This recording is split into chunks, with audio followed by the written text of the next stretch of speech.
As soon as Rain heard this, he had an epiphany. This was just like what the cuckoos did in his previous life. The cuckoo or the cuckoo bird liked to lay its eggs in the nests of other birds, letting them raise its offspring. But the problem is, the ironbeak sea eagles are already very fierce birds. What kind of bird could be even fiercer? Besides, according to what you said earlier, when you took the egg, there were still ironbeak sea eagle chicks in the nest. This situation is different from the typical brood parasitism. Generally, the eggs of brood parasites hatch faster than the original ones in the nest, and often, the parasitic birds will push the original eggs out of the nest one by one, leaving only their chick. But now, the ironbeak sea eagle's chicks hatched first. So I'm a bit mystified. Vinika's beautiful eyes also looked a bit perplexed. Rain nodded. He understood the analysis of the girl with twin ponytails. Although he could wait for the giant egg to hatch on its own, the issue was that different bird species required different incubation temperatures and conditions. Moreover, the food to feed different birds varied greatly. If he could figure out the origin of this egg in advance, that would be best. Suddenly, it seemed as if Vinika thought of something. Her eyes lit up and she said, "However, if you don't mind, Lord Rain, I can record the situation of this egg now and send a message to my mentor, Master Annius, for consultation. I think my mentor should be able to help you solve this." Puzzled. "Of course, Miss Vinika, that would be great," Rain said with a slight smile. "You're too polite. Just wait a moment, I'll use the image stone to record it now." The girl with the twin ponytails quickly took out a stone resembling a goose egg that emitted a faint blue light from her waist pouch. She began chanting a spell, and soon the blue light goose egg stone flickered. A faint light covered the giant egg, completing the recording. After putting the image stone into a small pouch, Vinika summoned a white seagull and tied the pouch around its neck. Then the white seagull soared into the sky. As Rain and his group of 4 appeared far off near the maritime area of fishing port towns. Here, it didn't take long for Major Mary and the Riaman brothers to get the news and meet them at the dock. When they saw that both Rain and Vinika were safe and sound aboard the dinghy, they couldn't help but rejoice. Especially Major Mary, who, while helping the first to disembark, Vinika reproached, "It's really good that you are unharmed. Just now, the Navy's Fish Dragon squad came by and said it was likely you had encountered Black Sail pirate Captain Wallord. Now it seems their intelligence work isn't all that great, getting me wrongly concerned." But soon Major Mary was stunned. Her beautiful eyes widened, and her cherry lips gradually formed an O as she was left speechless. She noticed that the previously shiny silver knight's armor Rain wore showed obvious signs of breakage and deformation. The surface of the knight's armor even had traces of bloodstains, which was a stark contrast to the gleaming appearance from this morning. Obviously, Rain must have been through a big battle. The Navy's Fish Dragon squad's assessment wasn't wrong. But if they really did encounter Wallord, how could Rain and Vinika have possibly returned safely? For a moment, Major Mary was puzzled, struggling to understand the situation. However, she soon got her answer. She saw that the 2 Special Forces members who had gone with Rain were now huffing and puffing as they carried a heavy body from the back of the dinghy. Major Mary's beautiful eyes bounced back and forth between the body and Rain, and finally, she managed to calm her excitement, attempting to speak in a steady tone. "Lord Rain, this is." "Major Mary, it's just as you think. This is the Black Sail pirate captain, Skull Crusher Wallord." Vinika, watching Major Mary's rare flustered demeanor, couldn't help but cover her mouth and giggle teasingly. No sooner had she spoken, a hush fell over the crowd. Even the Riaman brothers were wide-eyed astounded, marveling at the body of Wallord. Because just after the Fish Dragon squad left, they had learned in detail about the Black Sail pirate captain from Major Mary. The Skull Crusher Wallord, who had ruled the seas for more than 10 years, was actually both a senior Great Knight and a senior 3rd-level wizard apprentice. At the time when the brothers heard that the enemy was a senior Great Knight, they became somewhat uneasy, looking at each other knowing the gravity of the situation. After all, impressive as the Baron was, he was only a peak knight. Against an enemy just stepping into Great Knight status. They still had confidence in Rain, after all, even if they couldn't win. With the help of Miss Vinika, a wizard apprentice, escaping shouldn't be a problem. But the problem now was that the enemy was both a seasoned Great Knight and a 3rd-level wizard apprentice. That was a big issue. If they couldn't win, they probably wouldn't even be able to escape. But now, such a formidable fellow had also fallen at the feet of the Baron, leaving them both somewhat dumbfounded.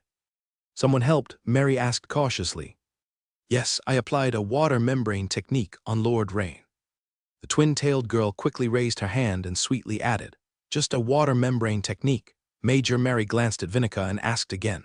The water membrane technique she of course knew was merely a basic-level witchcraft, capable of providing defense. Well, if it was for a knight-level battle, that would be considerably effective. But for a battle between great knights, it would be quite weak. If it were a match against someone like Valad, then one could only say, "It's better than nothing." The rest, mainly, I also didn't manage to. The twin-tailed girl swayed her braids, seemingly embarrassed by the spectators around her, and spoke with her head down. However, Vinica quickly realized, the battle between Rain and Valad, if it were any other wizard apprentice, they probably wouldn't have been able to intervene either. Their movements were just too fast. She held the Tomb of Water sorcery scroll at the time, but hesitated to use it, worried about harming Rain by mistake. Therefore, after understanding this, the girl quickly lifted her head again and excitedly began to recount. The battle between Lord Rain and Valad was just too fast. Soon, through Vinica's vivid storytelling, the scene of Rain's fierce battle with Skull Crusher Valad came to life before everyone's eyes. Major Mary and the Riemann brothers were all the more frequently casting their gazes toward Rain. Rain himself was somewhat speechless on the side. The gaze from the beautiful Major Mary did make him feel quite proud inside. But the frequent looks from the two burly siblings Riemann brothers were indescribable. Thus, Rain coughed and interrupted, "Let's head back to the town hall for now." After returning to his room, Rain continued to ponder over the matter of the golden skill points. Although the system hadn't specified what golden skill points could be used for, from their source, Rain thought they should be applied to some special skills, or perhaps for later enhancements in skills, but this was merely his conjecture, and the specifics would only be clear when the time came to use them. After resting briefly, Rain began to quickly review the recent battle. After all, only by constantly summarizing and improving could one maintain progression. What left the deepest impression on Rain was the crystal necklace used by Valad. Clearly, it was a magical artifact, within which a rather potent witchcraft was sealed. If it weren't for the water membrane technique from Vinica, the high-level knightly plate armor, and his innate steel body triple defense. Under that attack, Rain would have certainly been severely injured, and the battle situation might have turned. Moreover, when Valad fought him with a dagger in hand, his repeated attempts to distance himself were very obvious, probably aiming to cast witchcraft. Looking at it now, the fact that Valad did not bolster himself with defensive witchcraft in advance showed he probably underestimated Rain. Otherwise, he should have been protected by defensive witchcraft. But is it possible that the witchcraft Valad released during the sneak attack was incompatible with stacking defensive witchcraft? Rain couldn't help but speculate. After thinking a bit, Rain shook his head slightly. This point wasn't important. What was important was that in future battles against such veteran wizard apprentices, one must close the distance, not allowing the enemy the time and space to cast witchcraft. Therefore, Kadar martial arts, known for the fastest strike speed and highest attack frequency, would be the best choice. Furthermore, the high-frequency shock-infused hammer blow Valad executed with one hand should be some sort of secret technique, the second one Rain encountered. The first was during the battle with Colonel Perix of the Zaral Rebellion Force. Secret technique's power was clearly above that of secret skills. Under the enhancement of Warhammer Specialization LV3, Rain was able to push the power of the secret skill Earth-splitting hammer nearly to its limit. Yet, during the battle, he was still at a slight disadvantage. If others were to use secret skills against a secret technique, they would likely suffer a crushing defeat. It seems Rain also needed to master a secret technique of his own, and quickly. At this moment, a knock on the door suddenly interrupted Rain's review thoughts. Knock, knock, knock. Lord Rain, the Dragon Snake Squad has returned. Captain Baron wishes to have a word with you. Major Mary's clear voice came from outside the door. Rain was momentarily taken aback. Had the Dragon Snake Squadron not returned? Although they hadn't been of help, Rain still highly regarded their quick response to make for the island. On the other hand, he was quite curious about the Dragon Snake Squad. In disembarking the ship earlier, Major Mary had briefly mentioned the Dragon Snake Squad, but seemingly due to the secret nature of the matter, she hadn't elaborated, only vaguely mentioned it seemed to be a special department belonging to the Navy. Now, with the opportunity to meet with the Dragon Snake Squad up close, Rain was very interested in meeting with them. Major Mary, I'll be right there, said Rain. When Rieni first saw Baron, he knew the other must be a great knight. The opponent's muscles were knotted, his stride rhythmic, and his breathing steady and powerful. Facing him felt like confronting an imminent volcanic eruption, filled with danger and that burgeoning strength. Essentially, Rieni was quite certain that Captain Baron's strength even surpassed that of Wollard. The other had to be at least a senior great knight, no, very likely a peak knight. However, Rieni was still somewhat surprised at the moment, because he had originally thought that the captain of the Navy's special department, the Dragonfish Squad, would most likely be a formal wizard, but he did not expect him to still be a great knight. Could it be that formal wizards were really so few? At least up to this point, he had not encountered one. Or was there some other reason? Captain Baron, this is the governor of Fishing Port Town, Baron Rieni. Major Mary introduced. Baron Rieni, this is Captain Baron of the Navy's Dragonfish Squad. Captain Baron, hello, Rieni said, bowing slightly. At that moment, Captain Baron's voice, rough as grinding rocks, responded, Baron Rieni, hello. Captain Baron's piercing tiger-like eyes surveyed Rieni up and down, then nodded and said, Baron Rieni, it seems the previous intelligence was inaccurate. Your strength is not that of a peak knight, but you have already stepped into the realm of a great knight. As soon as Captain Baron's words fell, the gazes around Rieni heated significantly, especially the other 5 members of the Dragonfish Squad, who began sizing Rieni up non-stop. So he's a great knight. No wonder Wollard died at his hands. I thought Baron Rieni was merely a peak knight before. Now it seems he possesses master-level swordsmanship and the strength of a great knight, along with a 3rd-level wizard apprentice assisting by his side, making the killing of the already wounded Wollard quite rational. The several teammates whispered among themselves for a moment, all displaying a look of sudden realization. The Riemann brothers, however, were very surprised by what Captain Baron had said, because they were quite certain that just a few days ago, when Lord Rieni had sparred with them, although they were defeated swiftly, they believed that Lord Rieni had not yet reached the level of a great knight. Could it be that Lord Rieni had suddenly made a breakthrough in these last few days? The Riemann brothers looked puzzled. The same question lingered in Major Mary's mind, though she quickly realized something, because she remembered that when they were about to depart from Maest County City, Rieni left the mansion carrying a wooden box that contained the beast essence. At that time she had this doubt. Why did Rieni need to bring that to Fishing Port Town if he was to take office? It seemed unlikely he was stepping into great knight, but now it seemed she had underestimated Rieni. Just in these last few days, Rieni had quietly broken through to great knight, truly deserving the top rank in this imperial assessment.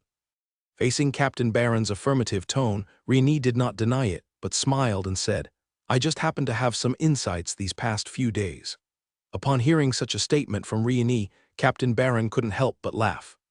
Stepping into great knight, as if one could simply have some insights, it's nothing but the natural result of rigorous training. Baron Rieni, it's exceptional that you could reach this level of strength at such an age. Indeed a rare talent in the Empire. It's a pity that just now, I heard from Colonel Mary you declined the invitation from the Imperial South Sea Fleet. However, if I were you, I would also strive to join the Sword Bearers organization. After all, the Sword Bearers are stronger than the Wave Riders, covering a wider range. Wave Riders? Rieni looked thoughtful hearing this name for the first time. Yes, the Wave Riders, a special department of the Imperial Navy. At this, Major Mary, smiling, explained. I see, Rieni nodded. This organization must focus majorly on the security of the Imperial waters. Captain Baron continued, Baron Rieni, we must thank you for your help, allowing us to complete our mission ahead of schedule. For them, regardless of who killed Wollard, the mission was considered accomplished. Rieni nodded, then proactively asked, Captain Baron, do you need to take Wollard's body back with you? Considering the support from the Dragonfish Squad that had swiftly arrived, Rieni was quite appreciative, thus he didn't skimp on doing them a favor. Baron laughed heartily, waved his hand, and said, Since Wollard is already dead, his mere body holds no significant value to us. However, Baron Rieni, you could claim a reward from the Imperial Navy for this. By the way, if you find any items on him that might impact the security of the Imperial waters, then I'd trouble you, Baron Rieni, to contact us promptly, or you could reach out to Colonel Mary.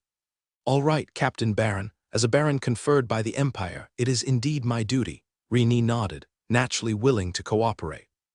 The spoils from Wollard, including his pouch and some potions on his person, had just been delivered to his room by the Riemann brothers, though he had not yet had the chance to check them. Baron Rieni, we will now return and report back.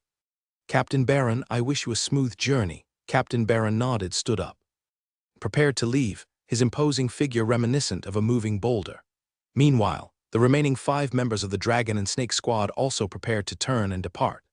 Just then, one of the team members behind Captain Baron suddenly turned to Rieni with an eager expression and said, Lord Rieni, I am particularly curious how you defeated Werlot. So please forgive my boldness, but I wonder if it is convenient for you now. I would like to have a brief exchange with you. Baron Rieni has just been through a fierce battle. The request you're making now isn't very appropriate. As the words left their lips, Major Mary immediately took on a stern expression and promptly rejected the proposal on Rieni's behalf. That's really a shame. Trevo shrugged and said, we are about to return. Missing this opportunity, I'm afraid it will be difficult to have a chance to exchange experiences with Baron Rieni again. Rieni noticed that, when the young man named Trevo proposed a match with him, Captain Baron's expression did not display any displeasure, but rather a subtle eagerness. It seemed that Captain Baron was also interested in witnessing his strength. And for Rieni, these experienced NPCs who came knocking were naturally more than welcome. Secondly, and importantly, he also wanted to understand exactly how strong the so-called Special Department of the Imperial Navy, the Wave Walker's Dragon and Snake Squad, really was. If he admitted that challenging Captain Baron would likely leave him with little confidence in victory, then starting with this team member who actively sought a challenge would be a window to assess the strength of the Special Navy Department, which of course was a good thing. Rieni smiled and turned to Major Mary, saying, Major Mary, encountering the Dragon and Snake Squad here is also a rare opportunity. I would very much like to exchange experiences with the elites of the Dragon and Snake Squad. This, Major Mary was momentarily at a loss for words. Her beautiful eyes looked at Rieni, as if asking, Lord Rieni, are you really sure? Rieni nodded to Mary. Upon hearing Rieni's agreement, the young man named Trevo was overjoyed and said, Great, Lord Rieni, there should be an indoor training room nearby, right? Of course, please follow me. The group promptly arrived at the indoor training room, located behind the town's administrative hall, as it involved personnel from the Empire's Special Department in the interest of confidentiality, aside from the Dragon and Snake squad. The Riemann brothers, Vinica and Mary, other personnel had to temporarily vacate the training room. Once Rieni and Trevo stood in the center of the training room, everyone present fixed their keen gaze on the two of them, with varied expressions. For instance, when Vinica saw Rieni step forward, her twin ponytails bounced, her cheeks flushed slightly, and her expression was one of excitement. Next to her, Major Mary's brows slightly furrowed. Although she knew that Rieni had killed Werlot, the battle had only ended not long ago, and she worried whether Rieni had fully recovered in terms of both physical strength and energy. Moreover, regarding the Navy's Wave Walkers Special Department, she had some understanding as a naval administrative officer. With its extremely high selection criteria, those who entered were the best among the best, and the young man challenging Rieni was clearly 7 or 8 years older. With those additional 7 or 8 years of training and battle experience, Rieni, despite being the top candidate in the Minster Province Knighting examination, might not hold much of an advantage. Therefore, at this moment, Mary was somewhat nervous and worried. Seeing Trevo create some distance, he raised his silver war bow and said, Lord Rieni, since I am an archer, please forgive me, but I need to maintain some distance before we can spar. Rieni nodded and replied, Of course, that is fine. He mainly wanted to assess the battle strength of the members of the Dragon and Snake squad this time. If he went all out, he was confident he could defeat the opponent quickly, but that wouldn't serve his purpose. Giving the opponent time to unleash their full potential would allow him to gain a more comprehensive understanding of the Dragon and Snake squad's combat capabilities. Seeing Rieni's amiable attitude, Trevo also smiled and reminded him, Lord Rieni, my arrows might be quite powerful, so please be careful. As soon as he finished speaking, Trevo began chanting, casting spells of witchcraft.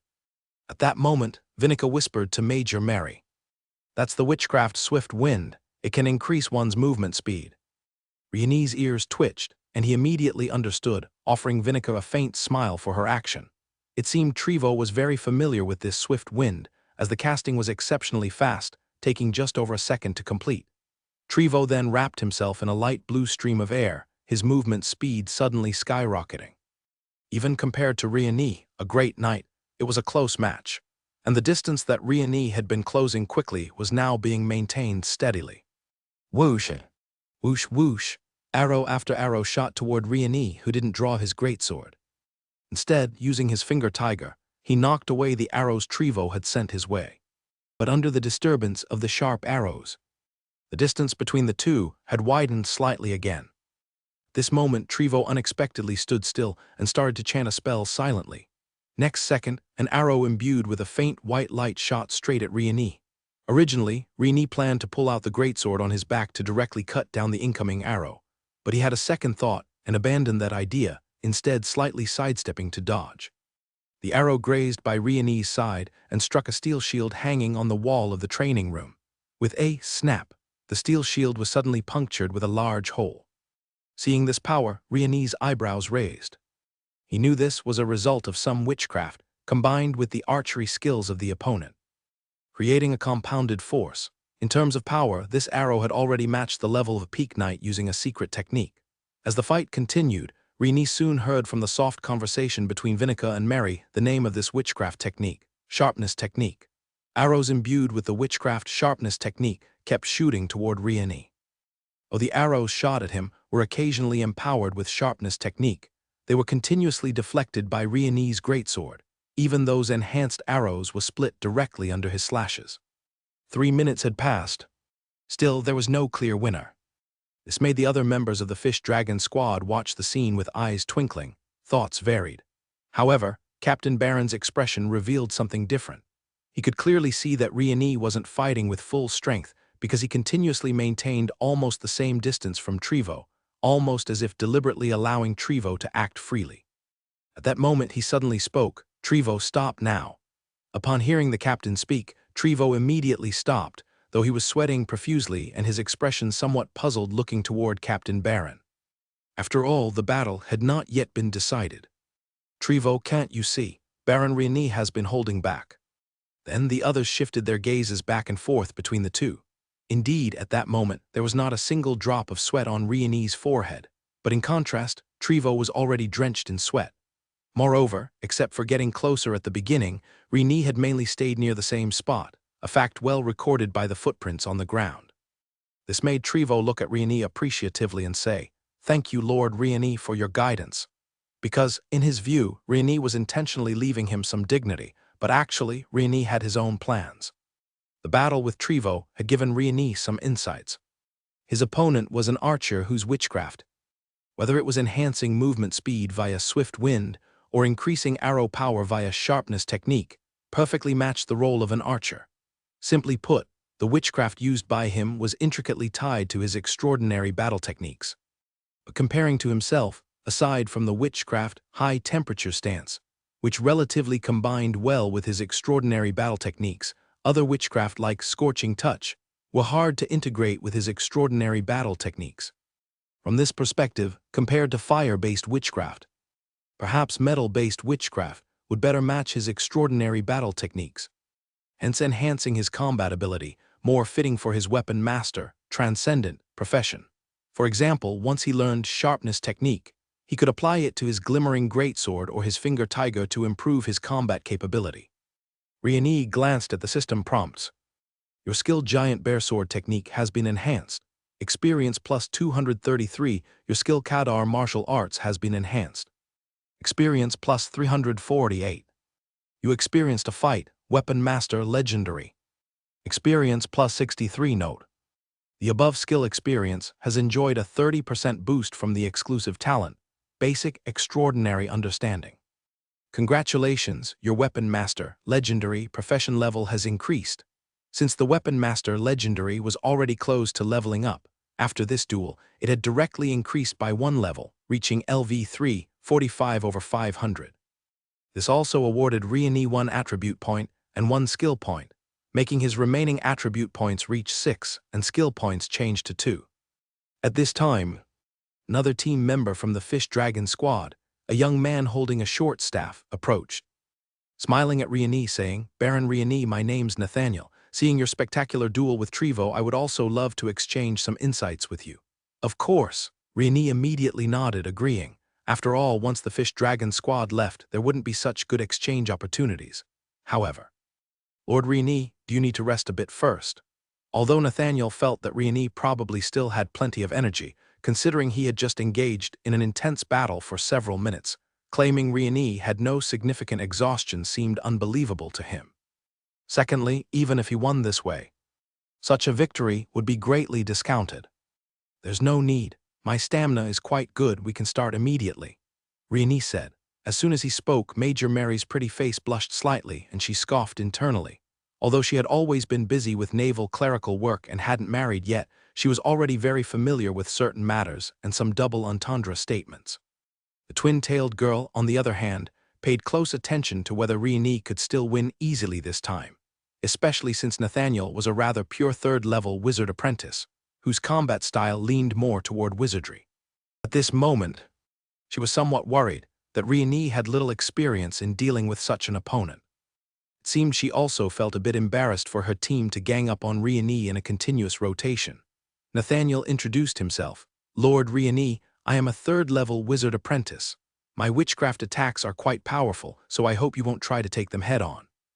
After a moment's thought, Nathaniel turned around enthusiastically and began to cast his witchcraft toward a dummy clad in iron armor at a distance. 2 seconds later, a mass of pale green liquid emitting a fishy stench surged toward the dummy. Sizzle, sizzle. The greenish liquid corroded the iron armor, and within just 1 or 2 seconds, a large hole had been eaten through the heavy armor. It was clear that even Rieni's water membrane steel armor suit would be severely damaged if hit directly. In response to Nathaniel's friendly gesture, Rieni smiled and nodded, saying, "Thank you for the warning, I will be careful." The battle between the two began shortly after. After quickly casting the water membrane technique on himself, Nathaniel raised his hand toward Rieni, and his palm began to chant another spell. Rieni had approached within 10 meters or so in front of Nathaniel, but sensed that something was amiss. Suddenly, Rieni felt a cold, negative energy instantly invade his body, feeling very much like some kind of curse. Rieni immediately felt a weakness in his limbs. Soon after, he heard Vinica whisper to Mary on the side, "That's the weakening spell." Nathaniel's face lit up with joy, and while he rapidly retreated, he fumbled for something in his robe. Although Rieni was more interested in facing a variety of opponents, he did not want to lose. Therefore, Rieni planned to use attribute points to try to counteract this negative energy. Just as Rieni was about to use his attribute points, abruptly, a member of the Fish Dragon team with a serious expression hurried over to Captain Baron and whispered something in his ear. Captain Baron's expression changed at once. It seemed that something important had occurred. Captain Baron then suddenly said, "Baron Rieni, Nathaniel, let's stop the duel here. We have an urgent mission and must leave immediately." Upon hearing this, Rieni immediately abandoned the idea of using attribute points, and Nathaniel also stopped casting the witchcraft he was in the midst of performing. If that was the case, there was no need for him to use any attribute points ahead of time. Captain Baron nodded at Rieni and the others before briskly leading his team away. Meanwhile, Vinica ran up and said, "Lord Rieni, are you all right? This was the weakening curse. With your constitution, it should dissipate in a few minutes." "I'm fine," Rieni nodded and said.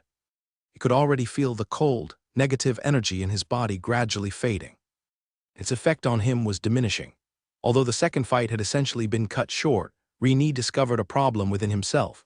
His methods of combat were not diverse enough, especially when facing opponents who could cast curses, slow techniques, or other weakening witchcraft.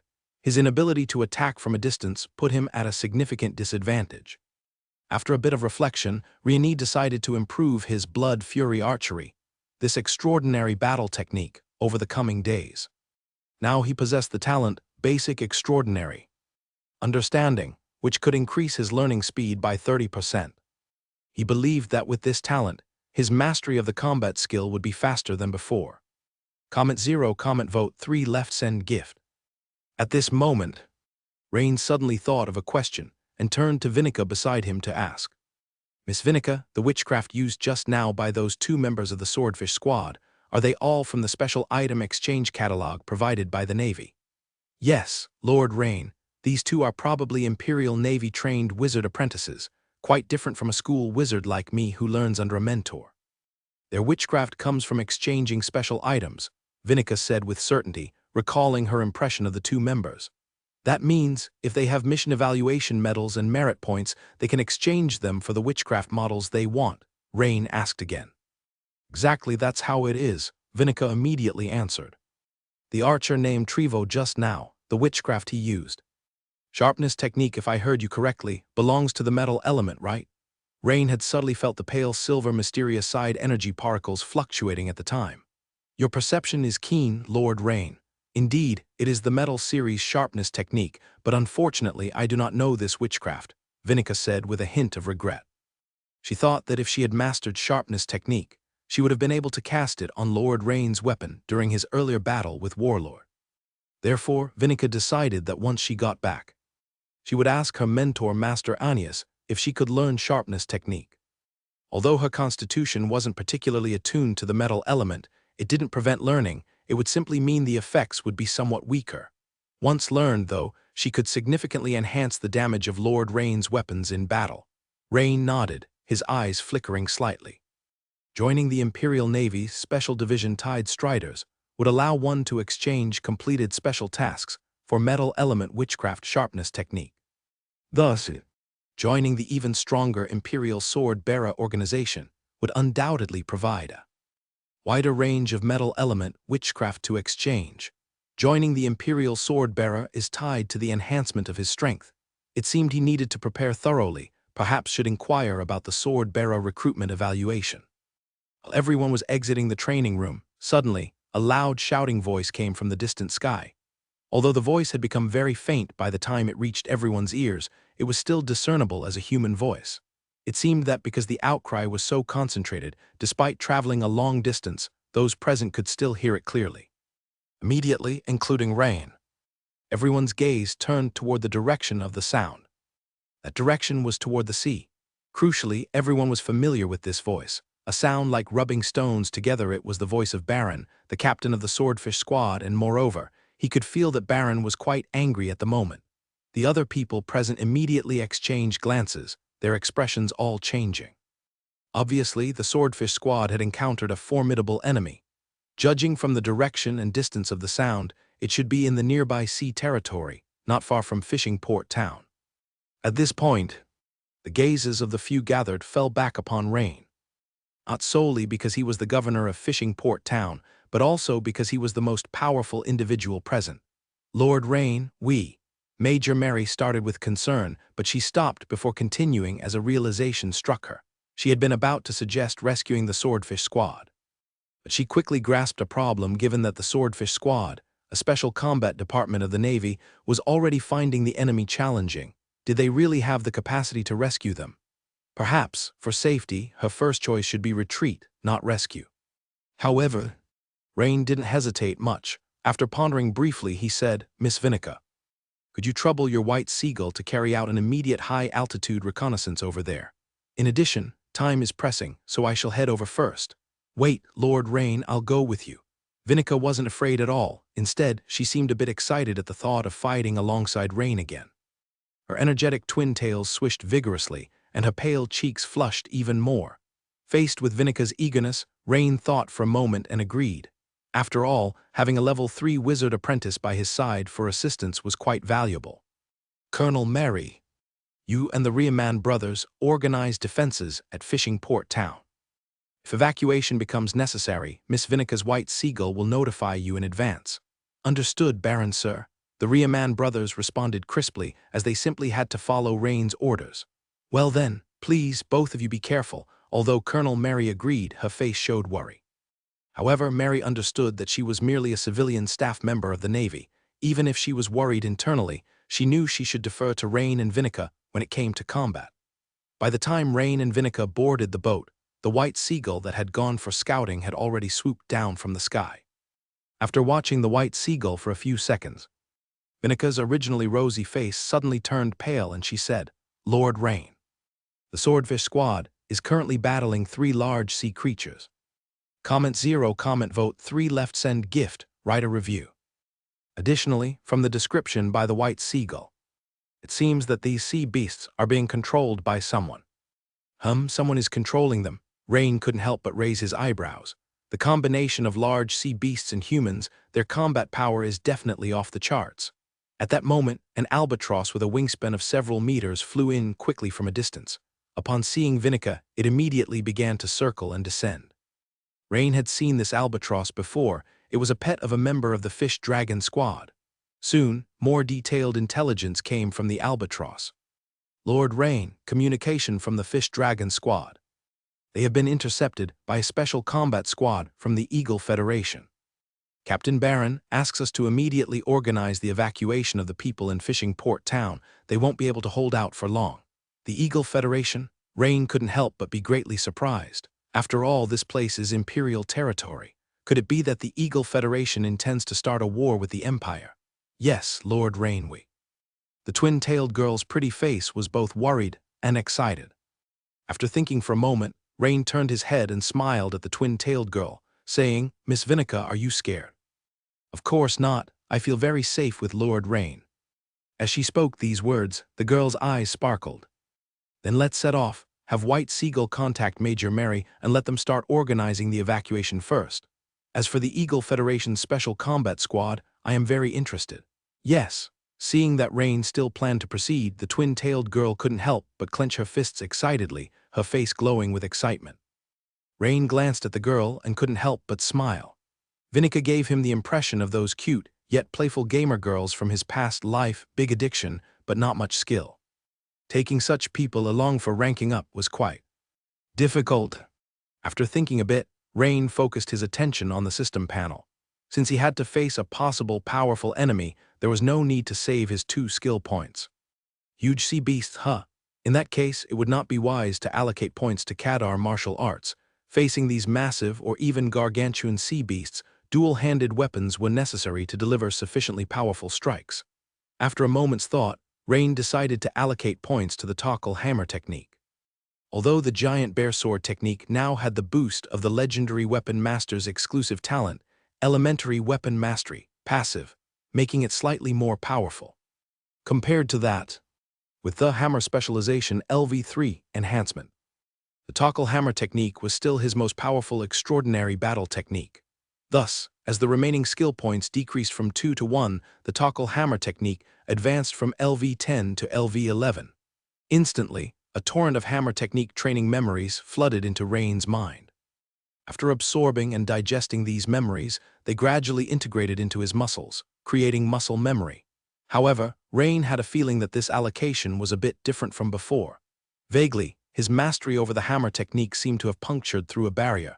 He had a different insight into the Tockle Hammer technique, especially concerning the original secret technique. Rising Dragon Hammer, its integration with his primal force had become even tighter. As Rain was just coming to his senses, 2 system notifications suddenly appeared.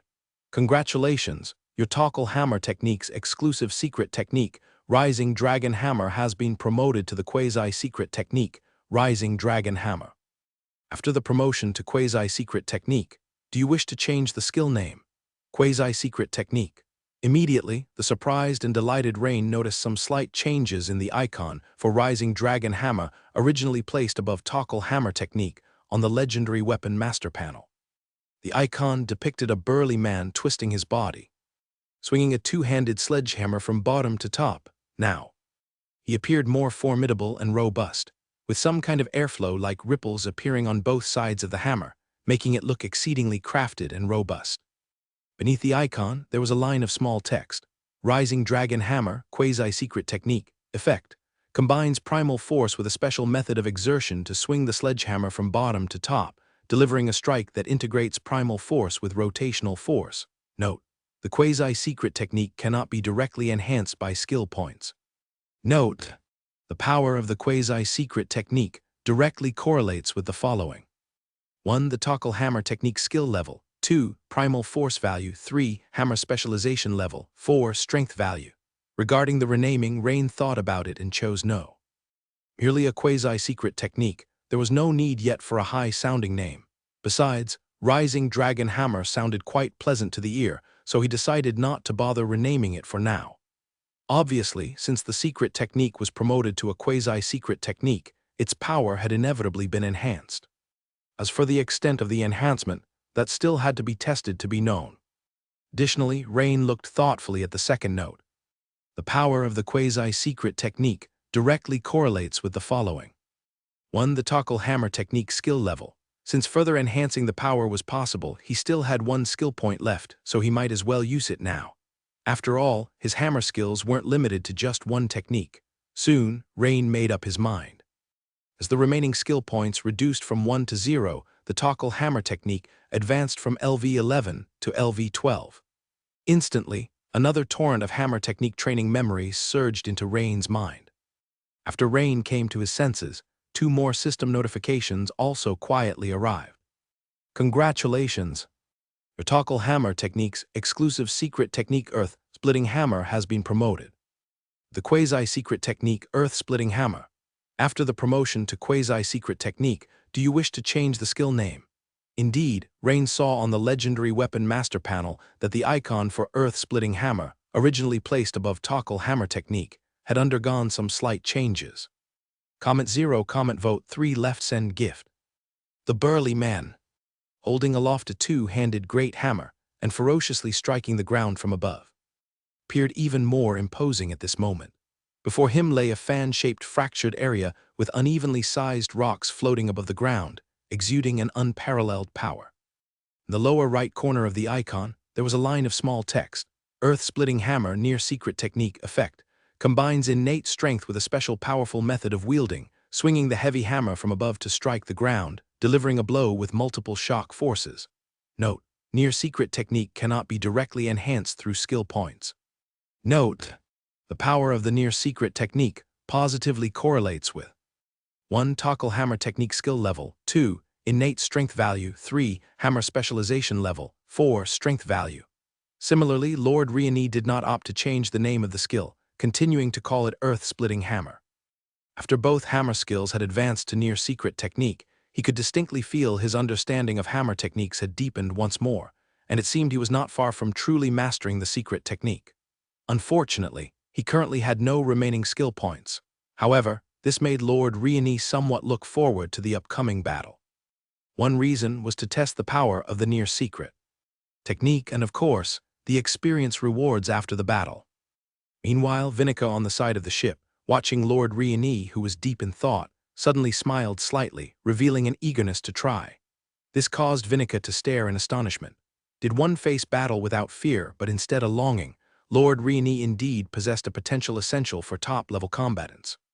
When the two rushed to the scene, they could see from afar 5 striped serpentine sea beasts, 1 large and 4 small, encircling and attacking the fish dragon squad perched on the coral reefs. Even the smaller sea beasts had bodies rising more than 3 meters above the water, and the biggest one stood at a staggering 5 meters. The spine-spiked necks of the serpentine sea beasts were connected by a thin stretch of membrane between each spike, giving the illusion of a snake head wearing an umbrella. These are spine ridge sea serpents. The venom spit by spine ridge sea serpents is highly toxic, and they also possess substantial close combat capabilities, making them as formidable as a great knight. As for that giant spine ridge sea serpent, Vinica quickly said, having experienced so many battles, Lord Riani merely glanced briefly and had already grasped the entire battlefield situation. If the fish dragon squad was built around the team leader Baron, who was a peak knight, then their opponents were the exact opposite. Their side seemed to be centered around a formal wizard, with the remaining 4 being great knights, one wielding a sword and shield by the wizard's side, the other 3 wielding various weapons, controlling the serpentine sea beasts to encircle Baron. The opponent's sea beasts also possessed the ability to spit venom and had formidable close combat capabilities. From the composition, it was difficult to determine which side was superior. But from the situation on the ground, it seemed Baron, the core of his team, was precisely being suppressed by the wizard opposite him. As the team leader, Baron was swiftly moving to block attacks from 3 directions from the sea beasts. But the situation was perilous, with one member of the fish dragon squad lying on the coral reef, seemingly out of combat. Although Baron was illuminated by various witchcraft lights enhancing his speed and strength remarkably, these 3 sea beasts were not weak in combat. Their bodies also kept shimmering with witchcraft light, whether it was support from others nearby or an innate ability of the large sea beasts. In addition, there were great knights on the backs of each of the sea beasts, coordinating in combat. More crucially, Lord Rene keenly noticed something. Blood was trickling from the corners of Baron's mouth. Moreover, during the fight, he occasionally paused and showed a pained expression. This made Lord Rene quickly realize it was likely related to the robed figure on the back of the largest serpentine sea beast, who occasionally chanted spells while wielding a dagger. In other words, to turn the tide, the key to the entire battle was that robed figure. At that moment, there was a knight with a sword and shield standing by the robed figure's side, seemingly to prevent any fast advances from Baron. Upon seeing the sudden appearance of Lord Rene and Vinica, members of the Fish Dragon squad showed puzzled expressions. Trevo, acting as the archer, immediately turned his head, addressing another team member. "What's going on? Didn't you inform them and ask them to evacuate quickly? We can't hold on much longer. If it weren't for the proximity to fishing port town, we could have retreated earlier, and Bastos would not have been severely injured." The team member, clearly a bit aggrieved, said, "My albatross just told me it had already notified them. I think it must be that Lord Rene decided to come." Although Trevo had a good impression of Lord Rene, he couldn't help feeling a bit angry at this moment. This young man, he's too impulsive. He doesn't realize that our competition with him, which was a one-on-one, is completely different from this kind of team combat. "Lord Rene, what should we do now?" "Let's stop here, leave the rest to me," Lord Rene said as he noticed a small isle nearby that could serve as a prearranged battleground. "After all, fighting sea beasts in the ocean puts us at a disadvantage." "Very well, Lord Rene." At that moment, Vinica began chanting a witchcraft spell. Suddenly, Rene felt a massive amount of water energy particles gathering under his feet, giving him a sensation of being buoyed up. "Lord Rene, I have cast the witchcraft water walking, which is enough to support your weight on the surface of the sea for approximately half an hour," Vinica said. This news brought a smile to Rene's face. He had been planning to lure his opponent to the nearby reefs for the fight, but now it seemed unnecessary. He now had far more options for the battleground. Then Vinica continued to caution him. "Just one more thing, Lord Rene. Should you cast any witchcraft, you must be careful. It's best not to interfere with the area beneath your feet, otherwise the witchcraft water walking I have cast on you may be nullified or become unstable." Rene nodded upon hearing Vinica's reminder. He understood this point clearly. In simple terms, it meant he could not cast the witchcraft high-temperature force field during the fight, since it would cover the area under his feet and affect the stability of water walking, but he could cast scorching touch or blazing light. Then a pale blue witchcraft light flashed by. In an instant, a thin layer of water membrane formed around Rene's body. Water-based witchcraft technique, he was quite familiar with the water membrane technique, which offered a certain level of defensive power. "Thank you, Miss Vinica. From here on out, leave it to me," Rene said with a nod, giving Vinica a slight smile. "Lord Rene, please be safe. If things get too difficult, I have an official sorcery scroll given to me by my mentor." "Understood." Rene didn't say much more and stepped toward the ship's rail, then stood firmly on the surface of the sea. The members of the Eagle Federation, of course, also noticed the appearance of Rene and Vinica. A man in a black robe glanced at the two of them and murmured, "Is this the local defensive force of the Dragon Empire? A third-level wizard apprentice and a knight, no, perhaps a great knight. Hoffman, you take care of these two destabilizing factors," he ordered. "As you command, Lord Neru." The great knight, armed with a sword and shield, quickly steered his spineback sea serpent towards Rene at high speed. The man named Neru, robed in black, had an energy fluctuation that obviously surpassed that of a third-level wizard apprentice.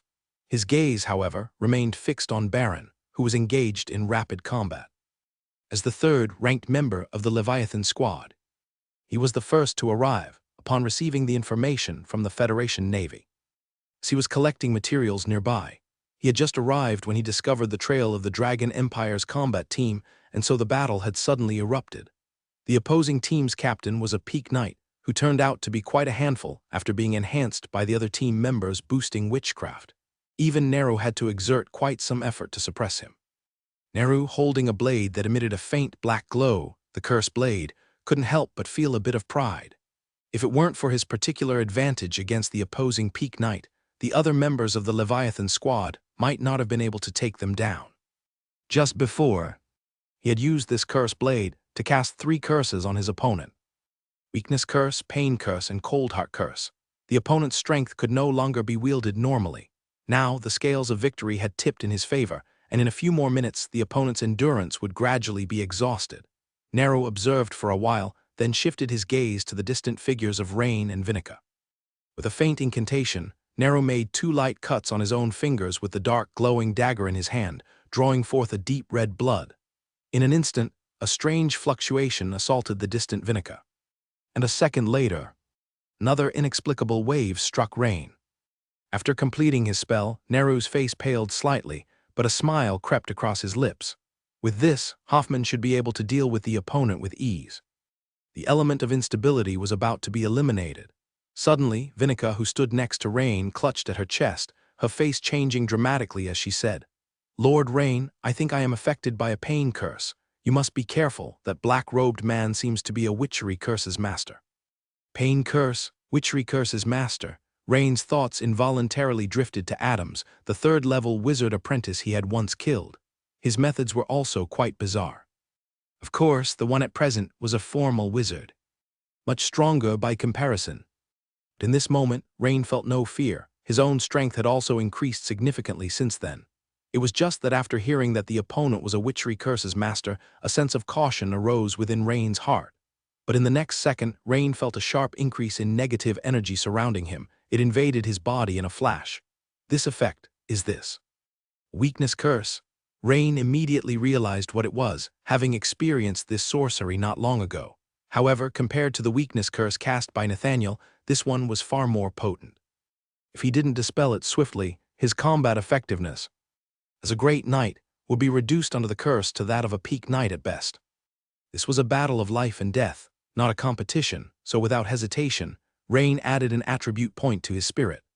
With his remaining attribute points dropping from 6 to 5 and spirit increasing from 31 to 32 points, a warm flow surged powerfully from his heart and quickly spread throughout his body. In an instant, the feeling of weakness throughout Rain's body was swept clean away. Good, a faint smile appeared on Rain's face. The increase in points led to recovery. It was still effective. That moment, the great knight named Hoffman, controlling a spined sea serpent, also bore a smile as he charged toward the small boat where Rain was located, because just then he had sensed that the 2 enemies had been cursed by Lord Nero. This kind of situation had occurred many times in previous battles. Therefore, there wasn't much suspense left in the upcoming fight. In his view, those 2 enemies were now no different from lambs to the slaughter. As Hoffman drew closer to Vinica and Rain, he could clearly see the young and beautiful twin-tailed girl. Her hand clutching her chest and her willow-shaped eyebrows tightly knitted, an expression of pain etched across her face. This set Hoffman's mind at ease. Clearly, Master Neru's curse was as effective as ever. Moreover, this female wizard apprentice's age and appearance were both quite stunning. Especially when she was clutching her chest due to the pain curse, the contour of that elevated area was perfectly outlined. This caused a flicker of other thoughts to pass through Hoffman's mind. He was a man, and it was natural to have thoughts about an 18-year-old beautiful girl. It was normal. Thus, his attention couldn't help but linger on the girl for an extra second or two. However, Hoffman still cautiously glanced at the young great knight beside her. The knight's head was lowered, his face obscured, and he didn't immediately draw his weapon when he saw the spineback sea serpent quickly approaching, an indication that he likely was under the influence of Master Neru's weakness curse. Both of them being cursed as expected gave Hoffman a sense of great relief. After thinking it over, he decided to first deal with the young great knight. As for the remaining girl, he might consider not killing her. A female wizard apprentice of such beauty would have considerable value wherever she was placed.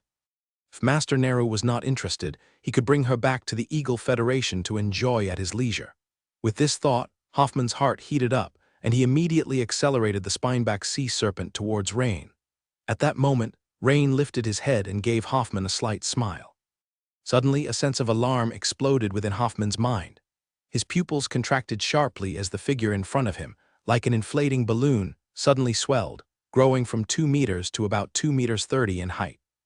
The previously slightly loose bright silver knight armor was suddenly emitting a creaking noise from being squeezed, giving off the impression that it might burst at the seams due to the muscles expanding beneath.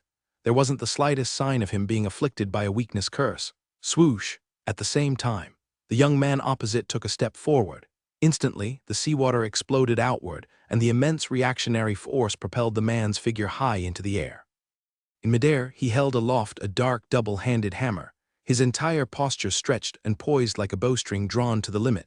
Then he swung down forcefully from above.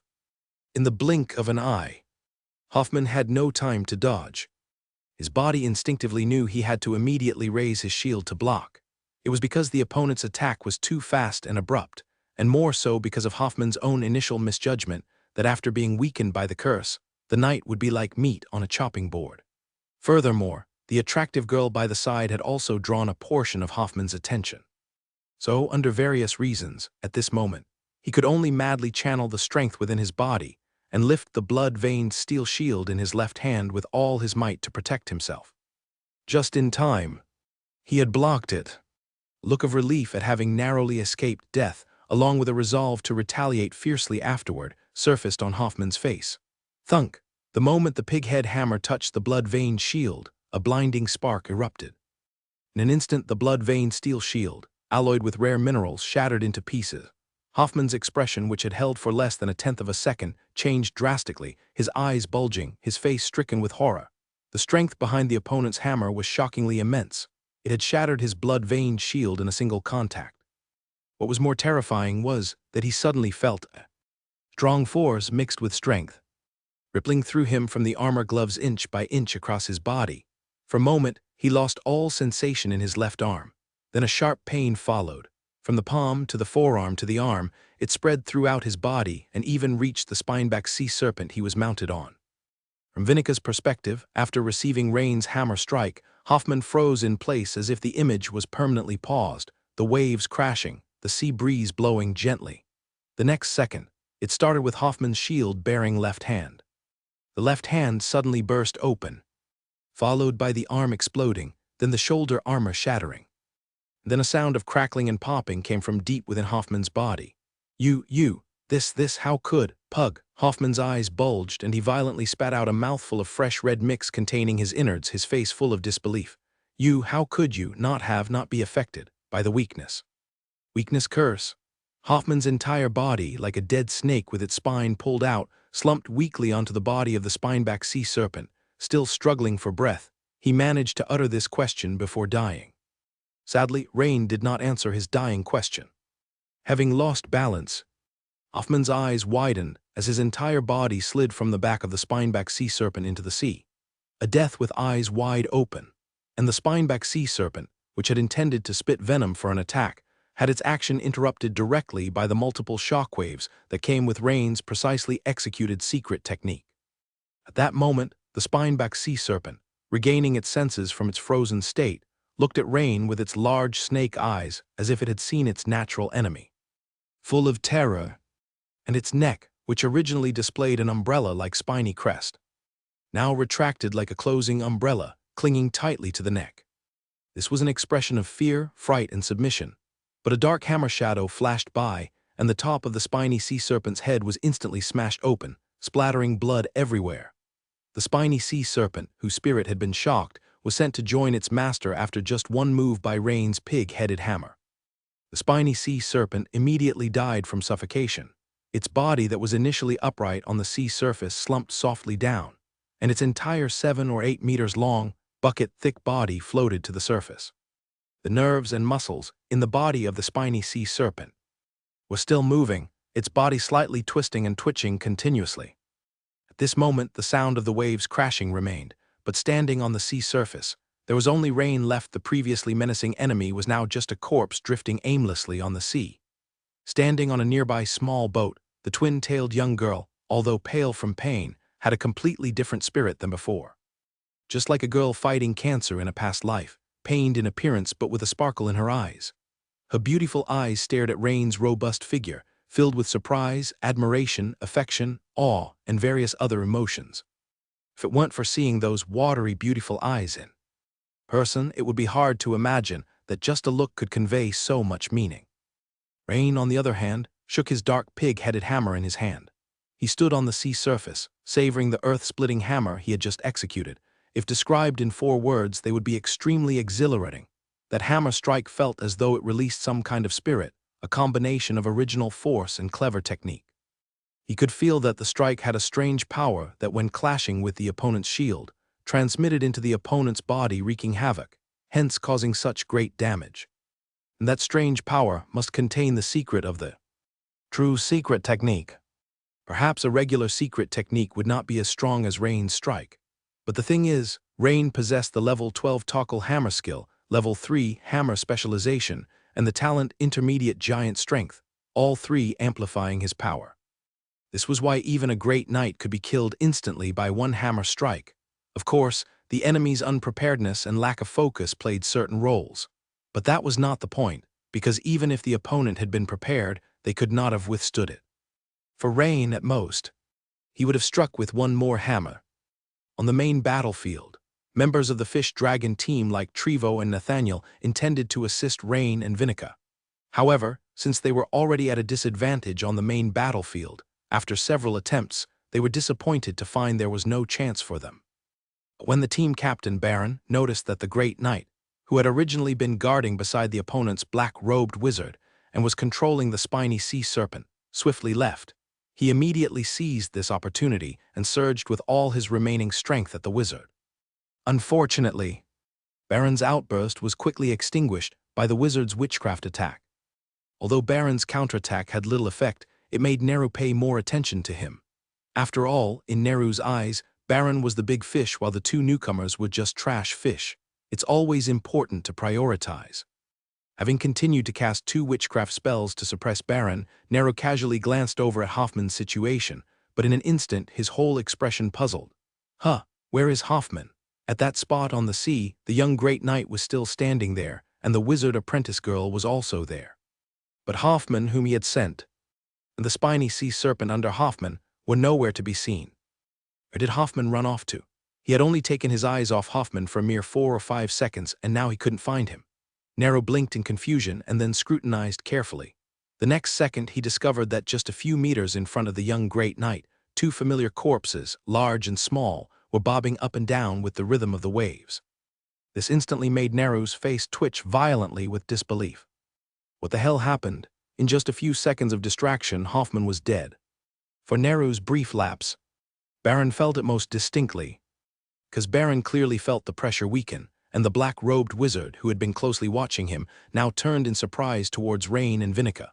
This made him extremely curious had something unexpected happened there. Thus, during a break in the battle, Team Captain Baron quickly glanced aside. With that look, Baron's eyes suddenly widened. The other members of the Fish Dragon team evidently also noticed the unusual behavior of the opposing black-robed wizard and their leader. Immediately, several people also followed the gaze of the two, looking in the direction where Riani was. In the next second, everyone revealed expressions of shock, joy, and confusion. What's happening? Trevo and Nathaniel exchanged a glance, their eyes filled with deep confusion. They had just been about to help Riani and Vinica, but, in just a few seconds, these two had dealt with the enemy. Because no one had seen how Riani had dispatched the Great Knight and the spineback sea serpent, their minds couldn't quite make sense of it. They didn't know whether it was Riani or Vinica who had defeated the enemy. After all, they had already experienced Riani's strength in the training room of the administrative hall, a fishing port town, and in their current judgment, it was highly unlikely that he could have accomplished this. It must have been Vinica using some kind of powerful sorcery scroll. As for not sensing the energy fluctuations of witchcraft, that's because the battle on the main battlefield was too intense, and the witchcraft from the enemy wizards and attacks from the spineback sea serpent interfered with our perception. But no matter what, the victory of Riani and Vinica was a great thing for the Dragon Fish Squad. This meant that the unfavorable situation they were initially in now had a chance to be turned around.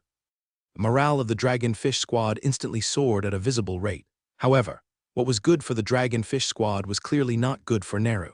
The Dragon Empire Navy Squad, which he had almost cornered, now regained vitality, which caused his complexion to instantly turn ashen. There was one thing he still couldn't understand. How exactly did those 2 unstable elements break through his curse interference and kill Hoffman? But given the current situation on the main battlefield, Neru seemed unable to spare a hand. Thus, without other options, Neru's best choice was to cast curses again and deal with those 2 unstable elements too. stabilize the situation.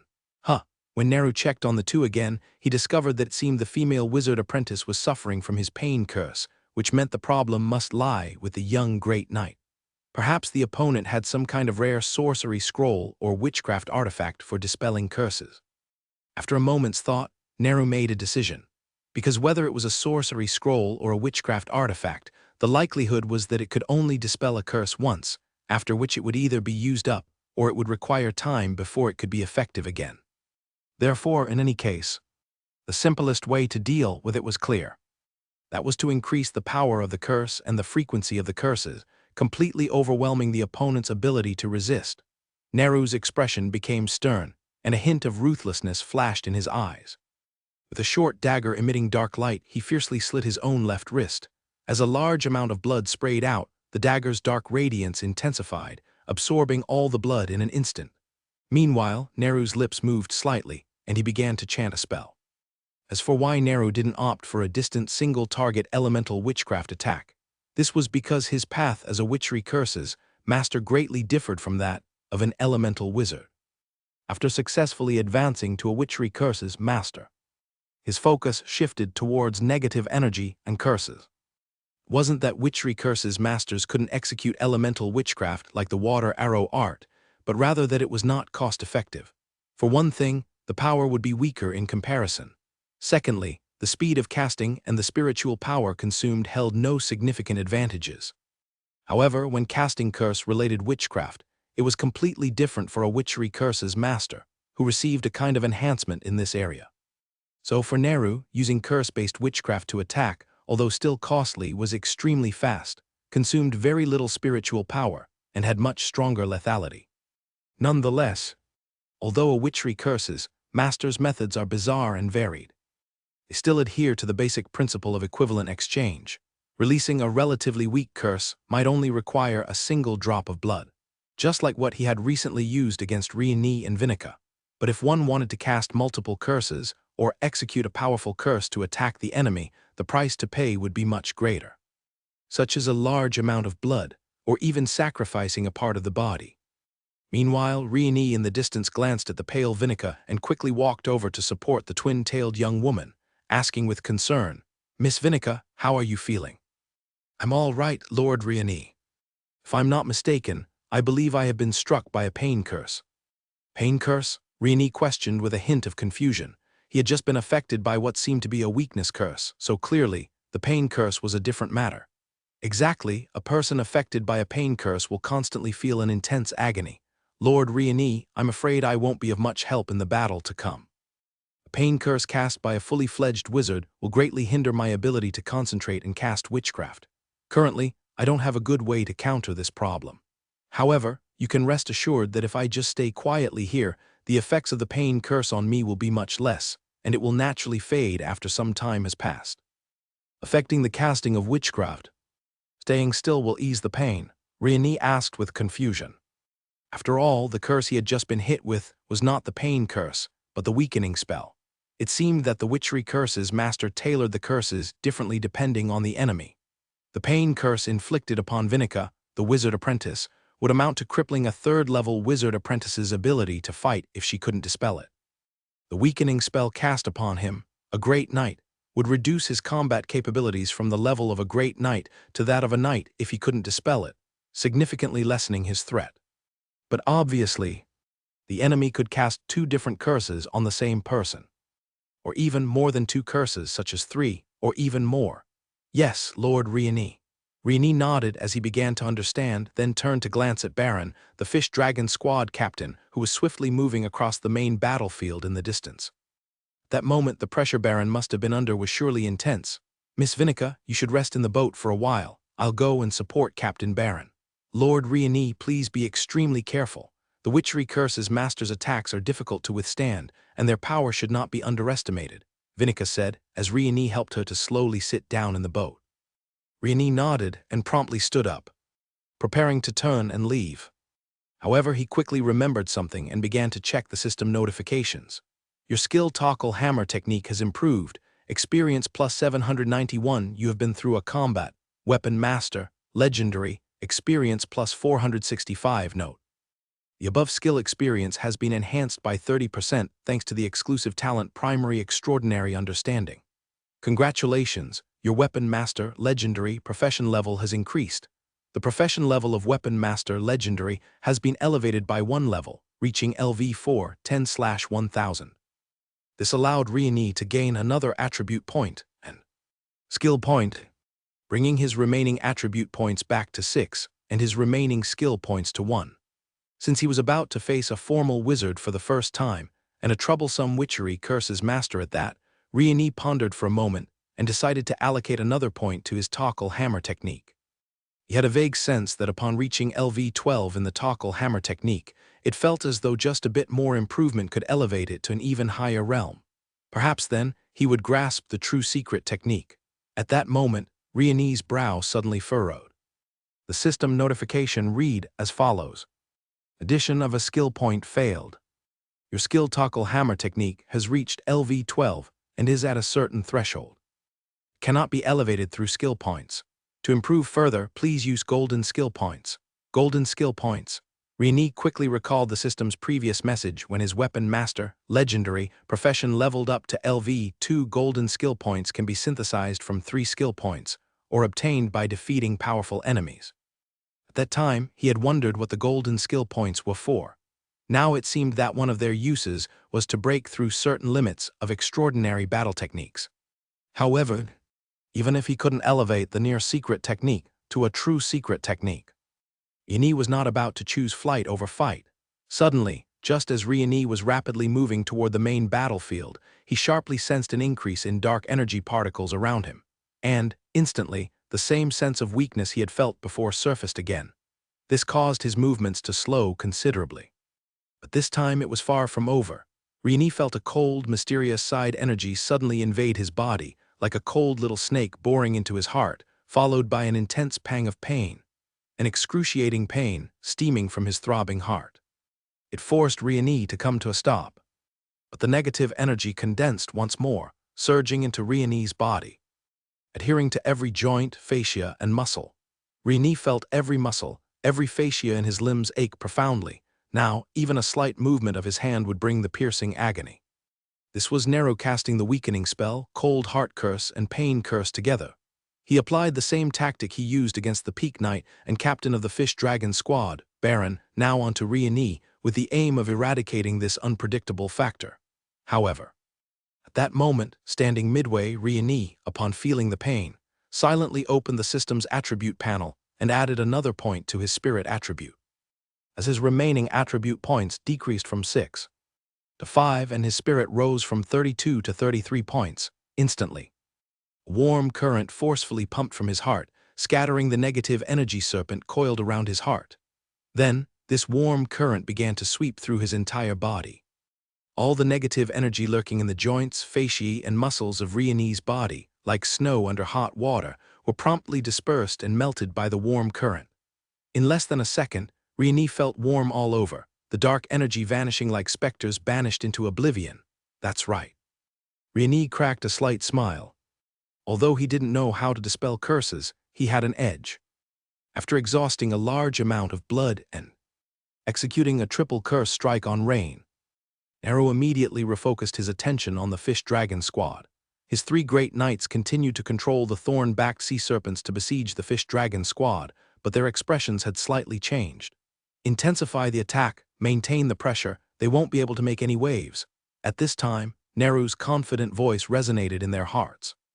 Neru's words instantly made the 3 knights stiffen and swiftly increase their attack frequency, and the situation of the Fish Dragon Squad became perilous once again. Previously, the Fish Dragon Squad had been greatly buoyed in morale when they saw Rain and Vinica managing to take down a combination of a great knight and a thorn-backed sea serpent.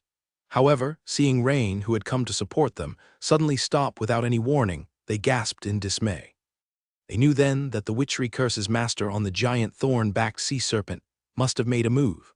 Although a witchery curse's master might not be formidable in direct combat, the variety of unpredictable curses could make their own squads suffer agonizingly and significantly affect their combat effectiveness.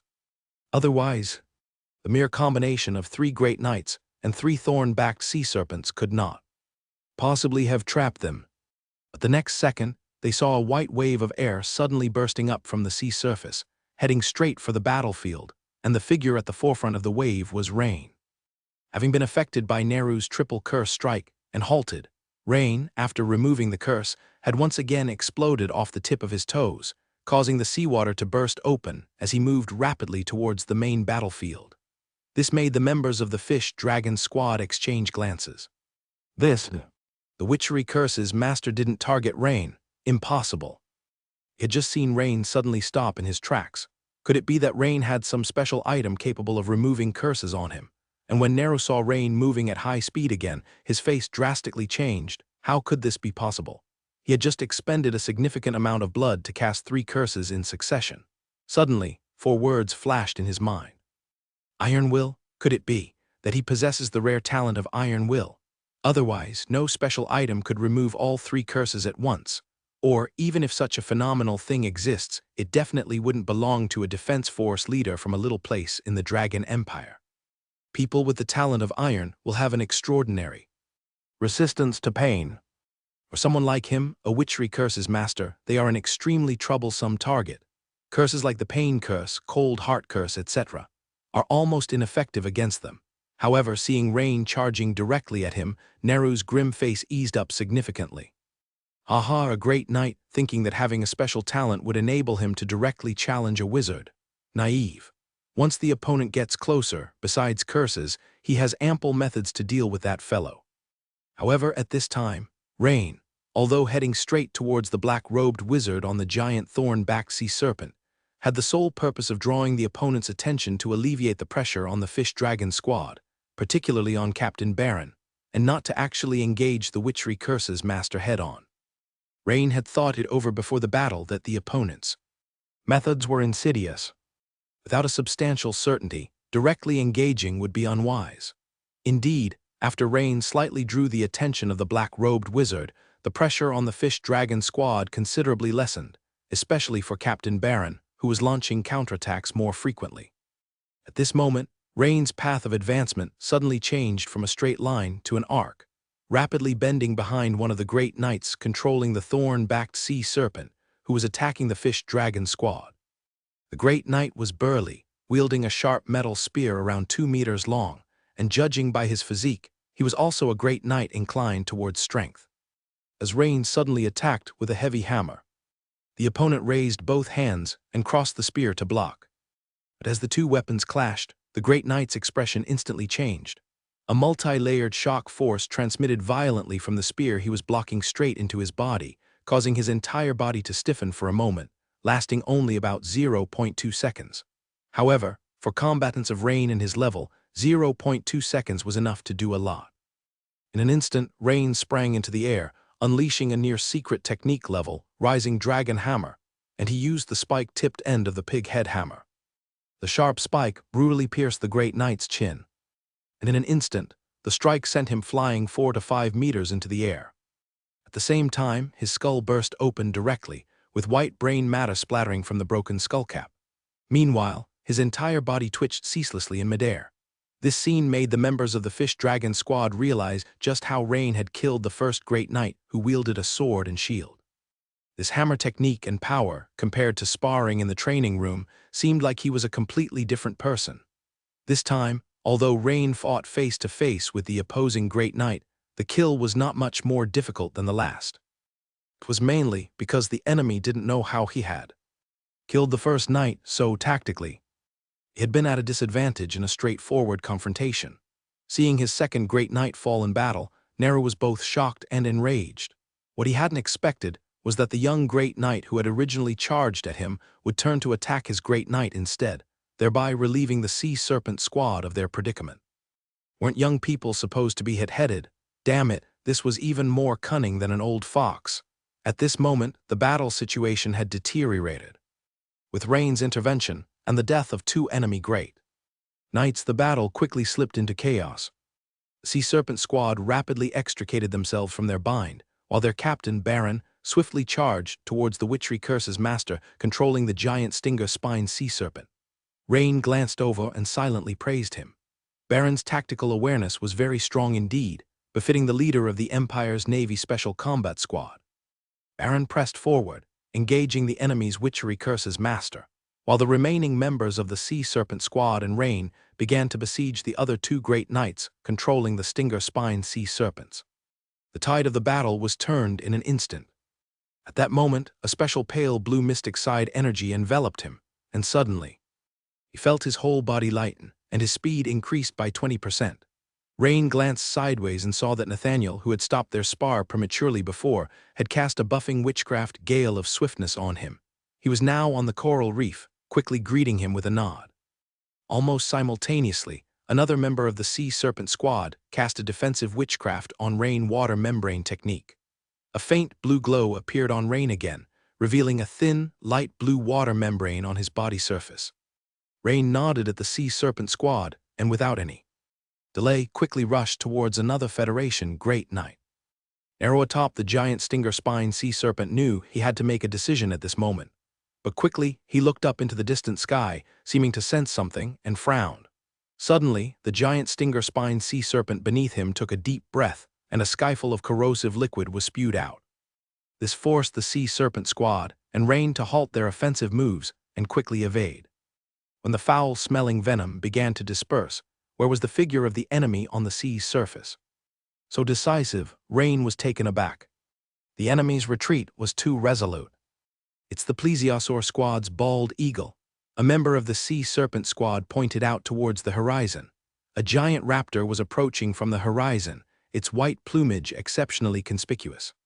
It seemed that because the situation was against them, and there were other Empire squads nearby, the Federation Witchery Curse's master quickly gave up the thought of continuing the fight. Rain speculated silently. With the end of the battle, the curses from the enemy Witchery Curse's master began to dissipate automatically over time. The Sea Serpent Squad quickly administered hydrotherapy, healing potions to their severely injured teammate, stabilizing the injury soon after. Vinica, after the pain curse gradually faded, approached the coral reef. Then Captain Baron also came over, wiping the fresh blood from his mouth, and looked seriously at Rain, saying, "Baron Rain, thank you for your assistance. Otherwise, our squad might have suffered heavy losses this time." "Baron, you're too kind. Defending the sea borders is not only the duty of the Empire's Navy. I, as the governor of Fishing Port Town, also have a responsibility," Rain replied. The other members of the Sea Serpent Squad also stepped forward to express their gratitude to Rain. The Sea Serpent Squad's attitude was much warmer than when they had been in Fishing Port Town, especially Nathaniel, who gave a self-deprecating smile and said, "Baron Rain, it turns out you did not use your full strength in our spar. My challenge to you before was indeed presumptuous." Nathaniel, not at all. I really welcome the opportunity to spar with you all," Rain said earnestly. Sparring to gain experience and thus improve one's occupational level panel, Rain was, of course, speaking truly. But when the Sea Serpent Squad members heard Rain's words, they felt that despite his youth, Baron Rain had none of the arrogance of young people and had a surprisingly good temperament and character, easy to communicate with. Immediately, they all smiled and expressed their goodwill. After taking several doses of potions, Captain Baron's injuries seemed to have improved a lot.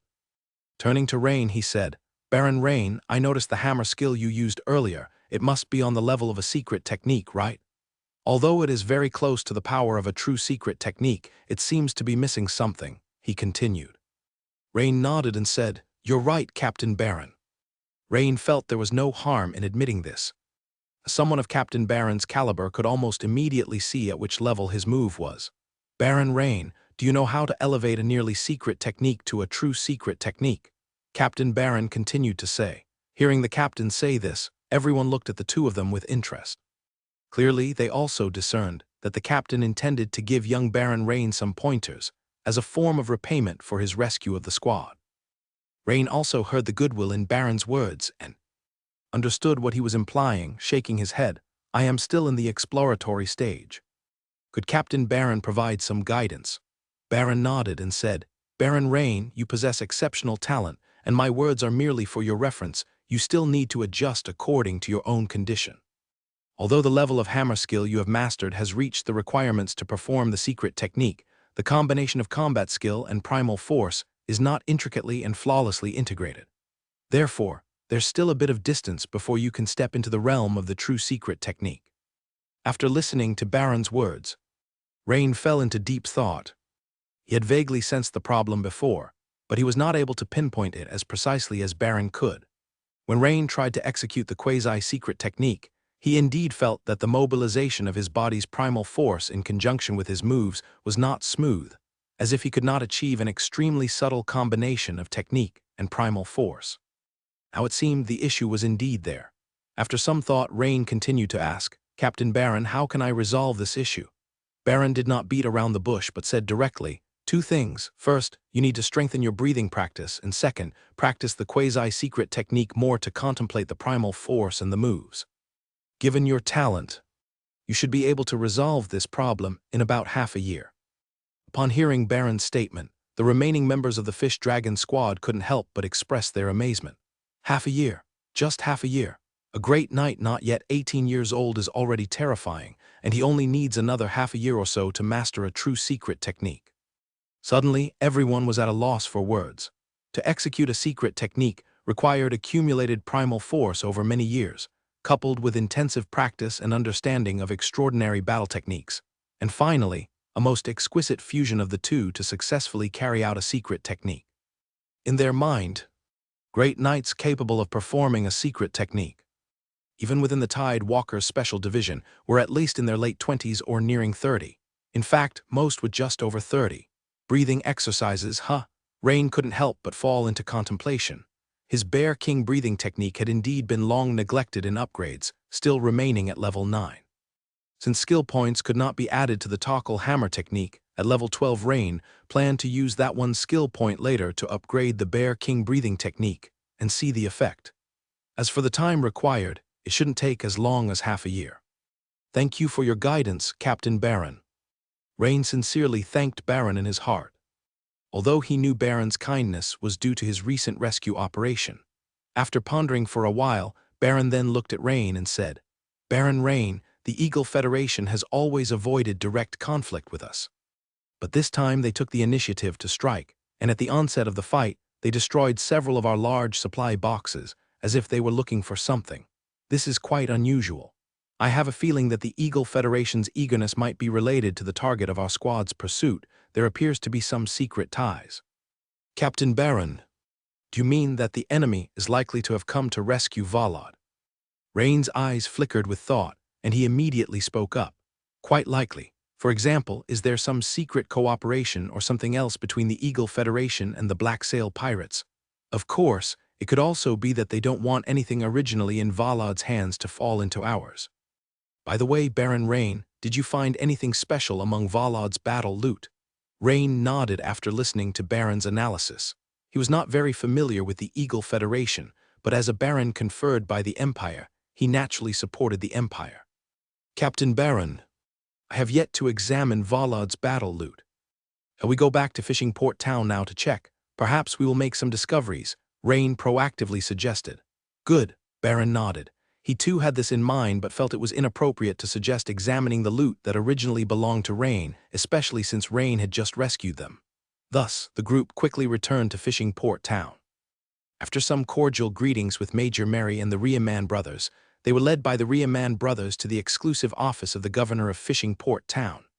The elder of the Riaman brothers, Cobert Riaman, said, "Baron Rain, what is placed on the coffee table belongs to you, the battle loot from Valad."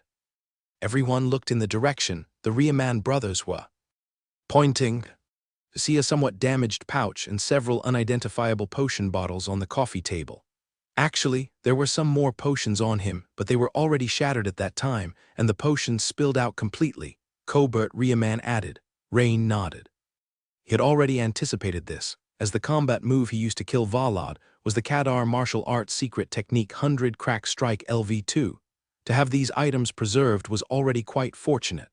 "It's unlikely to be the potions, it could be a secret letter or some other special item," Captain Baron beside him suggested. So, with Rain's permission, the Riaman brothers began to check the battle loot item by item in front of the Fish Dragon squad. Apart from those potions and gold coins, they found an ancient parchment scroll in Wolo's pouch. Upon opening it, they saw a location marked on the parchment. "Is this a treasure map?" Pirate treasure? Cornet Layman couldn't help but be quite curious. Rain glanced at the island displayed on the map and felt a strange sense of familiarity. He remembered, wasn't this the ring-shaped island? Previously, the necklace-shaped archipelago he had obtained from the treasure map of the pirate king shipburner Vincent Sanborn turned out to be the destination. It seemed to be called the Sapphira Islands. Rain looked closely, and indeed, the destination marked on the map was the Sapphira Islands. The destination marked for the Pirate King's treasure, the Island of Fear, was on the east side of the Sapphira Islands. Rain couldn't help but wonder, was it a coincidence that the two were so close? Or, at this moment, Cobert Riemann flipped the parchment scroll map over and saw a line of scrawled small characters on the back. These characters seemed to have been added later on. Only to hear Cobert Riemann read in a low voice, the location of the ancient Goblin Empire city of Lombadon.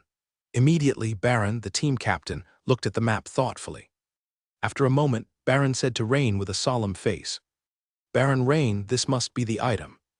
Rain nodded and said, "Captain Baron, if this item is important to the Imperial Navy, I can directly hand this spoil over to you." Since the two maps happened to be in the same sea area, and Rain had already noted the location, even without the parchment scroll, he could still find the ancient Goblin Empire ruins.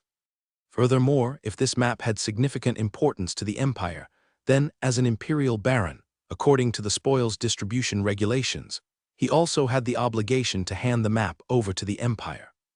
Of course, the Empire would compensate him afterward. Baron looked at Rain and said, "Thank you. However, Baron Rain, according to the principles of spoils distribution, if we take this item from you, we are obliged to compensate you. You have quite a talent in combat skills, Baron Rain. I have a personal spoil I acquired earlier, a shield and sword extraordinary battle technique. If you are interested, this could be compensation for the transfer of the map." "What do you think?" Upon hearing this, Rain immediately smiled. He hadn't expected Captain Baron to be such a fair man. For him, this was certainly good news, as he was currently in need of shield and sword extraordinary battle techniques. Since his class changed to Weapon Master, Legendary, having one more combat skill at hand meant one more method for tackling enemies in battle. He already had the two-handed warhammer, greatsword, and bow. A shield and sword technique was exactly what was missing. Immediately, Rain nodded with a smile and said, "Of course, Captain Baron." Baron then took out a thin booklet from his chest and handed it to Rain.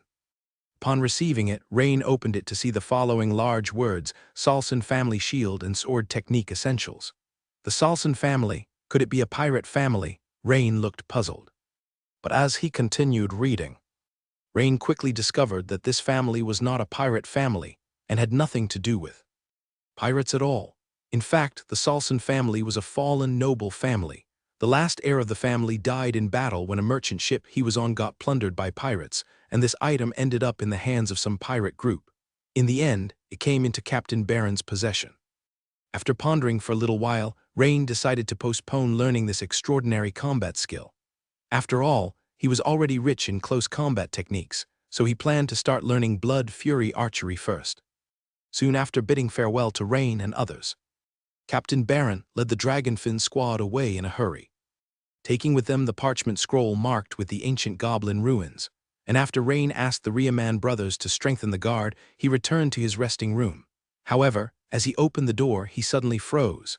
He saw that the large purple egg on his desk, the top had already cracked open.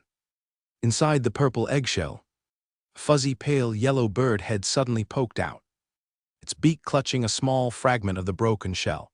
At first glance, the chick seemed no different from an ordinary baby chicken. On seeing Lord Rain, the chick's lively eyes curiously observed him, seemingly sensing no ill intent. It chirped clearly and cheerfully twice. Rain smiled and approached, carefully picked up the fuzzy chick, and placed it on his palm, stroking it several times. After a moment's thought, Rain stepped outside and said to a guard nearby, "Please ask Miss Vinica to come here."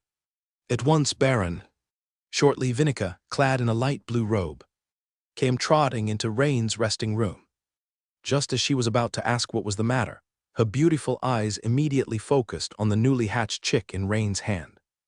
Vinica couldn't help but pause, her mouth opening slightly before she extended her fair fingers, asking in surprise, "Lord Rain, is this the little creature that came out of the purple egg?" "Yes, Miss Vinica. I asked you here to inquire if you can identify what kind of bird it is. Also, what would be appropriate to feed it." Vinica walked forward briskly, then pinched the chick's beak and checked its claws before nodding, saying, "Lord Rain, although I cannot accurately identify this bird species yet, it certainly belongs to some kind of raptor. For feeding insects, beast meat, or fish should do. And seeing how strong it is at birth, it is very likely a naturally ferocious species. If you can feed it meat from ferocious creatures directly, that would be best." After hearing this, Rain nodded and said, "Thank you, Miss Vinica. This made things simple. Ferocious beast meat was readily available for him. He still had plenty of bear meat left over from his training, which he could try feeding to the chick." He walked over to a cabinet, took out a piece of raw bear meat, and tore off a small strip to offer to the chick. The anxious chick opened its mouth wide and gulped down the small piece of meat like a pelican, then chirped happily twice, as if to say, "Is there more? If there is, bring on some more." After watching for a while, Vinica reminded him, "Lord Rain, it seems it really likes the bear meat you fed it. However, many chicks have been known to overeat to death, so you'd better pay attention to the quantity of food." At that moment, sounds of flapping wings came from outside the window, and a large white seagull landed on the windowsill, looking at Vinica. Vinica's face lit up with joy, and her twin ponytails swished energetically as she said, "Lord Rain, Master Annius has replied to my message. It seems we will soon know the answer." The girl quickly walked to the window, opened it, and began exchanging words with the seagull. Seconds later, Vinica turned to Rain with a mix of surprise and a slight complaint. "Lord Rain, really lucky my mentor identified that it's most likely an egg from a wandering blood-feathered horned eagle. I have been searching for so long, how come I've never been this lucky?" "Blood-feathered horned eagle, Miss Vinica, could you give me a brief introduction?" asked Rain, raising an eyebrow in curiosity. He did not know what kind of bird it was. Of course, the blood-feathered horned eagle is fierce by nature. A naturally aggressive species, and unlike other raptor species, it's not fast in flight. However, as an adult, its size approaches that of a horse with a wingspan of 4 to 5 meters, strong muscles, and it has a beak and talons as hard as steel, highly skilled at close combat, explained Vinica. Moreover, the adult blood-feathered horned eagle has a distinctive pair of antlers on its head. A raptor known for close combat, though it may not have the innate ability of casting that Rain expected of a raptor. Who's to say that formidable close combat prowess isn't a talent in itself? Rain nodded, yet slightly furrowed his brow and asked, "Then, Miss Vinica, why would an egg of the blood-feathered horned eagle be found in the nest of an iron-beaked sea eagle?" Vinica chuckled good-naturedly, her face blooming into a smile as she spoke. "That's precisely what I wanted to address. The blood-feathered horned eagle's intimidation forces lower-tier raptors to abandon their nests. Then the blood-feathered horned eagle lays its eggs there, typically 1 or 2 at most. Additionally, they release a special scent that makes other raptors believe the egg is theirs, even if the sizes of the eggs are vastly different." Rain nodded, beginning to understand. "So, you're suggesting that the blood-feathered horned eagle is a type of raptor that practice brood parasitism?" Vinica shook her head and replied, "Not exactly. According to my mentor, it's very rare for blood-feathered horned eagles to do so. Usually, if their living environment is stable, they won't resort to this behavior. Only in certain extraordinary circumstances, such as battles, competition, and so on, would they turn to brood parasitism. Therefore, as you've seen, their egg hasn't hatched prematurely, and it hasn't pushed the sea eagle's chick out of the nest." Now Rain understood a little better. Seems like he was quite lucky this time, finding the egg of a naturally aggressive species.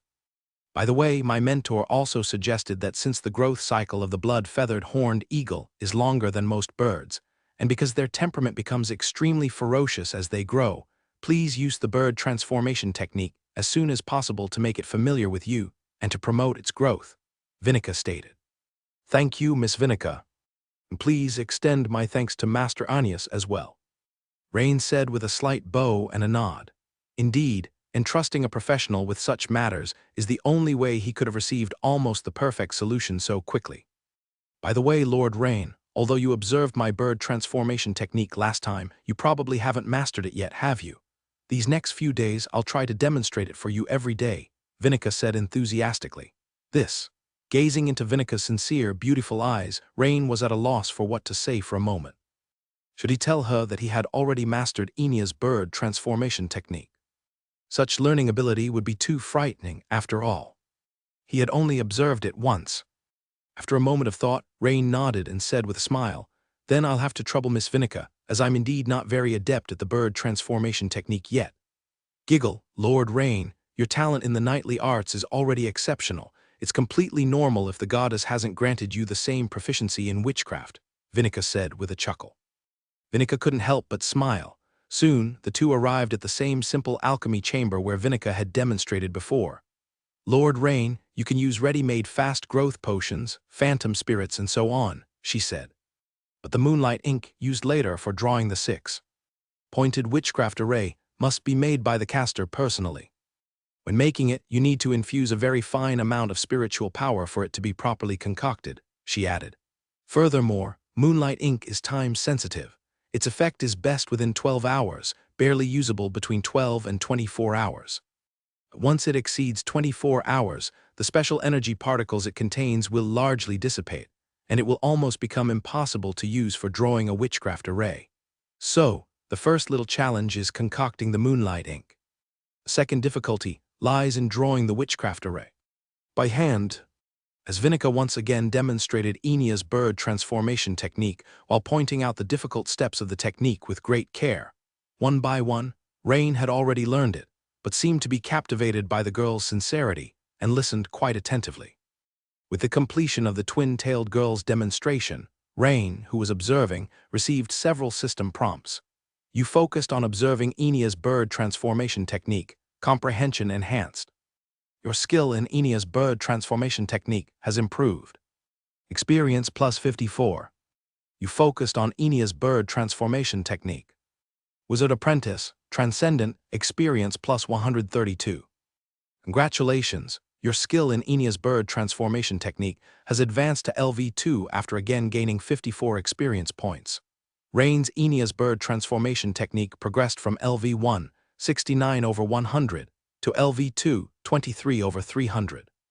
Fragments of memory related to Enia's bird transformation technique began to pour into Rain's mind, which he quickly absorbed and mastered. Lord Rain, it's not enough to just observe. Why don't you give it a try?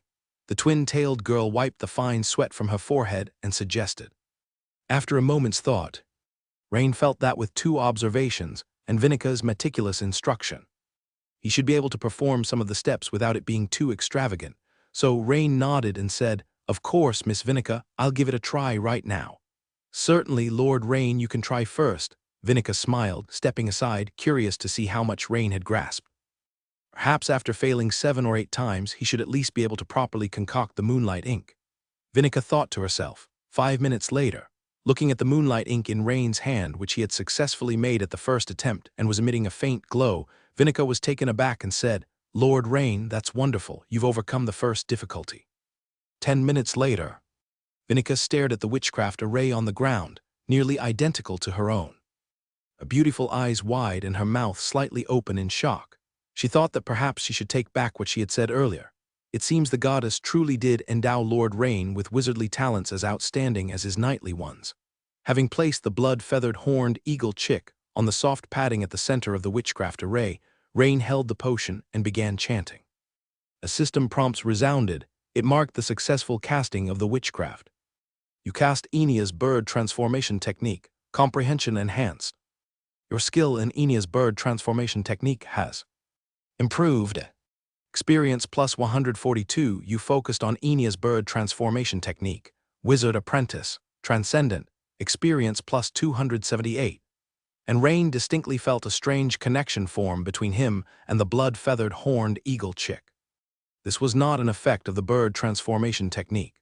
It seemed that by casting the technique, the system acknowledged that he and the chick had formed a pet relationship. Sure enough, the system prompts followed. Ding. The host has established a contract with a ferocious wild beast for the first time. Current pet count, 3 over 3. Ding. A core event for the legendary beast tamer profession conversion has been detected contracting. Ferocious wild beast. Preconditions for advancing to beast tamer, legendary. 1. Beast tamer transcendent, LV5 or above. 2. Spiritual power of 24 points or above. 3. Having at least 3 ferocious wild beasts as pets. 4. Successfully raising at least 1 ordinary animal into a ferocious wild beast. Current conditions do not match. Advancement to beast tamer, legendary failed. Looking at the system prompt that suddenly appeared, Rini read through it several times, feeling quite delighted in his heart, because once the prerequisites for a profession were listed, although sometimes challenging, at least he knew what was lacking and where to start to fulfill each condition systematically. After being magically enhanced, the blood-feathered horned eagle chick had grown significantly larger. At this moment, it affectionately ran over and nuzzled Rini, then opened its mouth wide and cried out a few times, seemingly saying, "I'm hungry." Watching this scene, Vinica said with envy, "Lord Rini, could I borrow the blood-feathered horned eagle to feed for a couple of days? Don't worry, I'll take good care of it." "Of course you can." Rini nodded and replied with a smile. That was perfect since he needed to mull over and sort out some other matters without the distraction of the chick. Once back in his room, Rini started pondering the suggestions Captain Barron had given him earlier. Raising the quasi-secret technique to a secret technique was crucial for him. A key aspect was improving the Bear King breathing method. Having a few skill points left, Rini decided to test its effect first. With Rini adding one skill point to the Bear King breathing method, it instantly advanced from LV9 to LV10. Immediately, a torrent of memories about the practice of Bear King breathing method flooded into Rini's mind. These breathing technique practice memories were like a long movie flashing through Rini's mind, and before he knew it, they became ingrained in his body like instinct. When Rini opened his eyes again, it was as if he had gone through many years of arduous training in the Bear King breathing method. At this moment, he could clearly feel his blood circulation accelerating, as if there was a furnace inside him, providing a wealth of heat and some strange transformation to his body. At the same time, Rini felt that the muscles and fascia in his body also became stronger, and the primordial force in his body, previously as thin as a little finger, had rapidly increased to the thickness of an index finger, circulating swiftly throughout his body. Even though there was constant consumption during circulation, it seemed that every time it passed through a part of the body, hundreds of millions of cells would contribute tiny, nearly imperceptible drops of primordial force to this stream. So, through the accumulation of little contributions, the primordial force stream was maintained at the thickness of an index finger, endlessly flowing.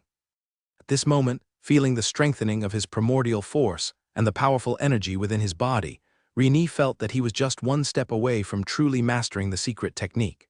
It felt like there was just a sheet of paper in front of him. A small push was all it would take to reach his target. Unfortunately, his attribute panel now showed that he had 0 remaining skill points. However, Rini took another look at his profession level for Weapon Master, Legendary, and thanks to the battle experience rewards he had received earlier, he had reached LV4, 649/1000, which was more than halfway there. If he continued to train methodically, he should be able to reach this goal before heading to Minster for the Sword Bearer assessment. Next was the combat debrief. The thing that Rini found most profound was not the troublesome witchery curses master from the Alliance, nor the variability of their curses, but rather the impact and understanding of small team combat. Perhaps some defensive witchcraft didn't make a big impression on him, but it was different with others. For example, the witchcraft water walking that Vinica had cast on him before the battle, enabling him to fight on the water's surface with ease, was exceptionally significant. Then, there was Nathaniel's witchcraft swift wind, which increased his speed by about 20%. Knowing that 20% speed increase for him could result in a 40% increase in combat power. These two witchcrafts of differing effects, Rini believed, greatly enhanced his combat ability. It was because of the other members of the Fish Dragon Squad's support with various witchcrafts in combat, allowing Baron to hold on despite facing a witchery curses master who was a strong counter to him. Another point was that Rini had a premonition that if the Empire's Navy's Special Division Wave Strider utilized this small team approach, and the larger sword-bearer faction of the Empire would likely have a similar structure. However, that was a future concern, and for him, the priority was still to improve his own strength. This time, his encounter happened to be with a witchery curses master skilled in curses, but if it had been another type of wizard, he might not have been able to cope as easily. Plus, the stronger he became, the more confidence he would have when facing potential future decisions involving mutual teammate selection. After thinking it over, Rini walked over to the desk, opened a drawer, and took out the roll of parchment for Blood Fury Archery. Reading it carefully, he planned to enhance his archery skills first, also giving himself an additional long-range attack ability. After thoroughly reviewing Blood Fury Archery several times, Rieni had an epiphany, left his room, and went to the training room in Fishing Port Town's administrative hall. "Baron, sir. Good day, Baron, sir." The guards, peace officers, and night watchmen greeted Rieni as they saw him. Rieni nodded and said, "Carry on with your practice." "Yes, Baron, sir." Rieni then went to the archery range aside, picked up the strongest bow with the highest draw weight, and began to practice on his own. With the foundation of basic archery skills, Rieni took to Blood Fury Archery very quickly, and it wasn't long before a system prompt appeared. You practiced Blood Fury Archery, gaining insights. You have comprehended a new skill Blood Fury Archery. Your skill Blood Fury Archery has increased experience +2, detection of host practicing basic archery, which is also a form of archery. Do you want to fuse it into Blood Fury Archery? This fusion will consume 0 skill points. Note: after fusion, basic archery will no longer appear on the panel, but the host can still use the related moves. Note: after fusion, Blood Fury Archery will absorb the advantages of basic archery and improve upon them, while the host's experience in basic archery will be converted into the experience of the improved Blood Fury Archery at a certain rate.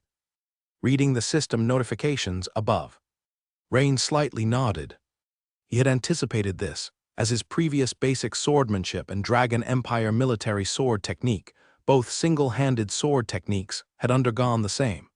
Without much hesitation, Rain immediately chose yes. Soon after, basic archery LV3 vanished from the Weapon Master Legendary panel, replaced by Blood Fury Archery LV1, 78/100. To his surprise, the more than half of LV3 basic archery didn't even reach LV2 Blood Fury Archery after conversion. It seemed that the level of Blood Fury Archery was far above that of basic archery. However, Rain quickly showed delight to him. The stronger the extraordinary battle technique, the better. As for the difficulty of practice, he had a cheat. After pondering for a while, Rain realized that after integrating basic archery, there was hardly any change in Blood Fury Archery, which also indirectly proved that Blood Fury Archery was significantly superior to basic archery. Or rather, this kind of fusion brought very minimal improvement and enhancement to Blood Fury Archery. Soon afterward, Rain continued practicing Blood Fury Archery. With the experience boost from the talent Basic Extraordinary Understanding, Rain successfully advanced Blood Fury Archery to LV2 within an hour. Almost simultaneously, scattered memories related to practicing Blood Fury Archery flooded into Rain's mind and gradually integrated into his muscle memory. Near the coast of Meister County, 10 meters plus deep in the sea water. If Rain were there, he would be extremely surprised, for in front of him was a metallic object shaped like the Nautilus from the 19th century novel 20,000 Leagues Under the Sea, about 20 to 30 meters long in an ellipsoidal shape. Though the exterior was made of riveted iron, looking not very advanced, placing it in the Dragon Empire would make it an unimaginably advanced product. Inside the submersible, the Federation Brigadier General was speaking with the young man Jonastone. "Jonastone, is there any definite news now about that ancient map of the Vald's Goblin Empire? Have you contacted the Zaral Rebellion, and is there any feedback?" "Well, Brigadier General, I contacted the rebellion half a day ago, but strangely so much time has passed, and there has been no sign from them," Jonastone said, frowning. "This band of rebels, always quick to ask for aid on usual days, now when we actually need them, they are unreachable," the Federation Brigadier General said, showing anger. "His Excellency Nero from Leviathan team has asked us about the situation at Fishing Port Town, now the Imperial Navy's strength in the nearby seas is starting to increase, and we don't have much of a window left. If no message comes through, pass a message to His Excellency Nero, telling him to give up the plan to attack Fishing Port Town. However, that young great knight from the Dragon Empire mentioned by him, who possesses the rare talent Iron Will, we must continue to investigate. Such people with special talents pose a potential threat to our Federation, thus, we must nip it in the bud whenever possible," the middle-aged man said, his expression solidifying as he pondered for a moment. "At your command, Brigadier General," Jonastone said, bowing slightly. At that moment, an officer in a light blue uniform came over to Jonastone, whispered a few words to him, and handed him something. "Oh, Brigadier General, just as you mentioned the Zaral rebels, their message has arrived," Jonastone said with a smile, taking the information and speaking to the middle-aged man. "What do they say?" "Well, let me see." Johnstone quickly opened the information, scanning it rapidly, and within a minute he spoke with some surprise. "Brigadier General, it turns out the Zarel rebels' stronghold in Meister County has been destroyed by the Dragon Empire. No wonder there has been no news for so long." So are we to assume that we can't rely on the Zarel rebels anymore? The Brigadier General was also a bit surprised, as the rebels were thriving in other counties of the Dragon Empire's Mingster province without any news of their strongholds being taken. Could it be that the defensive forces in Meister County are that strong? Not exactly, sir. This piece of intelligence actually comes from a spy from the Zarel rebels located in Meister County. The intelligence reports that their leader in Meister County was killed by a baron named Rain, newly appointed by the Dragon Empire. Additionally, the key information in the intelligence about the coastal defensive forces in Meister County also pertains to this Rain. Oh, what does it say? The Brigadier General's interest was evidently piqued. The governor and sheriff of Fishing Port Town are both held by this Baron Rain of the Empire. Oh, so the young man His Excellency Nehru was seeking is likely this Rain. Brigadier General, if the message from the Zarel rebels is accurate, I think he must be.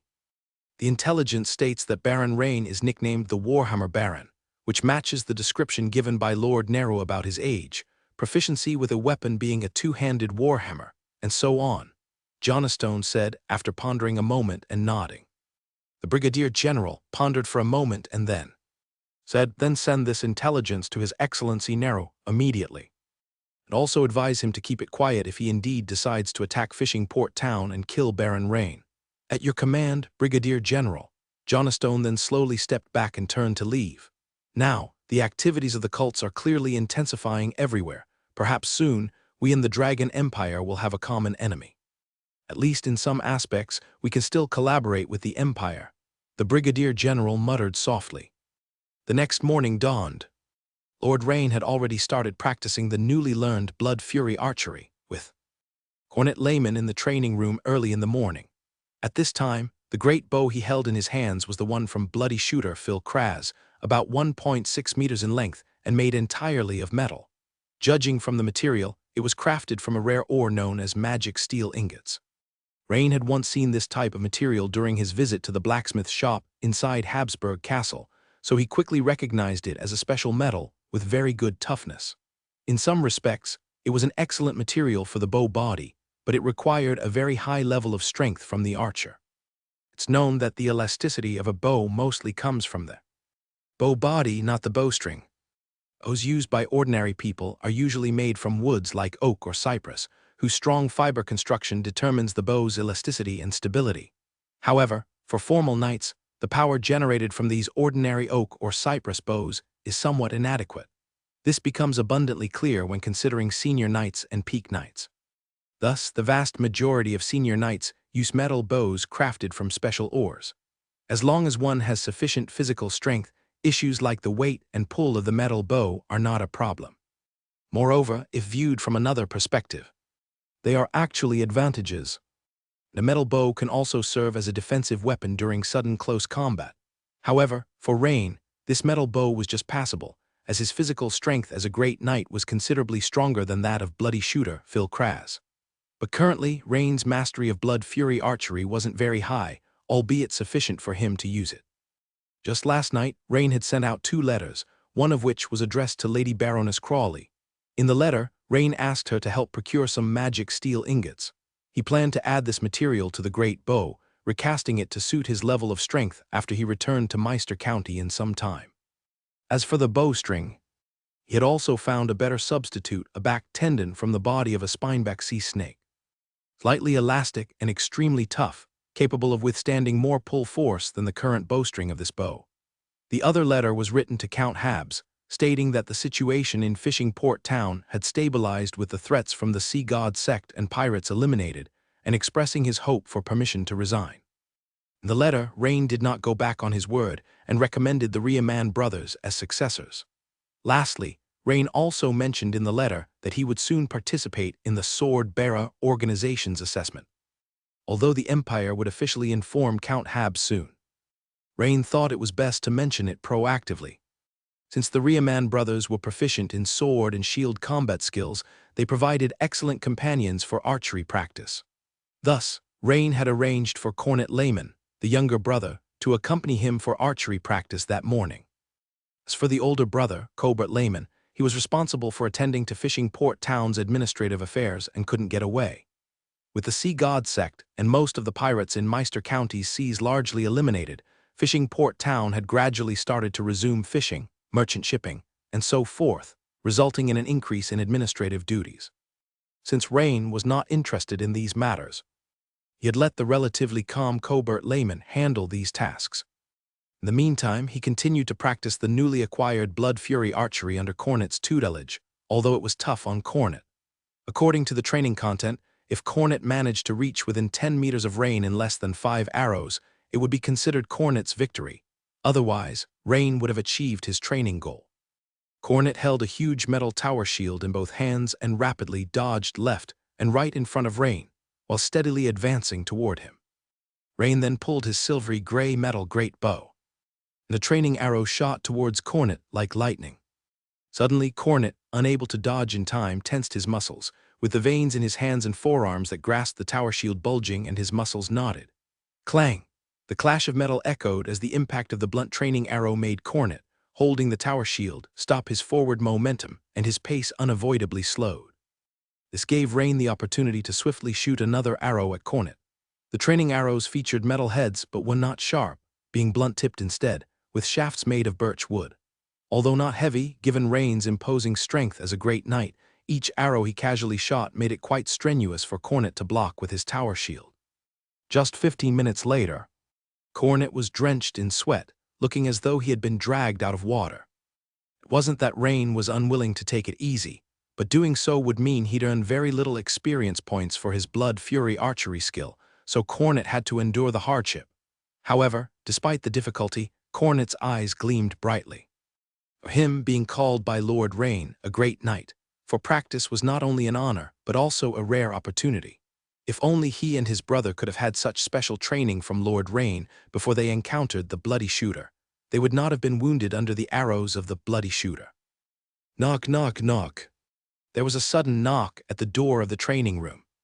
Mary, a major in a Navy uniform, stood smiling at the door looking at Rain.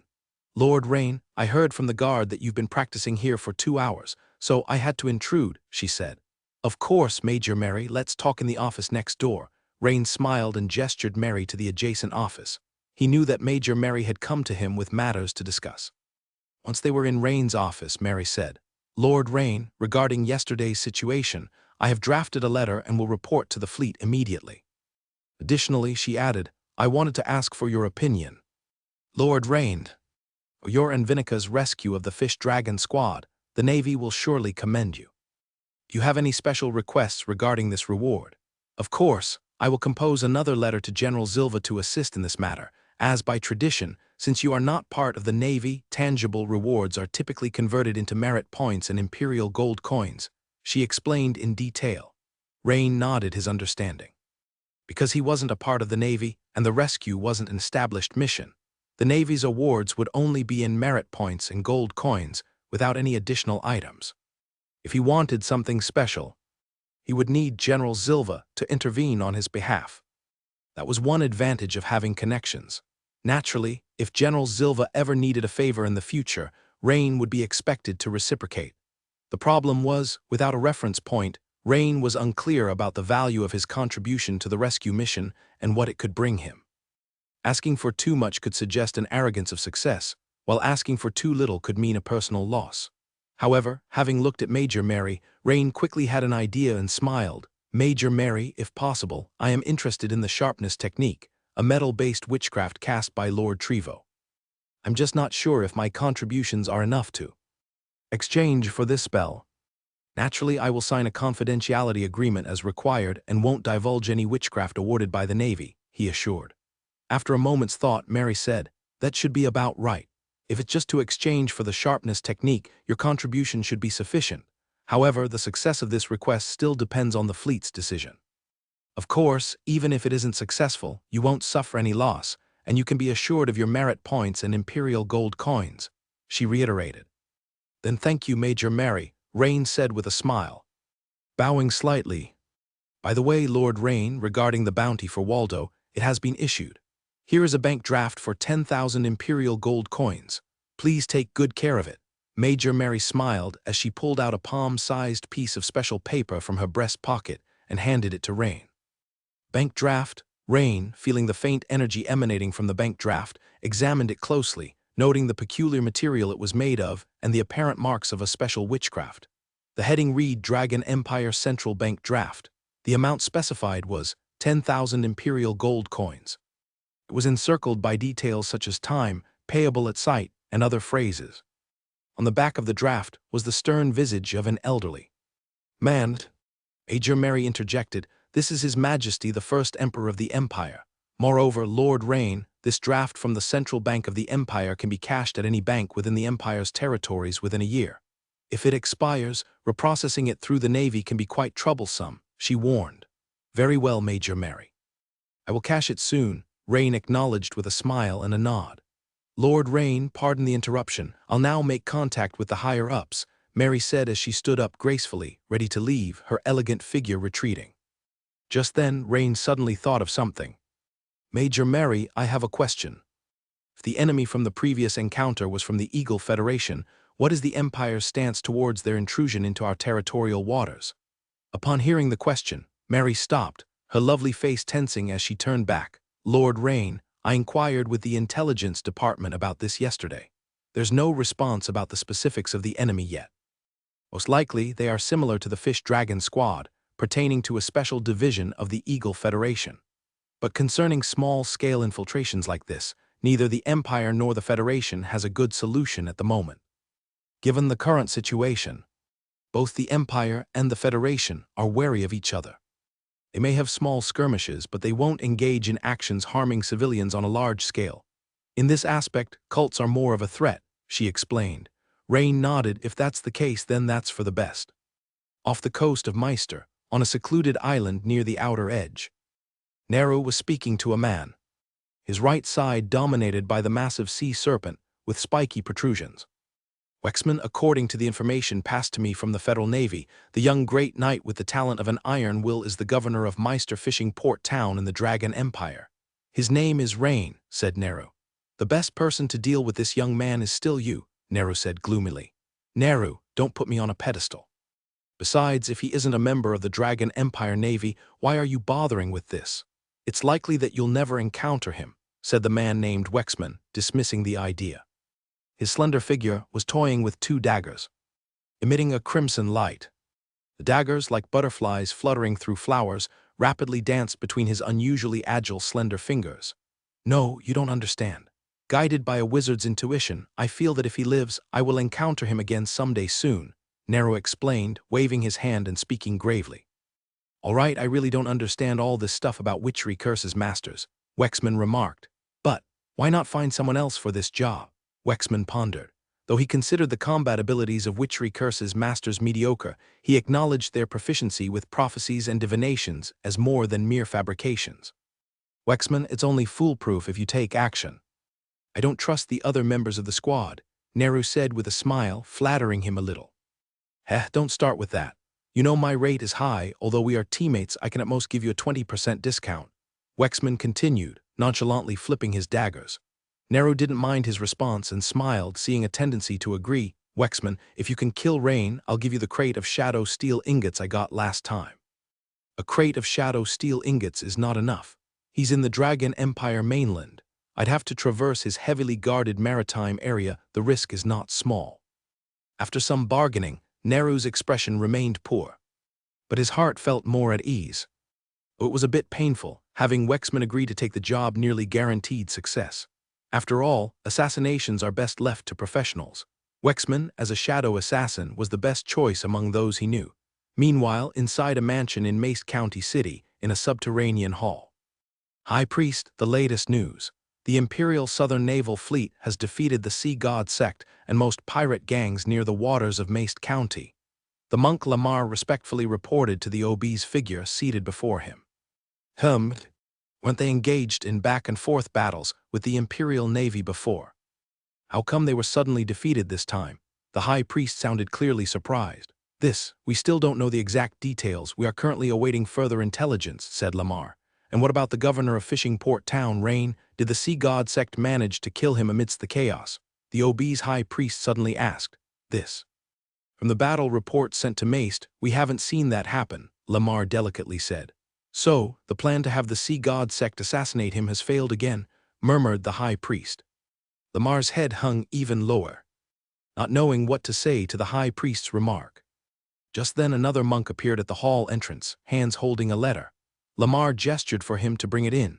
This sealed letter likely contained the latest news. He opened the letter quickly, glancing at it, his expression froze, and he stammered slightly, unsure of how to relay the news. Just speak up, don't beat around the bush, the seated obese high priest, noticing Lamar's hesitation, commanded. High priest, according to the latest intelligence, it seems that Rain captured the deputy leader of the Black Sails pirates and an envoy of the Sea God sect, which led the Imperial Southern Naval Fleet to find the hidden bases of the major pirate gangs and the Sea God sect.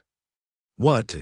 So, you mean to say that not only did nothing happen to him on his trip to Fishing Port Town, but he also managed to accumulate more merit by wiping out the Sea God sect and the pirates?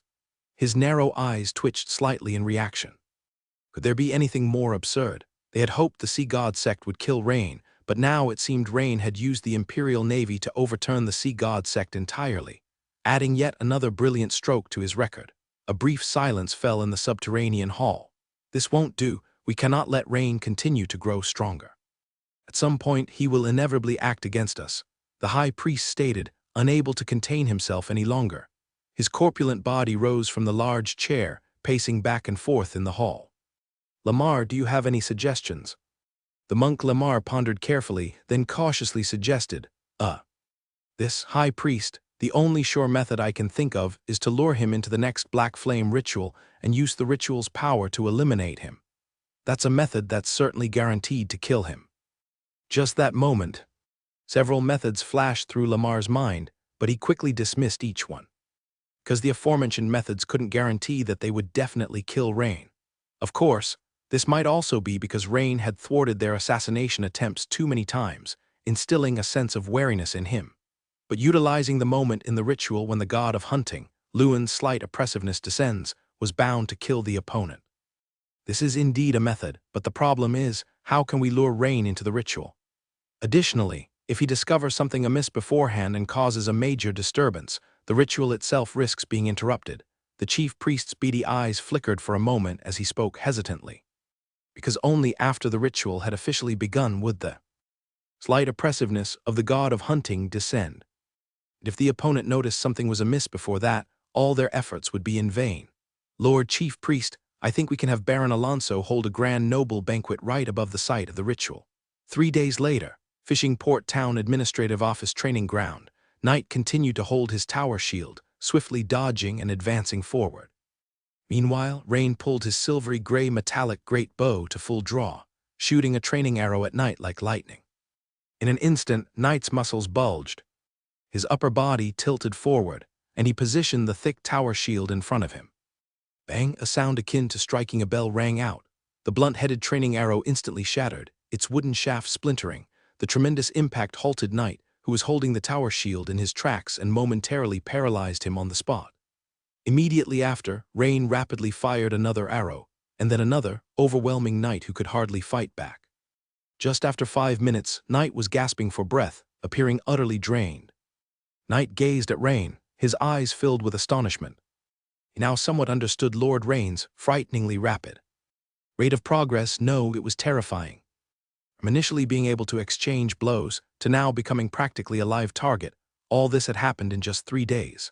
In these 3 days, Rain's blood fury archery had sharply improved, stepping into level 4 this morning and establishing a certain level of long-distance fighting capability. This level of mastery in archery, if used against Knight-ranked enemies, would no longer pose a problem. However, if facing great Knight-ranked enemies, there was still some gap.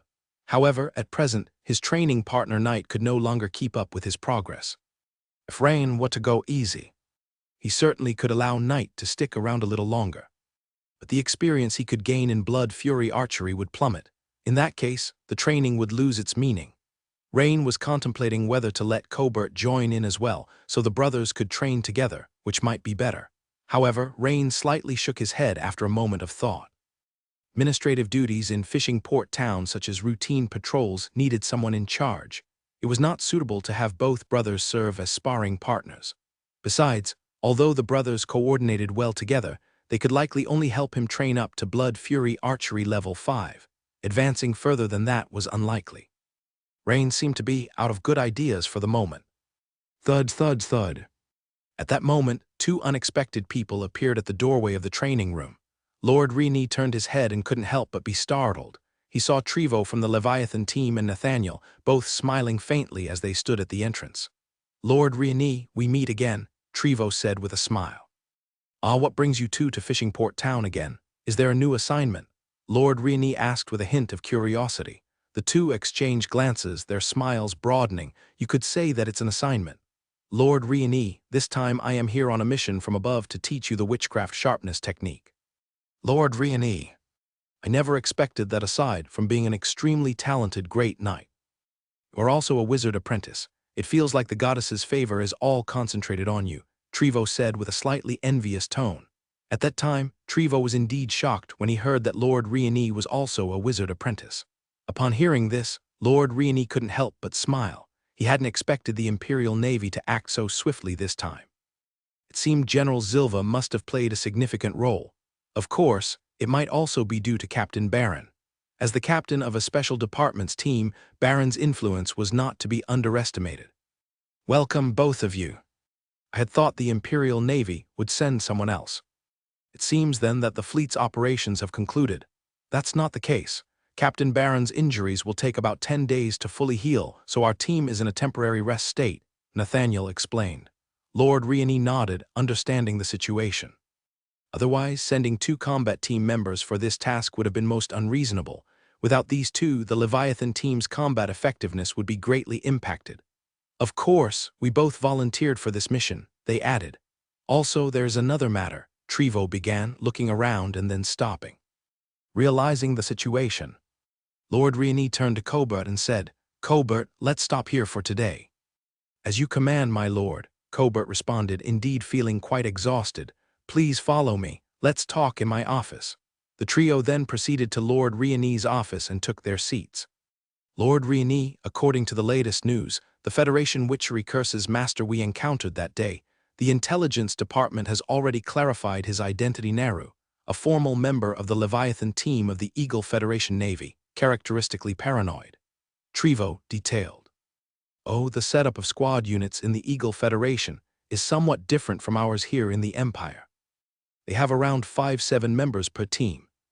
Each member oversees a varying number of followers. Thus, their team resembles a combination of 4 to 5 of our teams, Nathaniel added. Lord Riani nodded, making sense of the information. Otherwise, if a team was comprised solely of members as difficult as Neru, that team's combat effectiveness would be exaggerated, and the Leviathan team surely wouldn't be a match for them. Based on the Intelligence Department's assessment, several formal members of the Leviathan team have already arrived at the coast of Minster Province, seemingly to carry out a special mission. Additionally, based on divination and psychological profiling of Neru, it is possible that he might take this opportunity to seek revenge on you, Lord Riani. Therefore, Captain Baron had us come here first. Hearing this, Lord Riani understood why the two had come to Fishing Port Town together, not only to teach him the sharpness technique witchcraft, but also to prepare against potential revenge from the opponent. Thank you both, and please convey my thanks to Captain Baron as well. You're too courteous, Lord Riani. Also, if you are free, I can teach you the sharpness technique right now, Trevo said, slightly bowing. Then please proceed, Lord Trevo. Lord Riani said, unable to suppress a smile. At that moment, there was suddenly the sound of boots tapping outside the door. Upon hearing it, Rain's ears twitched. It was Major Marika's footsteps. Thud, thud, thud, come in. As expected, the one who opened the door was Marika, clad in a fitted navy uniform. Marika had intended to say something, but the presence of the 2 members of the Fish Dragon squad caught her off guard, causing her to hesitate momentarily. However, she quickly put on a bright smile and said, It seems that the 2 gentlemen from the Fish Dragon squad are much quicker in action than I had anticipated, Lord Riani. It looks like there is no need for me to relay the message from the fleet anymore. Indeed, that's the case, Major Marika. Rain said with a smile. Gentlemen, I shall not interrupt your conversation any further. Major America smiled and then turned to leave. She left behind a silhouette with the broad curves of a pencil skirt uniform, prompting Trevo and Nathaniel to exchange a look before turning to Rain and chuckling. Lord Rini, it appears that Major America, the flower of the Sixth Fleet of the Imperial Navy, is quite concerned about you. Rain glanced at the two men, noticed their knowing looks, and couldn't help but be slightly taken aback before he shook his head in denial. Gentlemen, there's nothing going on between Major America and me. We merely have a professional relationship. Haha, Lord Rini, there may be nothing now. But it doesn't mean there won't be anything in the future, Trevo said with a wink and a laugh. Trevo, since Lord Rini does not wish to discuss this topic, let's get down to business first, Nathaniel suggested, his teasing gaze eliciting a wry smile from Rini. Indeed, Lord Rini, before I teach you the sharpness technique, I will need you to sign this confidentiality agreement. Trevo took out a thin sheepskin scroll that emitted a faint energy fluctuation and handed it to Rini. Of course. Rini nodded and began to examine it closely. The items listed on the scroll were various prohibitions, like without the consent of the Imperial Navy. No witchcraft or extraordinary battle technique obtained from the Imperial Navy may be disclosed to others, limited to personal practice and use. The faint energy fluctuations seemed to be from some form of witchcraft spell. Soon enough, Rain picked up a quill and swiftly signed his name. After signing, he keenly sensed that the energy fluctuation was undergoing a subtle change and was establishing some kind of connection with his own spiritual power fluctuation, likely due to the spell on the sheepskin scroll being triggered. Seeing this, Trevo smiled, handing over another pale yellow beastskin scroll to Rini. Lord Rini. This contains the introduction and witchcraft model of the sharpness technique. Take a look at it, and later we can discuss it further. All right, thank you, Trevo, Rain replied with a smile. After seeing the two men out, Rain carefully perused the beastskin scroll. After reviewing it several times, he realized that the complexity of envisioning the witchcraft model for the new metal-based sharpness technique was similar to that of the fire-based scorching touch, not overly difficult. As Rain had already mastered 3 spells: Scorching Touch, High Temperature Force Field, and Scorching Touch, he did not encounter much difficulty when learning this new metal-based witchcraft. About half an hour later, after failing 5 or 6 times, Rain succeeded in his first attempt. The glimmering greatsword he held shimmered on the surface with a sudden and slightly dazzling silver radiance, different from the prickling kind of light, more akin to a flowing water-like halo. At that moment, the light flowed over the surface of the greatsword like liquid silver, quite beautiful.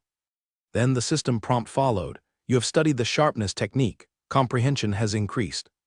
You have grasped a new skill: sharpness technique. Your skill, sharpness technique, has improved. Experience +1. Simultaneously, on the Wizard Apprentice Transcendent panel next to the icon for Scorching Touch, a new icon appeared. The frame of the icon lit up slightly, and the icon itself displayed an image of a glowing handleless blade, surrounded by multiple short lines symbolizing sharpness. Rain focused his attention on the new icon, which had a line of small text underneath. Sharpness Technique LV1, 1/100, Sharpness Technique LV1 effect. Consumes a certain amount of spiritual power to manipulate nearby metal energy particles with a specific witchcraft model, enhancing the sharpness of a designated metal weapon for approximately 1 minute. Note: casting time is 3 seconds, and the power is proportional to the caster's spiritual power. After some thought, Rain took down a decorative steel shield from the wall of his room and gently swept his sword across it. A sensation of cutting into tough leather emanated from the greatsword's hilt. Even though he had anticipated it, Rain's eyes still narrowed in surprise at the effectiveness of the sharpness technique. It was better than he had expected. He recalled the scene when he sparred with Trevo a few days ago and realized the sharpness technique that Trevo had used, although quick, did not seem to have such a potent effect. Could it be because of his metal element affinity that he achieved a better effect than what Trevo had demonstrated? That must be it, Rain concluded with a nod. With a light wave of his hand, Rain cancelled the new witchcraft and then channeled his great knight's primal force into the glimmering greatsword, causing it to emit a faint luminescence. The effects wrought by the primal force paled in comparison to the ornate and dazzling silver glow of the sharpness technique of witchcraft. At this moment, Rain placed the greatsword flat on the desk, folding his arms as he began to ponder. By now, he had realized the differences in the application of the primal force infusion in comparison to the witchcraft sharpness technique when used on weapons. Setting aside the question of power for the moment, even just in terms of duration, there was a fundamental difference between the two. Once the output of primal force ceased, the enhancing effect on the greatsword would naturally dissipate instantly, but the sharpness technique's effect lasted a full minute. Thus, if an archer were to use arrows, while primal force could also be used to enhance the metal arrowheads, the effect would vanish as soon as the arrows were shot and left the hand, as the primal force couldn't be maintained. But the sharpness technique was different. It could last a minute, making it far more applicable to arrows, throwing weapons, and similar situations than Rain's current level of primal force enhancement. Furthermore, a thought suddenly struck Rain. He grasped the greatsword again, first chanting and casting the sharpness technique of witchcraft. Once the greatsword lit up with the rippling silver halo, Rain continued to infuse the greatsword with primal force. On the surface of the blade, in addition to the layer looking like a silver membrane, another layer of faint fluorescence was now superimposed. This made Rain nod to himself in approval. Indeed, it was possible to apply a double enhancement. As for the effect, out of curiosity, Rain immediately swiped the greatsword, now enhanced with both the sharpness technique and the Great Knight's primal force, across a steel shield. Instantly, he felt a sensation similar to cutting through butter transfer from the hilt. Hiss! It was incredibly sharp. Gazing at the smooth cut as if made by a cutter, Rain's pupils constricted. He knew he hadn't used much strength, but the result was far beyond his expectation. This made him stand in place, his thoughts flickering as he pondered. After a while, a knock on the door was heard. "Come in." There stood Trevo at the doorway, smiling as he spoke. "Lord Rain, are we ready to start learning the sharpness technique now?" "Based on the difficulty of learning the sharpness technique, I've tentatively planned for 10 days of progressive learning and practice, each session lasting about 2 hours," he continued. "Of course, Lord Rain, if you encounter any problems during this period, we can extend the number of teaching days," Trevo added. "I think I'll be in Fishing Port Town for the coming period," he concluded. Rain was slightly startled by Trevo's words. Although Trevo spoke politely, saying that the training could be extended if 10 days weren't enough, the problem was, Rain had already mastered the sharpness technique. As soon as he successfully cast it once, the system would prompt him, and he would naturally master the witchcraft. This presented a bit of a conundrum for Rain. What was beneficial to others was simply a waste of time for him. Of course, he could choose to hide this fact and slowly learn the sharpness technique with Trevo, but there was a saying, wasting time is wasting life. At that moment, Rain inadvertently noticed the brown greatbow Trevo carried on his back and had an idea. Rain smiled and said, "Thank you, Lord Trevo. However, I would prefer if you could teach me the sharpness technique in conjunction with archery. In our previous battle, the arrows embellished with the sharpness technique you used left a deep impression on me." Rain's words hit the mark with Trevo. After all, no marksman would refuse praise for their archery skills. Trevo's already smiling face bloomed like a chrysanthemum, and he readily agreed, "Of course, Lord Rain." Soon after, the two arrived in the training room, where Trevo began to demonstrate the casting of witchcraft sharpness technique, while holding and notching an arrow. Although Trevo found it strange that the questions Rain asked were mostly about archery rather than the sharpness technique, he still answered them readily. Another half an hour passed. Even the slow-witted Trevo started to feel that Rain seemed more interested in his archery skills than the witchcraft, so he finally realized what Rain's main goal was to learn how to improve his archery. After a moment of hesitation, Trevo seriously said, "Lord Rain, it's clear that you are very interested in archery. In that case, in the next few days, perhaps I could teach you some training methods. These methods are applicable regardless of which type of extraordinary battle technique for archery you intend to practice." Rain smiled and nodded at once, saying, "Lord Trevo, that would be excellent." "Lord Rain, what do you think is the most important aspect for an archer to hit a moving target?" Trevo asked seriously. When it came to archery, Trevo became much more earnest. His question caused Rain to fall into contemplation. Clearly, the answer wouldn't be attributes related to physical qualities like strength or agility. Could it be eyesight? After a brief reflection, Rain shook his head slightly. Although keen vision helped in identifying distant targets, if the target was moving, merely seeing it clearly was obviously not sufficient. All of a sudden, a term sprang to Rain's mind. Rain tentatively answered, "Lord Trevo." Is it prediction? Trevo looked at Rain with an appreciative gaze and said, Lord Rain, your wisdom is truly breathtaking. You know, when my archery teacher once asked me this question, I pondered over it for a long time and answered incorrectly several times before figuring it out. I didn't expect you to get it right on your first try. It is prediction. Unlike shooting a stationary object, hitting a moving target at a distance requires predicting its direction and speed in advance. The greater the distance, the more crucial the prediction is. Rain nodded. He understood this point, having heard the saying a miss by an inch could lead to a failure of 1,000 miles in his former life. If the prediction is wrong from the start, the arrow will deviate slightly at the beginning, and as it travels farther, the deviation could eventually be measured in meters, or even tens of meters. Lord Rain, based on the demonstration just now, I've noticed that you already have a solid foundation in archery, and your physical condition is very strong in all aspects. Thus, we can directly proceed to the subsequent training, said Trevo. Let's start the first training now, shooting the gold coin. Trevo smiled and took out an imperial gold coin from his pocket, flicked it with his thumbnail, and the shiny coin tumbled through the air, landing back in Trevo's palm after 2 seconds. In a moment, I will flick the coin into the air from 30 meters away, and Lord Rain.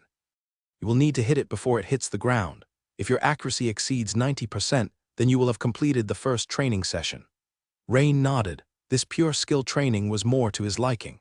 Clearly, the training content of shooting the gold coin did not require much strength, but it demanded a high level of eyesight and prediction. Lord Rain, please be prepared, I am going to start, Trevo announced from a distance. Ding, as Trevo flicked the coin into mid-air. Whoosh, Rain quickly drew his bow and shot. Unfortunately, he didn't hit the coin on his first try, but the arrow wasn't far off. After several more arrows, Rain subtly grasped the pattern of the coin's velocity as it fell from its peak. In less than 10 minutes, Rain started hitting the target occasionally. Half an hour later, his accuracy was close to 50%. 2 hours later, his hit rate had reached over 90%. This pleasantly surprised Trevo. He hadn't expected Rain to be so talented with the bow and arrow. Very good, Lord Rain, your training progress shows you have remarkable archery talent. Now it's time to increase the difficulty. I will increase the distance to 50 meters, Trevo said. However, we can take a short break first. After a moment's thought, Rain nodded and said, All right, Lord Trevo. At that moment, Trevo glanced at the dual-handed greatsword and two-handed warhammer Rain was carrying on his back, and the metal greatbow he was still holding, and his face showed contemplation. Hesitating for a moment, he said, Lord Rain, don't you think you are carrying too many weapons which must greatly reduce your speed? Yes, does Lord Trevo have any solution? Rain, sensing that Trevo might have a solution for this vexing issue, quickly inquired with a stir of interest. I just remembered that last year, when we were operating with a team of sword-bearers. The captain used a rare metal-based witchcraft to transform metal. He turned a longsword into a metal-round shield in just a few seconds. So, I was thinking, if you learned that witchcraft, it might be more convenient for you. At least you could carry just one of either the dual-handed greatsword or the two-handed warhammer. If the bowstring issue could be resolved, you might only need to carry the weight of one weapon in metal. Is there such witchcraft? Rain asked excitedly after hearing this. He quickly asked, does the Imperial Navy have this witchcraft? After all, there were still more than 20 days until the sword-bearer assessment. Even if he joined successfully, he wouldn't be able to exchange for this witchcraft immediately.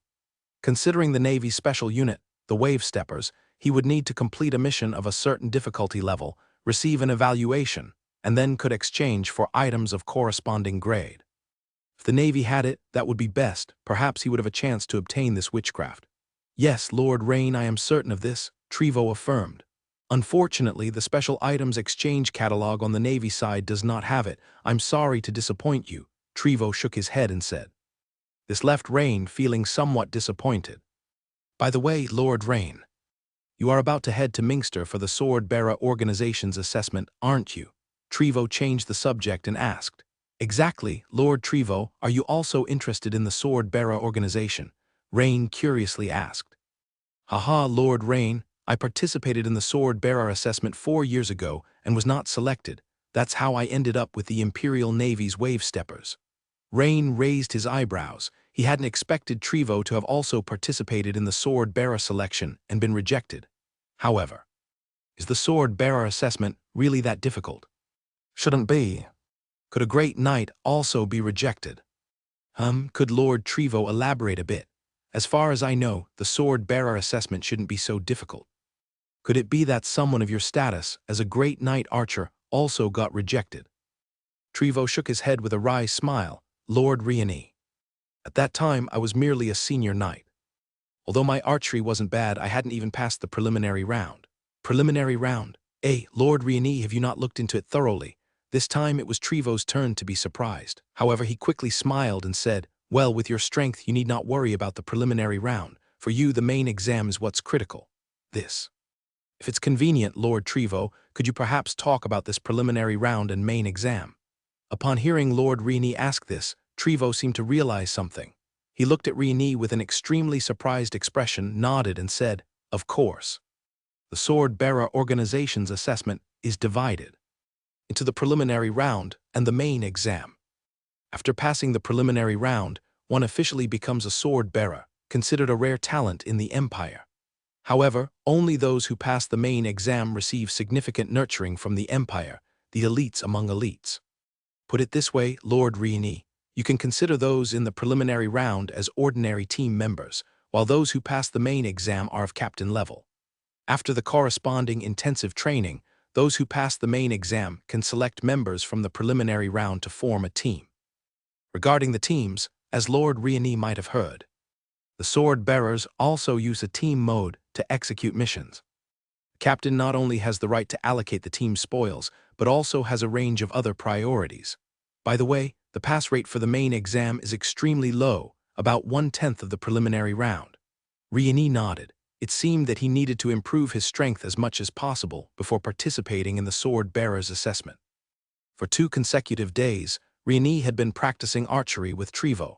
He was now trying to hit a gold coin from 100 meters away. Through these days of practice, Riani's Blood Fury archery had also made great strides, just recently advancing to LV5, and Riani, his understanding of prediction was growing more profound by the moment.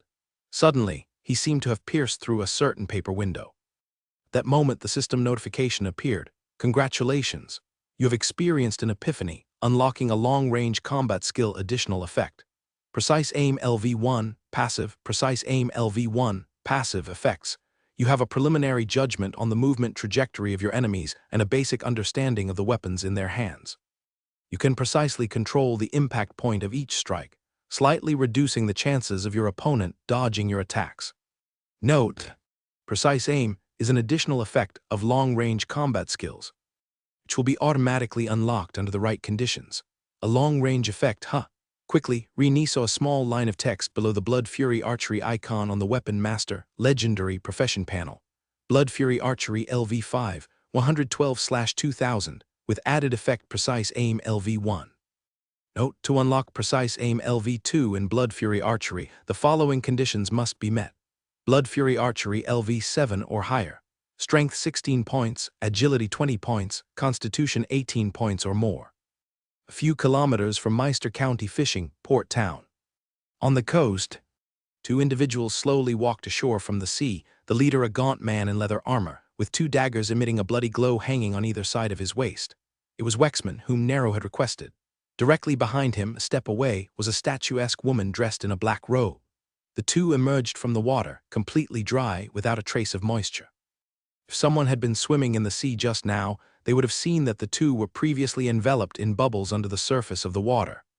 Zenina, check the defensive strength of Fishing Port Town and try to locate that Riani.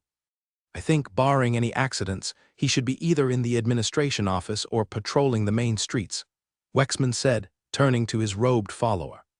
In fact, among the entire Leviathan team, Wexman had the fewest followers, directly related to his combat style.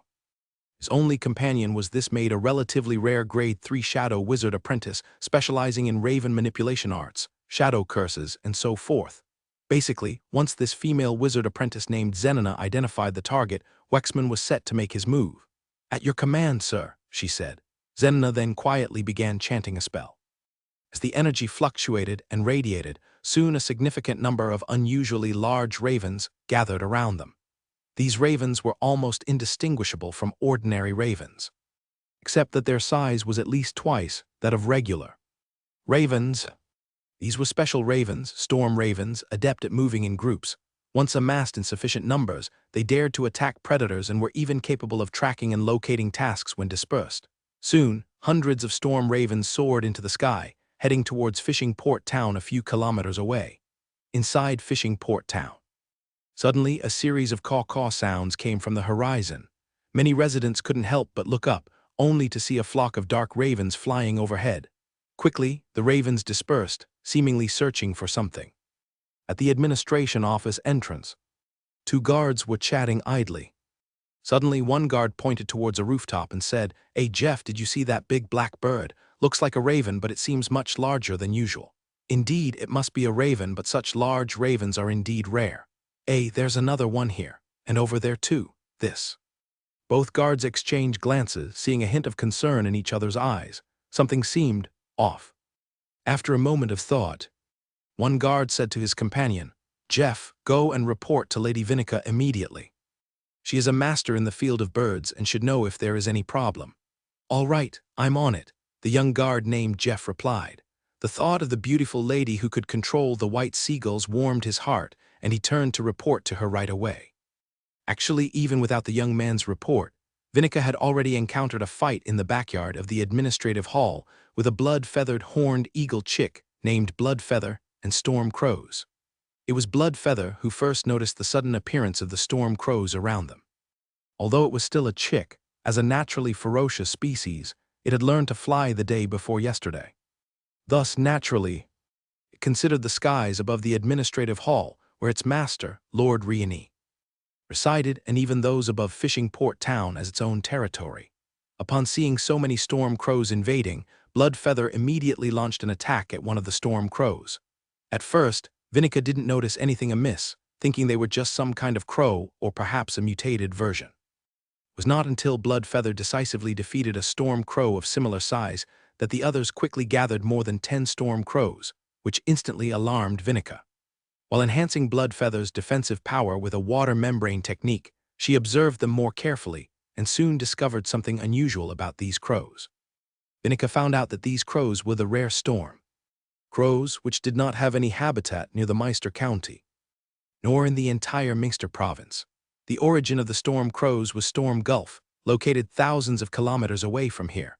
Another point was, the expressions in the eyes of these storm crows seemed rigid, as if they were under some kind of control or surveillance witchcraft, which immediately put Vinica on alert. The enemy was spying. Almost without further thought, Vinica immediately ran to the training room because she knew that both Lord Riani and Lord Trevo were exchanging bow techniques there for the past few days. In midair, empowered by the water membrane technique, Bloodfeather fearlessly confronted the more than 10 storm crows again, causing black feathers to frequently fall from the sky. Thump, thump, thump. The urgent knocking interrupted the bow technique lesson between Riani and Trevo. The girl with twin ponytails quickly walked in, anxiously saying, "Lord Riani, Lord Trevo, you must come quickly. There is a wizard apprentice controlling storm crows to spy on us nearby." The two glanced at each other and immediately followed Vinica out of the training room. As they walked, the girl quickly said, "I just saw it, around the administrative hall. At least 10 or more storm crows." Storm crows? Trevo frowned, seemingly recalling something. They are often controlled by wizards for attacking and spying. This means there's likely a third-level wizard apprentice specializing in negative energy nearby controlling these storm crows, Vinica explained. When the three reached the backyard of the administrative hall, Nathaniel also just arrived.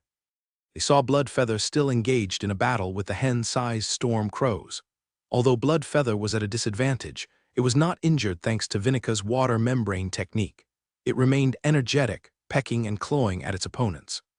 Upon seeing this, Riani noted in admiration that it truly was typical of the specialized combatant blood. Feathered horned eagle, a chick that had only come out of its eggshell a few days ago, yet already possessed such combat strength. Trevo instinctively took his longbow from behind, ready to eliminate the group of storm crows. Just as Trevo was about to draw an arrow and shoot, Riani stopped him, turned with a smile and said, "Lord Trevo, as a master archer, perhaps stay on guard against the potential enemy nearby. Leave these crows to me. It's a good chance to test my recent archery training," Riani added. Upon hearing this, Trevo also felt that the potential enemy posed the greatest threat and promptly nodded. Agreeing, all right, Rieni quickly took a sharp arrow and aimed his bow at a storm crow assaulting Blood Feather. With a swish sound, the arrow instantly hit a hen-sized storm crow. Seeing its master join the fray, Blood Feather couldn't help but crow loudly, its morale greatly boosted. Following the successful attack, Rieni's hands moved like playing a string instrument, rapidly drawing arrows, knocking and shooting, each movement fluid and graceful. More crucially, through recent training, Rieni had gained insight into predicting movements in archery, observing the flight trajectory of the storm crows just long enough to grasp it. Meanwhile, the dozen storm crows had gathered together, attacking Blood Feather, creating ideal shooting conditions for Rieni. For a while, Rieni's arrows hardly missed. Swish, swish, swish. After 7 or 8 consecutive arrows, the storm crows finally realized that their numbers were dwindling. Quickly, they became aware that someone on the ground was attacking them, and in a burst of instinctive, shrill crowing, a clamor arose. All the storm crows from Fishing Port Town had been mobilized, and a large mass of over 100 storm crows began to gather in a dense, dark cloud above the town hall. These storm crows flapped their wings vigorously, quickly flying in circles, and Rain could vaguely make out the shape of the air currents swirling, seemingly with the tendency to form into a tornado. Indeed, there are no wrong nicknames, only wrong names. It seemed that the storm in storm crows wasn't just for show. Seeing this, Rain, worried for Blood Feather's safety, immediately summoned it back. However, as Rain watched the large group of storm crows circling in the sky, his heart grew even calmer and his hands didn't stop for an instant as they continued to draw arrows, notch the bow, aim and shoot, with the whole set of actions becoming even faster. In a short while, his shooting speed reached its current peak. Vaguely, Rain felt that he had begun to grasp a certain knack of the secret technique, rapid continuous shooting within the Blood Fury archery. Swoosh, swoosh, swoosh. Rain's arrows were rhythmically shot, with the intervals between the twangs of the bowstring almost fixed, giving the bystanders the impression of a musical instrument being played. Meanwhile, Vinica and Nathaniel, who were intending to start chanting their spells, paused their incantations, surprised, and turned their gaze to Rain. Vinica's pretty face showed confusion. She hadn't expected Rain's archery to be so strong. Because when she had faced the Federation's witchery cursor, master with Lord Rieni before, she hadn't seen him execute such formidable archery. Otherwise, that battle could have been even easier. Nathaniel, knowing that his teammate Trevo had been teaching Rain archery these past few days, and having occasionally watched the training, was even more astonished by how quickly Rain's archery skills had improved. Rain's archery had taken a qualitative leap compared to just a few days ago. Under Rain's precise and rapid shooting offensive, in less than a minute, the large mass of storm crows that had been a dense cloud had thinned out and started fleeing in all directions. As for the tornado that was about to form at the start, it was now interrupted due to the dispersal of the storm crow flock. The skies above the town hall of Fishing Port Town cleared completely, with the winter sunlight shining down, making Rain, holding a golden metal bow, look like a dazzling pure gold sculpture. And around where Rain stood, due to the storm crow's earlier stirring of air currents, some fallen black feathers were spiraling in midair, faintly forming ring patterns encircling Rain. Lord Rieni, nice shooting. Trevo couldn't help but raise a thumb and praised. As a sharpshooter, Trevo was very aware of how difficult it was to achieve Rain's level. Even if he were to take the shot, the killing efficiency wouldn't be much higher than Rain's. Rain was slightly stunned as just then, a system prompt appeared. Your skill Blood Fury archery has advanced. Experience plus 1,159. You have been through a battle. Weapon Master, Legendary, Professional Experience Points plus 118. Note: the above skill experience has received a 30% increase from the exclusive talent, Elementary Extraordinary Understanding. Congratulations, you have unlocked the exclusive secret technique of Blood Fury archery, rapid continuous shooting, with a 30% experience bonus from the weapon. Master Legendary Talent, Elementary Extraordinary Understanding. Blood Fury Archery's LV5 experience bar had risen dramatically, reaching LV5, 1498/2000. If those last 20 or 30 storm crows hadn't escaped, perhaps Rain could have advanced Blood Fury Archery to LV6 already.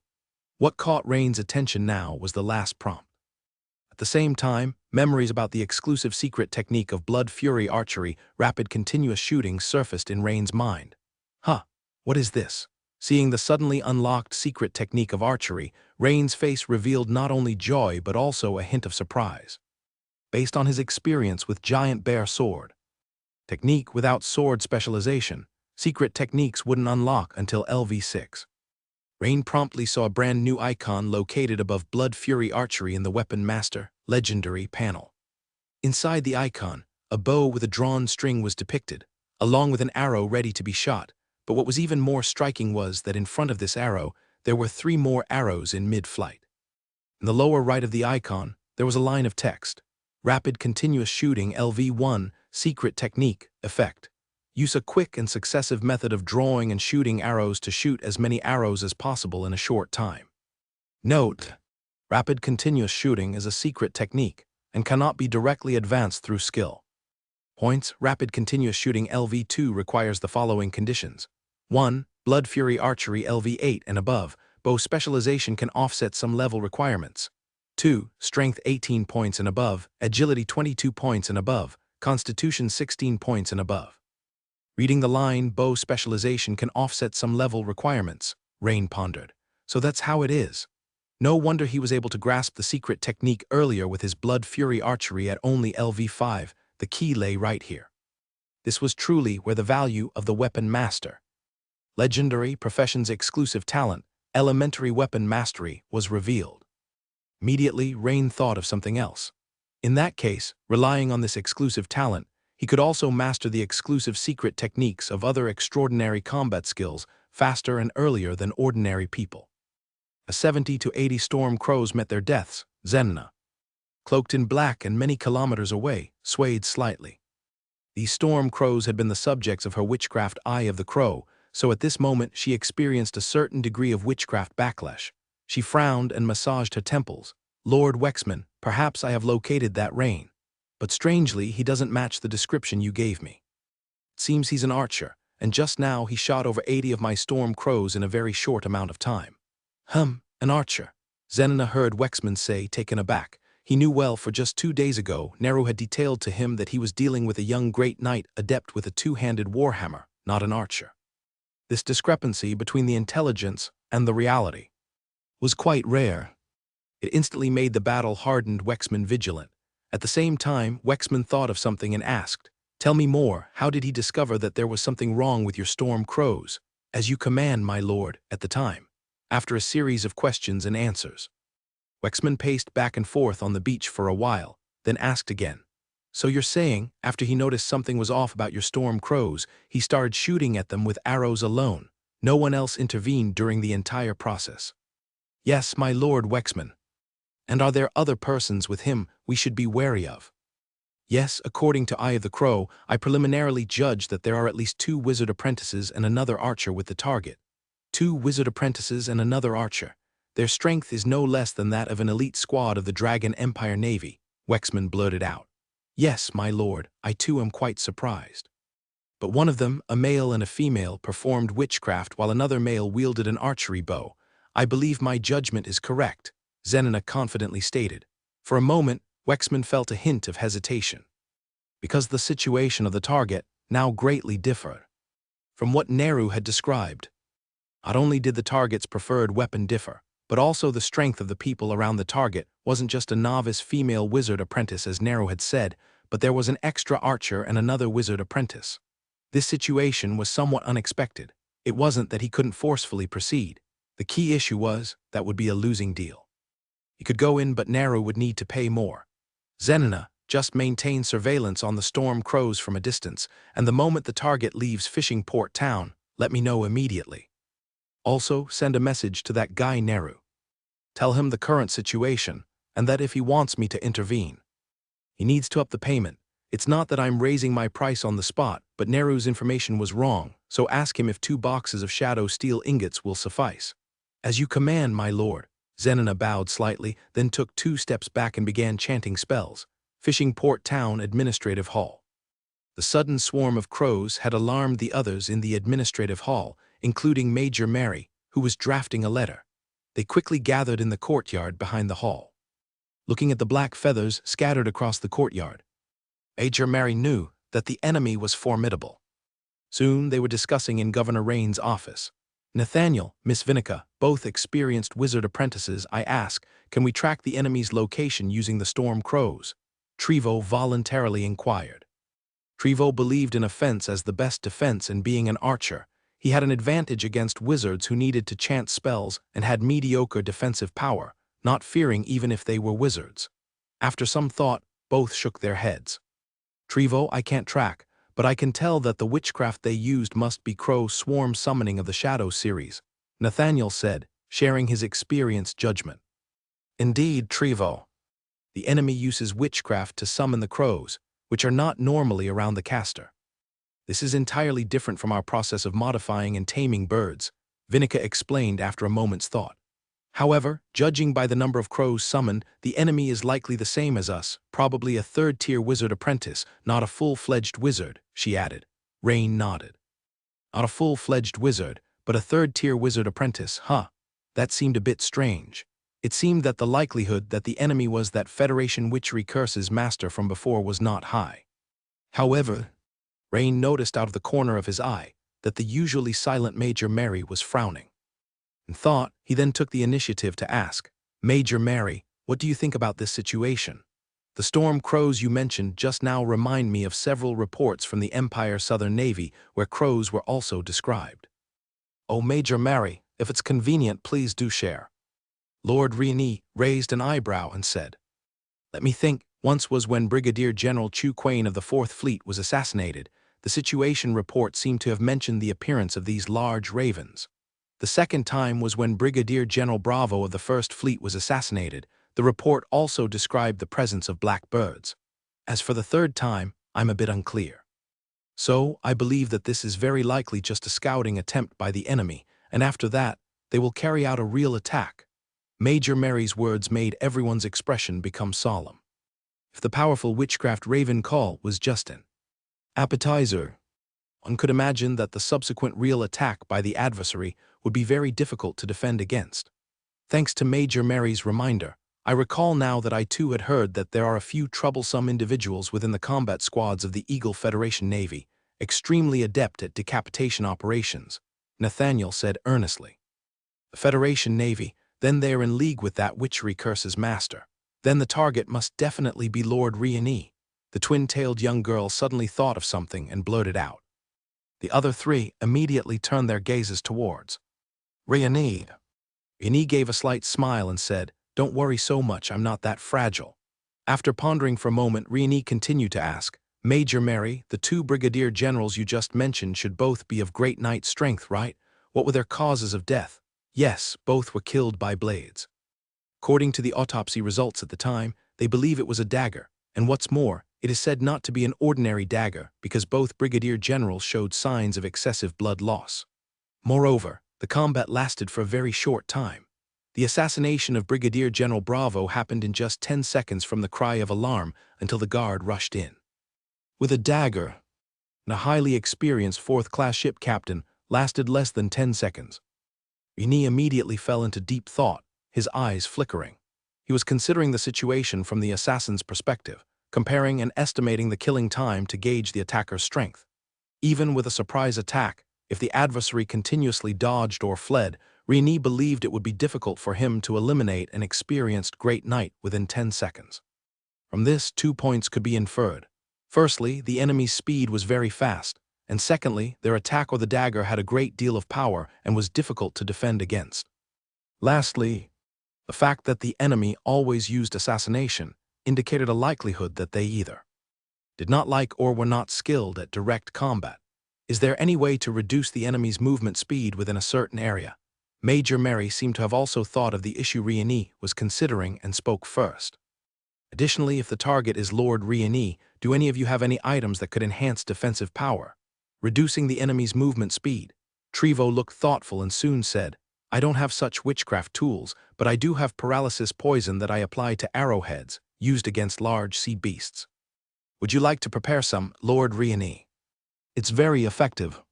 Hit from an arrow and it only takes a few seconds to knock down a cow. A large sea beast would require several more arrows. Meanwhile, the twin-tailed young girl hesitantly said, I've used witchcraft tools that increase defensive power before, so could a substitute doll work? Nighttime, on a hidden beach in Fishing Port Town. Midst the crevices of several towering rocks, a bonfire burned. Accompanied by the crackling sound of wood splintering, the sky filled with the flapping of wings as a black raven descended, settling on the shoulder of the robed woman, Zenina. Zenina spoke respectfully, My lord. Lord Neru has finally replied. Though reluctant, he has agreed to your request for 2 chests of shadow steel ingots. Zenina, since that's the case, let's take a trip there. Wexman slowly stood up, smiling as he looked towards the night sky covered in dark clouds, revealing only a faint glimmer of starlight. At your command, my lord. Zenina followed half a step behind Wexman. As the two gradually left the range of the bonfire, their shadows lengthened. Then, their figures completely vanished, as if they had melted into the darkness. Fishing Port Town Administrative Hall. Inside a rest room, Rain was wiping the paralysis poison on the finger tiger blades embedded in his night gauntlets, which was provided by Trevo.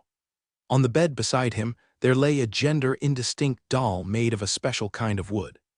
The doll was slightly larger than the palm of a hand. Its head, torso, and limbs were connected by wood shaped like cylinders, and its face was only marked by a few crude strokes that indicated its mouth, nose, ears, and eyes.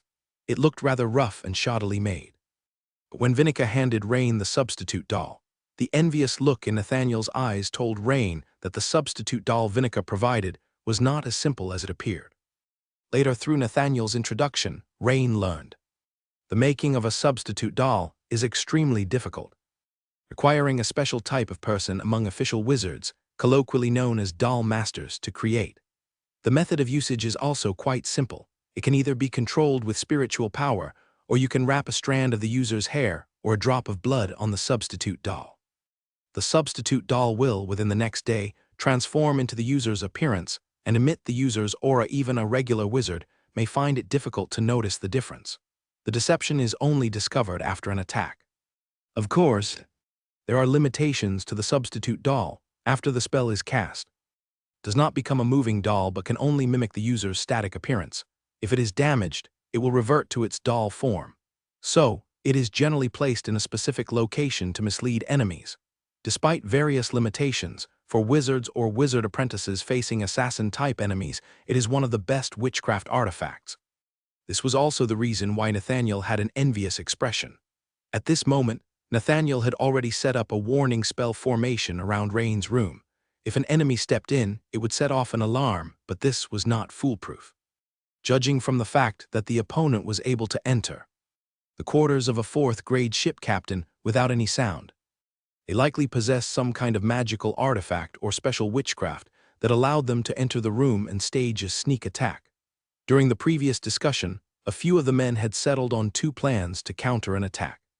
The first was if the opponent was not just one person but 2 or more, then Vinica would assist Rain, while Nathaniel and Trevo would take care of the rest. This pairing had also been carefully considered. Nathaniel and Trevo, both members of the Fish and Dragon Squad, knew each other well and could coordinate perfectly with just a glance. Their combat ability was greater than the sum of their parts. The second scenario was if there was only one opponent, then without a doubt, everyone would gang up on them.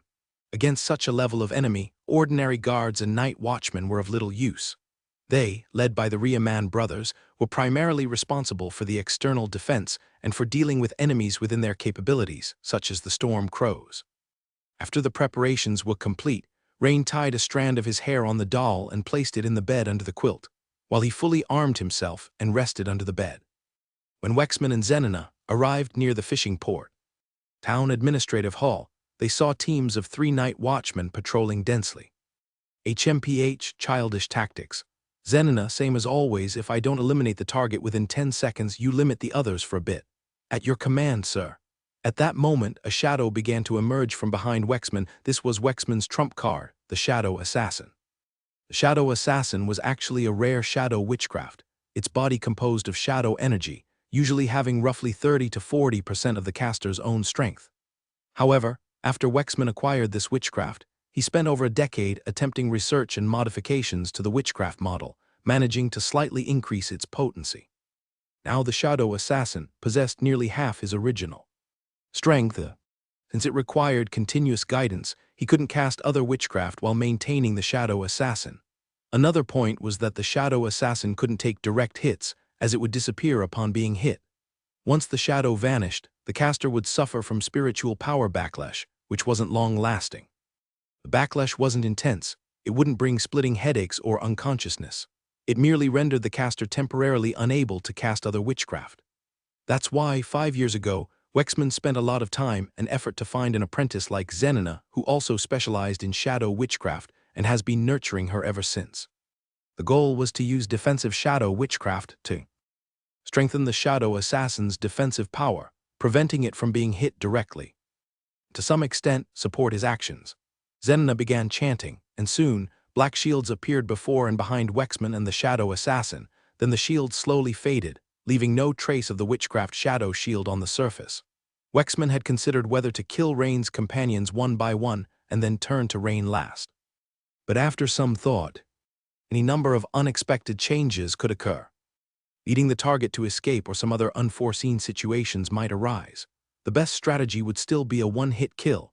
Moreover, after many years of assassinations, relying on the shadow assassin, Wexman had almost never missed. Wexman and an identical shadow assassin disappeared into the shadows of the street ahead. The next second, the shadow assassin passed through a wall. The very next second, Wexman's figure also vanished suddenly, and in his place, the figure of the shadow assassin appeared. They had switched positions. It turned out this was the greatest effect of the shadow assassin. It could swap places with the caster. Of course, this ability would consume a significant amount of the caster's spiritual power, and if used consecutively, the consumption of spiritual power would increase geometrically. Therefore, it was not something to be used frivolously. But this was already a very special ability. It was as if Wexman also indirectly possessed the ability to pass through walls. If Mary had witnessed this scene, she would definitely have understood how the other party had managed to kill a great knight captain in the sealed captain's cabin. After arriving at the town hall, Wexman first controlled the shadow assassin to sneak into several rooms. A few minutes later, he had confirmed the target's room. Meanwhile, Zenina outside, monitoring Wexman's infiltration, began to cast shadow mist, a witchcraft, and soon the mist near the town hall began to thicken gradually. The night deepened. Rain felt a level 3 danger perception warning start faintly within his heart. Oddly though, as he rotated his eyes slightly under the bed, observing his surroundings, he could see no trace of anyone. Suddenly, a shadowy figure like mist passed through the wall into his room, and the next second, the figure flickered, as if the shadow had instantly become some sort of solid entity. A middle-aged man in leather armor appeared before Rain. Another second passed, and another shadowy figure passed through the wall into the room. Meaning at that moment, 2 figures, identical but one shadowy and one solid, had entered Rain's room. The entered middle-aged man in leather armor quickly locked his gaze on the stationary Rain on the bed, a slight smirk appearing on his face. Then suddenly, he pulled out 2 daggers emitting a bloody glow from his waist. The set of movements of the middle-aged man in leather armor was almost immediately replicated by the identical shadowy figure, without any delay. Then the 2 figures, one shadowy and one solid, silently surrounded Rain's bed from different directions, both holding twin daggers. Rain, lying under the bed, watched this unfold, connecting it to what Mary had previously mentioned about the 2 assassination attempts against an Imperial Navy Rear Admiral, and something clicked in his mind. The shadowy figure reached near the bed and launched the attack first. Hiss! A sound of a blade tearing through the air rang out as the shadowy figure with a dagger violently aimed at Rain's head. If it had hit, it would certainly have been a fatal blow, penetrating from the forehead through to the brain. Bang! A sound like a bubble bursting rang out. Before Wexman's astonished eyes, the target who had been lying in the bed turned into a wooden dummy, and the shadow assassin's dagger ended up stabbing into a wooden figure instead. There was no anticipated scenario where the opponent couldn't react in time, resulting in the forehead being penetrated and the brain splattering everywhere. Neither was there the anticipated scenario where the opponent reacted in time, parried the shadow assassin's strike, and then he would launch a surprise attack from behind, ensuring a kill. But none of these situations occurred. This left the experienced Wexman momentarily stunned. Just as he was inwardly cursing, planning to retreat quickly in that instant. After the dummy was struck, the floor below suddenly exploded, showering bright glittering dust all around. Although Wexman's pupils narrowed and he rapidly retreated, it was inevitable that a small amount of purple glitter dust contaminated his leather armor. The shadow assassin, also quick, ended up with a fair amount of glitter dust as well.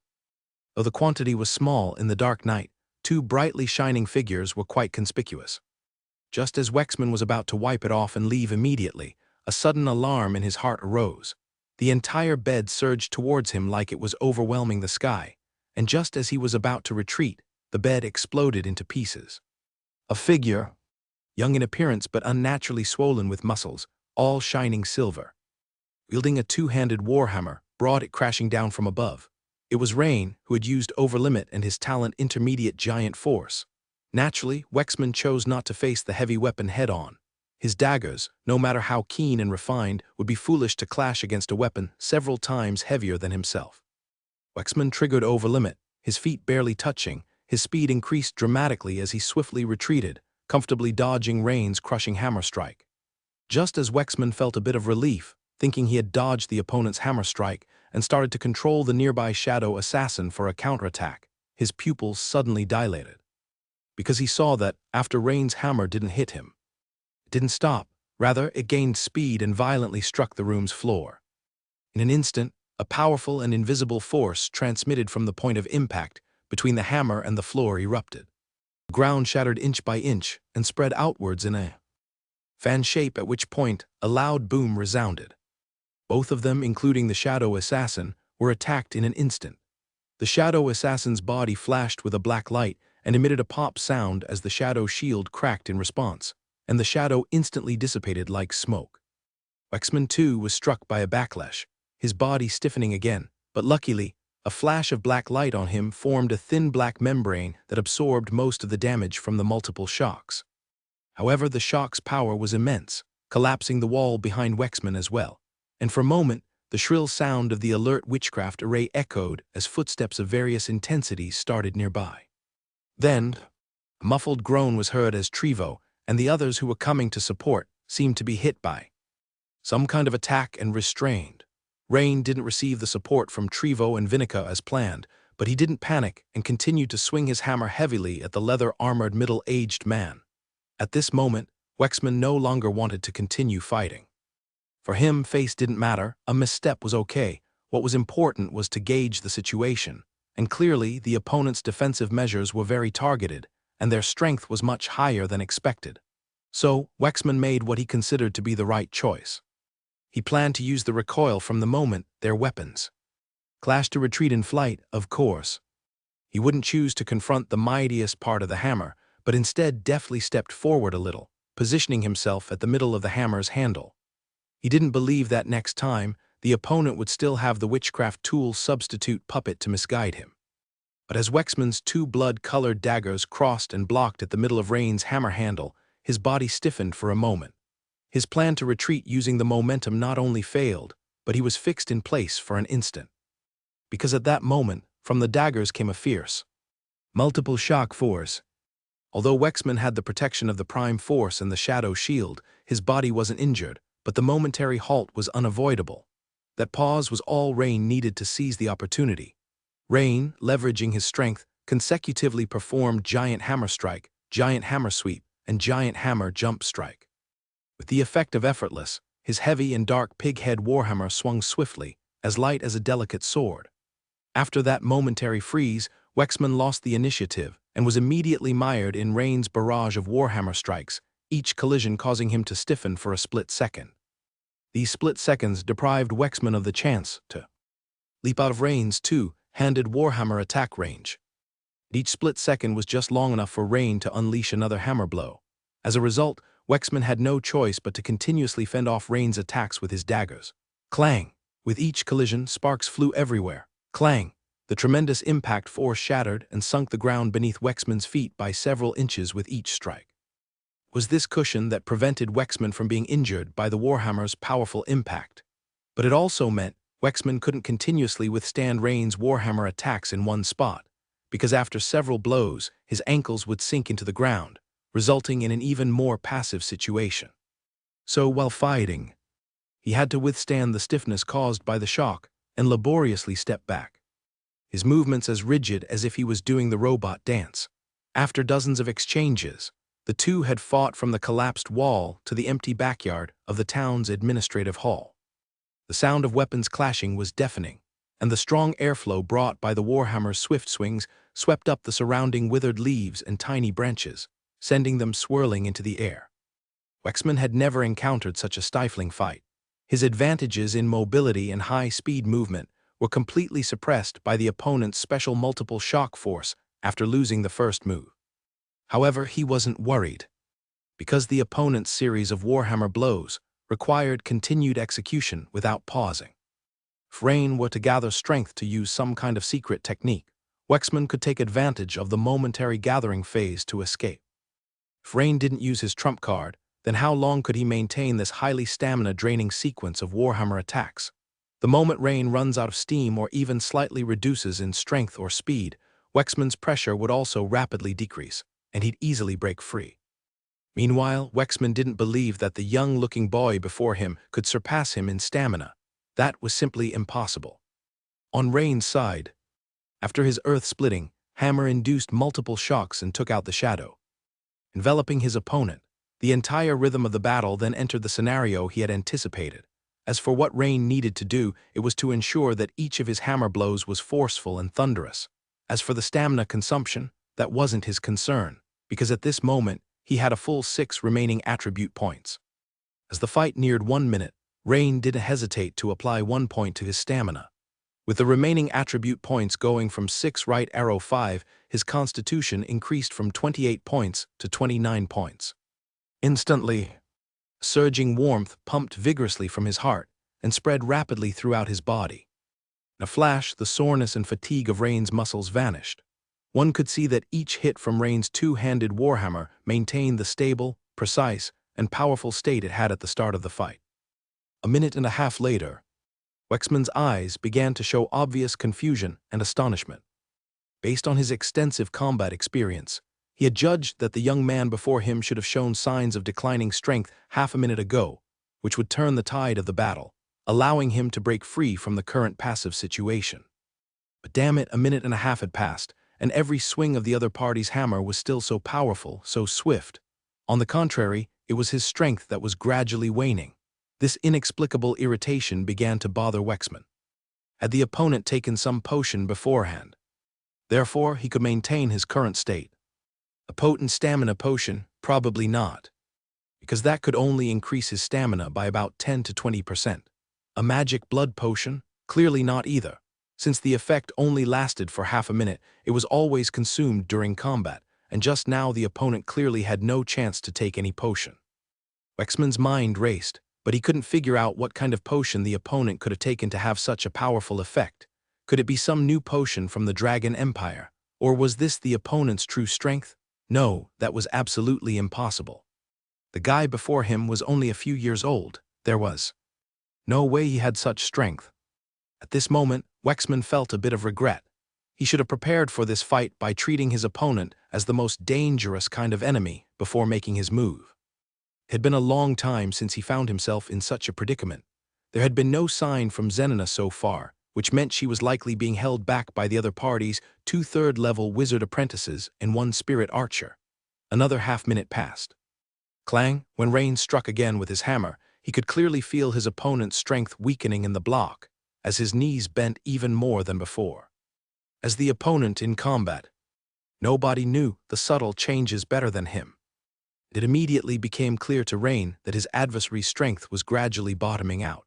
Silently, Rain added a little more to his strength, with remaining attribute points going from 5 right arrow, for his constitution also went from 29 points right arrow 30 points. In a flash, the fatigue from the continuous battle was swept away, and he felt invigorated. He knew that since he could sense the opponent's decrease in strength, the opponent would likely realize this too. So if the opponent didn't want to be worn down to death or hammered to death, he would have to act fast and seek a change. Rain's eyes, bright and focused, watched every move his opponent made, his attention now highly concentrated. Continued to unleash a torrent of heavy hammer blows, and at this moment, Wexman was beginning to feel weak in his limbs. Even with his exceptional physical prowess, hard blocking hundreds of full-force hammer smashes from an exceedingly strong opponent would take its toll. What's more, his transcendent trait wasn't strength-based. So with time dragged out to this point, he had to take a risk. Faced with another ferocious hammer strike from Rain, Wexman's face twisted with resolve. He didn't retreat any longer but instead leaned forward, stepping in, blocking as much as he could with his left hand, and with his right hand gripping the dagger, he swiftly thrust it towards Rain's abdomen.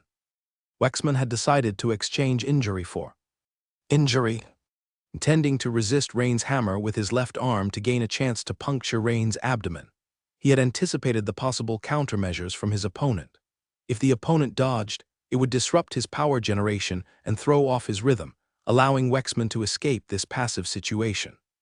If the opponent chose to exchange injuries, then at worst his left hand would be rendered incapable of fighting, but the opponent would surely suffer a severe stab wound to the abdomen. However, this meant he would be injured. Being injured in enemy territory was a very troublesome matter, which was why Wexman tried his best to avoid this situation. Clang, thwack, two different sounds of metal colliding erupted almost simultaneously. Rain's near-full strength strike was clearly not something Wexman could block with one hand, and after the clash between hammer and dagger, the dark warhammer came crashing down hard on Wexman's left arm. With a crack, the bones in his left shoulder joint were shattered by the warhammer. At the same time, Wexman's blood-colored dagger pierced through Rain's water-silk steel breastplate and into his abdomen. But a strong sense of resistance, as if stabbing into steel, came through the dagger, causing Wexman's face to change instantly. This was the effect of Rain's innate steel body ability. Wexman's reaction was extremely fast, in the blink of an eye. His right hand's dagger flicked upward to the center between Rain's hands and then slashed backward, forcing Rain to let go of his hammer's handle. Seeing Rain lose his best weapon, the two-handed warhammer Wexman, enduring the severe pain in his left shoulder, twisted his lips into a sinister smile, his heart settling down at last. Without your main weapon, let's see how you fight against me now. Young man, your combat experience is still lacking. Moreover, Wexman had already figured out Rain's next move, which would surely be to rapidly retreat and look for an opening in the battle to draw the dual-handed greatsword he carried on his back. However, Wexman didn't plan to give him that opportunity. He would cling to the boy like a persistent infection, preventing him from having any chance to use the secondary weapon. The intense pain from his left arm filled Wexman with hatred towards the boy. It had been a long, long time since he had suffered such a significant setback. Wexman decided he would stab the opponent's body with his dagger, creating 180 holes to alleviate the hatred in his heart. But unexpectedly, the boy didn't choose to retreat or to draw the dual-handed greatsword on his back. Instead, his fists flew swiftly and furiously at him from both hands. Wexman's pupils constricted, and he immediately swung his dagger to block, while his peripheral vision caught sight of the 4 sharp blades springing from Rain's gauntlets, making him exclaim, "Finger Tiger!" Clang, clang, clang. A torrent of metallic clashes, denser than before, rapidly sounded, almost melding into a single noise. Although Wexman was much faster than Rain in terms of sheer speed, this was when he was not injured. At this moment, his left arm hung uselessly by his side, devoid of any fighting capacity. The loss of arm swinging and balance drastically affected Wexman's movement speed. Furthermore, Wexman was not invincible. Even a peak knight would be nearing the end of his stamina after the fierce battle they had just endured, reducing his movement speed once again. Thus, even though Wexman had finally escaped the predicament of stiffening for a moment with every hit, at this moment, he faced Rain's extremely fast Finger Tiger without any chance to catch his breath. This started to completely break down Wexman's previously calm mindset. He estimated his remaining stamina and knew he had to fight desperately now, or he might actually die here. Wexman's expression suddenly became ferocious. He no longer chose to block Rain's Finger Tiger, but decided to exchange blow for blow. Swoosh, swoosh, swoosh, PFFT. The two men became like two blurs of mist, drifting back and forth across the backyard, mud splashing and grass flying wherever they went. Rain waved his hands left and right, his movements fast as lightning, his actions a blur. It seemed as if he suddenly had 8 arms all striking at Wexman simultaneously. The Finger Tiger was like a tempest, filling the sky with afterimages. In the blink of an eye, it slashed across Wexman's body over a dozen times. Meanwhile, Wexman's crimson dagger acted like a snake spitting venom, carving holes in Rain's high-quality steel knight's armor. Wexman laughed. The opponent hadn't chosen to fight cautiously, but had opted to trade blow for blow with him. His dagger had the special effects of vampirism and recovery, meaning that with each strike, although the wounds weren't deep, they would instantly cause significant blood loss. Meanwhile, some of the blood absorbed by the dagger would convert into energy for him. This meant that he would become stronger as the battle progressed. But the next second, Wexman wasn't laughing anymore.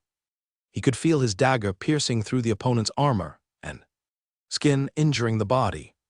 Although the wounds were not deep, he felt the dagger drawing blood and converting it into energy. However, why did it seem like the opponent's movements were getting faster? Each time he struck, the opponent's finger tiger would slash him more than 10 times. That's not right. Damn it, it wasn't the opponent getting faster, it was himself slowing down, this numbness throughout his body. Damn, the damn finger tiger was poisoned. Wexman suddenly felt screwed. He was a master of assassination, but because he hadn't prepared for Rain as the highest level of enemy, he hadn't poisoned his dagger. He hadn't expected that this broad-browed, big-eyed young man, a mere governor from a small town in the Dragon Empire, would use poison. Seconds later, both men stood still, motionless. Wexman couldn't move. His body trembled uncontrollably, the numbness so evident. Now he could hardly lift his arms. He couldn't even speak, his tongue was numb. Wexman's leather armor fell from him like autumn leaves, piece by piece. The remaining bits hung like ribbons. Now his body bore hundreds of cuts from the finger tiger. Bang! Wexman, stiff as a concrete statue, thudded onto the ground, his posture still bent at the knees, dagger in hand as if ready to strike. The sight was ironically comical. And in that moment, all he wanted to say to Rain was, "Damn, the dose of your paralysis poison is way too damn high." This was also beyond Rain's expectations. When he had applied the paralysis poison to his finger tiger, it was only with the thought that if the enemy excelled in witchcraft, he would use the swiftly striking finger tiger to disrupt their chanting. If he could draw blood, even just once, it could have a miraculous effect. But unexpectedly, like him, the enemy was also more proficient in close combat, and in their high-frequency combat, neither had any chance to perform any form of witchcraft. In such a situation, Rain hadn't expected that there would still be an opportunity for his sharp-claw finger tiger to come into play. Now, the opponent's body had over 100 wounds, all oozing with fresh blood, which was equivalent to completely absorbing the excessively large dosage of paralyzing poison that Rain had smeared on his sharp-claw finger tiger. This amount of poison was estimated that even a gigantic sea creature weighing several dozen tons would likely collapse. At this moment, Rain's high-level knight suit made of water membrane steel also had more than a dozen holes of various sizes. Whoosh! He tore off the water membrane steel breastplate, which had become riddled with holes. Rain looked down to check his wounds. As he had expected, although there were many wounds, about a dozen or so, the depths were all shallow. This was due to the double defense provided by the water membrane steel plate armor and his talent junior steel, which meant the opponent's dagger had only penetrated 1 or 2 centimeters, just enough to draw Rain's blood. However, Rain acutely sensed a kind of weakness that comes from excessive loss of blood throughout his body. He glanced at the opponent's dagger, which was glowing intensely with blood-colored light, and knew that the problem must lie with the opponent's dagger. It appeared to have some special blood-draining effect. Under Wexman's gaze, Rain stepped forward, pried open each of the opponent's already stiff fingers one by one, and started toying with the 2 blood-colored daggers in his hands. He swung them casually a few times, and found they felt quite smooth in his hand. Soon, Rain realized that this was because of his Weapon Master exclusive talent Junior Mastery, giving him a natural level 1 proficiency effect with daggers. But how should he test the effect of these daggers? Rain looked around, his face showing thoughtfulness, and quickly came up with an idea. He crouched down and, facing the enemy who was powerless to resist in a paralyzed state, swiftly stabbed him a few times with a swish-swish. Immediately, a faint warm current flowed from the blood-colored dagger into his palm, which slightly invigorated his spirit. This immediately made Rain's eyebrows perk up with surprise. It turned out that these blood-colored daggers not only had a blood-draining effect, but could also nourish the user with some sort of special substance. Meanwhile, Wexman, with his eyes wide open, watched as Rain stabbed himself with his own daggers, and although he was completely paralyzed at the moment, the frustration and agony were indescribably intense. Neru, Damn it, you've screwed me over. But the next second, Wexman's eyes suddenly showed terror, because he saw the young man opposite him sever all the tendons in his hands and feet with a few swish-swish motions using his dagger. Initially, Rain, out of concern for safety, had intended to slit the opponent's throat directly. But after thinking it over, considering there were 2 members of the Empire's Fish Dragon squad with him, perhaps they had better ways to exploit the value of the opponent while ensuring he didn't cause any trouble. In that case, perhaps he could gain something beneficial from the side of the Empire's navy. At this time, Trevo, Nathaniel, and Vinica rushed in from outside the administrative hall with anxious expressions. Upon seeing the sight in the backyard, they instantly froze. They saw the backyard ground crisscrossed with gullies and full of potholes, looking utterly devastated. Only broken branches and remnants of neatly trimmed plants and flowers remained. The group exchanged shocked glances, looking from Rain to the motionless, wounded, and oddly postured middle-aged man on the ground. They immediately understood what had happened. Rain had taken down the opponent, one-on-one. Vinica, seeing the dozen or so red spots on Rain's bare upper body, couldn't help but cover her mouth with her hand, her beautiful eyes widening in a look that was both worried and admiring. Without hesitation, Vinica quickly approached and said to Rain, "Lord Rain, your injuries need to be treated immediately." Trevo and Nathaniel exchanged a look and said, "Lord Rain, we are truly ashamed. You alone managed to capture the enemy's leader, while the 3 of us failed to detain the 3rd-level wizard apprentice outside." "Oh, there was only one wizard apprentice outside." "Yes, Lord Rain, a rather rare shadow element 3rd-level wizard apprentice. We are almost certain that person was the one controlling the storm crows for reconnaissance." "Yes, and it was a woman," Nathaniel added. Rain nodded and said, "You all worked hard. Lord Trevo, Lord Nathaniel, I wonder if you can extract some useful intelligence for the Empire's navy from this guy." As they were talking, Major Mary and the Riemann brothers also arrived in the backyard. Looking at the ground that appeared to have been bombarded by a meteor shower, they showed expressions of astonishment. Seeing that most were present, Rain briefly explained the situation of their encounter and his assessment of the enemy. Hearing that the enemy likely had the strength of a peak knight, everyone looked at Rain with eyes full of alarm. After contemplation, Major Mary said to Trevo and the others, "Lords, I believe the immediate priority is to contact the Navy's Tide Walkers. Based on the battle tonight, there is a high probability that the person before us is from the Federation Navy, from what Lord Rain described. The enemy's strength and status are comparable to Captain Barron, imagine. If such an important figure fell into our hands, how would the Federation react at this point?" Major Mary paused. Light flashed in Trevo's eyes as he said, "Major Mary, are you suggesting that the Federation Navy would certainly organize a rescue mission?" Mary nodded, continuing to speak. "That's very likely. One thing is for certain, the Federation Navy will definitely send someone over, at the very least to ascertain whether the person lying on the ground is dead or alive. If he's alive, they will organize a rescue," she added. Nathaniel nodded and said, "Major Mary, you're absolutely correct. I will immediately contact Captain Barron and the Navy's Tide Strider to dispatch a fully armed squad here right away. Lord Riani, let me help you treat your wounds first. Although hydrotherapy can heal directly, cleaning the wound before treatment will produce a better effect," Vinica said. Vinica wasn't focused on the person lying on the ground, but on Riani before her. Major Mary also chimed in, "Lord Riani, please leave this place to me and the 2 gentlemen from the Fish Dragon squad." Riani glanced at the others and quickly nodded, saying, "Very well, then I'll leave it in your hands." The others nodded in agreement, with Trevo adding, "Lord Riani, you go ahead and deal with your injuries with Miss Vinica first. Leave this to us." Riani then turned and prepared to leave with Vinica. "Wait, Lord Baron." Cornet Layman, the younger of the Layman brothers, found something in the seam of the leather-clad middle-aged man's trouser leg and pulled it out to discover a thin parchment scroll. "Did you think I wouldn't find it just because you sewed it into the seam of your trouser leg?" The younger brother Cornet Layman muttered to himself. "You've really underestimated me." When he respectfully handed the parchment to Riani, Riani was quite surprised. After all, during the battle, he had been focused solely on how to defeat his opponent, his finger tiger weapon not sparing places like the opponent's pouch or other places where items might be concealed.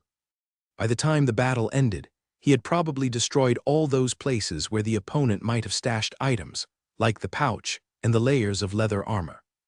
He hadn't expected that the adversary would have hidden something in the lining of his trouser leg. Rini took the parchment, feeling a stir in his heart. Could this be the witchcraft that allowed the creation of his own shadow and launched synchronous attacks? However, as Rini unfurled the scroll, he was slightly taken aback. It didn't contain the witchcraft. Instead, at the top of the parchment scroll were written the words Maxwell's Rare Poison Crafting Secret Scroll. At that moment, a system prompt suddenly appeared. Ding!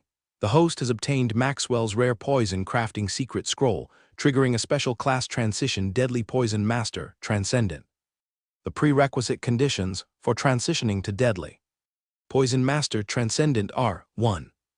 Pharmacist or Poisoner LV5 or higher, 2. Spirit 18 points or higher, 3.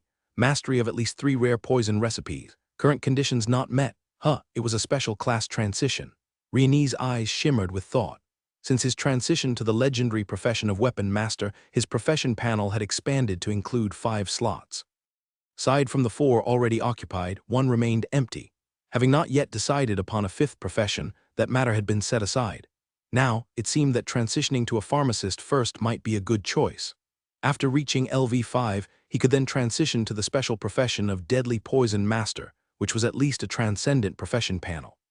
On one hand, this could further improve his attack power. On the other, it could enhance his own ability to prevent and identify various poisons from enemies. Lord Rini, Vinica called softly. Oh yes, Miss Vinica, let's go, Rini replied and promptly tucked the parchment into his waistband and followed Vinica.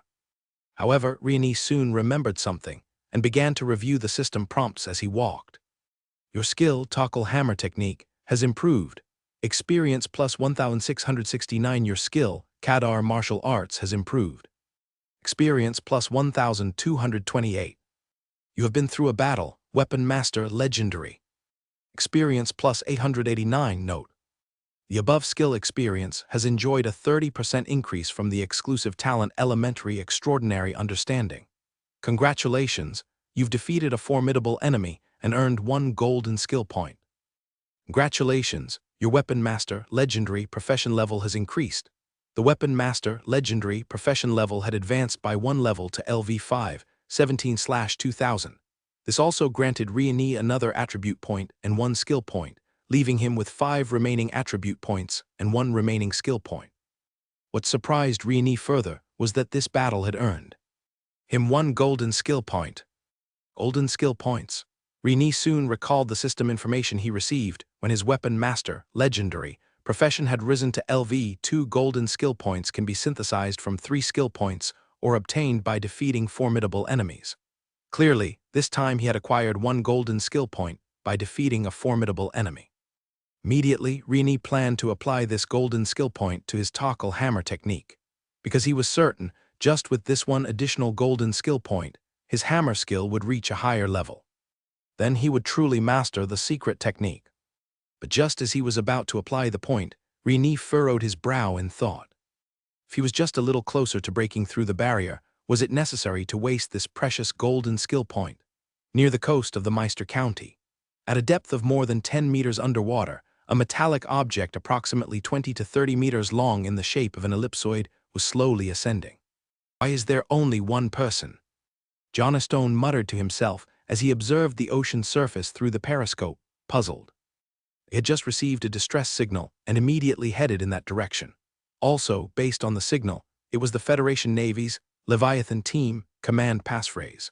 But the operations of the Leviathan Team were at least in the form of 1 official member accompanied by several followers, making it nearly impossible for just 1 person to be involved. Under the faint starlight, a woman in a black robe could be seen not far ahead of the submarine, covering a wound on her abdomen with her hand as she ran swiftly, with an arrow barely visible in the wound. The metal hatch on top of the submarine creaked open, and 4 soldiers wearing Federation Navy uniforms quickly climbed out, advanced toward her, and immediately helped the black-robed woman into the submarine. Shortly after, the submarine slowly descended and disappeared beneath the ocean surface. A quarter of an hour later, a male officer came to report. Lord Johnstone, the lady who just arrived, requested to see you, stating that she has something of great importance to discuss with you. Oh, has her injury been treated? It's been treated. She didn't like that we only have men here, so she treated her wound herself, and I can't believe she was able to take care of such a serious injury on her own. The male officer couldn't help but remark. All right, I understand. I'm on my way. Johnstone still had his doubts. Although they were all part of the Federation Navy, normally their level wouldn't have direct contact with the Leviathan team. Most of the time, they reported up, and the Navy higher-ups would mobilize the Leviathan team. He had no idea what the situation was for them to discuss this time, inside the submarine's medical bay. What, Miss Zenina, you say that Lord Wexman of the Leviathan team is in trouble? Johnstone was shocked. Known as the Shadow Assassin, Wexman's fame was even above Nehru's. As a member of the Federation Navy, Johnstone had certainly heard of him. Yes, Lord Johnstone. Then, I boldly ask, is Lord Wexman alive or? Johnstone, after the initial shock, immediately calmed down and continued to inquire after some thought. I can't be sure. The black-robed woman Zenina furrowed her brow, recalled for a moment, and shook her head. Because I was being chased by 3 people, 2 of them were third-level wizard apprentices plus 1 marksman. I really couldn't pay attention to the Lord. Moreover, I was following his orders to lead the others away, allowing him to confront the target person. Johnstone, recalling Zenina's initial disheveled appearance with an arrow in her abdomen, nodded in understanding. Although she was a follower of Lord Wexman, she had clearly done her best, which was beyond reproach. Afterwards, I waited at the designated place for a long while for the Lord, but he never showed. I just knew something must have happened to him. So, at the moment, it's only confirmed that something happened to Lord Wexman in Fishing Port Town, but what exactly happened is still unclear, right? Johnstone frowned and said, yes. There's another matter. I don't know if it's appropriate to disclose it, but if it involves the Leviathan team's secret mission, Miss Zenina, you may refuse to answer. Because if we're to rescue Lord Wexman, we need to know the details of both your missions to assess whether we have the capability to conduct the rescue or if we should report upwards. Zenina's eyes flickered for a moment, unsure of how to begin. From what she knew, Lord Wexman had come to Fishing Port Town upon a personal request from Lord Nehru, and they even bargained once. Frankly, it was a private job. Under normal circumstances, with Lord Wexman present, no one would dare mention it. But now, if this were to be disclosed, it might affect Lord Wexman's reputation. Yet, Johnstone's words were highly rational otherwise. If the Federation Navy misjudged, and there were significant casualties during the rescue operation, she could not escape blame either. After some thought, Zenina spoke. Lord Wexman came to Fishing Port Town, upon Lord Nehru's request, to assassinate a person named Rain. What, Rain? Johnstone could no longer control his emotions and exclaimed in shock. Because he was familiar with this Rain. The information about Rain from Lord Nehru's side had been provided by him. The black-robed woman, Zenina, looked at Johnstone with surprise as if to say, what? This Riani is famous. Johnstone pondered briefly and then confirmed again. Is it that Riani, the executor from Fishing Port Town, the young one who is skilled with a 2-handed warhammer? Zenina carefully recalled the situation at that time, although she felt that what Lord Johnstone said was somewhat off. But after thinking about how she and Lord Wexman had located the other party within the administrative hall of Fishing Port Town, she nodded her head, agreeing with Johnstone's statement. That's it. Johnstone immediately stood up, rubbing his hands together while showing a thoughtful expression, pacing back and forth in the not-so-spacious room. What exactly was the other party's background? Why had Lord Nehru and Lord Wexman, one after another, hit a wall against this Riani? If you say that Lord Nehru's time was because the Dragon Empire's Navy Special Squad was also present, that would be within a reasonable range. But Lord Wexman's attack on the other party not only landed himself in trouble, this he could not quite understand. Could it be that the other party was the son of some duke or influential marquis of the Dragon Empire, with a special defense force at his side? Otherwise, Johnstone could not think of any reasonable explanation. But if that's the case, it would be very difficult for us to have the capability to rescue Lord Wexman, he thought. It seems that I can only immediately report this situation along with my own analysis quickly and let those above decide. Johnstone muttered, unable to judge Riani's background on his own. Fishing Port Town Administrative Hall. Riani followed Vinica into her resting room within the administrative hall. Upon entering the room, Riani smelled the faint aroma of white sagebrush, which gave off a soothing and relaxing feeling. At this moment, Vinica, slightly shy, closed the door, tossed her golden pigtails, and said, "Lord Rieni, I need to clear off those torn rags from your body. This process may be a bit painful, but this is a necessary step before casting. Hydrotherapy, it can help you recover faster and better." Although Rieni had taken off his water membrane steel cuirass, the shredded undergarments and some fragments of cloth, now soaked with sweat and blood, were clinging to his body. "Of course, a little pain is nothing," Rieni said with a smile. Vinica swiftly approached, her cheeks flushed with a faint blush, and with her fair, delicate hands, she began to gently and carefully peel off the pieces of cloth from Rieni's body, her movements tender and meticulous. The twin-tailed girl's delicate handling almost didn't cause Rieni any pain at all. Instead, there was a tickling, numbing sensation on the surface of his skin. Sniffing the faint scent coming from the girl and watching her concentrate on the task, Rieni couldn't help but lower his head to take a closer look at Vinica. He saw her dense golden hair, tied into simple twin tails, giving off a cute and playful vibe. As he was looking down, Rieni couldn't see her beautiful eyes but only her nose bridge, beaded with fine sweat, petite and fair. Plus, those rosy cheeks added a youthful glow. Moving down from her slender, fair neck, what caught his eye were two firm, trembling mounds, as the light blue apprentice robe was propped up into a very attractive arc. This sudden curve was inevitably alluring, drawing involuntary glances, and Rieni was no exception. This had nothing to do with anything else, purely an appreciation and longing for beautiful things. Just then, the twin-tailed girl had just finished cleaning the cloth scraps from Rieni's chest and was about to ask Rieni to turn around when she looked up and noticed Rieni's gaze on her. Following Rieni's line of sight, the girl looked down, and the sight of her own fair skin instantly flushed Vinica's cheeks red. However, the girl didn't adjust her neckline but instead said boldly, "Lord Rieni, I'm going to clean the back now." Caught in the act by the girl, Rieni felt a bit embarrassed. He coughed and said, "Thank you, Miss Vinica," and quickly turned around. The twin-tailed girl continued to clean his back, and soon Rieni was completely clean. She looked over her clean-up work, and her face immediately showed a satisfied expression, nodding her head and saying, "Lord Rieni, I'm about to cast Witchcraft Hydroflow. The flushing might sting a bit, but after a while when I cast hydrotherapy it won't hurt and the wounds will heal rapidly." "All right, thank you for your efforts," Rieni nodded. The girl softly began chanting, and shortly, a pale blue energy swirled around Rieni's body. A fine stream of water, thick as a bull's mouth, appeared from nowhere, wrapping around Rieni's body like a transparent serpent, gently flushing away the blood and dirt. With a snap of her fingers from the girl, the murky water carrying away, the dirt rushed down the nearby drain. Then the girl continued chanting, casting the spell for hydrotherapy. A rich, pale blue energy enveloped Rieni, infiltrating the wounds from all sides, and they quickly started to heal and close up. In just 7 or 8 seconds, Rieni found that the dozen wounds on his body had already healed. Seeing Rieni's sturdy, male allure-enhanced figure glowing slightly in recovery, the twin-tailed girl couldn't resist touching it with her soft fingertips, murmuring to herself, "What a nice feel." Smelling the girl's delicate body so close at hand, hearing her words that obviously revealed a favorable impression, Rain couldn't help but feel a bit restless. It had been a while since he was last in close contact with Baroness Crowley, and his constitution had increased recently. This instinctively led Rain to gently place his hand on the waist of the twin-tailed girl. As the saying goes, a man's head and a woman's waist should not be touched lightly. The twin-tailed girl's body suddenly stiffened, but there was no hint of dodging or rejection.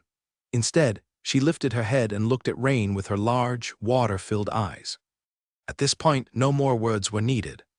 Rain gently used some force, and the girl was pulled into his embrace. He lowered his head and covered her blushing lips. Just when they were as close as paint, suddenly, footsteps sounded from outside the door. Thump, thump, thump. The knocking on the door rang out. The twin-tailed girl immediately jumped out from Rain's arms like a startled rabbit with a soft cry. "Lord Rieni, has your condition improved?" came the voice of Major Mary from outside the door. Their first close encounter came to an abrupt end. The next day, at the crack of dawn, near Meister's coastal waters, on a secluded island near the outer edge, Nero was at the entrance of a cave, enjoying his gourmet food with relish. He was roasting fist-sized, oyster-like creatures of pale golden color on a cast iron plate over a campfire, emitting waves of tempting aroma. At that moment, a familiar raven flew down, flapping its wings. Upon seeing it, Neru's heart leaped with joy. It seemed like that fellow Wexman had completed the deal. Although the guy always asked for a king's ransom, his professional capability was unquestionable. Not only did he have a high success rate, but he also never delayed, often fulfilling deals swiftly. This was why Neru, after agonizing over the steep price that was almost doubled, had still agreed to it. The raven perched on Neru's shoulder. And the next second, Neru's expression darkened. "What, Wexman has failed?" exclaimed Neru. The raven, too, startled by Neru's sudden burst of momentum, caught alarmedly and quickly took flight. Neru lost all interest in the golden clams roasting to a juicy finish before him, standing up with a displeased face, his gaze turned towards the distant sea, deep in thought. On one hand, he was shocked that Wexman could fail, but what troubled him most was the fact that Wexman, failure aside, had not even escaped. This was damn troublesome.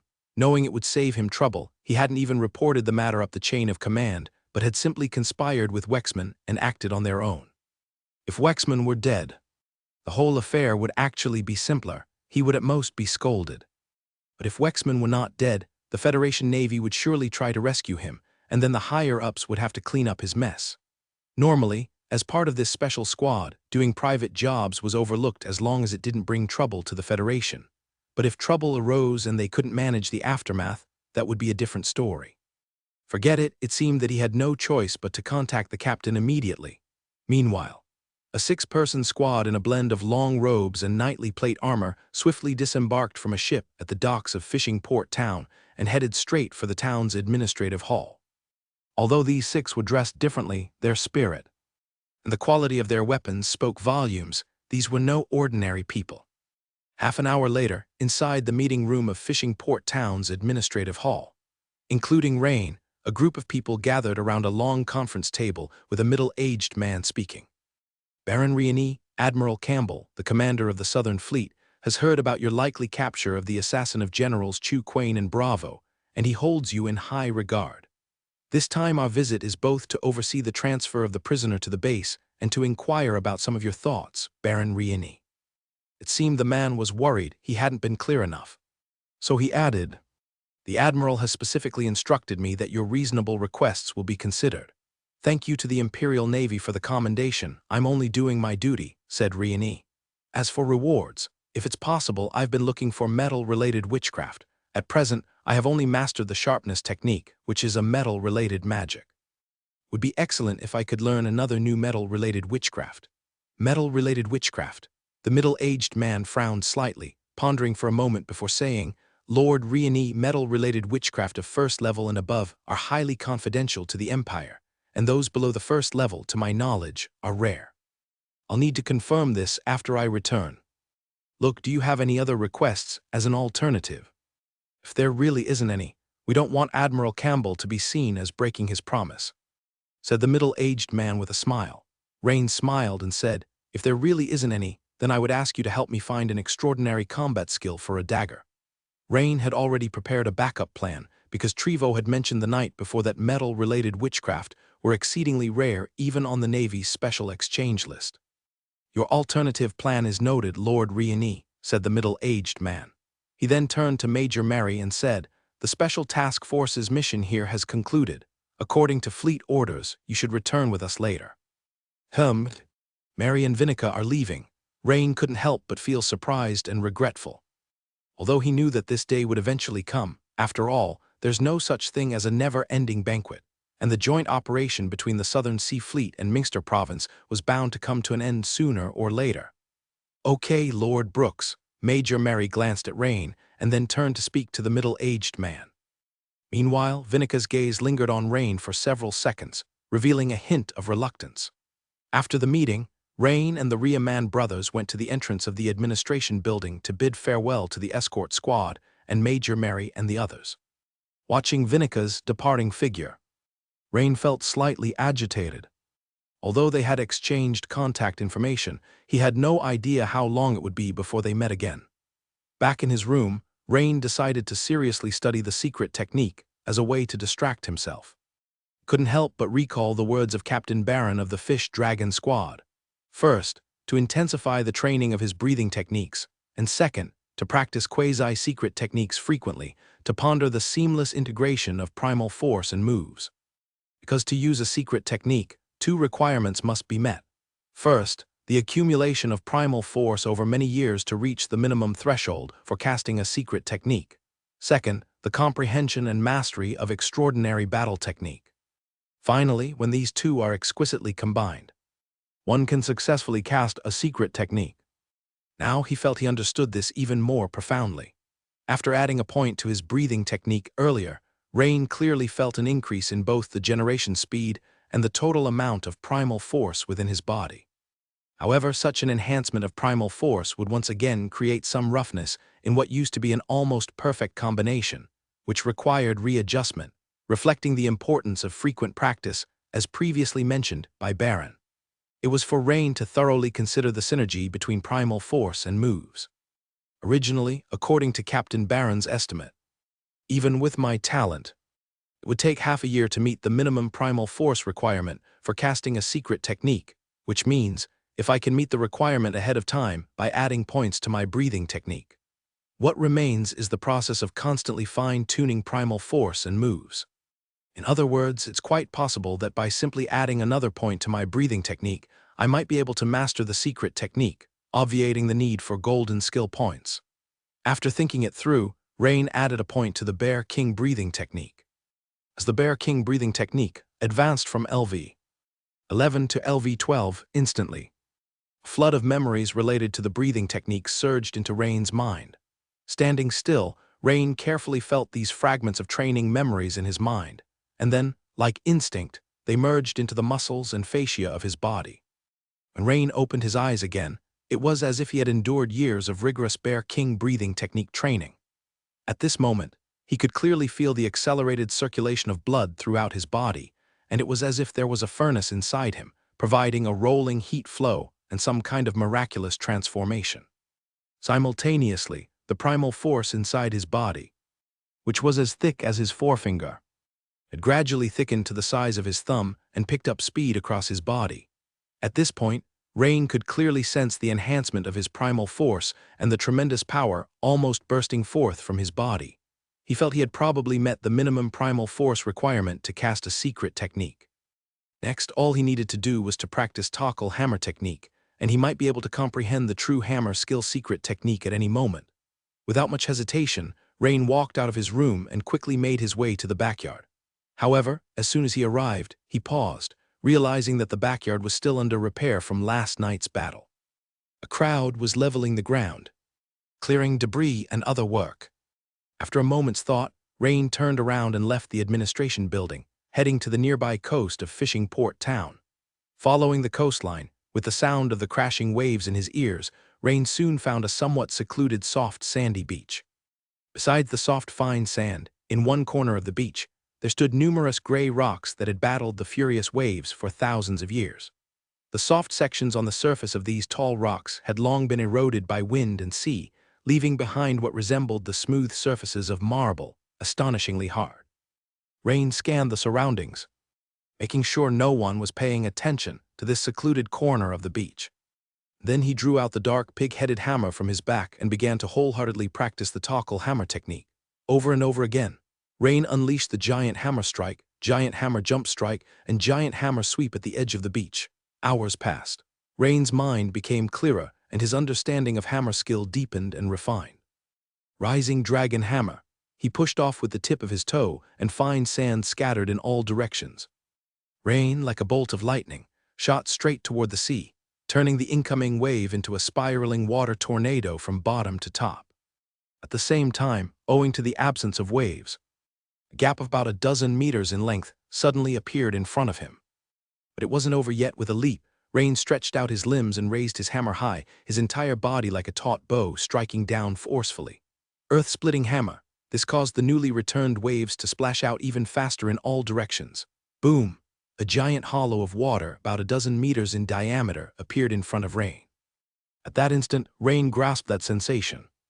That exquisite combination of primal force and hammer skill. Rain turned around and walked step by step to the side of a huge and hard boulder, 3 or 4 meters high. Recalling that feeling from just moments ago, he swung his pig-headed hammer in a mighty, yet most ordinary strike. Snap! The dark pig-headed hammer heavily smashed onto the gray boulder weighing at least several tons. The next second, crash. The gray boulder instantly shattered and collapsed, especially where the hammer had struck, breaking into fine powder. Then a system prompt stealthily appeared. Congratulations, you have comprehended the Toggle Hammer Technique Basic Secret Technique. Shockwave. Secret Technique Shockwave. Smile involuntarily formed on the corners of Rain's mouth. Immediately, the delighted Rain saw a brand new icon located above the two major techniques of the Toggle Hammer Technique, Rising Dragon Hammer and Earth-Splitting Hammer on the Weapon Master, Legendary panel. This icon was larger and more lustrous, and its design was more intricate. The icon's design depicted a hammer heavily smashing into the ground, with radial lines in front, seeming to represent the wave-like force generated from the shock, overwhelmingly fierce.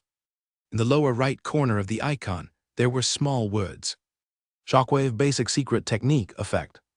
Use a special activation method that combines primal force with multiple shockwaves, swinging the heavy hammer to deliver a high-frequency vibrating strike. Note, the shockwave belongs to a secret technique and cannot be enhanced through skill points. To elevate shockwave to the intermediate secret technique, the following conditions must be met. 1. Toggle Hammer Technique LV14 and above, hammer specialization can offset some level requirements. 2. King Bear Breathing Technique LV14 and above. 3. Consume 1 golden skill point. Consume 1 golden skill point. Seeing this, Rain was momentarily stunned. At the same time, he felt somewhat fortunate for having saved that single golden skill point earlier. After all, golden skill points were hard to come by. It could be obtained only by encountering and defeating formidable enemies, making them a rare and not easily sought resource, while regular skill points had a wide range of uses, and converting 3 into 1 golden skill point was too extravagant. Additionally, looking at the phrase hammer specialization can offset some level requirements, Rain pondered thoughtfully. Perhaps this was one of the important reasons why the profession of weapon master could be classified under the legendary tier, being specialized in all weapon categories at LV1 meant that learning other transcendent combat skills, secret techniques, would be much easier for him compared to others. To put it another way, under similar conditions, he could master the secrets ahead of time. This was indeed the true value of the weapon master's exclusive talent, Basic Weapon Mastery, passive, by the time Rain returned to the administration office of Fishing Port Town. The Riemann brothers had already been waiting at the door, seeing the expressions of the Riemann brothers. Rain's heart stirred. He asked, "What has happened?" The older brother, Cobert Riemann, shook his head, his eyes revealing a sense of reluctance, and said, "My Lord Baron, just now a decree signed by Count Habs was delivered. The messenger said I am to take over your role in Fishing Port Town as the governor and Cornet as the security chief, while you are being reassigned to the county town. My Lord Baron, you." Upon hearing this news, Rain was momentarily startled, and then he smilingly said, "This is good news. I hope you two will manage Fishing Port Town even better." Several days later, Rain was mounted on a tall black horse. Having declined the Riemann brothers' offer to escort him, he set off alone to Maste County City. By then, the white snow month had finally passed. The snow on the fields gradually began to melt away. Eager young green sprouts were already striving to burst out from the soil, and the month of vitality had followed. The early morning sky was exceptionally bright.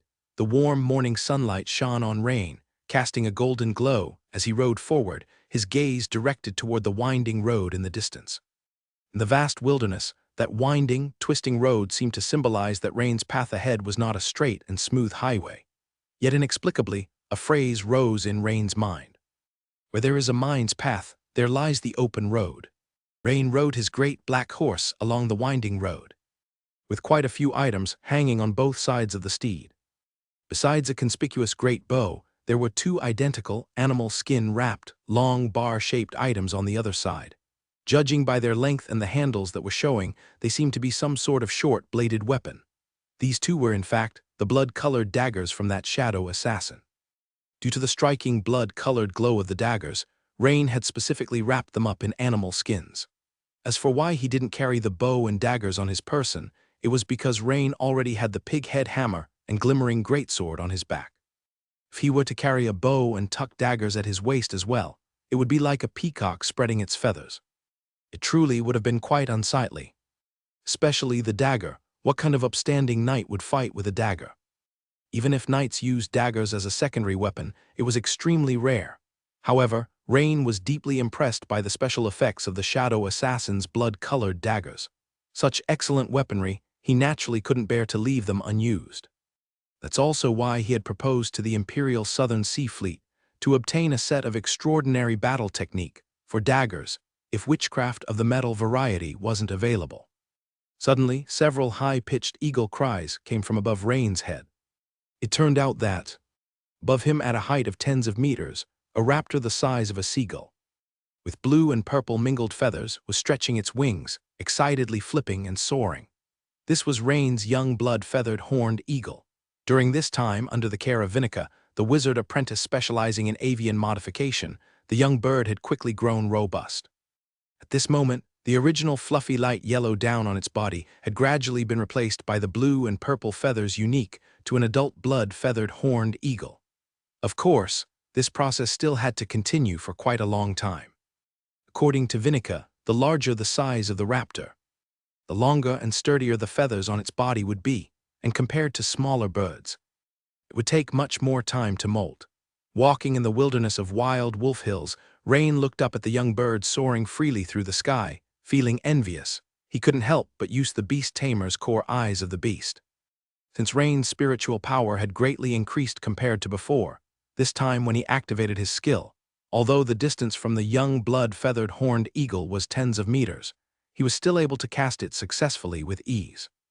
The instant the skill was activated, Rain felt as though he were a radar station, with his spiritual power radiating like radar waves in all directions.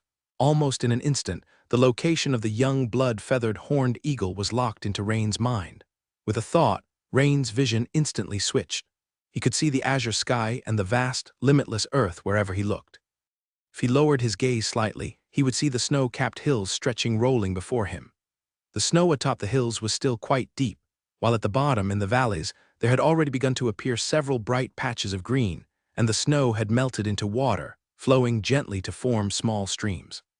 Stretching his gaze into the distance, he saw a meandering road cut through the middle of the hills toward the faraway lands. The walls of Meister City, appearing like a gray line, were boldly in sight. Staring into the distance, he could even make out some dim outlines of buildings within the county town. Rain knew that this was due to the superb eyesight of the blood-feathered horned eagle. At that moment, he had just left Fishing Port Town less than half an hour ago, and still had half a day's journey to the county town. Orienting the young bird to turn back, looking down the path he had come, he could see the circularly arranged buildings of Fishing Port Town not far away. Because it wasn't too far, Rain could even clearly see the faces of the residents walking the streets of Fishing Port Town. Looking further afield, an endless expanse of azure sea came into view, dotted with dozens of islands, large and small, scattered about in blue and green. Indeed, having a raptor as a pet, setting aside the rest, just this bird's-eye view from the sky is truly amazing. It's like controlling an attack drone from my previous life. Hey, what's this? When Rain turned the young blood-feathered horned eagle once again towards the direction of the county town, he noticed that not far below the young bird, a battle was unfolding. He hadn't noticed it at first due to the darkness. Beneath the nearby light, taking a closer look with the young bird's extraordinary vision, he saw, several kilometers ahead of his current position on the road, several caravans carrying goods were being ambushed by bandits. About a dozen guards were engaged in a fierce battle with the bandits. Among the bandits, one figure in a black robe immediately caught Rain's attention. In his hands, black flames emerged from time to time. This is a black flame sorcerer.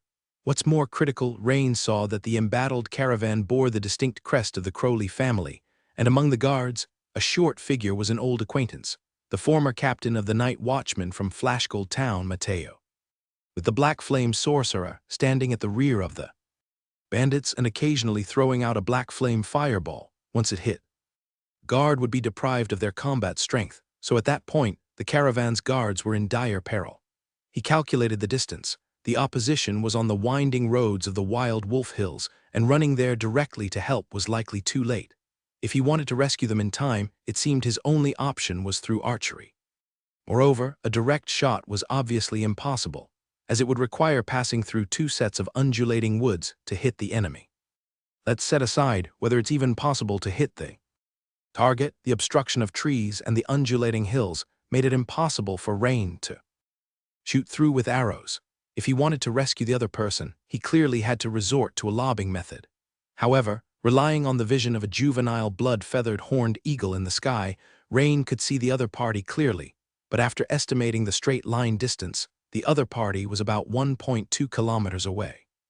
Regarding bow and arrow, the direct shot lethality of the elite night watchmen and the English longbowmen from Rain's past life were similar, capable of piercing chainmail within a 60 meters range, with an effective lethality range of about 150 meters to 200 meters for lobbing. Although this was already the limit for ordinary people, it was not the limit for the transcendent. Back when Rain was a peak knight, he could shoot directly around 200 meters and still cause lethal damage capable of piercing knight armor. Lobbing could even reach 700 to 800 meters. Of course, this was using iron arrows. Because wooden arrows were too affected by air resistance, no matter how great their initial velocity, once a critical distance was reached, their power would not increase anymore. Now, having stepped into the rank of Great Knight, Rain naturally improved this effective lethality range even further. However, at this moment, the limitation on Rain's power was the bow in his hand. Even though the bow he was using was a great bow from Blood Shooter Phil, he could only lob at about 1 kilometer at full draw. After all, Phil was a senior Great Knight back then and didn't have the strength to use a stronger bow. Additionally, if he used a lobbing shot due to air resistance, it would continuously decrease the power of the arrows, but fortunately, the 2 bags of arrows he currently carried were filled with pure steel arrows. Their weight was 7 or 8 times that of ordinary arrows, and compared to wooden arrows, they were not as affected by air resistance. But the power would definitely be reduced. Suddenly, a light bulb went off in Rain's head as he thought of a possible solution. He first cancelled the core skill Beast Eye while extracting a steel arrow, then he pulled out the great bow hanging from the black horse between his thighs, fitted the arrow to the bow, and only then did he quietly chant the witchcraft sharpness technique. Soon, a faint silver light shone just above the arrowhead of the steel arrow. Since the entire arrow was made of metal, even though sharpness technique's effects were mostly concentrated at the arrow cluster, this type of silver glow spread to the entire arrow. This was exactly the effect of sharpness technique. Looking at the faint silver glow that could last a minute, a smile appeared on Rain's lips. Next came the final step. Rain needed the other party to stop moving for a while. This was also the most troublesome part of long-range sniping. The speed of the arrow he released would become slower and slower due to air resistance. Simply put, assuming the initial speed of the arrow was 500 meters per second, it might be just 300 meters per second when it reached over a kilometer distance. Estimating briefly, the arrow flying 1.2 kilometers might take about 2 to 3 seconds. During this time, if the target moved, obviously, the sniper shot would fail. Then Rain once again activated the core skill Beast Eye, controlling the juvenile blood-feathered horned eagle to fly from behind toward the position of the Black Flame Monk. As it came close, it emitted a sharp yet distinctly predatory cry. This made the Black Flame Monk, who was casting black flame fireballs below, curiously lift his head and pause to look up. At that moment, Rain released the taut bowstring. Bang! The steel arrow, enhanced by the sharpness technique, streaked like a bolt of silver lightning and disappeared into the sky. Rain raised his eyebrows. He discovered that the sharpness technique seemed to be even more effective than he'd anticipated. Normally, shooting an arrow would produce a sharp breaking air sound, but this time, there was none. The sharpness technique seemed to have a significant noise reduction effect on the arrowhead. After a brief thought, Rain started to understand. The addition of mysterious particles reduced the roughness of the arrow, especially the surface of the arrowhead. With decreased roughness, the adhesive force of air molecules diminished, thereby reducing the noise produced. In this way, not only was his arrow more concealed, its power was also greatly increased. No wonder Trevo, the archer from the Fish Dragon team, who had learned this metal series witchcraft. The sharpness technique, even though his elemental affinity was not towards metal particles. 1 second, 2 seconds, the Black Flame Monk was staring at the odd blue-purple big bird in the sky, wondering, what kind of bird is this? Seems like I've never seen it before. At the same time, he was estimating the distance, thinking about whether he could attack the other party with black flame fireballs. After all, those hovering overhead were indeed annoying to watch. PFFT, the sound of a blade piercing a watermelon echoed. This strange noise, coming from behind the team, immediately drew the attention of many bandits. When they looked back, they looked as if they had been struck by lightning and froze immediately, because a scene that left them utterly astonished unfolded before their eyes. The previously arrogant and domineering Black Robe Master manipulating black flames was now pierced through the back of the head by an arrow falling from the sky. The force of the arrow was so great, it penetrated the entire head of the Black Robe Master and shot out through his mouth. The impact was so strong that it pinned him to the ground. At that moment, the eyes of the Black Robe Master bulged out, a look of unresolved death on his face.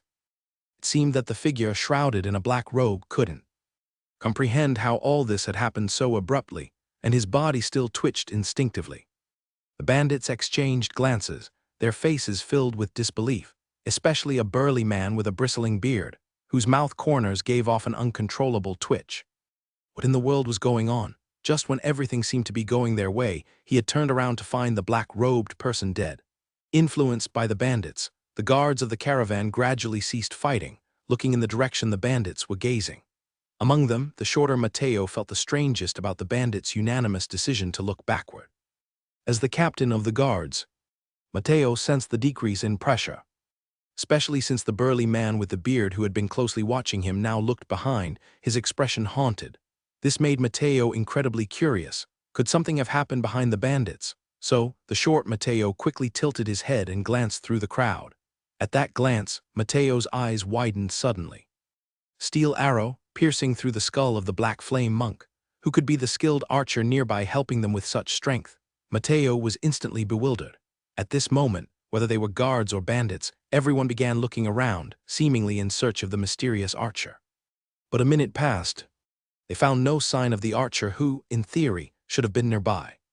However, the sudden death of the Black Flame monk had indeed demoralized the bandits, and for a moment, they did not know whether to retreat or to continue fighting. At that instant, the dull thud of horse hooves was heard from one end of the road.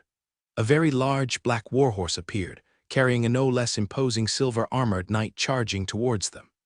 The bandit leader with the beard took one look and felt a dangerous presence, like facing a natural enemy. Immediately he shouted, "Run," and was the first to take off. Upon sighting the silver-armored knight, Mateo was overjoyed. Lord Rain, as Rain approached, the bandits swiftly scattered like birds and beasts.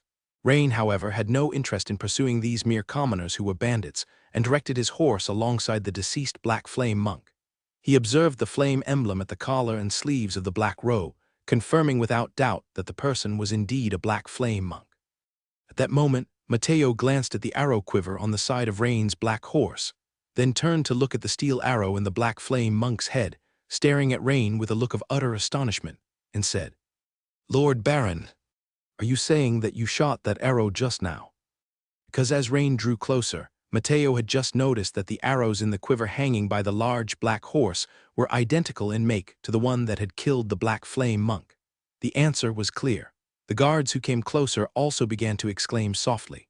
The steel arrows were identical to the ones in the quiver. But they had not seen the Lord anywhere around them just now. From how far must he have shot the arrow? Is this the might of a true knight? Actually, Mateo had many questions at the moment. Wasn't the Lord best with the greatsword? When had his archery become so powerful? Luckily, Mateo himself was a bit lacking in strength. If he were stronger, he would be able to sense that at this moment, Rain was no longer just a knight, but had reached the level of a great knight. On the other hand, that would shock him even more. Rain was also surprised to find Mateo among the Crawley family caravan. Mateo's question, Rain nodded and didn't deny it, showing a smile and saying, "Mateo, how come you're in the Crawley family's caravan?" "Lord Baron, do you remember you told me last time to come to the county town? After considering it carefully, I made the decision a while back and resigned from Hamilton, then came to the county town to find you. But when I arrived, the Baroness Crawley told me you had gone to the fishing port town to serve as governor. Upon learning that it was you who sent me, and knowing that I had been the night watchman captain, she made me the captain of the caravan's guards." Rain showed a look of enlightenment. Long ago, he had invited Matteo to come to his new residence in the county town for employment. Although working for him didn't promise the vast prospects of official imperial promotion, for those below the transcendent level, there was a ceiling to career growth, so it might be better to work for him.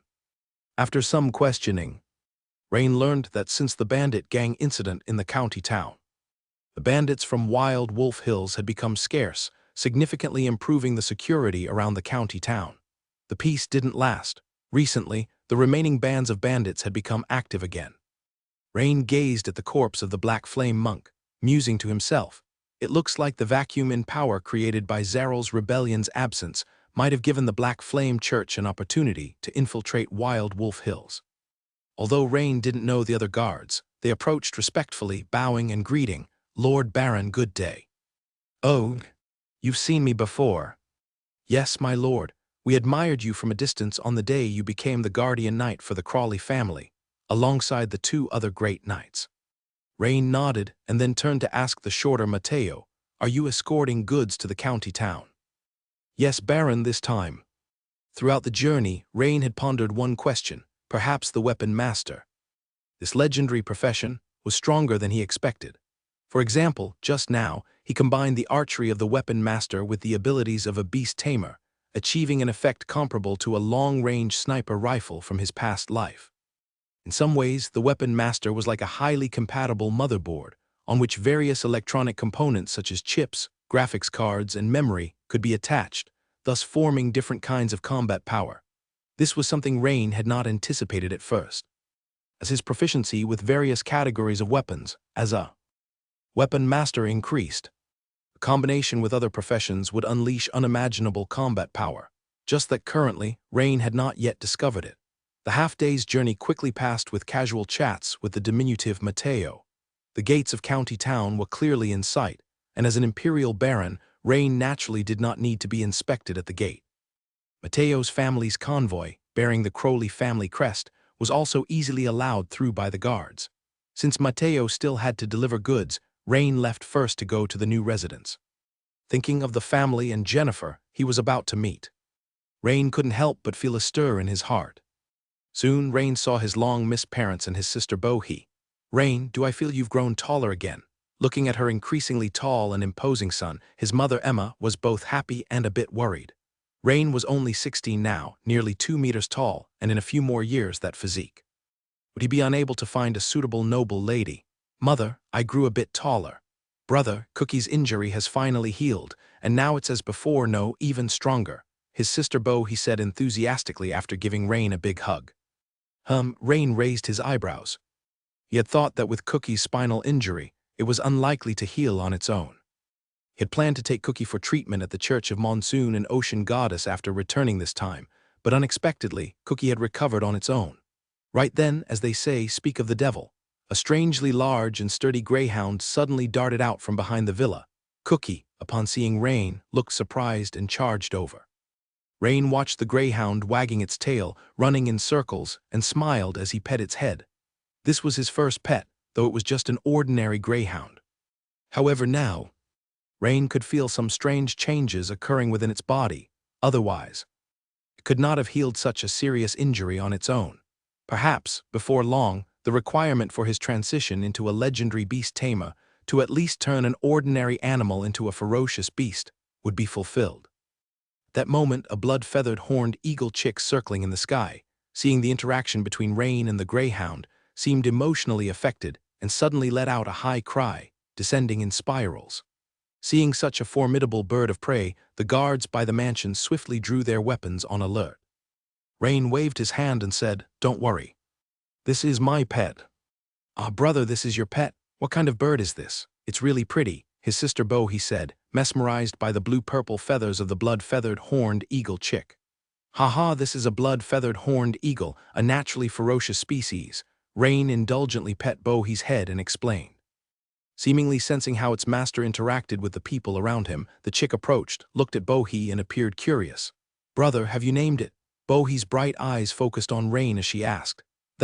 Actually I haven't." Rain was momentarily stumped, wondering if his sister was about to name his pet again. "Brother, can I name it?" Rain gave a wry smile and replied, "Of course."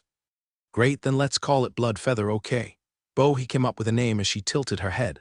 Bloodfeather, did it signify the meaning of a blood-feathered horned eagle? It seemed to be a much better name than Cookie.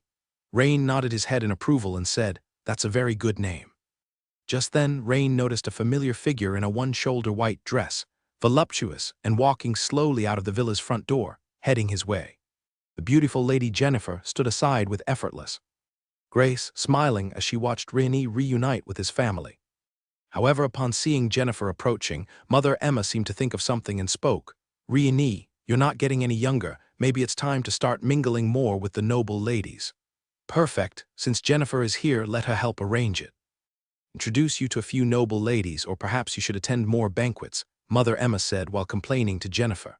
"Jennifer, I'm going to have to trouble you and ask you to put a bit more effort into this. Before Rieni became a knight, I thought he was too frail, but now." Emma looked up at the robust Rieni, her brows slightly furrowed. "He's grown too tall. The noble ladies will probably find that off-putting." Hearing Mother Emma's words, Rieni couldn't help but smile wryly. Meanwhile, Jennifer covered her mouth with her hand, laughing uncontrollably, her body shaking like a flower in the breeze. "There's no need to worry, Sister Emma.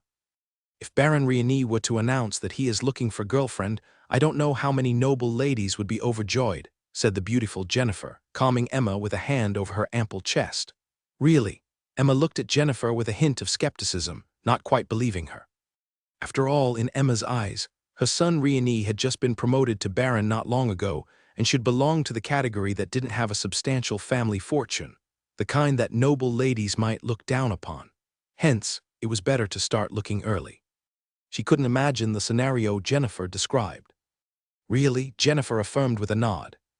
"Well, if Rieni can't marry a noble lady in the future, Jennifer, you'll be responsible, and your daughter Jenny seems quite suitable," Emma declared. Just then, Jenny happened to walk out of the villa.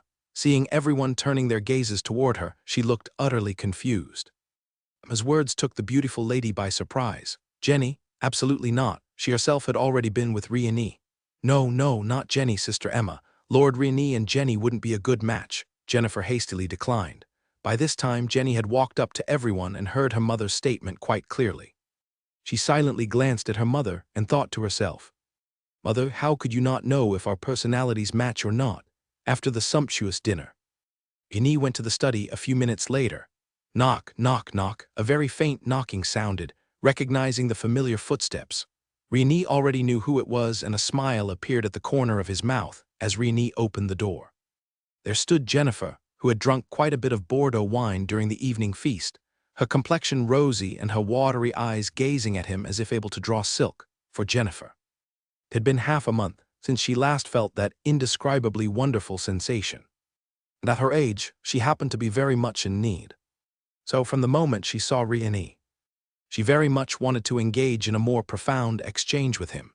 Now, she had finally found the right moment.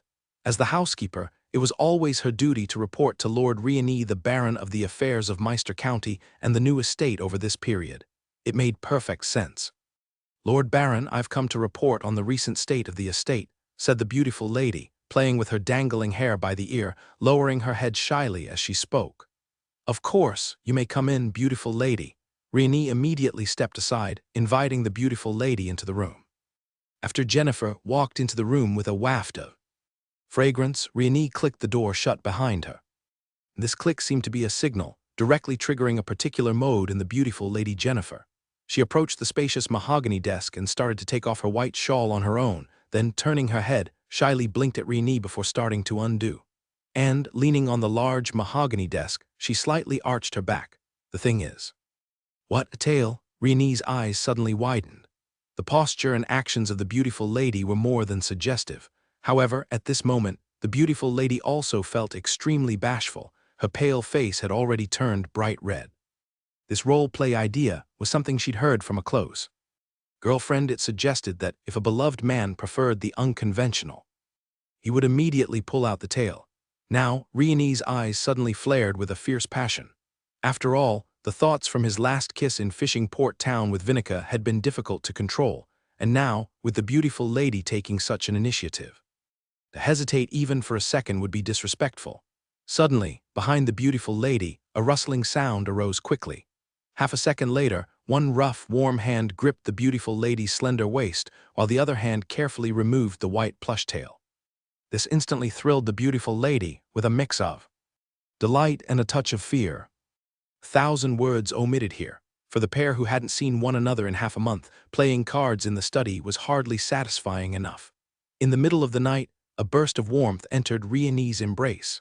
They continued playing cards until the late hours of the night before ceasing. The next morning, Rhéanie looked at Jennifer lying beside him, her face exuding satisfaction and joy as she still slept sweetly. A smile couldn't help but spread across Raine's lips at the thought of last night. As the dawn gradually shone through the window into the bedroom on the second floor, the beautiful woman's long eyelashes quivered slightly as she naturally awoke. Jennifer looked at Raine with a deep and shy gaze, saying, "Dear, why do I feel more and more overwhelmed by you? Have you grown stronger again?" In the face of the beautiful woman's praise, Raine immediately wrapped her in his arms, his fingers gently stroking her fair and smooth skin. "This trip to Fishing Port Town has been quite fruitful. I have officially stepped into the rank of a great knight." Jennifer froze, her beautiful eyes widening dramatically as she blinked her long eyelashes at Raine. "Thinking I was asking about how you've become stronger in that way, and this is what you tell me. Wait, dear, you're only 16 and you're already a great knight." Jennifer's first words after regaining her composure were ones of utter astonishment. My goodness. Had she found herself a star of tomorrow? She had thought that Raine would likely be a rising star within Mace County, but she later discovered he was actually the brightest and biggest of Mace County stars, but now it seemed that she still underestimated him. She might have found a star of tomorrow at the level of the entire Minster province. Raine nodded and smiled. "Yes, but within the whole empire there are great knights who are 16. They are just rare. But in Mace County, that's absolutely unique." Jennifer looked at Raine with admiring eyes, speaking without hesitation. Seemingly recalling something, Jennifer continued, "Right, dear, after you left for Fishing Port Town, I've been continuously collecting rare ores. Recently, through various channels, I've gathered quite a few ore raw stones and metal ingots. Magic steel ingots, star iron ores, water membrane steel ingots, blood pattern steels, etc. I've managed to collect some of each. They are currently stored in the blacksmith's warehouse, where I have arranged for someone to be responsible for their safekeeping," she said, recounting like a treasure trove. Listening to her, Raine couldn't help but be moved. This was indeed a true helpmate. Some of the rare ores were exactly what he was going to need soon. Good. Seeing the appreciative look in Raine's eyes, the beautiful woman couldn't help but feel encouraged. Just as she was about to say more, her pretty lips were soon silenced. For the capable, beautiful woman, it was natural for Raine to reward her well once again. Of course, Raine always understood that the pleasures between men and women were a respite from tedious cultivation, but one must never indulge in them. Otherwise, as the saying goes from his previous life, the land of tenderness becomes a hero's grave. After breakfast, Raine boarded his luxurious carriage and headed to the blacksmith's shop. Meanwhile, in the study room of Baron Alonso in Mace County City, Lamar, dressed in a black robe with a hood covering his head, sat opposite Alonso, and without beating around the bush, he said, "Baron Alonso, I have been entrusted by the High Priest to request that you invite Raine at an opportune time to attend the banquet held on the second Sunday of this month at Baron Elliot's residence." "Baron Elliot's residence, isn't that where the High Priest?" Alonso said, puzzled. Lamar nodded, confirming Alonso's suspicion, and continued, "However, Baron, I think the first issue we need to address is that Raine is currently serving as the governor of Fishing Port Town, so do you see a way to have him return to Mace County City first?" After a pause, Lamar continued, "I had heard that he was closely related to the Crowley family. Thus, on my way here, I was thinking if we could start with the industries of the Crowley family to force them to seek Raine's help." Lamar said this while observing the expression of Alonso across from him. Soon, he noticed that as his narrative went on, Alonso's expression became a bit odd. This made Lamar involuntarily stop his story. Baron Alonso, on the other hand, exchanged glances with his butler Mitchell and then looked back at Lamar. This made Lamar even more puzzled, thinking, could my information be inaccurate? He looked at Baron Alonso with an inquiring gaze. Alonso didn't keep him in suspense and coughed before speaking. "Lamar, are you unaware? The Raine you speak of returned to the county town yesterday." "What?" Lamar's eyes suddenly widened, clearly astonished. But soon Lamar thought of something, and a look of both shock and joy appeared on his face, joy being the more predominant emotion. He had not expected things to go so smoothly. As if there was no animosity between their black flame, church and Rain, but rather an alliance, with cooperation that was quite harmonious. Baron, doesn't that mean that our plan has already succeeded by half before we even put it into action? Next, we just need to find a way to invite him to the banquet, and we can complete the plan set by the high priest, Lamar said. However, Alonso did not agree off the bat but furrowed his brow, tapping the armrest of his chair with 2 fingers and seriously contemplating. After a long moment, Alonso finally spoke softly. Lamar, does the high priest have confidence in resolving the Rain issue at the prayer ceremony? Don't forget, Baron Norman had already successfully entered the Great Knight rank. Yet he was still defeated in open combat by this Rain. Therefore, I believe you should at least assess Rain's strength by the standards of an official Great Knight, or even those of a veteran Great Knight. Otherwise, he might just ruin the Black Flame prayer ritual. Facing Baron Alarso's doubts, Lamar spoke with conviction. Baron, such a possibility is almost non-existent, for the high priest is absolutely confident this time. After hesitating, Lamar decided to reveal some information to the Baron before him. At that time, the high priest will borrow a trace of the god of hunting's imposing pressure. Not to mention a season knight, even a peak knight will find it extremely difficult to withstand. A trace of divine pressure. Such a big move. Alarso showed a surprised expression. Although Alarso was not aware of the specific means, he knew that borrowing the god's imposing pressure would inevitably come at a great cost.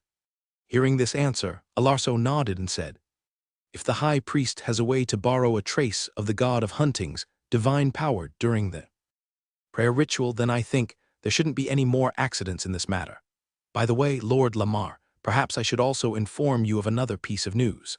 This morning, I saw in a letter from Minster that this Baron Rain we are dealing with will attend the Imperial Sword-Bearer's examination in Minster Province in a few days." Sword-Bearer? Lamar couldn't help but change his expression and exclaimed, "Yes, I've been pondering this issue. If we can't deal with him before Rain goes for the Sword-Bearer examination, once he passes and officially joins the Sword-Bearers, I think he is likely to target the Black Flame Church first." Hearing this news, Lamar shivered and reaffirmed with a solemn face, "Lord Baron Alarso, are you certain of this news?" At that moment the butler Mitchell spoke up. "Lord Lamar, this letter is still on Lord Count Hab's desk at the moment. The news is absolutely true." Lamar nodded and fell silent in thought. It seemed that the letter sent to Count Habs, the Meister County Governor by Minster, was undoubtedly authentic. "Baron, I understand what you mean. Since that is the case, we must not fail in our action this time. I will go back and report to the High Priest right now." After seeing off Lamar, Baron Alarso stood up and looked out through the second-floor window at the closely packed houses in the noble district of the villa. Although it was already the month of new life, the roof still bore quite a lot of white snow. At that moment, the butler Mitchell couldn't help but ask, "My lord, do you think the Black Flame Church will be able to deal with Rain this time?"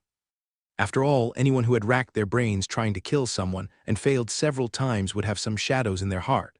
This wasn't just true for Butler Mitchell, including Alarso himself. Especially since last time, Alarso had arranged 3 fallbacks, but Rain had foiled each of them, which had also dealt a significant blow to Alarso's confidence.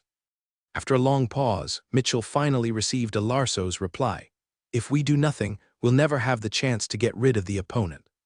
Moreover, what we are doing is merely an invitation to a ball. We don't have to act personally. However, we still need to think carefully about how to make the other party agree to it." Inside the Crowley family-run blacksmith shop.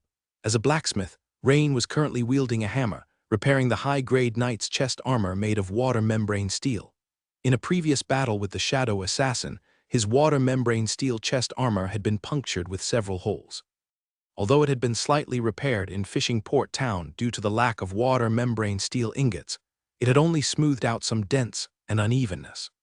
But this time, because Jennifer had prepared and collected many rare minerals early, Rain easily found water membrane steel ingots in the rare mineral storage room, and after melting them, he proceeded to manually polish the repairs. An hour later, Rain held the repaired water-processed steel chest armor in his hand, inspecting it.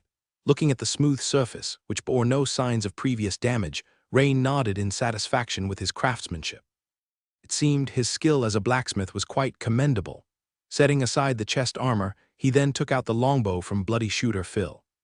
The original material of the bow, magic steel ingots, was also fine, as Jennifer had prepared it in advance.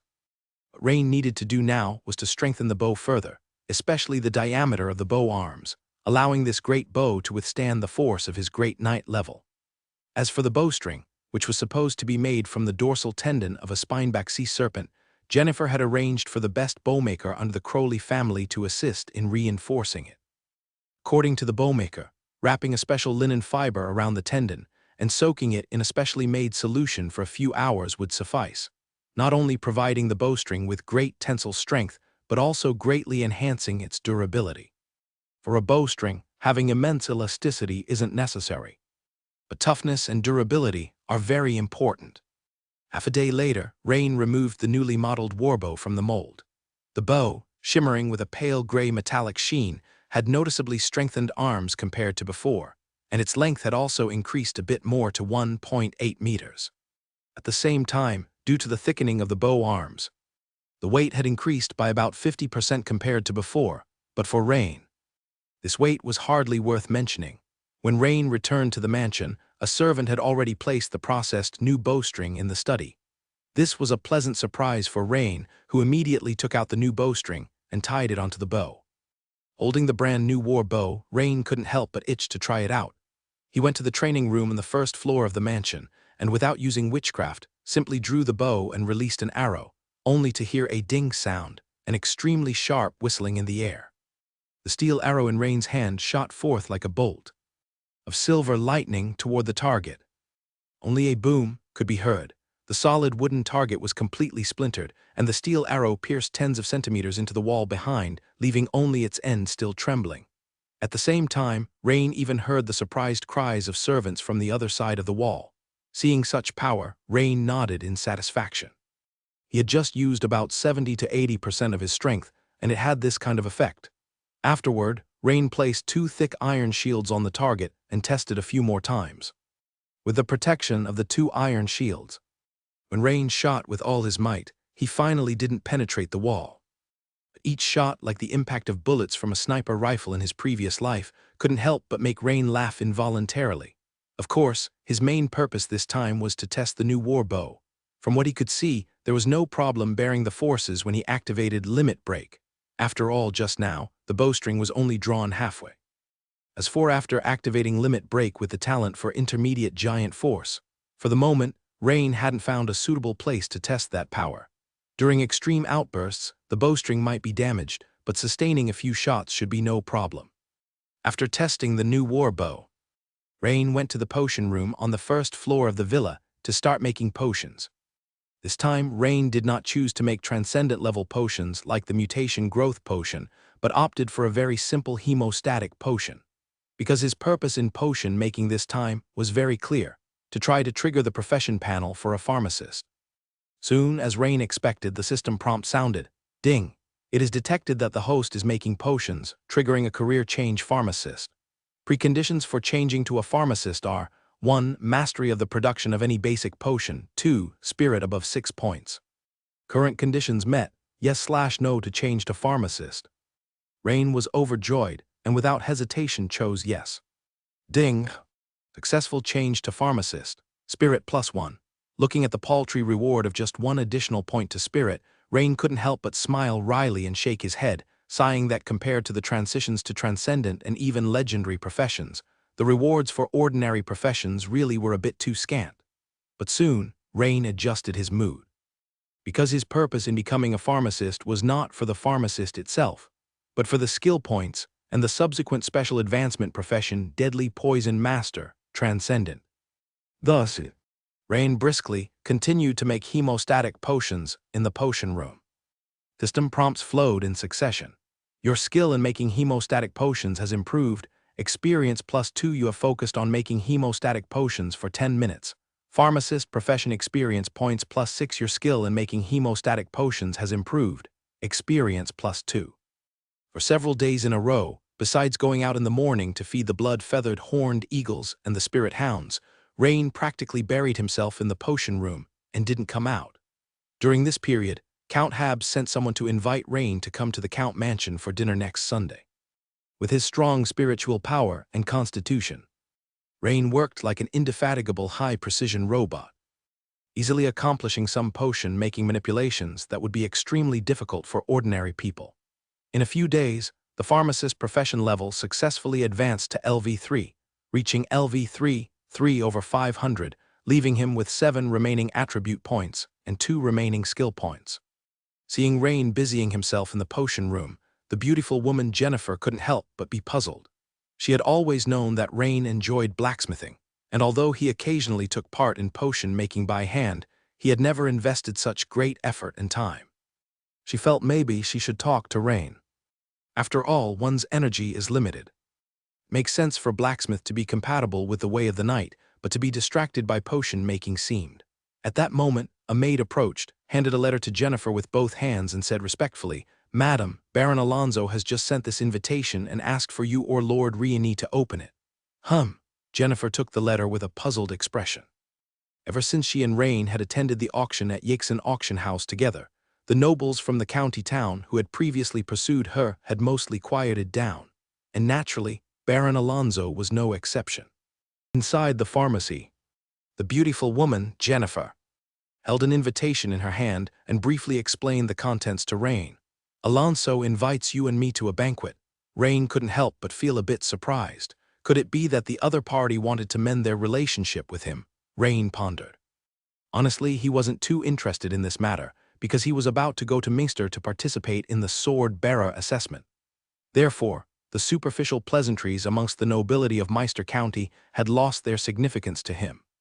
Instead, his time was now quite precious, as Rain wanted to raise his profession level as a pharmacist to LV5 before heading to Minster and switch to the Transcendent Profession panel of Deadly Poison Master.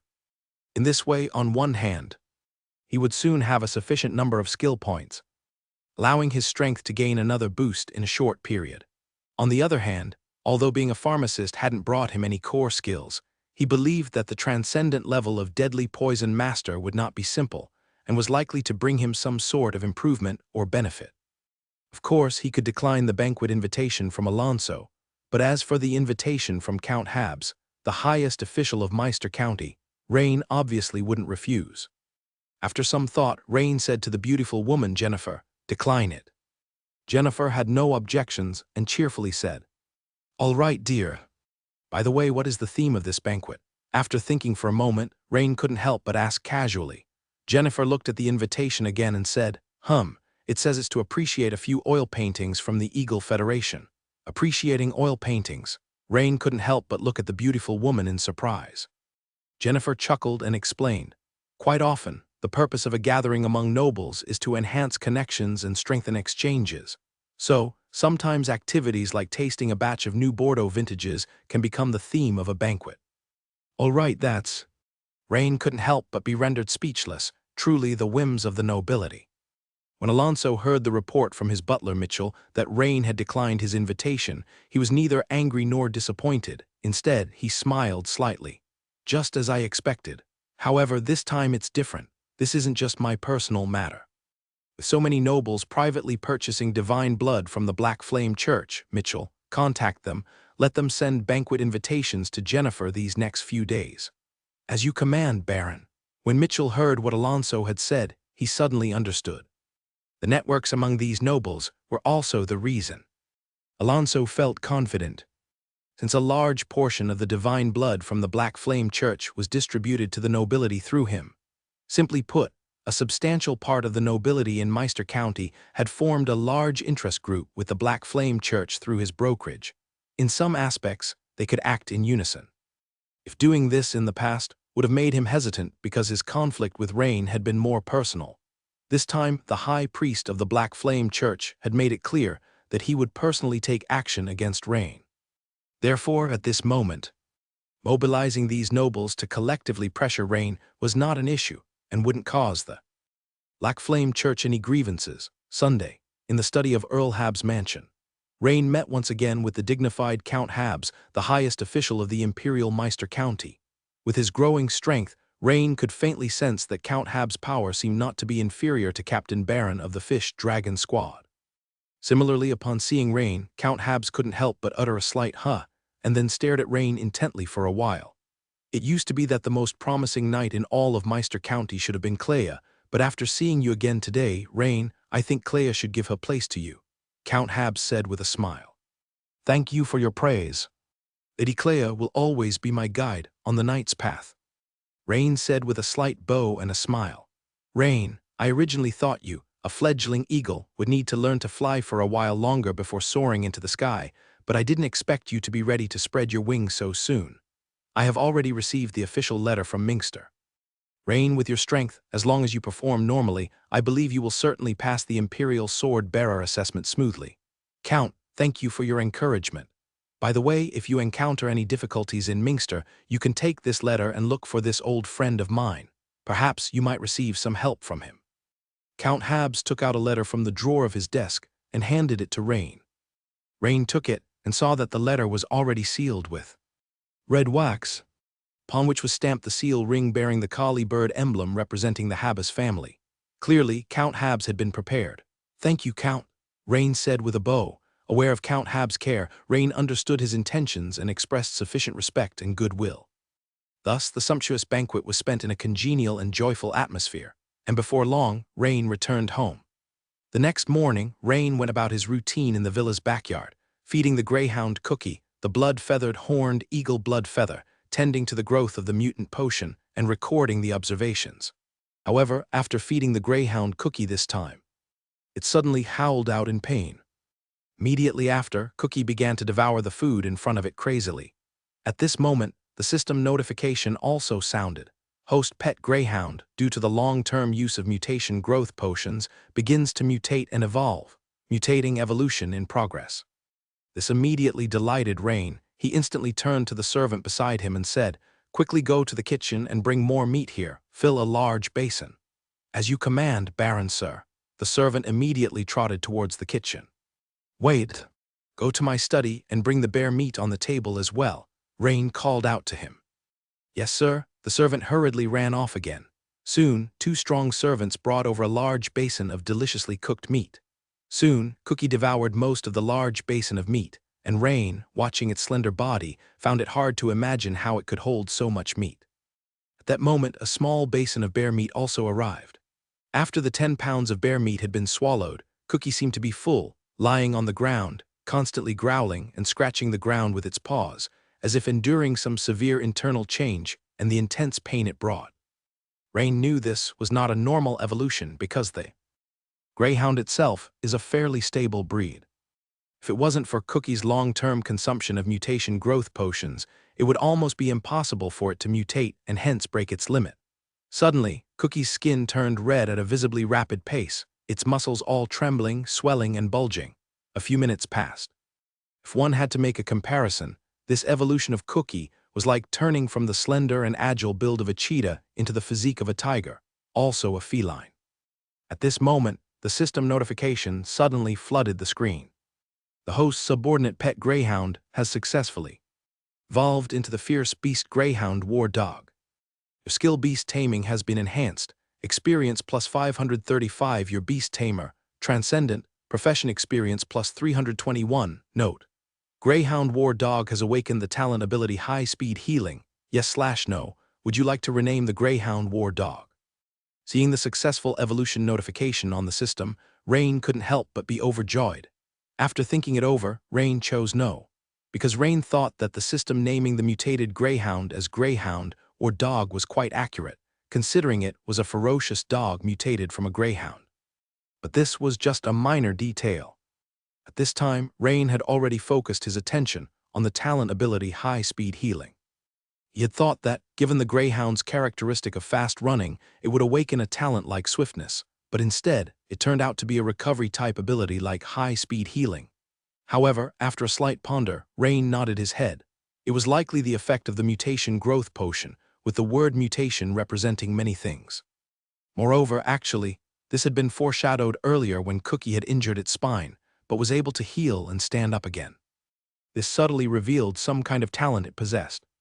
It was just unknown whether it was that injury that directed its mutation evolution in this. direction or if it was from the consumption of the mutation growth potion that Cookie had subtly awakened this talent. Of course, this point wasn't important. What was important was that Cookie's evolution from an ordinary beast to a fierce beast meant that Rain's precondition for advancing from beast tamer, transcendent, to beast master, legendary. In the fourth item, raise at least one ordinary animal into a fierce beast had been met. Additionally, the third item, have any 3 or more fierce beasts as pets, was also completed, 2/3. All Rain had to do now was to wait orderly for the mutation of the black horse. Once it evolved successfully, Rain would be able to immediately advance to Beast Master, legendary. At this moment, the mutated and evolved Cookie stood up from the ground. Rain, surprised, noticed that the shoulder height of the Greyhound War Dog Cookie had now reached 1.2 meters, nearly 1.6 meters in height including its head. This was already comparable to a smaller horse. It affectionately rubbed against Rain's leg and then lifted its head to look at its master, its eyes glittering with intelligence. Some curious servants were looking on from the side, but in their eyes, besides curiosity, there was more fear, as such a large dog looked quite intimidating. As for how strong Cookie's high-speed healing ability really was, Rain didn't know yet. After all, he wasn't about to strike Cookie with a sword and then observe the speed of its wound recovery, right? This wasn't urgent. As long as there was combat, there would always be an opportunity. In the following days, Rain successfully raised his pharmacist profession level to LV4, gaining another skill point and attribute point. This brought Rain's remaining attribute points to 7, while his skill points were 3. Lately, Jennifer was quite troubled because she had been receiving invitations from a dozen or so nobles of Meister County, both large and small, hoping that she and Rain would attend the banquet next Sunday. Jennifer's dilemma arose from the fact that many noble families had close business ties with the Crawley family. From the perspective of familial interests, obviously, it was not suitable for her to offend everyone. After some thought, Jennifer returned to the entrance of Rain's potion chamber to report the matter to him. When Rain heard that more than a dozen noble families had sent invitations, his first thought was, indeed, Count Hab's eldest son really had some influence. In Meister County, so many nobles could be influenced by him to send this banquet invitation to both him and Jennifer. Thinking it over, Rain, aware that the Crawley family still maintained business relations with many of these families, said to the beautiful woman, Jennifer, reply to them that I will accompany you to the banquet on time. All right, dear Jennifer. Visibly delighted, knew that if Rain didn't agree, she naturally wouldn't have made an appearance at the banquet, but what touched her was that Rain considered her difficulties and lent her his support. By the way, do you have the invitation? Let me look at it, Rain said, for he had a hunch that something was amiss. Here it is.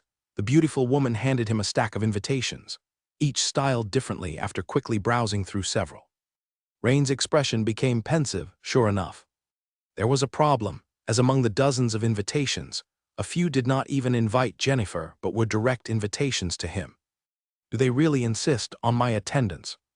Because if it was just a normal banquet aimed at currying favor, then having Jennifer attend the well-acquainted Lady Crawley would have been enough. However, there seemed to be an implied insistence on his presence. This elicited an odd feeling in Rain.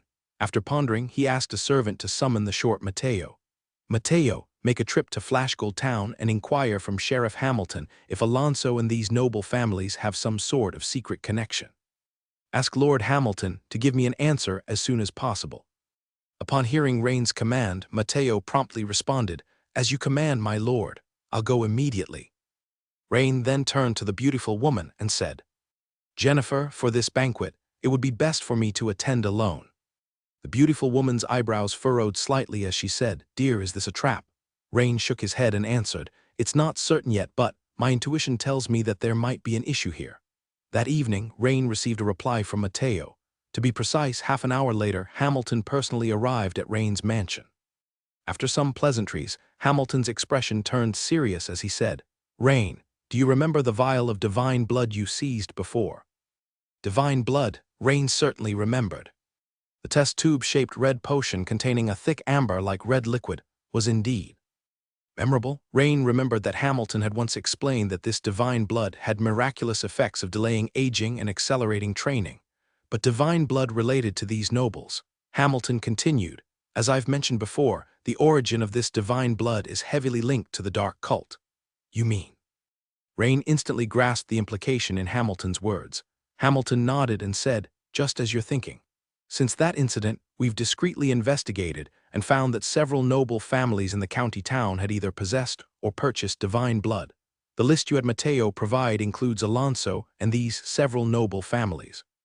Furthermore, our investigation suggests that the source of this divine blood leads directly back to Alonso, but since he's the eldest son of Count Habs, the investigation halted there." Pausing, Hamilton looked earnestly at Rain and said, "Rain, although I know that your strength is unparalleled, even surpassing my own, I would still advise against going, as there might be a plot by the dark cult behind this. Perhaps once you join the Imperial Sword-Bearer organization, you might accumulate enough strength to deal with this dark cult." Rain nodded. Hamilton's words were prudent, and of course, Rain knew that. But the fact that these nobles were pressuring Jennifer through these invitations already demonstrated their stance. That this was merely the first step. If he refused, they surely had a contingency plan. After some thought, Rain slightly bowed and said, "Lord Hamilton, thank you very much for making the trip here." Hamilton waved his hand dismissively and stood up saying, "Rain, I've made the situation clear to you. The decision is still yours to make. If you really decide to go, just let Matteo tell me." After Hamilton left, Rain paced in his study, hands crossed over his chest. Previously, the dark cult had targeted him through various assassinations and sneak attacks, but this time, Rain had a feeling that they intended to trap him. Could it be that the venue of the banquet has some special arrangements made by the dark cult? In such a case, it wouldn't be safe to let Jennifer go. It would be best for me to go alone. Of course, if the situation was not as he anticipated, and it was merely Alonso wanting to mend their relationship in person, that would be ideal. Additionally, another reason Lord Rieni decided to go himself was that he had always practiced diligently and continuously improved his combat skills, hoping that one day he could face these vermin and bravely break through any obstacle. He had no desire to learn the saying, "A gentleman's revenge can wait 10 years. After all, which gentleman, if able to avenge himself on the spot, would wait 10 years? The premise of that saying assumes that a gentleman cannot take revenge at the moment. However, charging forward courageously and charging forward recklessly are two different concepts, so he still had one more thing to do. Rieni turned to the door and said, "Matteo, prepare a carriage and accompany me to the church of the goddess of monsoon and ocean." "At once, my lord." Since Rieni's return, Matteo had been assigned to his side, and the astute Matteo often alleviated many of Rieni's concerns. "Lord Baron, this." Matteo hesitated but continued. "Since you have doubts, why don't you let me investigate over the next few days?" Rieni smiled and shook his head, saying, "If the opponent indeed has the cult of Black Flame behind them, they surely have implemented some secretive measures within their estate. Needless to say, even I might have already alerted them before truly entering. This could lead to some unforeseeable changes." "Understood, my lord." Matteo showed a flash of realization and slightly bowed before heading to the stables. Shortly after, Rieni arrived at the church in a carriage. In Father Rudolph's room, Rieni and Rudolph sat facing each other. "Baron Rieni, I heard you were appointed as the governor of Fishing Port Town. What brings you back to the county town this time?" Rudolph asked with a smile. "Father, I may need your help with something." Rieni skipped the pleasantries and glanced at the temple guards behind him before speaking directly. Rudolph noticed Rieni's expression and waved his hand, and immediately a temple guard closed the door. That was when Rieni said, "Next Sunday, I will be attending a banquet which could likely involve a plot by the cult of Black Flame." "The cult of Black Flame?" Father Rudolph frowned. Immediately afterward, Rieni shared Hamilton's analysis. This quite surprised Rudolph. "Is it that Baron Alonso, the eldest son of Count Habs?" "Exactly. If the former Rieni in terms of identity, status, and power was far inferior to Alonso, speaking these words could cast doubt on their credibility. But now it was different. Rieni had become a rising star in Meister County, and his words carried significant weight. Although Rieni also made it clear that this was just his speculation. After a few seconds of pause, Rudolph's face showed sudden realization. No wonder the cult of Black Flame has been hiding so deeply in the county town. It turns out they had so many nobles covering for them. "Lord Rieni, what you've mentioned is very important. I must immediately report this to Bishop Shin." "Wait, Rudolph, the above is just my personal speculation. Is it really necessary to alarm the bishop?" "No, Baron Rain, I think your analysis makes a lot of sense. Immediately, Rudolph led Rain to the prayer hall of the goddess church, where they met once again the venerable old man in a water-blue robe with thick golden edges, holding a staff bishopshin. After a brief explanation, Bishopshin nodded and said, "So, Baron Rain, I understand what you mean. You are worried that once you attend the banquet, the other party might use some kind of dark magic against you. Yes, your grace, your concern is not unfounded. Do you still have the silver conch medal?" "Of course, your grace." Rain took out the silver conch medal from the lining of his jacket and respectfully handed it to Bishop Shin. "The silver conch medal currently only has a divine art that detects evil. Now, I will apply another divine art to it, the divine blessing technique. It can neutralize a curse from an evil force or any negative impact once. Moreover, once this divine art is triggered, we will all sense it, and I will have Rudolph come over to support immediately. Your Grace, thank you for your generosity. Lord Rain, rest assured. Next Sunday, I will personally be nearby with an elite group of temple knights. If we confirm it's a stronghold of the Black Flame cult or that the other party is planning an event, we will come over to support immediately." Rudolph, thank you once again. Rain came to the goddess church not because he doubted his own strength, but to add an extra layer of insurance. After all, he still had few ways to counter the mysterious dark arts or curses of the cult. In comparison, the countermeasures of the goddess church were more experienced and refined than his. Moreover, he was already very satisfied with how far Rudolph and Bishopshin had come. After all, the above was just his speculation, and the goddess church could not just send temple knights to surround a noble's residence without evidence. In the empire, the relationship between imperial and divine power was delicate, and without any evidence, such action by the goddess church would be a provocation to the imperial power of the Dragon Empire. However, once the divine art on him was triggered, it would prove the existence of evil, and then the actions of the goddess church would be justified. Several days later, the second Sunday of the month of vitality. As the sun set, Rain, dressed in a suit, boarded a carriage. This was a brand new luxury carriage, with sides engraved with a striking noble crest, a circle of red flames encircled across two-handed warhammer and dual-handed greatsword. Inside the carriage compartment, a large hound nearly the size of Pony lay at Rain's feet, enjoying strokes from its master. This was the Lurcher war hound Cookie, equipped on both sides of its body with arms like a boar's head mace and the glimmering greatsword, and on its head, joints, and waist were protective armors newly forged by Rain. Mateo had taken over as the coachman, tightly holding the reins and smoothly steering the carriage towards Baron Elliot's estate. Meanwhile, hundreds of meters above the carriage in the sky, a great raptor, blue and purple in color, carried something as it sometimes circled and sometimes darted through the clouds. Earl Hab's mansion, inside the study.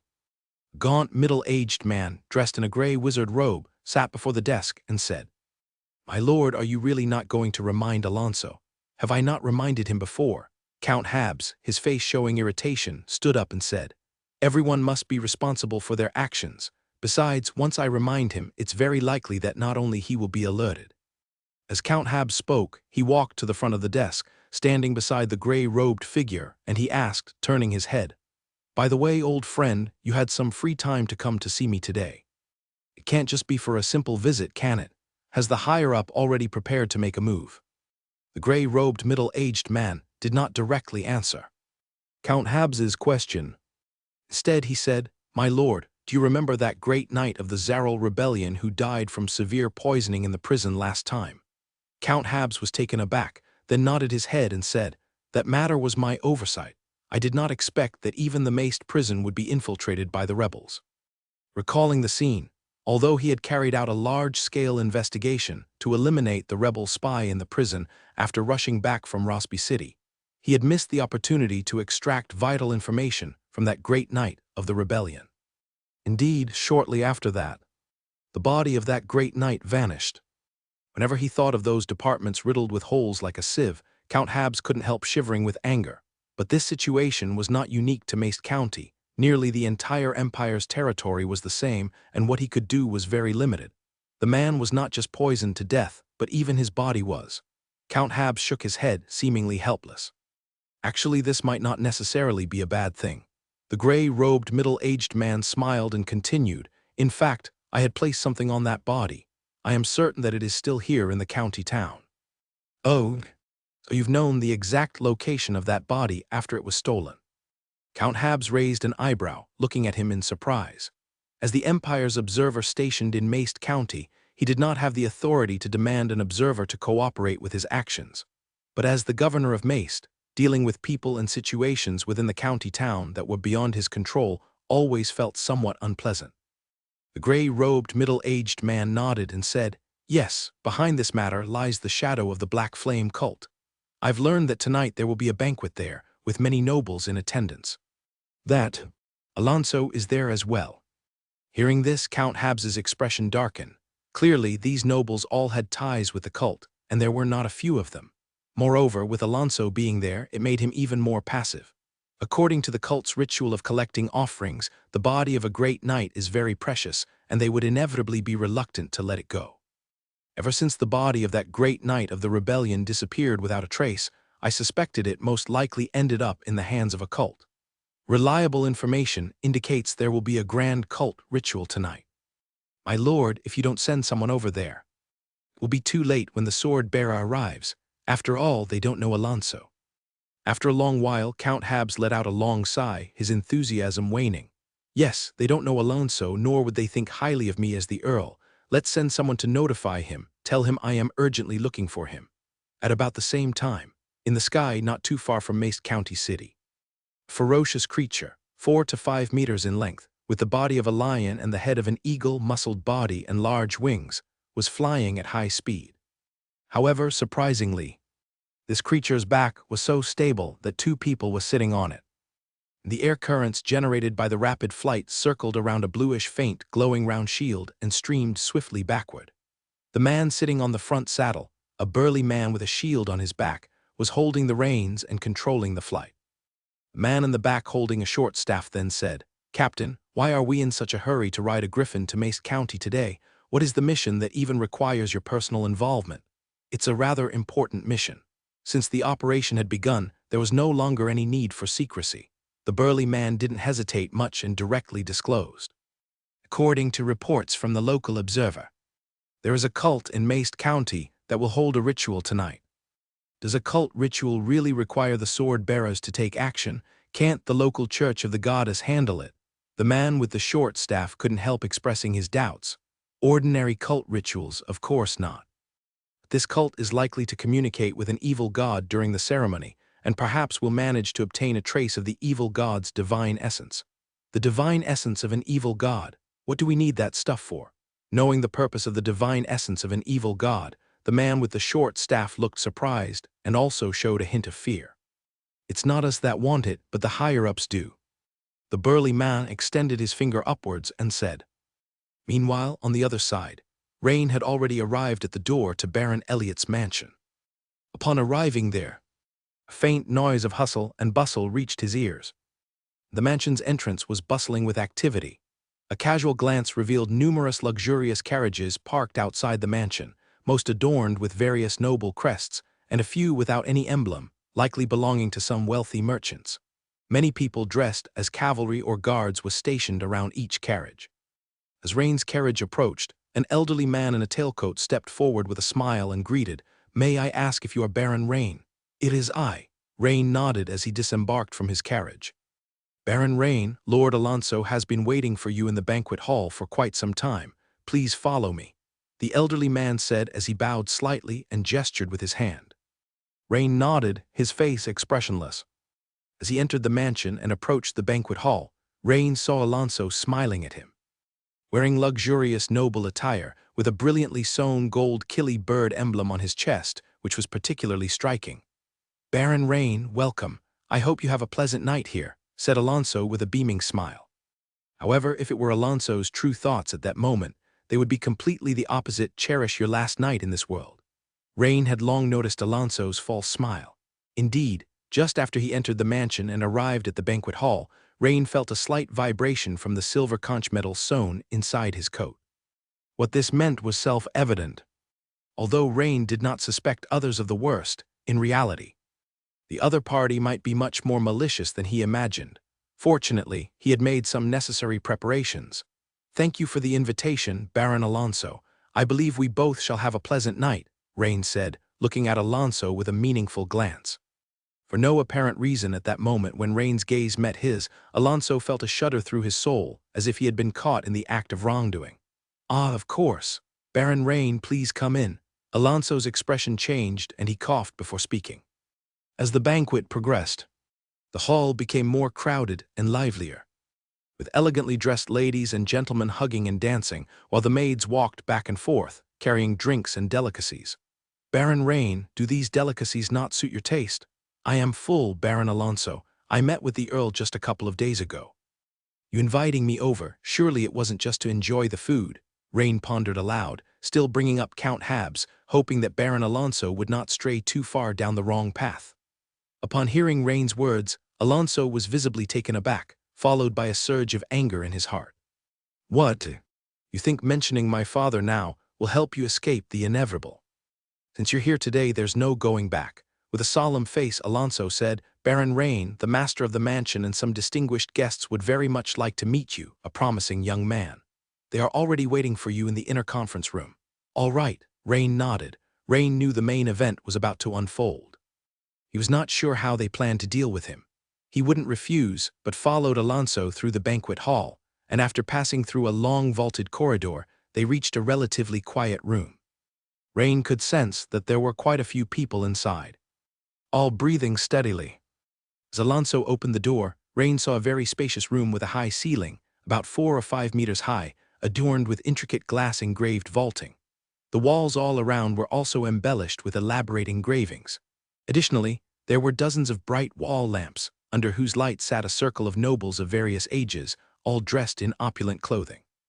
The reason he could tell they were nobles at a glance was due to the ornate clothes they wore, embellished with gold or silver threads, but even more conspicuous were the diverse noble crests on their chests. The moment the door opened, everyone inside immediately stopped chatting and turned their gazes towards Rain's towering figure. Their looks, filled with scrutiny, curiosity, and even pity among other emotions, quickly led to some whispering among themselves. Rain noticed that among the seated, apart from the nobility, there were also a few dressed in the cult's standard black flame robes, blending in as if they were familiar faces. It seemed they believed they were assured of victory and no longer needed to disguise their intentions. Then, an older noble stood up and said sternly to Rain, "Young man, you are very brave." "I have always been brave," Rain responded. "And isn't courage one of the requirements to become a knight?" The older noble was taken aback, then nodded and commented expressionlessly, "Indeed, it seems our Baron Rain is a very courageous knight." Hearing the old man's words, everyone in the room couldn't help but laugh heartily. Courage. What a fool. Courage isn't as important as surviving. At this moment, in their view, no matter how strong Rain's abilities were, even if he were a great knight, from the moment he arrived here, the advantage was no longer in his hands. "This includes life and death. Baron Rain, we actually didn't need to reach this point today. For instance, if you sign the contract now and swear your allegiance to the Church of the Black Flame, I think." As the laughter gradually subsided, the older noble continued. At this moment, Alonso's butler Mitchell hurried in and said to Baron Alonso, who was watching with great interest, "My lord, Count Habs's messenger is outside waiting for you, saying that the Earl has an urgent matter to discuss with you." Upon hearing this, Alonso was taken aback. "My father is looking for me." Just thinking about his father's imposing face made him shiver all over. However, he quickly muttered, "It's not going to be another scolding, is it?" Alonso didn't want to leave just yet at the sight before him. An early return meant a scolding, a late return also led to a scolding, but at least he could witness the drama he had long anticipated. He wanted to see Rain's face contorted with desperation and wails. Thus, as Alonso watched the situation heat up before him, he calculated the time and said, "Tell the messenger to inform my father that I will be back right away, half an hour, at most half an hour." "Very well, my lord." Mitchell glanced at the somewhat familiar figure in the meeting room and hurried off again. In the center of the meeting room. "Enough." A voice rebuked, "HM, what did you say?"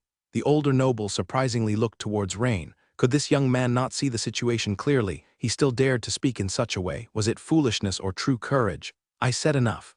Rain said calmly, "If you have any methods, use them all. My time is very precious."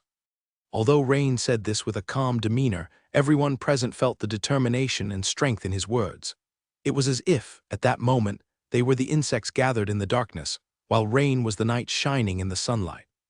The older noble then showed a look of regret, shook his head and said, "That's too bad indeed. It's truly regrettable. Then you'll have to become our prayer offering." The older noble tilted his head and gave a slight nod to Lamar, who was mingling in the crowd.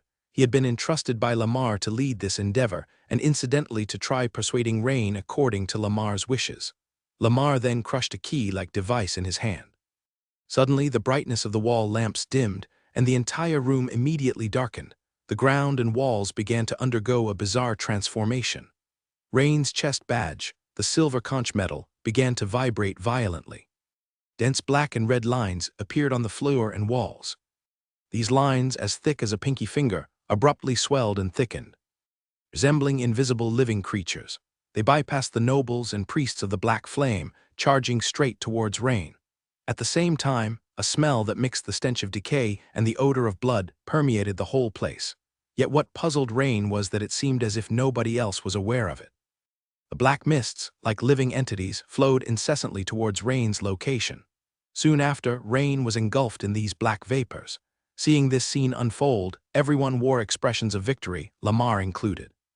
As the person responsible for arranging the evil power sorcery formation, he knew all too well the function of this formation. The evil power sorcery formation had two functions. First, its evil energy could erode all within its range who lacked a special mark, afflicting them with progressive restraints and weakness. Furthermore, this effect would intensify as time passed. Second, the other effect was enhancement. It would significantly bolster those with the special mark. This was why everyone present believed Rain had no chance of escape. Even a great knight, under the influence of the evil power sorcery formation, would not possess much more strength than an experienced knight, but conversely, their power would be further amplified within the formation. With this loss and gain, they saw no way for Rain to emerge victorious. However, Lamar, blended in the crowd, felt something was amiss as he watched the scene unfold before him. Why? Because Rain's expression was too calm at the moment. Then a young noble beside him, seemingly unable to restrain his excitement, stood up and approached Rain with the stance of a victor, mockingly saying, "What a pity, so the so-called genius knight shall fall like this. I hear that you're quite close to Lady Crowley. Rest assured, once you become the nourishment for the ritual, our dear Baron Alonso will thoroughly enjoy her on your behalf." Hearing the young noble's words, the other nobles, eager for a spectacle, laughed even louder. "As for me, I hear you have a 10-year-old sister. Conveniently, I quite like little sisters."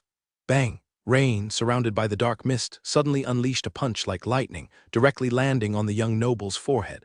Being endowed with the steel body talent, even without a weapon, Rain's bare hands were as lethal as a hammer. All of a sudden, the young noble's head burst open. Although the young noble's body no longer had a head, it convulsed, remaining upright for 2 whole seconds before collapsing like a snake whose spine had been pulled out. Suddenly, the originally bustling conference room, noisy like a marketplace, fell silent as a graveyard.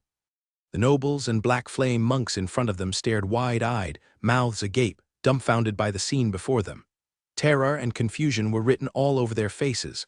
At this moment they all screamed internally, "How is this possible? Wasn't he supposed to be restrained? How could the evil power sorcery formation be ineffective?" Including Lamar, the caster of the evil power sorcery formation, everyone's eyes were wide open as they stared intently at the headless corpse on the floor. Rain, previously shrouded in black mist, was now emitting a faint glow. Only then did they realize that the black mist swirling around Rain never managed to penetrate his body, and at this moment, the faint blue light emitting from Rain was gradually dissolving the black mist. Moreover, the faint blue light contained a divine aura that everyone present could feel. Divine arts, Rain, you were actually a member of the Monsoon and Ocean Goddess Church. Alonso could not help but exclaim. Rain, after smashing the man's head with a punch, spoke for the first time.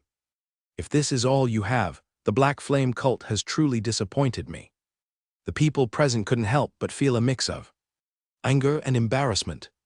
Hurry up and kill him. Take advantage of the fact that he's unarmed now. The curses became a chaotic uproar.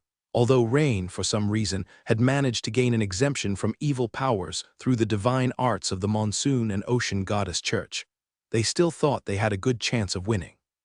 One reason was because Rain was currently empty-handed, and a knight without a weapon was far less formidable in combat. Moreover, although the evil power sorcery formation had failed to restrain and weaken Rain, it had indeed enhanced their own powers.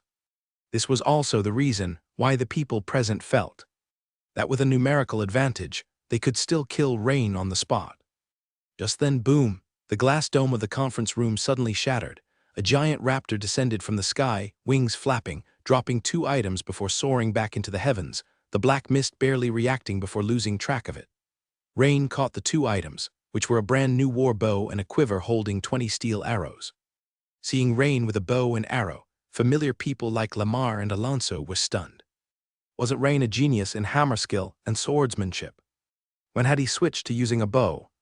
The nobles, unfamiliar with him, then looked up at the dome that now had a large hole, and then at Rain holding the giant war bow, baffled. They had just mentioned that he was unarmed. But what was this now? And what was that with the giant bird? This wasn't Rain choosing weapons deliberately, but rather that in this area, summoning the greyhound Cookie to deliver weapons could likely entangle it in this odd black mist.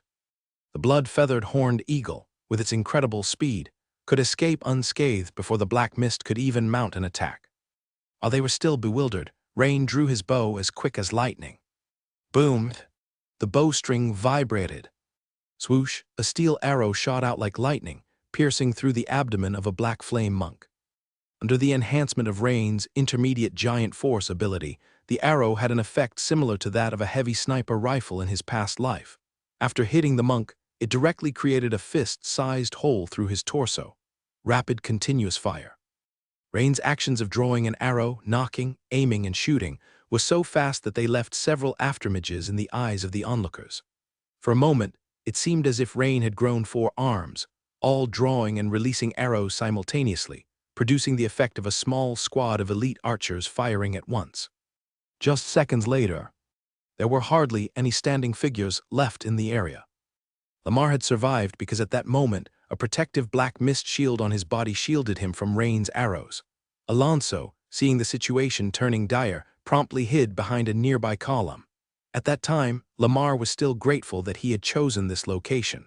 This place was not just any place. Because here it was their stronghold. Rain, did you think you had already won? I already knew, after being unexpectedly overturned by you so many times, it wasn't by chance. Because you've always held back your true strength, but unfortunately, this time, you have no chance of turning the tables. The next second, crack, the floor of the conference room burst open. Including Rain, Lamar, Alonso, and other survivors, everyone fell into the huge pit below. Not far from Baron Elliot's mansion. In a civilian house, Rudolph, the head of the church, and 6 fully armed knights had been waiting, observing an object resembling a golden compass. Just as the silver conch medal on Rain's chest began to vibrate at that moment, the golden compass also started to respond with similar vibrations. Observing the extent of the compass's tremors, Rudolph's normally calm face suddenly took on a solemn expression.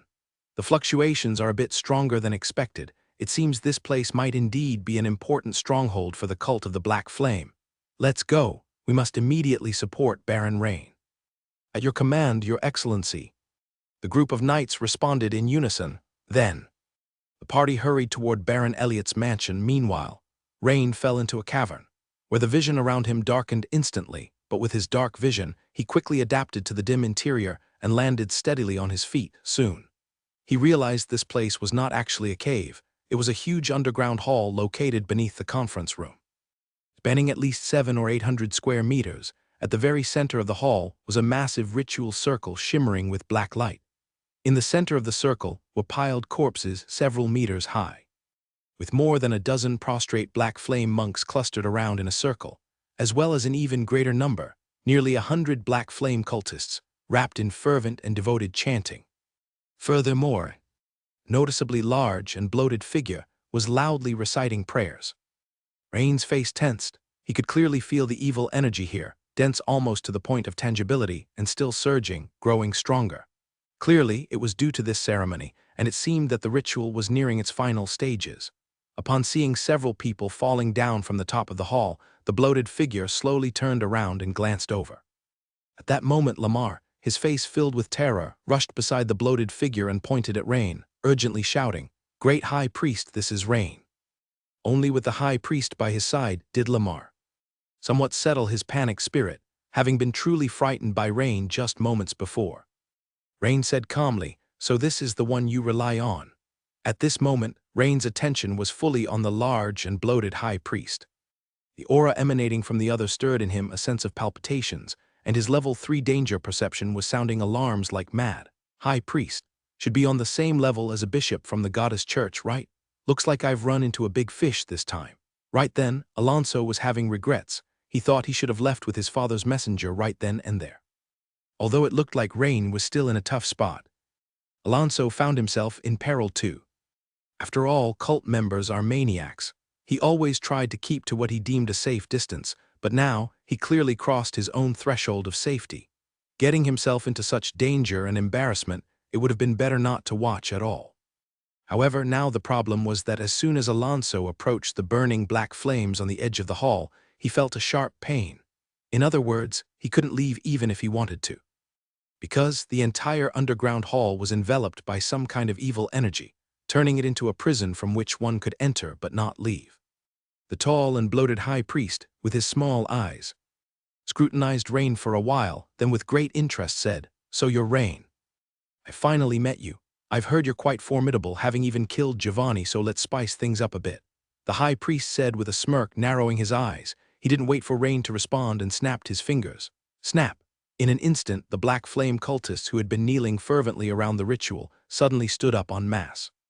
All at once, about 30 or 40 cultists, as if controlled, with ferocious expressions charged towards Rain. As they ran, they removed their shirts, shouting, "Praise the great god of hunting." Rain watched, baffled by the scene. These cultists were ordinary people. Were they coming at him with the intention to die? As they approached rapidly, Rain faintly sensed something stirring within their bodies, and his level 3 danger perception gave him frequent warnings. Rain knew these cultists, who were merely ordinary people, might not be as simple as they appeared. Narrowing his eyes, Rain raised his bow and notched an arrow, his fingers moving as fast as lightning, shooting rapidly. Whoosh, whoosh, whoosh. When a steel arrow struck a black flame cultist, there was a PFFT sound as the cultist's chest cavity was punctured. The cultist immediately screamed in agony, looking down at the gaping hole in his chest with a frightened and bewildered look in his eyes. However, the next second, a thunderous boom resounded. The black flame cultist exploded like a bomb, his body bursting apart.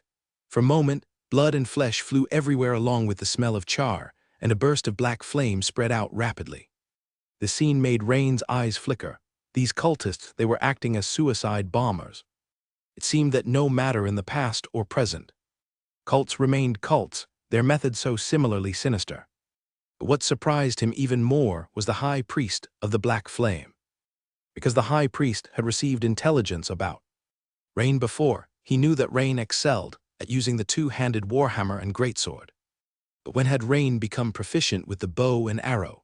Just now, every one of Rain's arrows had found its mark. Among them, several arrows had skewered 2 cultists together like a calabash, and there was even one arrow that pierced through 3 people at once. Originally, he had thought that if Rain used a greatsword or a warhammer, these close combat weapons, he would be severely injured by the cultists' suicide attacks, or at the very least, be in a dire state. The current outcome slightly irritated the high priest, causing his previously mocking attitude to tighten up a bit. At this time, although this wave of black flame cultist suicide attacks had all been killed by Rain, there were only 3 arrows left in Rain's quiver. At this moment, a smile couldn't help but emerge on the high priest's portly face as he said, "Young man, not bad archery skills. Pity, you've only got 3 arrows left now, it seems." As the high priest was speaking, Rain whoosh, raised his hand and let an arrow fly. What a lot of nonsense. The steel arrow, like silver lightning, assaulted the high priest. However, just as it was about to strike the target, a muffled thump sounded. The arrow stopped about 30 centimeters from the high priest's corpulent body, blocked by a layer of black flame shield. The end of the arrow trembled slightly, with the arrowhead struggling to break through the black flames encircling the high priest. Black flame protection? Rain's eyes narrowed. He recalled the situation when he had fought the black flame guardian before. He had seen this sorcery. The steel arrow had created a bowl-shaped dent in the circle of black flame, almost breaking through the high priest's defense, but just missing by a little. Although the high priest was unharmed, the small eyes with which he looked at Rain no longer held contempt. He knew how strong his own black flame protection's defensive power was, but it had nearly been pierced by this young man's arrow. This Rain was much more powerful than the information had suggested. Moreover, from the battle just now, he sensed that the opponent was not a peak knight but a great knight. So this was your confidence. However, suddenly, a smile appeared on the high priest's chubby face as he said, "Interesting, interesting, it looks like we can have some real fun now. Perhaps the prayer ceremony could add another sacrifice that will please my lord." The high priest raised his hand and waved it. "Rain, this time you're definitely dead. Now you've only got 3 arrows left in your hand, right?" A sinister voice came through. Lamar, leading a dozen or more black flame disciples, had encircled Rain from behind in a fan shape without notice. At this time, Lamar looked at Rain quite smugly and said, "If this wasn't our lair, perhaps you might have turned the tables on us once again. But what a pity, you chose the wrong place." Lamar's voice grew more strident. It was unclear if it was the influence of the ceremony or the mental distortion from feeling victorious, but his entire face became distorted and somewhat mad. Rain glanced indifferently at Lamar and said, "A lair. What of it?" Whoosh, a giant hound the size of a small pony, carrying a dual-handed warhammer and dual-handed greatsword, and bringing a strong gust of wind, charged into the enclosure and stopped next to Rain. This was Cookie, the greyhound war dog Rain had left in the carriage, awaiting his master's call. Including Lamar, all the black flame disciples stared blankly at the giant hound that suddenly appeared. Rain quickly grabbed the warhammer and hung the war bow on the greyhound. After patting it, the giant dog swiftly moved away from the central area, lurking on the edges. The high priest squinted his eyes and gave Rain a sidelong glance, also quite astonished. He finally understood why previous attempts by the church against Rain had all ended in failure. Because most people would have a backup plan, but the young man before him had unexpectedly prepared 3 or 4. Even more astonished was Alonso on the side. Not only had a bird of prey delivered a war bow, but now a dog had brought weapons to Rain, which was unbelievable. Since when did Rain become a beast tamer? He had tamed not only an eagle but also a dog. Damn it all. There wouldn't be a horse next, would there? As soon as Rain grabbed the dark warhammer, he spun around, facing away from the high priest toward Lamar and the other black flame disciples. With a tap of his toe, the ground shattered, and the powerful reactive force propelled Rain forward with great velocity. At the same time, Rain raised the warhammer with both hands high and hammered it mightily onto the ground. Boom! As the secret technique shockwave was unleashed, a strange fluctuation spread like a tsunami from the warhammer, sweeping through a large semi-circular area tens of meters in front of him, affecting all living and non-living things within it. The ground where the warhammer contacted started to crack and break. Within the area, those black flame disciples, whose strength was akin to seasoned knights, all froze. Their faces of utter horror remained unchanged. However, one thing was certain: their eyes had already lost their sparkle. Within seconds, including Lamar, their bodies began to collapse unevenly onto the ground, blood oozing from their mouths and other orifices. And the corpulent high priest, with a squint in his small eyes, could clearly see his subordinates. The moment Rain struck the ground with his hammer had already had their skeletons and internal organs shattered. Even the nerves inside their bodies were crushed to dust. Therefore, they were now unresponsive, lying limp on the ground like dead snakes, not even twitching. This kind of power, could it be? The corpulent high priest's eyes suddenly widened and he exclaimed, You have actually mastered the true secret technique. I finally know why none of the assassinations against you have ever succeeded. Not only are you a great knight at your age, but you have also mastered the secret technique. It's really..." The high priest didn't know how to describe the young man before him. Seeing Rain's nearly terrifying strike, Alonso's eyes bulged, his mouth agape, and his face extremely stiff now. He could no longer smile, and what had he just heard? Rain had become a great knight. He had mastered the secret technique. My God, isn't this more genius than Clea in an instant? Alonso deeply regretted. Why didn't he recruit this young man at the beginning instead of treating him like a mere ant, thinking that he could be easily exterminated from his lofty position? Now, the high priest decided to take matters into his own hands to kill this young man, instead of wasting any more of his followers. Although these cult followers were no different from leeks to him, and soon he could recruit another batch. But the current state of the battle was still damaging to his dignity as the high priest. He gestured with his hand, and 2 followers of the black flame, struggling, handed him a giant scythe, heavy and 2 meters long. Seeing that the high priest was preparing to act personally, Alonso watched this scene, his emotions roller coasting, thrilled. High priest, don't let me down again. The corpulent high priest, when he moved, was quick yet not slow. When he was still 20 meters away from Rain, he swung the giant scythe diagonally, instantly sending a torrent of black flames like a giant fire serpent, spiraling towards Rain. Rain quickly rolled on the spot, dodging the high priest's strike, then pushed off with his right foot, speeding towards him, holding up the 2-handed warhammer and slammed it down hard. Clang, the high priest's body surged with black flames, and he firmly caught Rain's hammer. Rain was not at all surprised. After all, as the high priest of the Church of the Black Flame, it would be strange if he were killed by a single hammer strike. Rain circled around the corpulent high priest, hammering from various angles, relentlessly swinging his hammer. The intense clang of metal resonating non-stop. The high priest couldn't block every blow, but the protective power of the black flames surging around him was very strong, absorbing much of the shock from Rain's hammer. The rest was absorbed by the man's several inches thick layer of fat. While the fierce battle was in full swing, the corpses of the dead nobles, including those of the dead Black Flame monks, were quickly carried by some Black Flame followers to the central pile of corpses in the evil energy witch array. And with this addition, the energy of the evil energy witch array surged even more violently. Shockwave, Rain seized the opportunity as the high priest faltered and smashed through the Black Flame's defense with his hammer, striking heavily on the fatty belly of the high priest.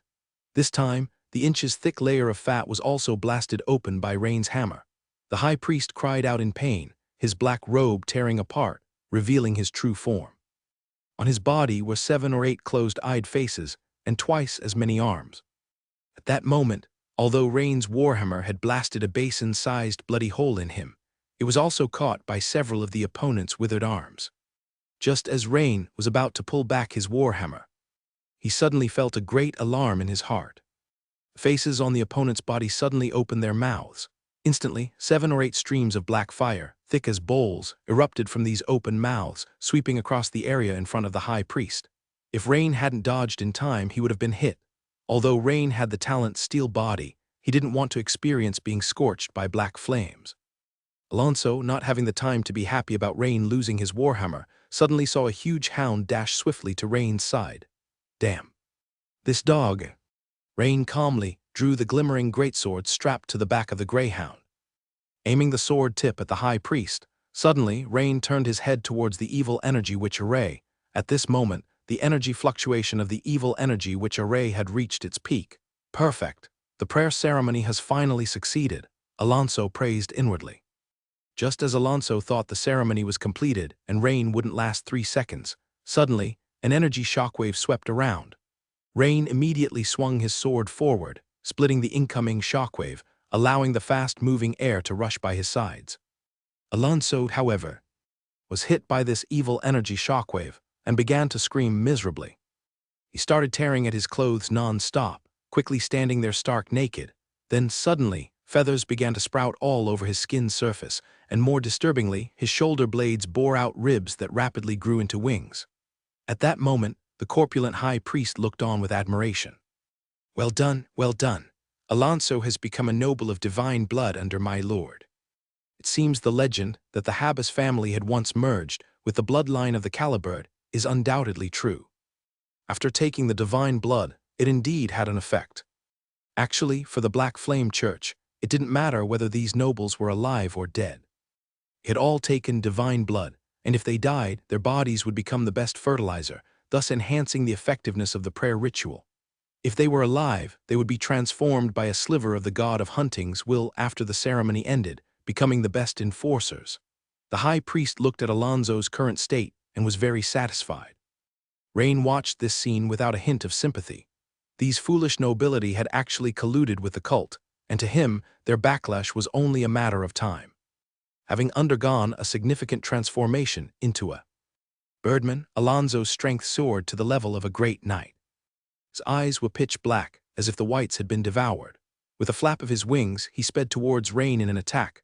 "O great God of hunting above, your humble and devout follower begs for your divine bounty." Just as Rain focused his attention on the birdman Alonzo coming at him, the heavily injured high priest smiled and began to chant a low prayer. In an instant, an indescribable, terrible presence descended. A few minutes earlier, at this time, just having arrived above Mace County City and still in rapid flight, the fierce creature that was a griffin was suddenly noticed by its rider, a burly man with a shield. His expression changed as he quickly pulled out something resembling a compass and stared at it. The numbers on it kept climbing. Why is this demonic energy fluctuation so strong? Could it be that the cult's ritual has already started? This is earlier than expected. He had thought he had ample time and was planning to greet the governor of the county town, but it seemed there was no time for that now. The shield-backed burly man glanced at Mace County City sparkling with lights below him, gave the reins a heavy shake, and the griffin let out a loud cry and changed direction, speeding toward the source of the demonic energy. Almost simultaneously, when Rudolph arrived at the entrance to Baron Elliott's estate with a group of elite knights from the Sacred Order, they were blocked by the estate's butler leading a team of fully armed guards. The butler recognized Rudolph and the knights of the Sacred Order on sight because their attire was too distinctive. "Esteemed guests from the Church of the Goddess, I'm sorry, but this is a noble's private residence. Without an invitation, I must go and report to my master first," said the butler. "We have detected the presence of demonic energy emanating from this estate, and we must inspect it immediately," Rudolph said gravely. "Stand aside." At that moment, suddenly, Alonzo's butler Mitchell emerged from the estate, smiled as he came up to Rudolph. "Chancellor Rudolph, what brings you here?" "Baron Alonzo is inside too. The demonic energy you mentioned must be a misconception. There are many of us here and we haven't sensed anything amiss," Mitchell defended.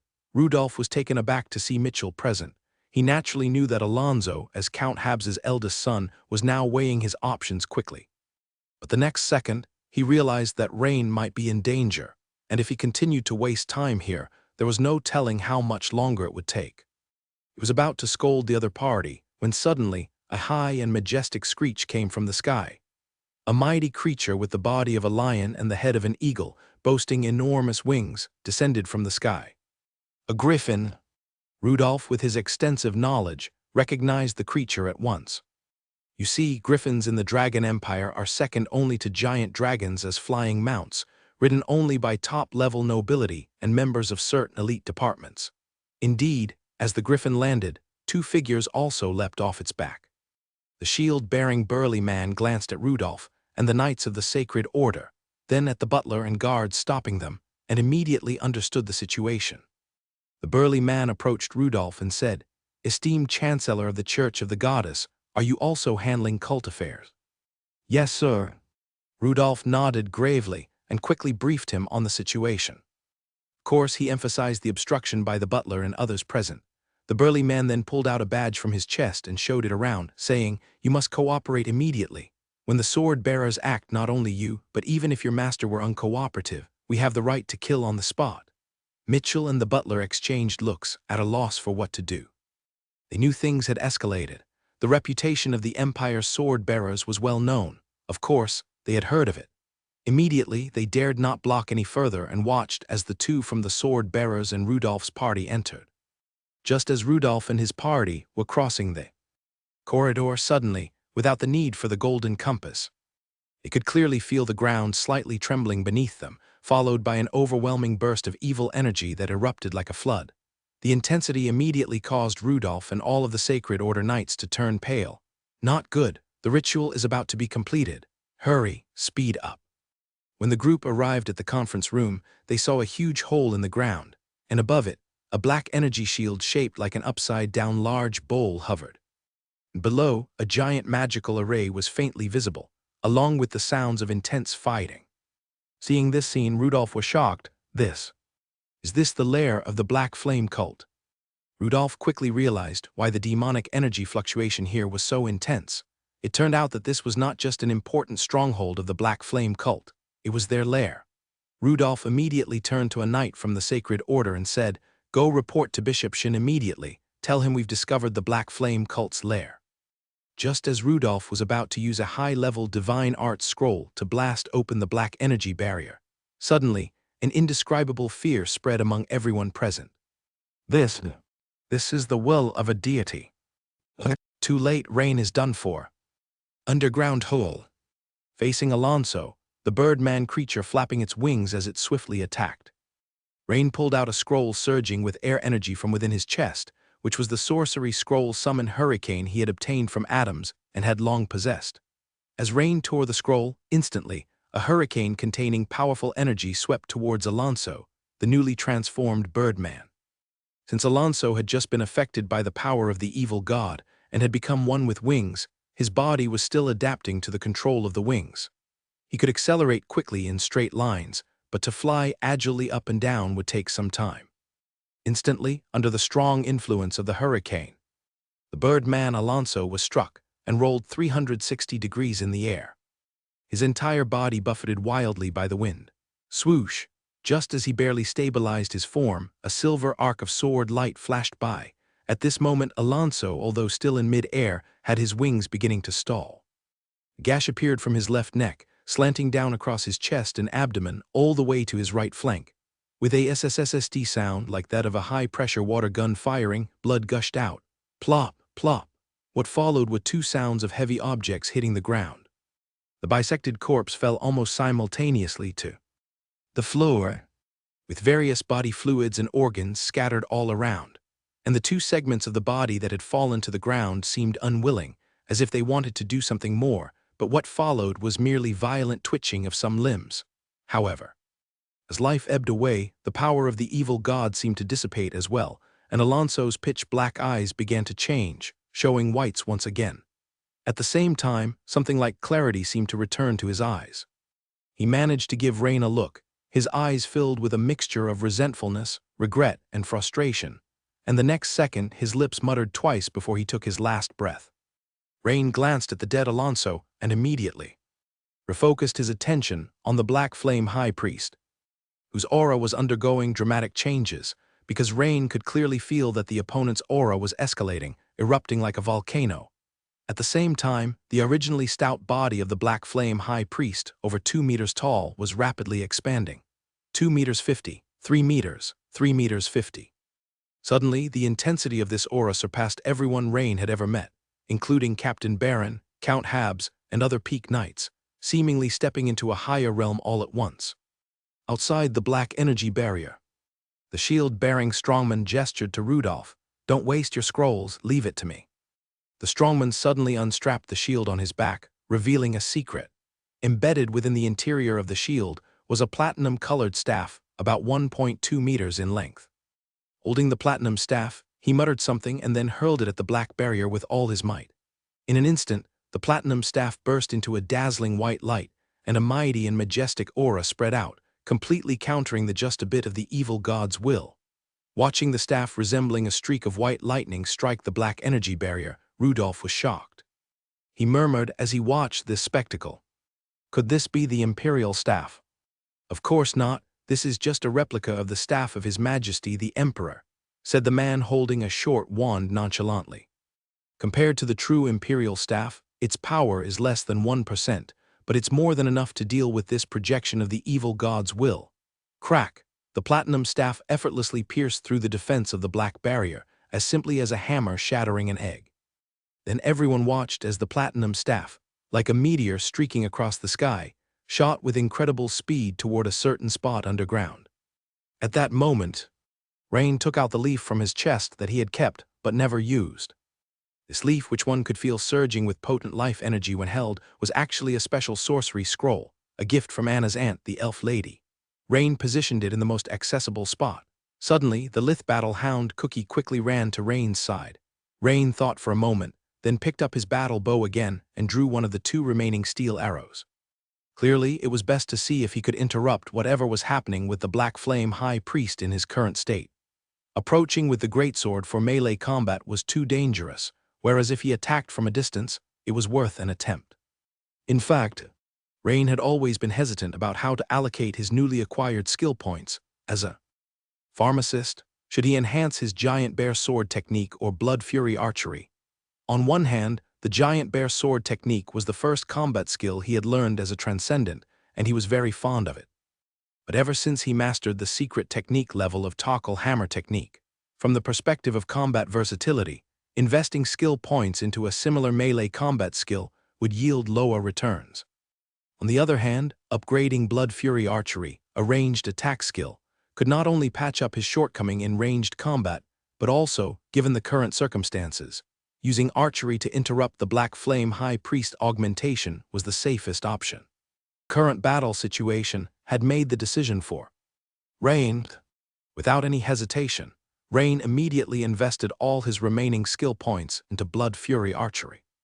As his remaining skill points went from 3 right arrow 0 Blood Fury Archery shot up from LV6 to LV9 like a rocket.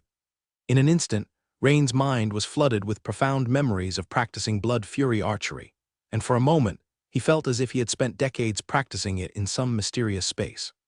When Rain gripped his enormous war bow again, it felt completely different, especially now as he had additional memories of the unique secret technique of Blood Fury Archery, Blood Fury Strike. There was no time to check the system prompts. Rain's expression turned stern, and his whole body radiated a dense, blood-colored halo. With veins on the surface of his skin bulging frightfully, the bowstring in his hand was stretched to the limit, and the steel arrow in his grip suddenly displayed complex and strange blood-colored patterns, which were even more intense and vivid than when Phil Kraz wielded it. With a whoosh sound, the blood-colored steel arrow broke through the air at extremely high speed, targeting the fat high priest's head. Almost at the same time, something else faster than his arrow struck the ascending Black Flame High Priest first. Rain only saw a platinum-colored light, like a meteor falling from the sky, slamming towards the Black Flame High Priest's location with a boom. In an instant, an agonizing scream that resounded around broke out. This scream seemed to come not from the Black Flame High Priest himself, but from the towering presence behind him. At the same time, an overwhelming aura, more imposing than the terrifying atmosphere pervading the underground hall, pressed down. This aura was like facing the Supreme Emperor of humankind. Only then did Rain clearly see that the light was a platinum scepter, which, at that moment, had struck the Black Flame High Priest's chest, creating a hole as big as a bucket. The High Priest's ascension process was thus interrupted. The defensive black flames around him also suddenly dissipated. Therefore, the arrow Rain had just shot, containing the Blood Fury Strike, now precisely pierced through the defensive black flame and struck the High Priest's originally round head. Pop! It was like the sound of a watermelon cracking open. The High Priest's fat body's round head abruptly turned into a spray of white, splattered flesh, bodily fluid, and shattered bone. At this moment, a flurry of system prompts arrived. Your skill Toggle hammer technique has improved. Experience plus 2,392. Your skill Blood Fury Archery has improved. Experience plus 2,106. Your skill Giant Bear Sword technique has improved. Experience plus 899. Your skill Sharpness technique has improved. Experience plus 78. Note: the above skill experience includes a 30% bonus from the talent Junior Extraordinary Understanding. Congratulations, you have defeated a formidable enemy. You've gained 1 golden skill point. You have gone through a battle. Weapon Master, Legendary, Experience plus 1,997 Wizard Apprentice, Transcendent, Experience plus 138 Beast Tamer, Transcendent, Experience plus 109. Congratulations, your Weapon Master Legendary profession level has increased. Weapon Master Legendary profession level had gone up by 1 level, reaching LV6, 13/3000, which once again awarded Rain with 1 attribute point and 1 skill point. Now he had 8 remaining attribute points and 1 remaining skill point. Upon successfully killing the Black Flame High Priest, Rain instantly felt a sigh of relief. Fortunately, the Black Flame High Priest had not fully ascended before the Platinum Hammer interrupted the process. He had picked up a massive bargain. But where had that Platinum Scepter come from? Rain looked around but didn't discover its source. What's this? Rain sharply noticed a special aura still lingering around the dead fat high priest's body. This aura made him feel vaguely familiar, very much like the great presence that the Black Flame cultists had been devoutly praying to, only now, the evil taste was much less, and it was filled with a sense of grandeur and greatness. Before Rain could get closer, the system prompt chimed again. Ding! An unknown high-quality energy suitable for absorption has been detected. Yes/no to absorb. Note: this high-quality energy can be directly converted into talent points upon absorption. It can be converted into talent points. Looking at the system prompts, Rain was completely taken aback. He had previously pondered this issue. His talents, such as Junior Steel Body, were clearly capable of further upgrades, as the word Junior indicated so much. But he could not figure out how to enhance his innate talents. Because both skill points and golden skill points were for enhancing skills, not talents. Now, the answer appeared. Although Rain was unclear whether this was the only way to acquire talent points, at least it was a path. Overjoyed, he did not hesitate to choose yes. Almost instantly, the strange aura or energy that had been lingering around the high priest's obese corpse flowed towards Rain like a convergence of rivers, entering his body and surging within. Rain felt not the slightest discomfort. Instead, he experienced an indescribable sense of comfort and transcendence. If someone were observing from the side, they would notice Rain emitting a faint golden glow and an ineffable sense of authority. At the next moment, having finished absorbing, the strange phenomenon vanished into the night. Looking around the entire underground hall, it once again returned to its previous state, slightly damp, with the smell of blood and decay lingering. Ding! One talent point has been transformed. Please select a talent to upgrade. Primary Weapon Mastery, passive, Primary Extraordinary Understanding, passive, or Primary Steel Body, passive. Note: upgrading the talent Intermediate Giant Force, active, requires 2 talent points, and you currently lack sufficient points to do so, as he saw the system prompt. Rain quickly understood that his first 3 talents with the primary prefix were of 1 rank, while Intermediate Giant Force, active, was a higher tier talent. Since the Intermediate Giant Force, active, talent couldn't be upgraded, which of the remaining 3 talents should he choose?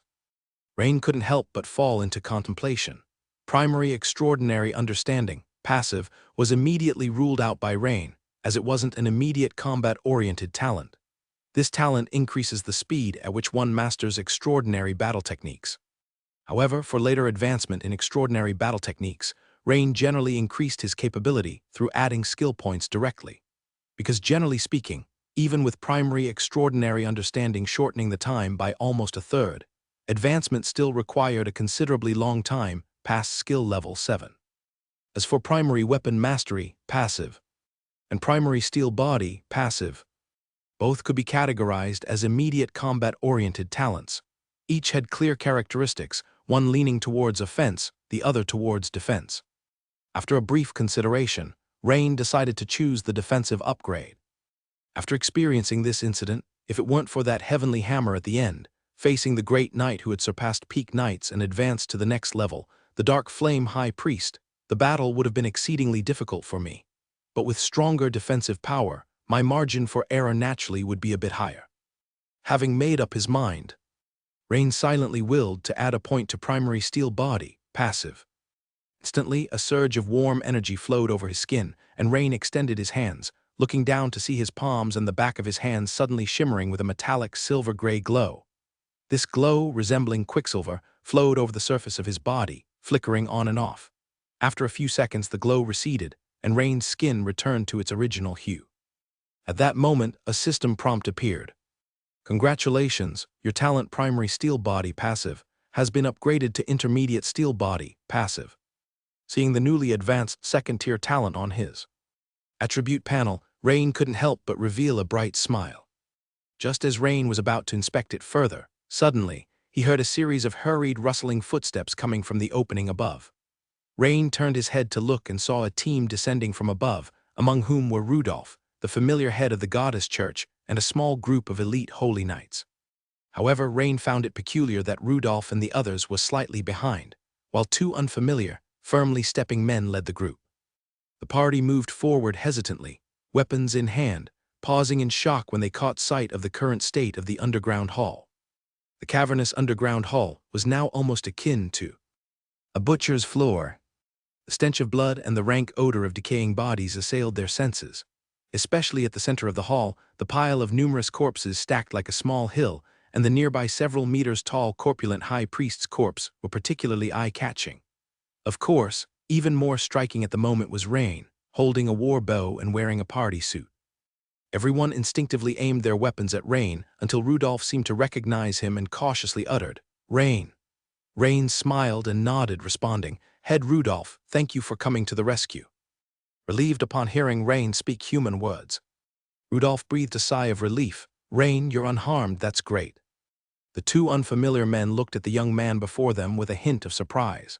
They had not expected that under such circumstances, this young man would have survived. Great knight. At his age, it was a commendable strength, yet it still seemed insufficient to have withstood even a sliver of the evil god's projection. The younger man, holding a short staff, stopped Rudolph, who seemed about to step forward, saying, "I need to perform the soul appraisal technique. Are you worried?" Rudolph immediately grasped the implication. Thus he turned to look sternly at Rain. "Rain, as a precaution, these two gentlemen from the Empire's sword bearers must perform the soul appraisal technique on you. The soul appraisal technique does no harm, it merely serves to assess any changes in one's spiritual radiance." Rain, upon hearing this, came to a realization. Were they concerned that he was being controlled or possessed by the great being worshipped by the Black Flame cult? "Of course, go ahead," said Rain without hesitation. Additionally, hearing that these two men belonged to the organization of the Empire's sword bearers, Rain took another careful look at them. The two men, one with a shield and imposing stature, the other comparatively leaner, wielding the short staff, who was about to conduct the soul appraisal technique on him. With Rain's forthright agreement, the group visibly relaxed. As the man with the short staff softly recited an incantation, soon a tiny serpentine stream of energy appeared in front of his staff, as if conjured from thin air. He gently waved his short staff. Energy serpents swiftly surged towards Rain. When they were a few dozen centimeters away from him, they no longer approached but began to coil and hover around him. At this moment, Rain could sense a certain special mysterious energy particle interacting with his own body. Seconds later, the serpents flashing with white light suddenly dissipated, revealing a scene of sparkling particles falling down, which was quite beautiful. "No problem, it's a human." The man with the short staff nodded affirmatively. The young man in front of them was lucky. At this point, the group finally relaxed completely. Rudolph stepped forward quickly, patted Rain heavily on the shoulder, and exchanged a few pleasantries. "I thought you." The burly shield bearer and the man with the short staff also came over at this time. However, they nodded at Rain and then immediately moved forward, seeming to have some task. The man with the short staff quickly reached the site of the original witchcraft ritual of the Black Flame Church and planted 3 short staffs with metal patterns on the ground around the area.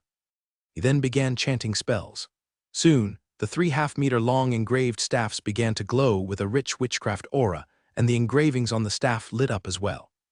Half a minute passed.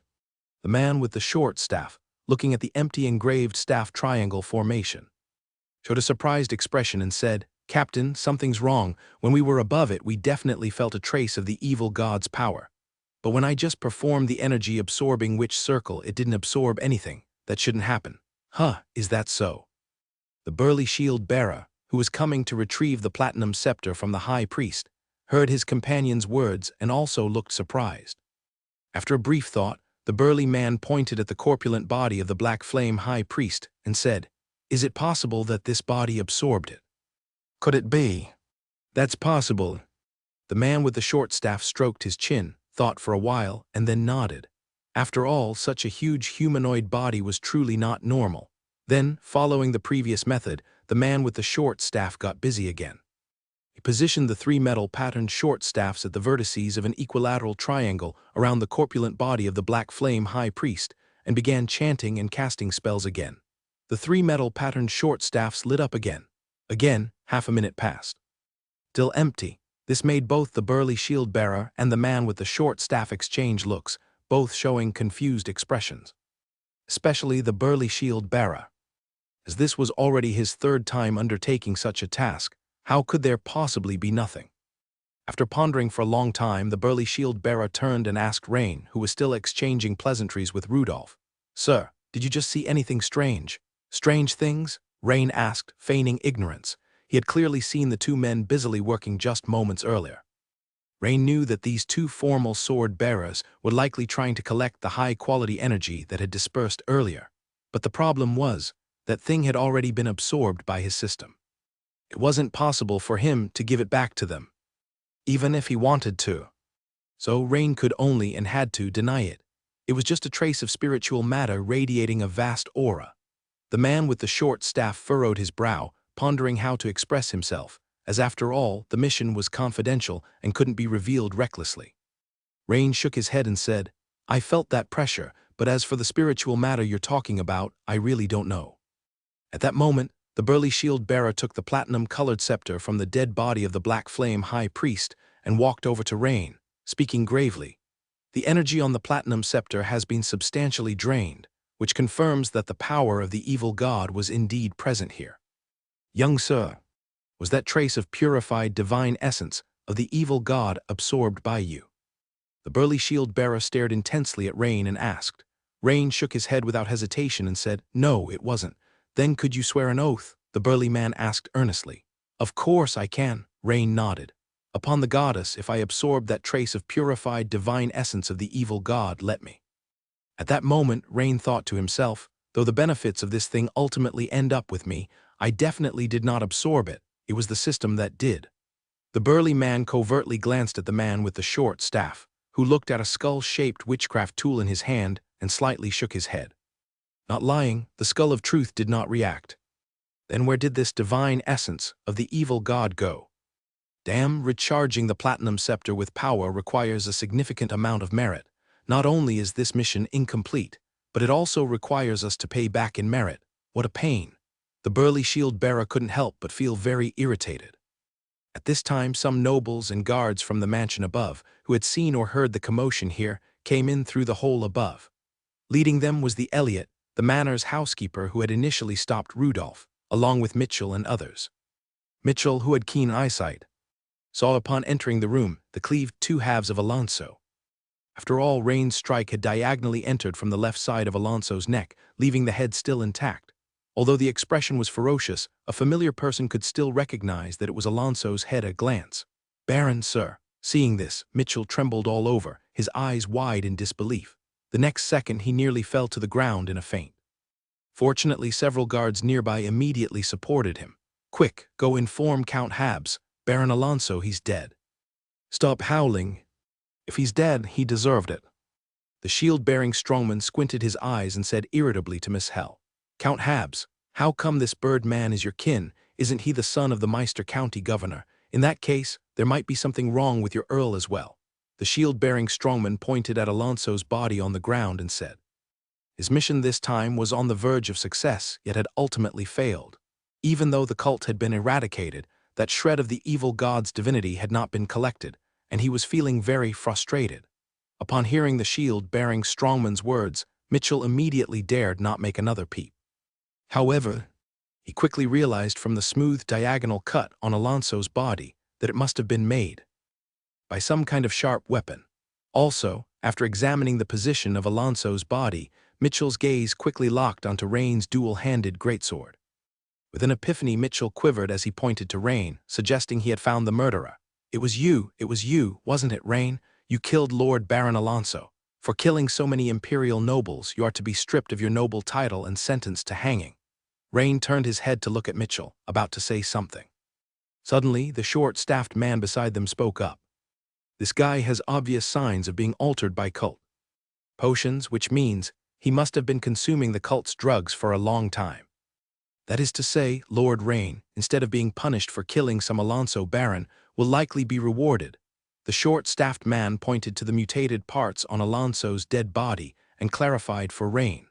The young man before them had cleared the cult organization in this place. While it would have been a simple task for them, he felt obliged to be grateful. After all, it had saved them the trouble. At this point, Rain's eyes flickered as if something had occurred to him. Could it be a side effect of the divine blood? It seemed that the so-called divine blood, which was believed to have no side effects, not only had significant ones, but also very deep-seated, undetectable by the nobles of Meister County in advance. He remembered Hamilton mentioning that the bottle of divine blood he had captured earlier was sent to the Royal Alchemist Association for testing, but, curiously, there had been no conclusive information thus far. However, according to this sword-bearer's statement, the result seemed quite clear. After the short-staffed man finished the absorption ritual, Rudolph's temple knights immediately stepped forward to examine the cult of the Black Flame's sacrificial array and the corpses nearby. But, just at that moment, many relatives of the deceased nobles who were originally attending the banquet in the mansion scurried downstairs. Among those who entered, many immediately saw the bodies of barons or lords belonging to their families. Since those nobles who consumed divine blood were either the heads of their major noble families or held significant family status, the relatives of these deceased nobles were stunned at the sight before them. After a quick count, there were precisely 13 individuals with noble titles, including lords and barons, and additionally, there was a viscount dead on sight. This was a recipe for an uproar. Soon as the household steward and a group of guards whispered amongst themselves. These relatives of the nobles quickly learned of the specifics, but people, when swayed by emotions, are irrational. They wouldn't consider why Rain had killed these nobles, nor would they ponder the truthfulness of the steward's words. Instead, they simply directed all their fury and malice towards the young man before them. Because they knew one thing, their kin had been killed at the hands of this young man, who didn't seem too old. Though this young man was also a noble, but such a matter was not something a mere baron could handle. Bishop Rudolph of the Goddess Church quickly realized the atmosphere was off. He had not expected so many Meister nobles to be involved with the Black Flame cult. With so many relatives of the deceased nobles present, Rain was at a disadvantage. However, setting aside the relationship between Rain and him, even including Rain's operation, they had been informed in advance by the Goddess Church. Moreover, in the context of this incident alone, Rain had actually taken the brunt of it. One could imagine, if their own church had stormed this stronghold, they would most likely have faced the same situation as Rain, with some fallen nobles and the Black Flame cult united in resistance. This meant that Rain had actually done them a big favor. And so Rudolph felt he needed to do something. That Rudolph said to the temple knights beside him, "Secure the scene, immediately lock down the evidence." Securing evidence was critical. As long as the solid evidence of these dozen-plus nobles colluding with the Black Flame cult was established, then there was nothing to blame for Rain's killings under this overarching context. However, Rudolph still furrowed his brow because he knew that the death of one person was particularly problematic. That was Alonso, who had died at the hands of Rain. He was the eldest son of Count Habs, the Meister County governor. The attitude of Count Habs would be critical in dealing with this matter. Not much time had passed when a major incident occurred in the county town. The elite night watchman, the city guard, and the forces of the Goddess Church that came to support arrived swiftly at the scene. At that moment, Bishop Shen, guarded by dozens of temple guards and temple knights, arrived at the scene. The arrival of Bishop Shen seemed to give those noble relatives, who were originally hostile to Rain, a pillar to lean on. They approached one after another to curry favor. Bishop Baron Elliot was deceived by others, which led him to take the cult's medicine. Yet this heinous murderer brutally killed Baron Elliot. Yes, Bishop. These noble relatives were keen on distancing themselves from any connection between their own nobles and the cult, while accusing Rain of deliberately murdering the empire's nobility. If Bishop Shen had not been familiar with Rain before, he might have hesitated. But now, after a brief examination of the scene, Bishop Shen was basically certain that everything reported by the Temple Knights was true. This location was not only the stronghold of the Black Flame cult in Meister County, but also the deceased nobles and the cult had deep connections. At this point, Archpriest Rudolph came to Bishop Shen's side and whispered a few words to him. Minutes later, Bishop Shen looked around and then nodded to Rain, saying, "Rain, it seems that the silver conch medal was not enough to acknowledge your achievements. I think the gold conch medal would be a more suitable choice." "What? The gold conch medal?" Hearing that Rain deserved the gold conch medal, everyone around looked at him in surprise. You know, without making a significant contribution and gaining the recognition of the Goddess Church, it was absolutely impossible to obtain a medal at the level of the gold conch medal. Even the two sword-bearers couldn't help but look up at Rain twice. Especially the relatives of the deceased nobles, they were dumbfounded by this scene. When they understood the meaning behind Bishop Shen's words, their faces turned ashen. Although Bishop Shen did not speak in defense of Rain, everyone present was smart and had already understood the true implication of the bishop's intention to award Rain the gold conch medal. Simply put, it meant, "Rain, you have done very well. And the Goddess Church supports you." The Goddess Church openly expressed its support for Rain. Hearing Bishop Shen's words, although Rain was not aware of the value of the gold conch medal, it was clear that the bishop was on his side. Therefore Rain bowed slightly, saying, "Thank you for the affirmation, Bishop."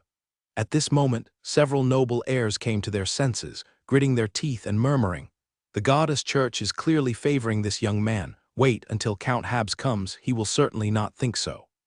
Exactly, Baron Alonso died at the hands of this man. I don't believe Count Habs will stand idly by. It seemed that the words of these few men struck a nerve with those relatives of the deceased nobles, giving the group newfound confidence.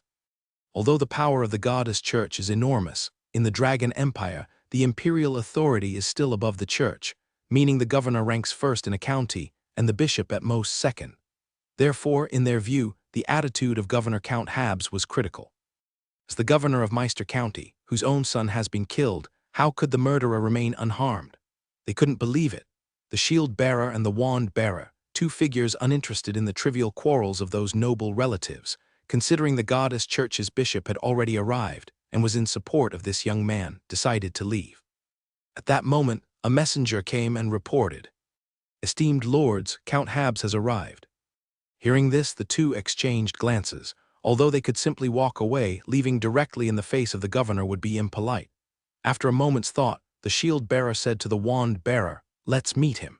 Seeing Count Habs again, Rain hadn't expected it to be under these circumstances. Although his previous interactions with Count Habs had been quite pleasant, Rain was well aware that it was because he had demonstrated extraordinary talent and potential that made him worthy of Count Habs' respect.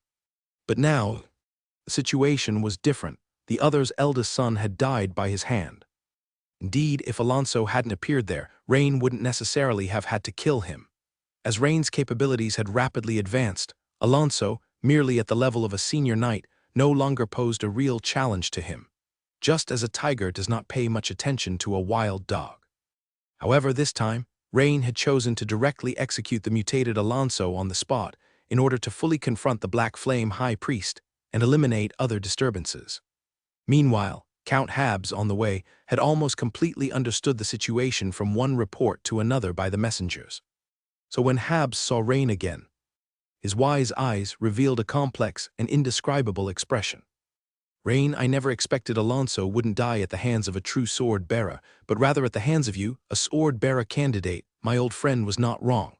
"Ah." Count Habs sighed deeply, his expression desolate, Rain's eyebrows raised. He hadn't expected that the implications in Count Habs' words seemed to harbor no deep resentment for his killing Alonso. Was this a case of lifting high and laying down gently? Additionally, old friend, will Alonso die at the hand of the sword-bearer? Could it be that Count Habs' old friend is a prophet, or a diviner? Rain's thoughts began to wander. "My Lord Earl, I too regret this matter deeply because Baron Alonso had already been controlled by the evil god of the Black Flame cult, and I was also facing the threat of the Black Flame High Priest. In such a situation, I could not hold back." Facing an old man who had lost his eldest son, Rain explained the circumstances. However, the shield-bearing strongman and the short-staffed young man beside them, after hearing Count Habs' words, both looked at Rain with great interest. A sword-bearer candidate. Are you set to participate in the selection half a month from now?" Indeed, the strength of this young man should pose no problem in passing the assessment. The shield-bearing strongman revealed an enlightened expression. "Captain, so this young man is about to attend the organization's assessment. He's practically one of us now. We should help him," the short-staffed young man said, turning his head to the strongman. Yes, the shield-bearing strongman nodded. The most distressed were the relatives of the deceased nobility who had long awaited Count Habs. They all looked at each other in dismay. It seemed quite unimaginable, the Count Habs, who had lost his eldest son, damn well didn't explode in rage. Didn't even speak of detaining Rain, just let it slide like this. My God, could it be that Rain is your illegitimate son, Count Habs, and Alonso was adopted?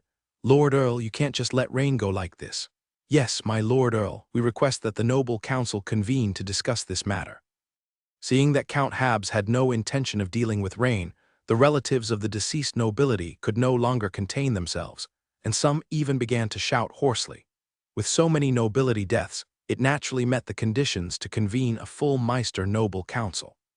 Just as Count Habs was about to say something with a frown on his face, a chuckle came from nearby. The shield-bearing strongman stepped forward, his tiger-like eyes surveying the relatives of the deceased nobility, and said, "You nobles who collude with the cult still have the guts to speak. A bunch of the Empire's vermin. Who are you?" One of the deathly noble relatives, intimidated by the strongman's aura, asked tentatively. As both Mitchell and the manor's steward were busy directing the firepower to Rain, they hadn't had the chance to introduce the two men's identities to the relatives of the deceased nobility. I am a member of the Empire's sword bearers, and as for my name, you aren't worthy to know." Sword bearer. The relatives of the deceased nobility looked at each other again. As relatives of nobles, they naturally had heard of this powerful imperial institution. Cherish your good times, for soon the Senate will send people down to settle accounts with each and every one of you Empire's vermin. No, this can't be happening. Several leading relatives of the deceased nobility went pale, nearly collapsing on the spot. We are the victims. Upon hearing the strongman's words, many lost control of their emotions and burst into tears right there and then. At this moment, their initial grievances were not only unmet, but they were also facing the Empire's retribution.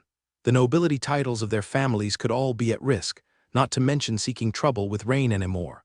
Thus, the charge against Rain ended in an almost farcical manner due to the intervention of two Empire sword bearers. "Sirs, I am deeply grateful," Rain bowed slightly and said. "Sirs, since you have come to Meister County, why not rest a while before you go?" Count Habs also managed to squeeze out a faint smile and stepped forward. "No, thank you, Lord Earl, we have other matters to attend to." The shield-bearing strongman shook his head, declining Count Habs' invitation. The two nodded to Rain and left the underground hall. After a few steps, the short-staffed young man turned back and said, "That. Rain, if you pass the assessment, you can look for me at Rock Team." "Sure," Rain nodded. Late into the night, whether it was the Goddess Church or the various functional departments in County Town, they were all working overtime to deal with the incident at Baron Elliott's mansion, while Rain had returned to his own residence. Only after coming back did Rain have the chance to check the system notifications. "Congratulations, you have unlocked the exclusive secret technique of Blood Fury Archery, Blood Fury Strike." "Congratulations, you have unlocked the exclusive secret technique of Blood Fury Archery. Rapid Fire LV2. Congratulations, you have unlocked the exclusive secret technique of Blood Fury Archery, Blood Fury Strike LV2. No wonder his shot arrows had such a rich scent of blood. It turned out the secret technique Blood Fury Strike had reached LV2.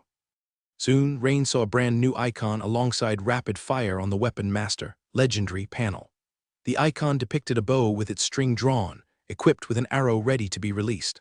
The odd thing about the arrow was that its shaft was blood red, and it was connected to the limb by lines, as if symbolizing that this blood color came from the body. In the lower right corner of the icon, there was a line of small print. Blood Fury Strike LV2, Secret Technique, Effect, consumes a part of the user's blood to unleash a strike far exceeding one's own strength. Note, Blood Fury Strike is a secret technique and cannot be directly upgraded with skill points. Blood Fury Strike LV3 Requirements. 1. Blood Fury Archery LVL 10 or above. Bow specialization can offset some level requirements. 2. Strength 22 points or above, Agility 26 points or above, Constitution 20 points or above. Next was the Attribute panel. Rain looked at the very bottom, where it showed 8 remaining attribute points, 1 remaining skill point, and 2 golden skill points, and immediately smiled. Although his greatest gain this time was naturally the talent points, the 2 golden skill points were also of significant importance. It's just that there's only 1 remaining skill point left, which is still too little. However, fortunately, his pharmacist level had reached LV4, and once it rose to LV5, he could immediately start the transformation to Deadly Poison Master. Therefore, in the following days, Rain still spent most of his time in the potion room. However, during these days, the news of Rain exterminating the Black Flame cult and killing more than a dozen nobles, colluding with the cult, spread wildly throughout the county town. For several days in a row, the beautiful Jennifer, Jenny, and even the estate guards and servants looked at him differently than before. Considering that he had to go to Meister to participate in the sword-bearer assessment, which could mean leaving Meister for a considerable period, Rain thought it over and decided to moderately cut down his potion-making time, planning to spend more time with his family and Jennifer. Today, he specifically spent time in the front courtyard with his sister Bo He, gardening with her. Seeing the Baron caring for his sister in such a way surprised the servants watching. In their eyes, their Baron was someone focused on improving his strength, rarely spending time on other matters. This was something the servants were very sure of through their understanding over time. After all, the more important the person, the more precious their time. Rain looked at his sister, who was carefully gardening beside him, his thoughts drifting. Just a few months ago, Anna was just like himself, accompanying her sister in the garden, but unfortunately, after Anna left with the elf lady, there has been no news until now. Moreover, since moving to the county town from Flashgold Town, Bohi's few old playmates were no longer able to meet her. Even though Bohi received care and protection from the servants in the estate, she still missed playing with peers of her own age. Thinking about this, Rain couldn't help but reveal a doting expression. Suddenly, at that moment, Bohi looked up, her bright big eyes gazing at Rain. She tilted her head and asked, "Brother, are you going to be away again in a few days?" How did you know?" Rain couldn't help but be a little astonished.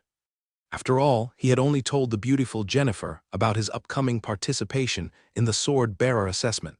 He hadn't even mentioned it to his parents yet. "Not really, I guessed it. Before, every time you went away, you would spend some time with me. But this time you're spending a particularly long time with me." Rain smiled and nodded, saying, "Smart kid indeed, in a few days, your brother might have to leave for a while again." Although Bohi had vaguely guessed it, hearing the definite answer from her brother made her little face fall immediately.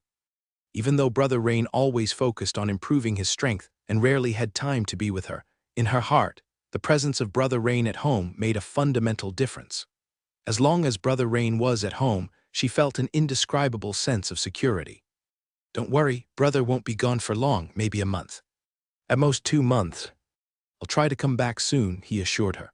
"Okay then. By the way, brother, I saw you practicing archery the other day. Brother, I also want to learn archery, is that okay?" Bohi asked. Upon hearing his sister Bohi's request, Rain was taken aback. It wasn't that he had never thought about training his sister in combat skills, but at that time, whether it was the dual-handed greatsword or the two-handed warhammer, the requirement for strength was simply too high. If it were a female, they would have to practice a breathing technique first to meet the requirements of training, and the thought of his sister ending up looking like a muscular Barbie was, well. But if it was archery, that was entirely different. The requirement for strength was not as high as with two-handed weapons. And archery leaned more towards the improvement of agility and skill, perfectly suitable for a woman to practice from a young age. Therefore, Rain unhesitatingly nodded and said, "Of course you can." That very afternoon, Rain personally made a 12-pound pull willow shortbow for his sister Bohi. A few days later, after Rain had finished making a bottle of hemostatic potion, a system prompt followed. "Congratulations, your profession level as a pharmacist has been raised." Since Rain had already mastered the various poison-making processes noted in Maxwell's rare poison production manuscript, the system prompt appeared again. Ding! Detected that the host's pharmacist profession level has been raised to LV5, triggering a special job change to Deadly Poison Master, Transcendent. The prerequisites for changing to Deadly Poison Master, Transcendent are 1. Pharmacist or Poisoner LV5 or above, 2. Spirit 18 points or above, 3. Mastering the production of at least 3 rare poisons. All current conditions are met. All conditions for advancing from Pharmacist to Deadly Poison Master, Transcendent, are met.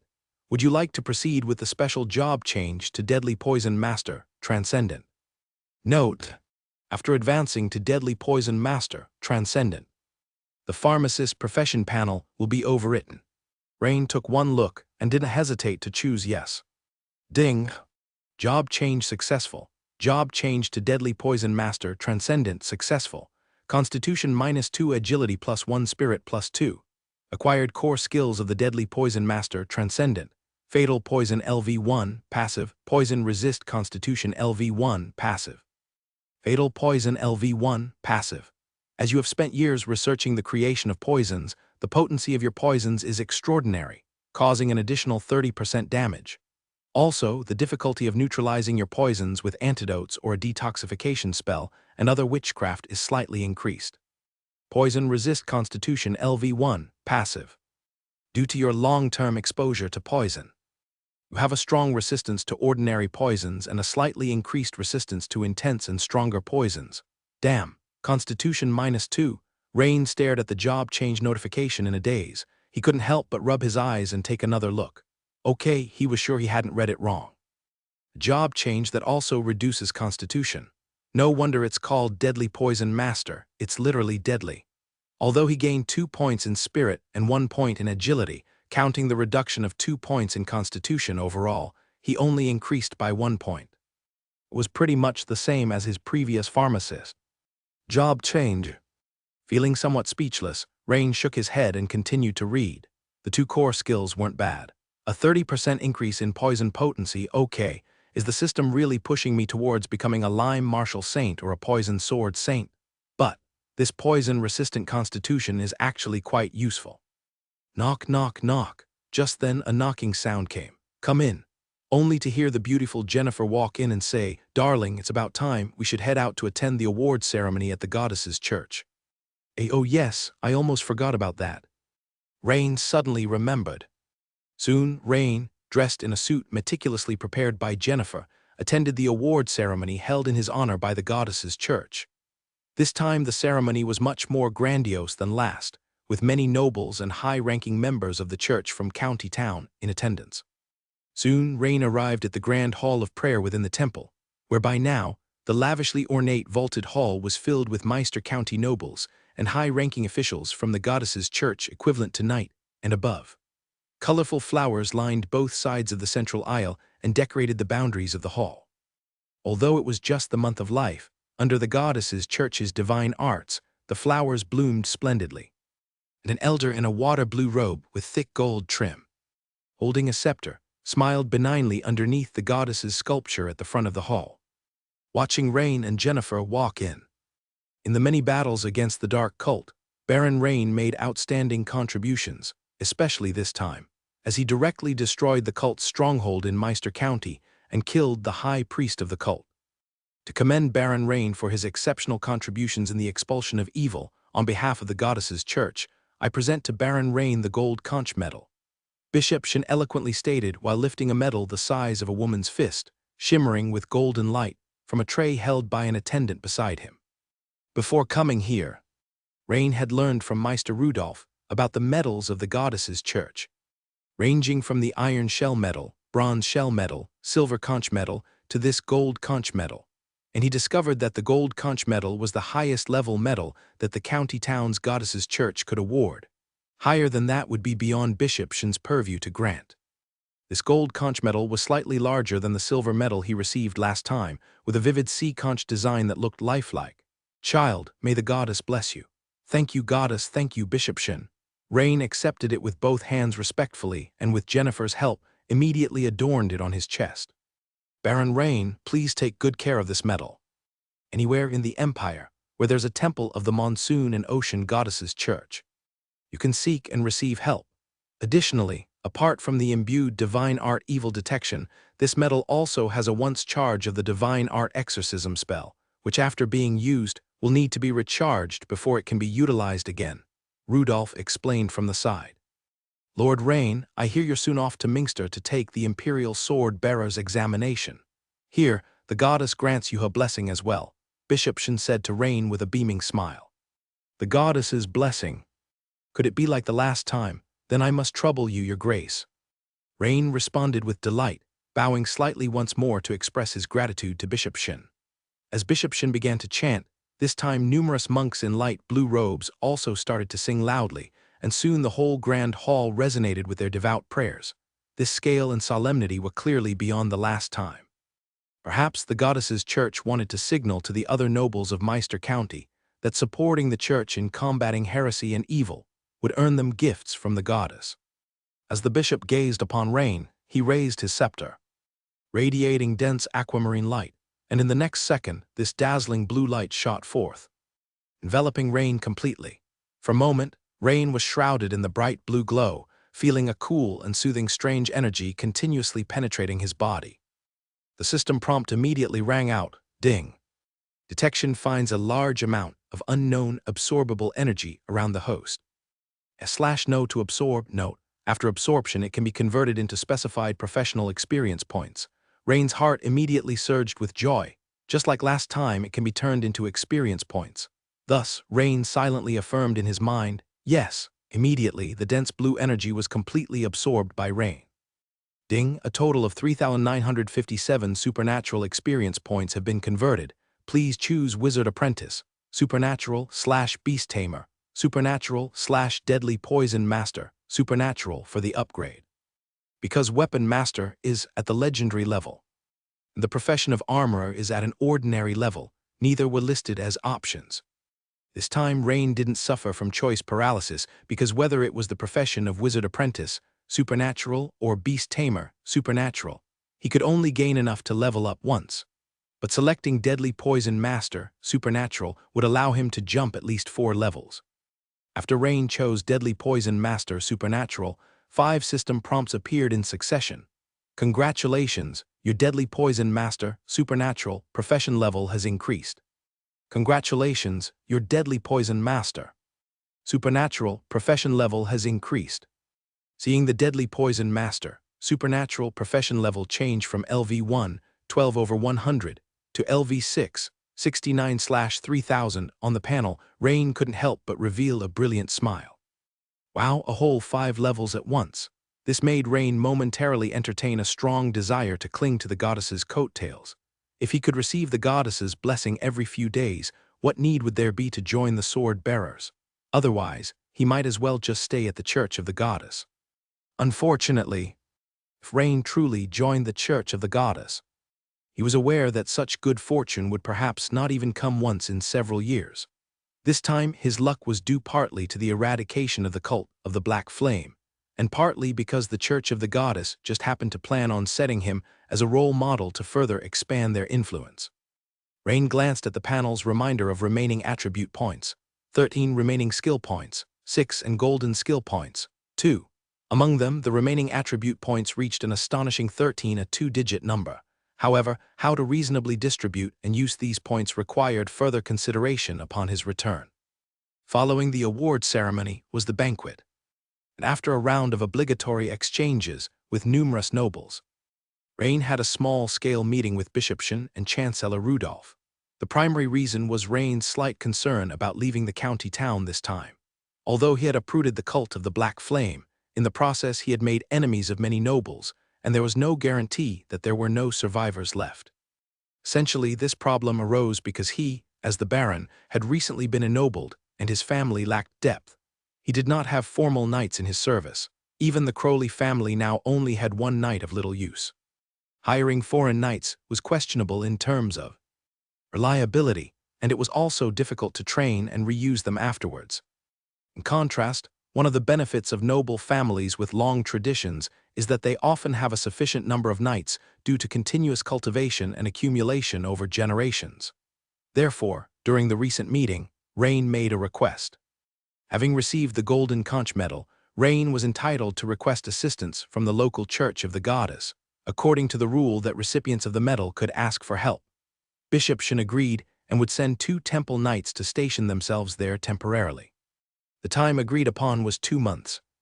After all, even for recipients of the Golden Conch Medal, this was not permissible according to the church's rules.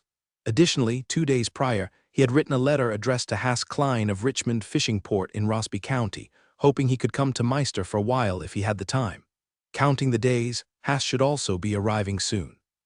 In this case, with 3 knight-level powers present, they should be well equipped to handle any sneaky attacks from the shadows.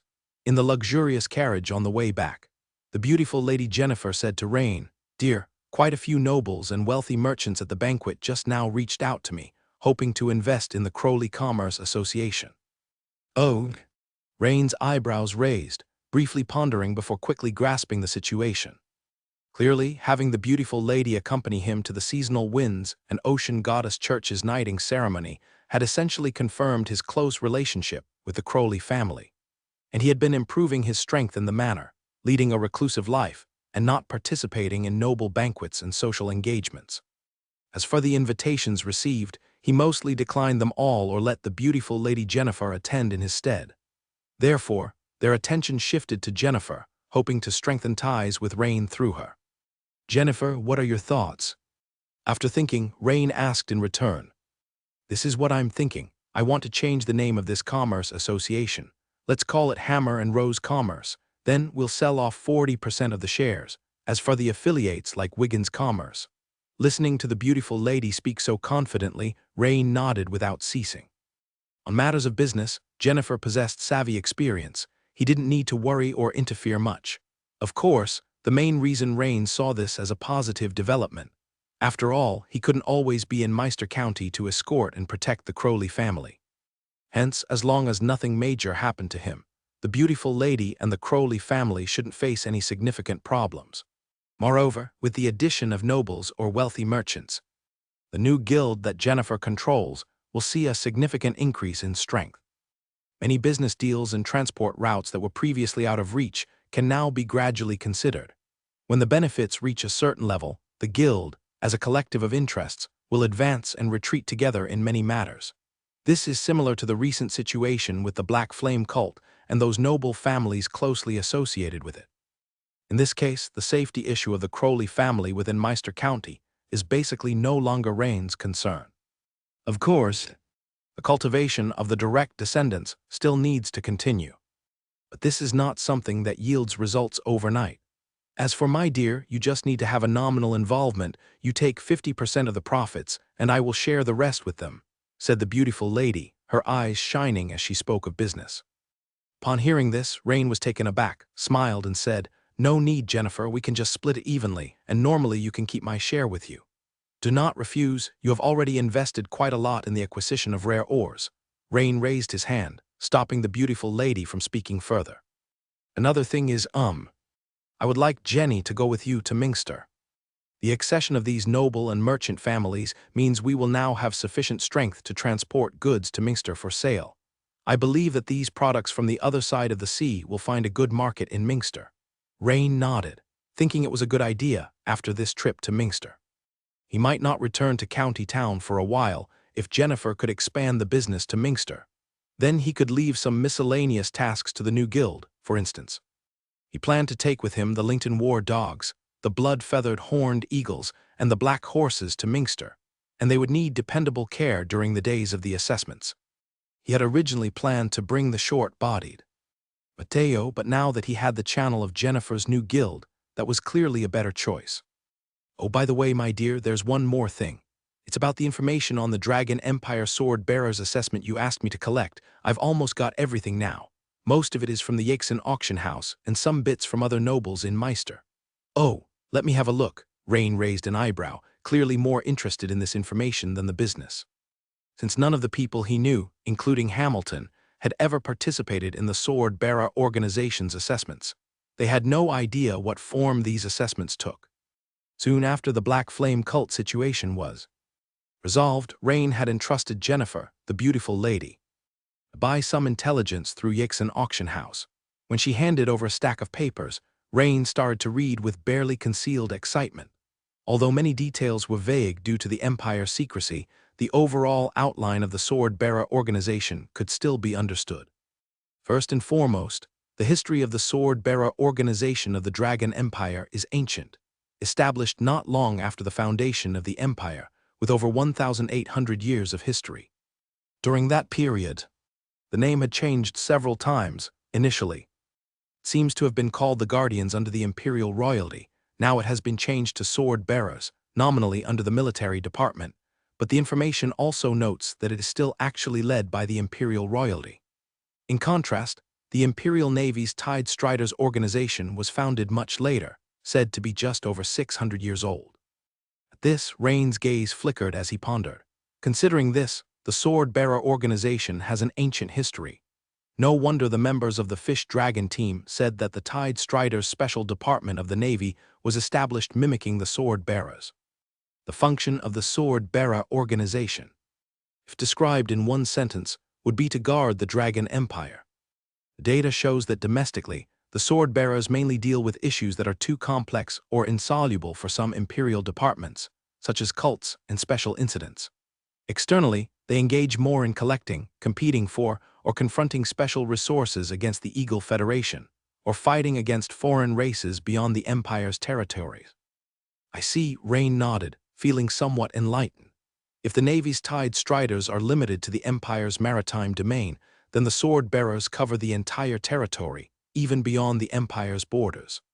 Moreover, Rain noticed a particularly distinctive aspect, different from the previous noble ranking assessments. That is, those who pass the assessment to enter the sword-bearers will undergo several months to half a year or even longer of intensive training. It seems that the related staff of the sword-bearer organization will make targeted cultivation suggestions based on the characteristics of the successful candidates and arrange corresponding special training. Targeted cultivation, Rain murmured. The beautiful lady, upon hearing this, seemed to think of something and said, "My dear, there was also someone from Meister County who joined the sword-bearers. It was just that later, their family relocated to the provincial capital of Mingster.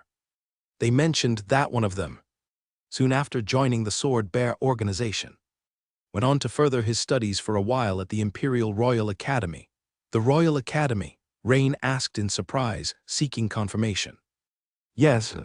Rain nodded. "Isn't that the place where Clea went?" "Right, Jennifer, didn't you say there were two?" "Yes, the other one reportedly went to some wizard school for further study for as long as a year.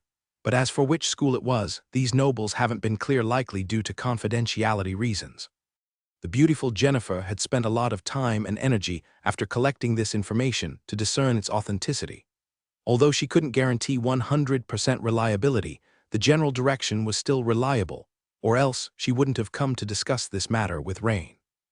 Rain's face showed contemplation. In fact, as he read this part, he vaguely guessed the training strategy of the sword-bearer organization of the Dragon Empire, if that were the case. Then as Rain continued to flip through the materials, he found very little content regarding the sword-bearer re-exam, however. Combining the previous content with what Trevo had told him earlier, Rain was fairly certain about the authenticity of the information, despite some parts being somewhat vague, given Rain's current strength. Qualifying for the sword-bearer organization shouldn't be a problem. Now what he was striving for was to pass the re-exam. But even with the information the beautiful Jennifer had gathered, there wasn't much detail about it.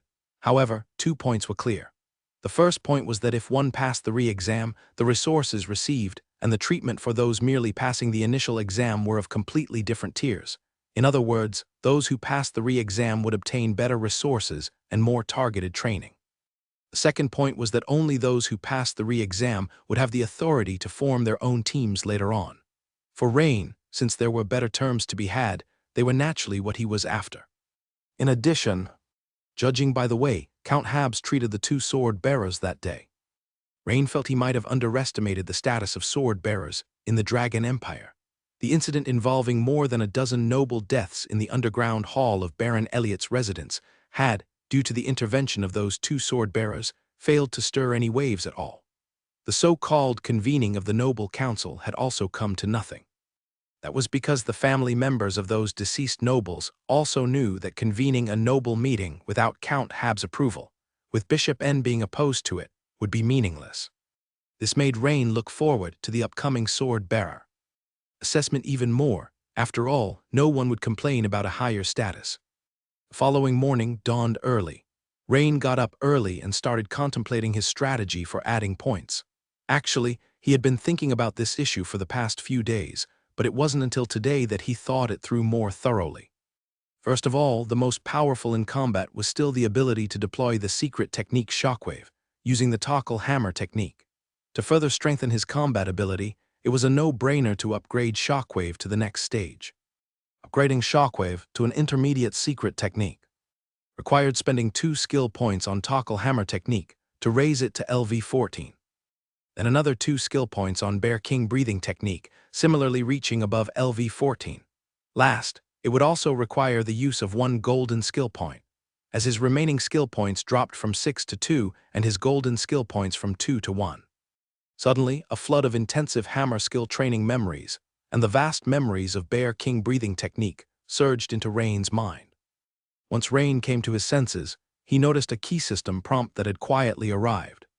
"Congratulations. You have comprehended the intermediate secret technique of Toggle Hammer technique, Shockwave." Intermediate secret technique. A smile couldn't help but appear on the corners of Rain's mouth. Soon after, Rain noticed that on the Weapon Master, Legendary panel, the icon for the Toggle Hammer Technique Secret Technique Shockwave had also changed slightly. The hammer icon within showed denser and thicker circular arc lines, indicating a stronger impact force. Below the icon on the right, the small text had also changed. Shockwave, Intermediate Secret Technique, Effect. Use a special force application technique combining vital energy with multiple shocks to swing a heavy hammer, delivering a strike with ultra-high frequency vibrations. Note: Shockwave is a secret technique and cannot be enhanced with skill points. To upgrade Shockwave to an advanced secret skill, the following conditions must be met. First, Toggle Hammer Skill LV16 or above, hammer specialization can offset some level requirements. Second, Bear King Breathing Technique LV16 or above. Third, expend 2 golden skill points. Merely an extra word ultra represented a kind of qualitative improvement. Do I need 2 golden skill points to upgrade to an advanced secret skill? It seems that I won't be able to upgrade the hammer skill secret technique Shockwave in the short term. So next I should upgrade. Flapping, just as Rain was considering his options. The sound of a bird flapping its wings resounded outside the window. HM. It didn't sound like Bloodfeather's wings. Could this be? Rain couldn't help but turn his head to look outside the window. He saw a large white seagull landing on the edge of the windowsill. Rain immediately realized that this was Vinika's white seagull, significantly larger than the average seagull. Looking at the white seagull, Rain was slightly surprised, as this was the first time Vinika had contacted him since she went back. Rain opened the window and let the white seagull perch on his forearm. Since Rain was already a level 3 wizard apprentice with sufficient spiritual power, and had learned specialized techniques taught by Vinika during their previous actions, he exchanged a glance with the white seagull and instantly received some mental fragments. A few seconds later, Rain's expression showed clear surprise. He hadn't expected to receive such a message. Vinika told him that she should arrive in Meister County in 2 days and that she would join Rain to participate in the Imperial Sword Bearer's examination, with her words brimming with youthful excitement. Isn't Vinika part of the Navy Wave Rider Squad? No, that's not right. Rain suddenly came to a realization. Vinika's identity. Her mentor, Master Annius, is an advisor to the Southern Naval Fleet. That much is clear, but the twin-tailed girl herself does not belong to the Navy Wave Rider. However, with her mentor's connection, shouldn't it be more convenient for Vinika to serve the Imperial Navy? If she were to join a special division, shouldn't it be the Wave Riders? Rain murmured to himself. Immediately after, Rain thought of another issue. If Vinika could participate in the Imperial Sword Bearer examination, did that also mean that the Imperial Commissioned Assessment was not the only way to obtain an invitation for Sword Bearer selection? I received an excellent evaluation during the Imperial Commissioned Assessment, which led to the Sword Bearer examination invitation. It looks like the Southern Naval Fleet of the Imperial Navy or some wizard academy with a good relationship with the Empire also likely has the authority to recommend candidates. Doesn't that mean the competition will be extremely fierce? Rain couldn't help but speculate. Originally, he thought it would be just the personnel who received excellent evaluations in the last 2 Imperial Commissioned Assessment batches, which would limit the number of people and naturally reduce the intensity of the competition. Now it seemed his previous thoughts were too simplistic. No wonder Trevo mentioned failing to select for the Sword Bearer, and then receiving an invitation from the Imperial Navy to join the Wave Riders instead. However, fierce competition, perhaps for others, the re-examination is what I really need to prepare for seriously. But the moment Rain thought of the vivacious twin-tailed girl, he couldn't help but smile slightly. Gathering his focus, Rain went to the training room on the first floor to continue planning his skill point strategy. He flipped the system panel to the home page, the attribute page. Name, Rain Carlin. Occupation: Weapon Master, Legendary, LV6, 13/3000, Wizard Apprentice, Transcendent LV6, 792/3000, Beast Tamer, Transcendent LV5, 376/2000, Deadly Poison Master, Transcendent LV6, 69/3000, Armorer LV6, 211/3000. Constitution: 28 Strength, 27 Agility, 29 Spirit, 36 remaining attribute points, 13 remaining skill points, 0. His constitution had already reached 30 points, but after changing his class to Deadly Poison Master, he lost 2 points, and now it's back to 28 points again. Fortunately, Rain now had a whole 13 attribute points left, or else he would have been very upset. However, his spirit attribute reached a new high, with an additional point from changing his class to Pharmacist, and then 2 more from becoming a Deadly Poison Master. His spirit attribute had now reached 36 points, far surpassing his other attributes. All right then. A great knight who excels with the two-handed warhammer and greatsword. Having spirit as his highest attribute, I'm afraid no one would believe it if they heard it. Rain couldn't help but shake his head, mocking himself. He flipped the system page to the Weapon Master, Legendary, page. Previously, using that one talent point, he upgraded the talent Steel Body from beginner to intermediate, significantly enhancing his defensive power and raising it a level. Now, he had raised the hammer skill secret technique Shockwave to an intermediate secret technique, greatly improving his close combat attack capability. His overall combat strength had clearly gone up a notch.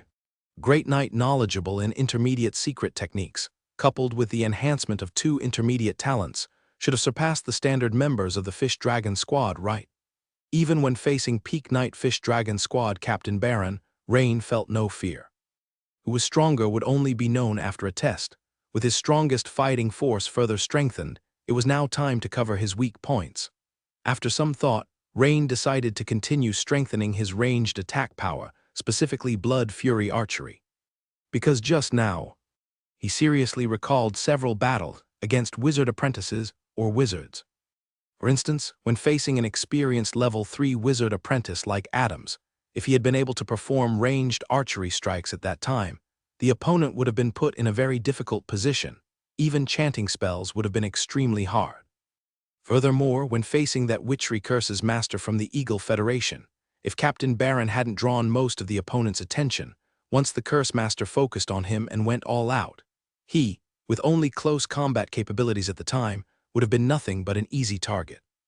With the investment of 2 skill points, Rain's level 9 Blood Fury Archery immediately advanced to level 11. Instantly, a surge of memories about Blood Fury Archery training flooded into Rain's mind and quickly integrated with the muscle and fascia memory throughout his body. The system notification also sounded. Congratulations! Your skill Blood Fury Archery has increased to LV10. Congratulations, you have unlocked the exclusive secret technique for Blood Fury Archery. Rapid Continuous Shot LV3.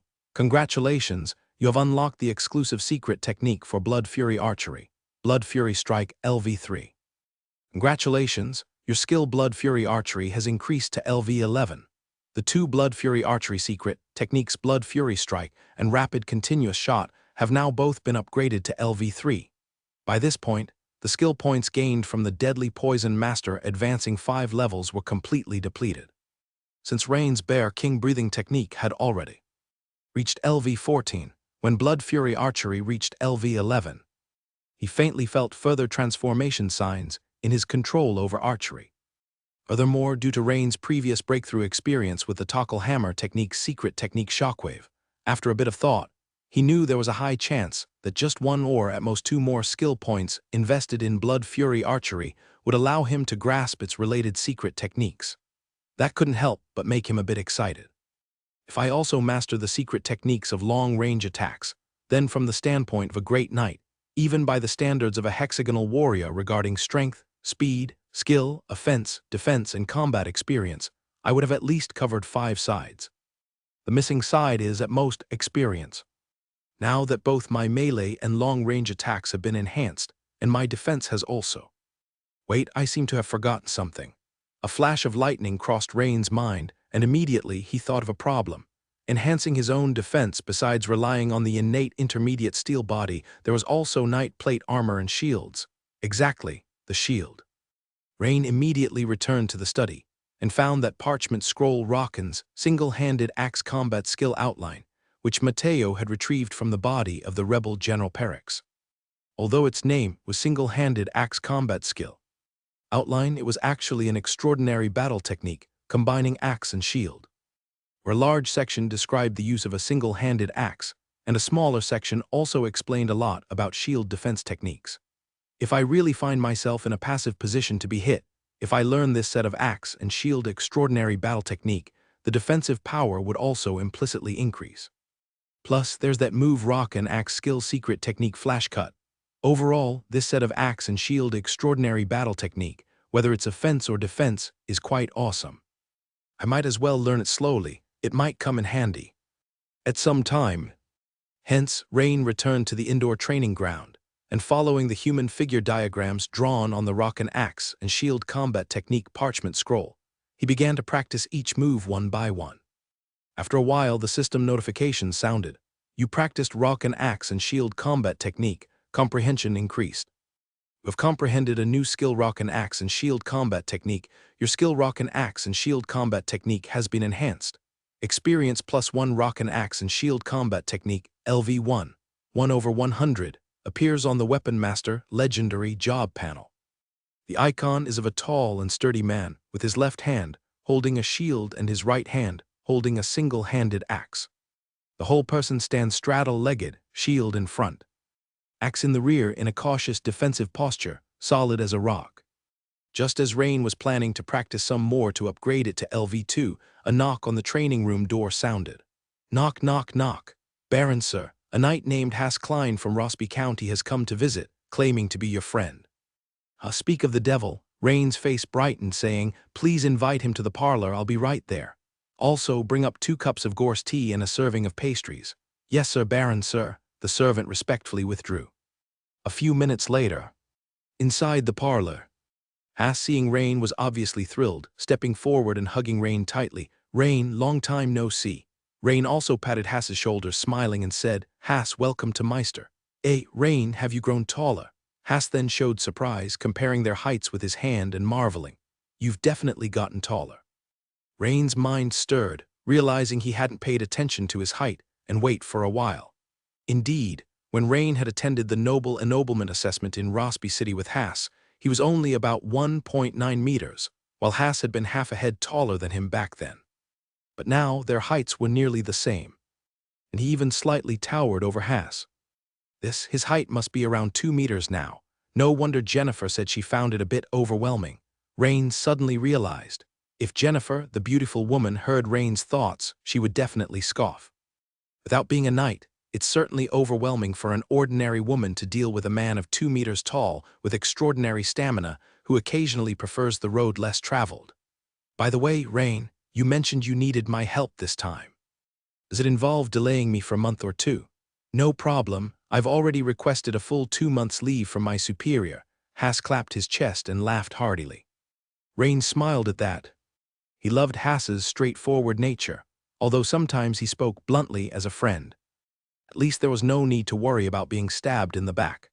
This time, besides inviting you to appreciate the scenery of Meister County, in a few days, I'm going to Minster to participate in the Sword Bearer Assessment. So, I'd like to entrust you with the safety of my mansion. Of course, aside from you, there will also be 2 temple knights from the Church of the Goddess stationed there. Normally speaking, the pressure shouldn't be too great. For the straightforward Hass, Rain didn't choose to hide anything, but instead decided to explain the situation to him directly. After all, the matter of him going to attend the Sword Bearer Assessment was already known by many nobles in County Town. Although Hass knew he was no match for Rain, when 2 old friends met, it was natural to have a friendly contest besides exchanging pleasantries.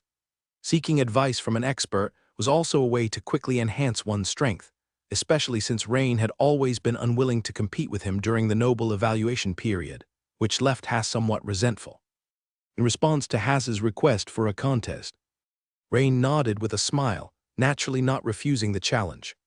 Hass was proficient with the sword and shield, and Rain, upon reflection, didn't choose his best 2-handed warhammer or greatsword, nor did he use a bow, but opted to use an axe and shield instead. The reason was quite simple.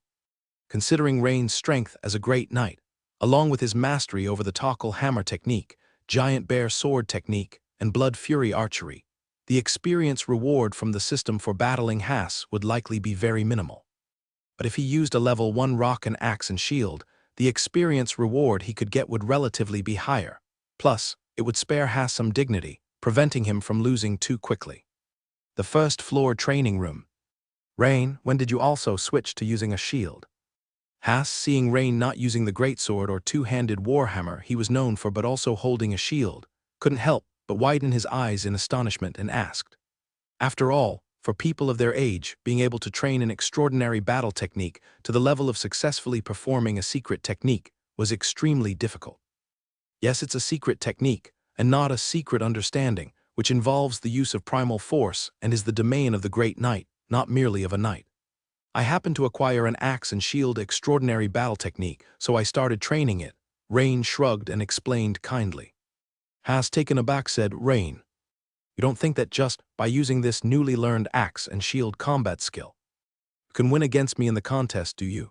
Bang, bang. Haas heavily slapped his sword and shield, continuing, this family tradition sword and shield combat skill, I've been practicing it for nearly 10 years. Don't careless let yourself be defeated by my hand. Rain couldn't help but smile, saying, okay, I'll try my best. No wonder Haas didn't understand the situation. After all, Haas would never have guessed that Rain had already advanced to Great Knight, even mastering a secret technique. If Rain switched to the two-handed warhammer, he'd probably only be able to use 20% of his strength, and any more might accidentally kill Haas, just as Rain anticipated. After 3 consecutive contests, Haas was red in the face, sweating profusely, and his gaze towards Rain was filled with deep confusion.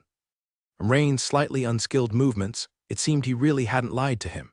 He was indeed new to this axe and shield combat skill, but why did he always lose?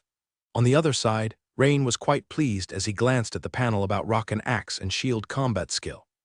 Haas's contribution had just advanced Rain's rock and axe and shield combat skill to level 2, 116/300. Truthfully, even though Rain had the weapon master's exclusive talent, elementary extraordinary understanding, increasing his experience acquisition speed by 30%, this efficiency still surprised him. Rain pondered for a moment and realized an interesting point. It seemed that, because his Tokkul hammer skill and giant bear sword technique were at very high levels, he was almost continuously gaining insights from the brief contest where he wielded the axe and shield. Even after the contest had ended, many insights continued to emerge. Rain wasn't entirely sure of the accurate reason. But from his own understanding, it appeared that mastering any close-range combat weapon to a very high level could facilitate earning other close-range combat-related extraordinary battle techniques, creating a kind of cross-learning effect. It seemed conceivable that close combat skills might share some commonalities. After mastering several close-range combat skills at high levels, this could boost the learning speed of subsequent close-range combat skills. This realization was a delightful surprise for Rain. Originally, he thought that after advancing to Weapon Master, Legendary, although he could master various extraordinary battle techniques much faster than ordinary people, the skill points gap would also be significantly large. Now looking at it, that might not necessarily be the case. With him mastering more and more extraordinary battle techniques, his future learning speed for extraordinary battle techniques would also increase. This meant that, even without spending skill points to prompt it, advancing from level 6 to level 7, or from level 7 to level 8, wouldn't take him too much time. Looking at it this way, the exclusive talent Elementary Extraordinary Understanding and Weapon Master were actually a perfect match. Rain glanced at Elementary Extraordinary Understanding with a bit of envy, not regretting that he had allocated points to the talent Intermediate Steel Body. Intermediate Steel Body was crucial for combat, survival naturally having priority. It's just that Rain now wished he could upgrade this Elementary Extraordinary Understanding talent from Elementary to Advanced. In that case, perhaps without relying too much on adding points, within half a year, he could master 4 to 5 Extraordinary Battle Techniques secret techniques, instead of his initial expectation that it would take at least 2 or 3 years and consume a considerable amount of skill points. However, the only way Rain knew to enhance his beginner talent to an intermediate or even a higher-level advanced talent was by using talent points. Talent points? Oh, the difficulty of obtaining them was quite high. When Rain thought about the significant role that trace of divinity played for the Black Flame High Priest, he couldn't help but shake his head slightly. If it had not been for the Empire's sword-bearer, that burly man with the shield, who used the Imperial scepter to heavily injure the Black Flame High Priest during his promotion, whether he could have defeated the opponent was questionable. At that time, just being able to save his life was already quite good. Even now, although Rain's strength had improved all around, he still didn't believe he could defeat the Black Flame High Priest after the promotion, as his opponent's aura had already surpassed that of a peak knight, reaching a higher level. In other words, if Rain wanted to obtain talent points again, he first needed to have the opportunity to obtain that trace of divinity, like this time eliminating the cult, and so forth. Although not every cult elimination involved encountering a trace of divinity, there was always a chance. Additionally, he would need a special item similar to the Imperial Scepter to offset the uncertainty brought by that trace of divinity. After all, so far Rain still didn't know the specific power of divinity, such as whether defeating the Black Flame High Priest after his promotion would indeed let him obtain that trace of divinity, which was uncertain. But to meet these two conditions was easier said than done. After a brief reflection, Rain realized that it seemed only after he joined the Sword Bearers would he possibly meet these two conditions simultaneously.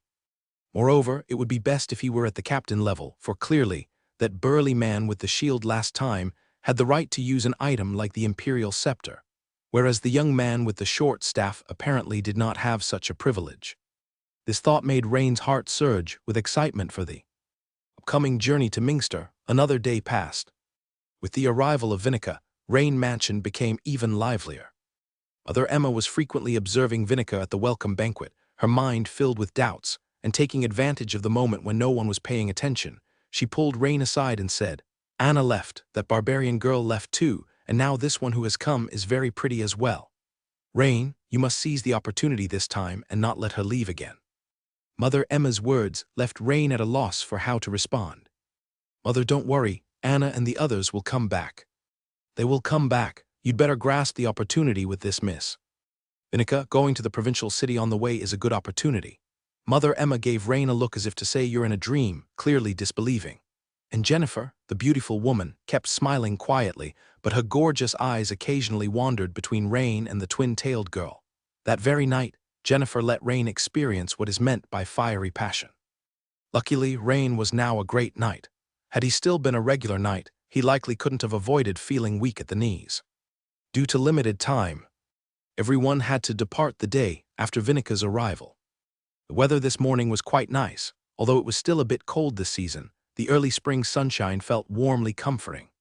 This time, aside from Rain and Vinica going to Mingster to participate in the Sword Bearer's examination, Jenny and her close friend Agatha Wiggins, the young miss of the Wigging family, were also joining. The Wiggins family's commercial venture, this time, also became a shareholder in the newly reorganized Hammer and Rose Commerce, led by Jennifer. And when they heard Jenny would go to Mingster to explore the market in the provincial city, they readily agreed and sent Agatha along. The saying, "three women make a play," may be true. And although in Rain's mind, Vinica and these two were different. But soon his perception was overturned. They hadn't even departed yet, and the three women quickly warmed up to each other at the mansion's entrance, chattering excitedly in no time, and occasionally casting flirtatious glances and giggles at Rain. This indeed added a touch of romance to Rain's journey to Mingster, making it seem less like attending an examination and more like a noble's outing. And Jennifer's arrangement was, taking advantage of traveling with the strongest fighter of the commerce, to organize a troop of merchants to travel together. Hence, at this moment, the entrance of Rain Mansion was quite busy. Not only were there carriages from the Crowley family, the Wigging family, and other noble families eager to form good relationships, but also a convoy of 10 large covered wagons waiting. When Rain came out with his greyhound war dog Cookie, everyone was stunned by the sight of Cookie, who was as big as a pony and clad in a beast armor. "Wow, what a big dog," has stared wide-eyed at Cookie. The twin-tailed girl Vinica knew about Rain's blood-feathered horned eagle, but had never seen a greyhound war dog, and immediately stared wide-eyed, exclaiming, "My goodness. Lord Rain, this couldn't be a mutated greyhound, could it?" Vinica, being a wizard apprentice specializing in avian modification, could recognize the original form of the greyhound war dog at a glance. Rain wasn't surprised by this. "Miss Vinica, you have a keen eye," Rain smiled. This time going to Mingster, Rain planned to take all 3 pets, and one of Mateo's responsibilities was to help him look after these 3 pets. Speaking of which, Rain had also taken the time to comfort his sister Mint, as she was quite attached to the greyhound Cookie. At this moment, Mateo came running over and said, Baron, Archpriest Rudolph from the Goddess Church has come to see you off. Lord Rain looked up and saw a team of Holy Temple knights escorting Archbishop Rudolph, rapidly approaching the mansion's entrance. Without delay, Lord Rain stepped forward with a smile and said, "Archbishop Rudolph, what brings you to visit in person on such short notice?" Archbishop Rudolph watched the young man before him with a pleasant smile, thinking to himself that it had been only a few months, and yet Rain's progress had been so rapid that even he could no longer see through him. "Baron Rain, I am here on behalf of Bishop Shin to bid you farewell. I hope that this time you will successfully join the Imperial Sword Bearers and bring honor to Meister. By the way, Baron Rain, here is a letter personally written by Bishop Shin, addressed to Sir Brandel, the Punishment Knight of Minster Cathedral. Sir Brandel is an old friend of Bishop Shin, and should you encounter any trouble in Minster, you can seek his help with this letter. In addition, Sir Brandel is a renowned warhammer master within the church, known to all. You, being the Iron Hammer Baron of Meister County, should find much common ground with him." Rudolph continued, his smile unchanging, as he retrieved a letter sealed with red wax from his bosom and handed it to Rain. "Punishment Knight." Noticing Rain's slightly puzzled look, Rudolph explained with a smile. "A punishment knight is a term within the church for knights specialized in combat-oriented advancement." "I see. Thank you, Archbishop Rudolph, and please convey my gratitude to Bishop Shin as well for his concern," Rain said, bowing slightly in appreciation. Warhammer Master, Rain began to understand the bishop's intentions. Although subtle, the implication was that he should consider joining the church, and Sir Brandel might become his mentor. The twin-tailed girl watched the scene with sparkling eyes, thinking to herself that Lord Rain seemed to have a deep connection with the Goddess Church. Soon it was time to depart. Rain bid farewell to his teary-eyed mother Emma, his father Old Rain, and his sister Bo He. He exchanged resounding slaps on the back with Hass and waved goodbye to Jennifer. The party then set off. This time, Rain did not ride his black horse but traveled in a luxurious carriage that the Lady Jennifer had arranged in advance. At the moment, there were a total of 3 extravagant carriages in the convoy, one for the close friends Jenny and Agatha, one that Rain was currently in, and another brought by Vinica from the Rossby County. However, the 3 girls of similar age were having a lively conversation, so Vinica had joined Jenny in her carriage. Rain didn't mind being alone, giving him time to ponder some matters. But in the afternoon, Vinica came to Rain's carriage, ostensibly to discuss matters concerning their upcoming assessments. Yet, women are often keenly sensitive in certain respects. Through the carriage window, seeing Vinica enter Rain's compartment, Agatha nudged her companion Jenny and said, "My lady, your rival has entered Lord Rain's carriage, and you don't seem to have any reaction at all." Jenny glanced at her friend with her beautiful eyes, thinking, what reaction should I have? Baron Rain was already her mother's boyfriend. What reaction was she supposed to have? But of course, this secret was one she could not disclose, not even to her best friend. So Jenny retorted irritably, "Agatha, what reaction do you think I should have? Shouldn't you find a reason to join Baron Rain in his carriage too?" Agatha said as if it were the most natural thing to do. "Thanks but no thanks." Hearing Jenny's resolute refusal, Agatha examined her friend carefully and said, "Jenny, you seem a bit off-kilter. You used to be quite smitten with Lord Rain, didn't you? Why have you become so indifferent lately? As your best friend, I must warn you. If you're truly uninterested in Lord Rain, then I might just make my move," Agatha said, blushing slightly. "What do you mean?" Jenny's beautiful eyes widened, stunned as she looked at her friend. Had her best friend developed an interest in Lord Rain too? Upon hearing Jenny's question, Agatha rolled her eyes emphatically. "Jenny, are you not aware of how popular your Baron Rain has become in County Town lately? I assure you, if Lord Rain wasn't heading to Minster this time, there would be a bevy of noble young ladies lining up to visit him every day." After hearing Agatha's explanation, Jenny nodded numbly. Her friend may have exaggerated a bit, but she wasn't wrong. Besides, Baron Rain is really tall, handsome, and sometimes when I look at him, I can't help but. Agatha's voice trailed off as her cheeks reddened, and she involuntarily tightened her shapely, fair legs beneath her dress.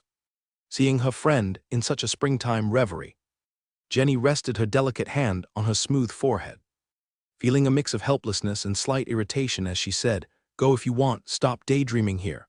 You agreed to it just now, so now I'm going." Agatha replied excitedly, picking up the hem of her dress and heading out of the carriage without looking back. After all, as a best friend, she couldn't outright steal her friend Jenny's flame. But now that her friend had given her blessing, that changed things. With her sense of guilt significantly diminished, Agatha felt it was time to make her move. As for Miss Vinica, well, she's a strong competitor. But the thing is, as long as the romantic relationship isn't confirmed, there's always a chance.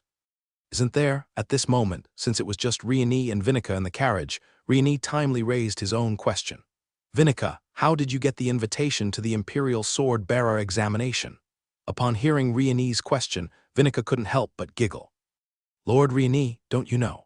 Our Ubrecht School of Wizardry, being a medium-sized wizard school that maintains good relations with the Empire, gets a certain number of invitations from various special departments of the Empire each year. Although it's a bit tougher to get an invitation from the sword-bearers, Master Aeneas still managed to secure one for me, of course. I just got the qualification to attend the examination. Whether I can enter or not will depend on my performance during the exam, but I'm quite confident about that, Vinica said confidently. Waving her fair fist, I see. Rieni said with a smile and a nod. This was almost what he had anticipated, I thought. Since your mentor, Master Aeneas, is a consultant for the Southern Seas Fleet, that you would choose to join the Imperial Navy. Upon hearing this, Vinica was slightly startled, her eyes watery as she looked at Rieni and said, Actually, my mentor also wanted me to join the Imperial Navy Tide Walkers after a while. But I heard that you, Lord Rieni, were going to participate in the Imperial Sword-Bearer examination, so. Knock, knock, knock. The sound of knocking on the carriage door followed by a familiar and crisp female voice. Lord Rieni, I want to consult you on some business matters, if that's convenient. Vinica raised her eyebrows. That was Jenny's close friend Agatha's voice. Hearing that Agatha suddenly wanted to come to Rieni's carriage, although Vinica had been immersed in her research on witchcraft, her feminine instincts made her quickly understand what was happening. Consult about business? What a poor excuse. Come in, Rieni said after thinking it over. Although it was an inconvenient time for Agatha to visit, he couldn't just turn her away.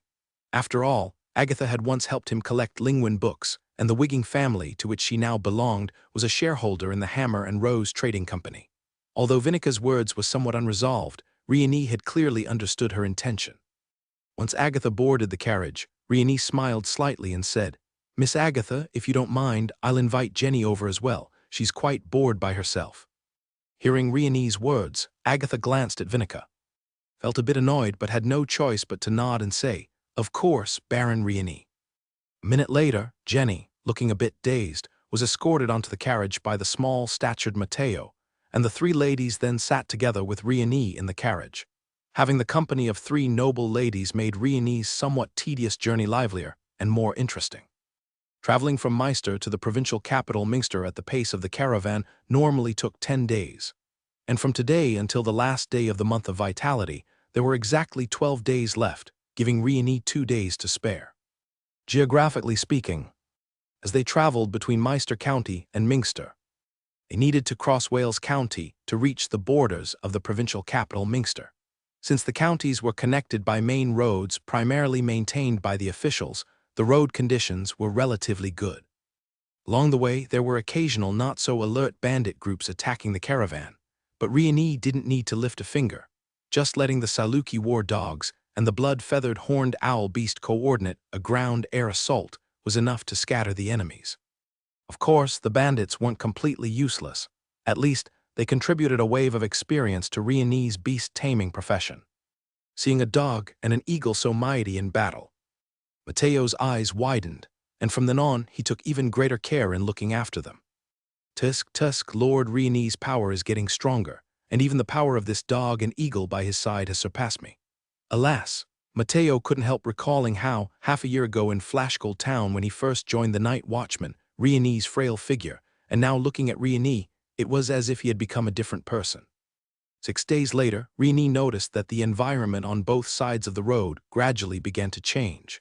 If Meister County was primarily hilly, then as they now entered the central area of Wales County, the surrounding environment began to transform into plains. From the carriage windows, where he could occasionally see traces of snow at the top of the hills on the roadside, now, the surroundings were mostly freshly grown green grass.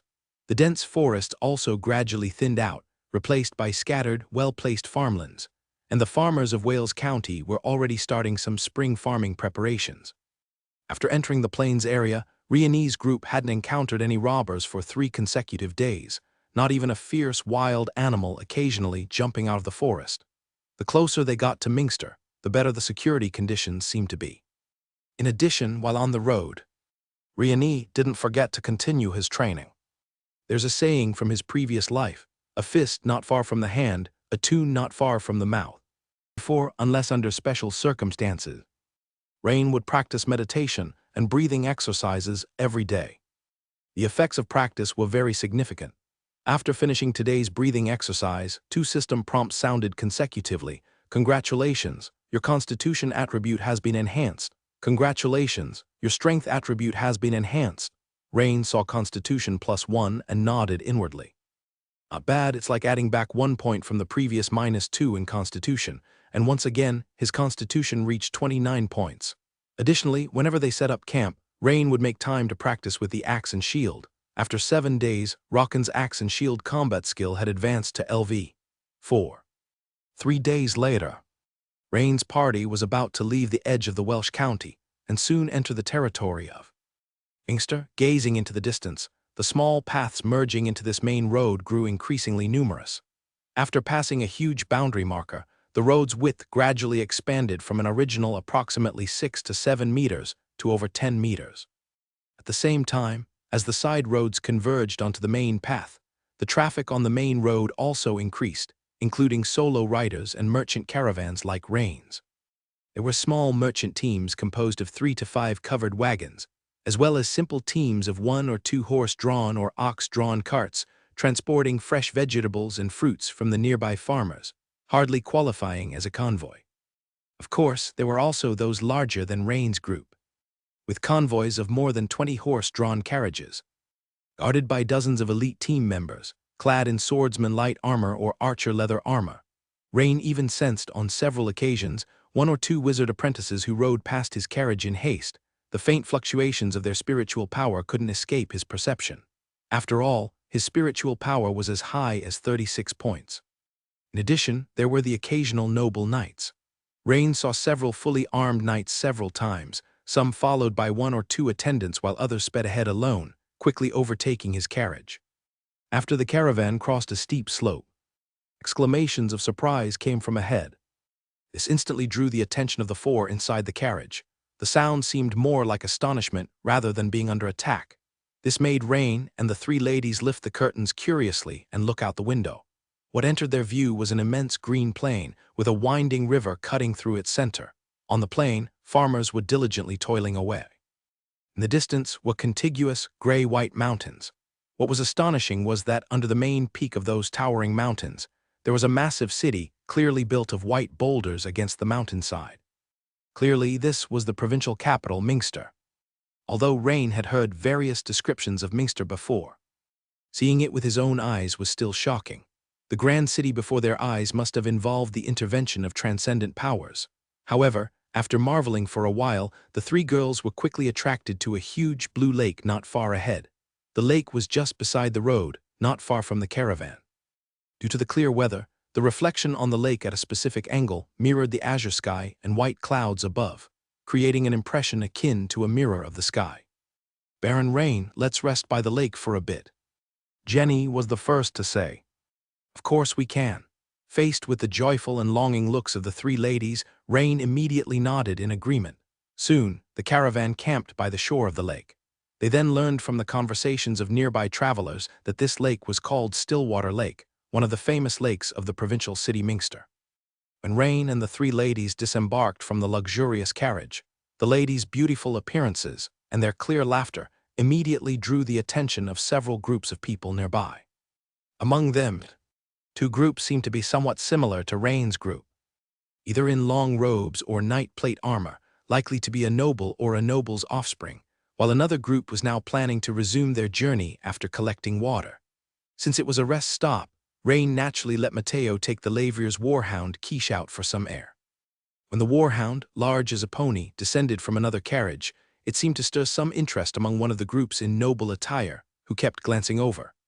After a while, A middle-aged man dressed as a guard came over with a dark bottle in hand, seemingly filled with fine wine. "Honorable sirs, this gift from my master is meant for you, a Bordeaux vintage from the Welsh county."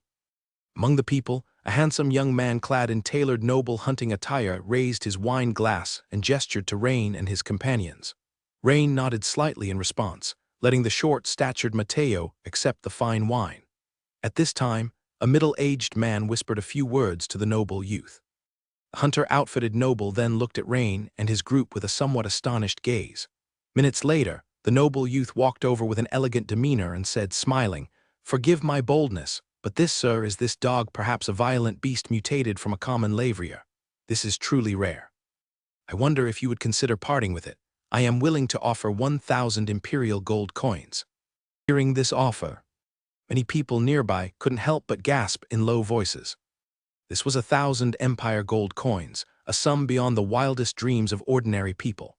Rain smiled and shook his head. "Sorry, Cookie is my partner." "That is truly a pity." The noble youth didn't get angry at Rain's refusal, but continued to chat for a bit before returning to his own group.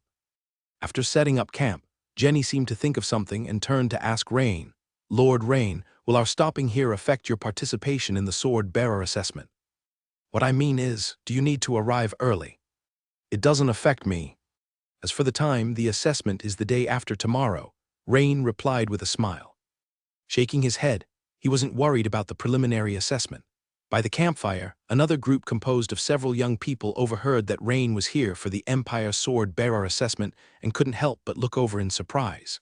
They glanced at Rain, then at the three women, and one of the women clad in leather armor muttered, "Doesn't look like someone here for an assessment.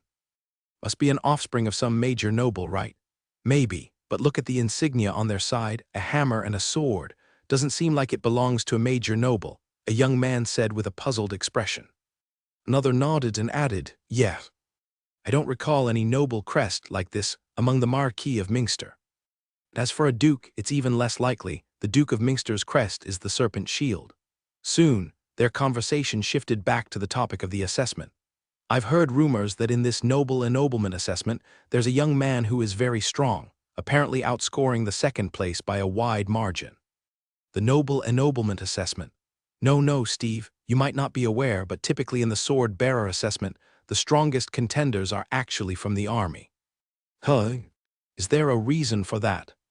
"Normally, the age limit for the Imperial Sword-Bearer assessment is 28, but you might not know that for military personnel serving the Empire, this age can be appropriately extended to 35.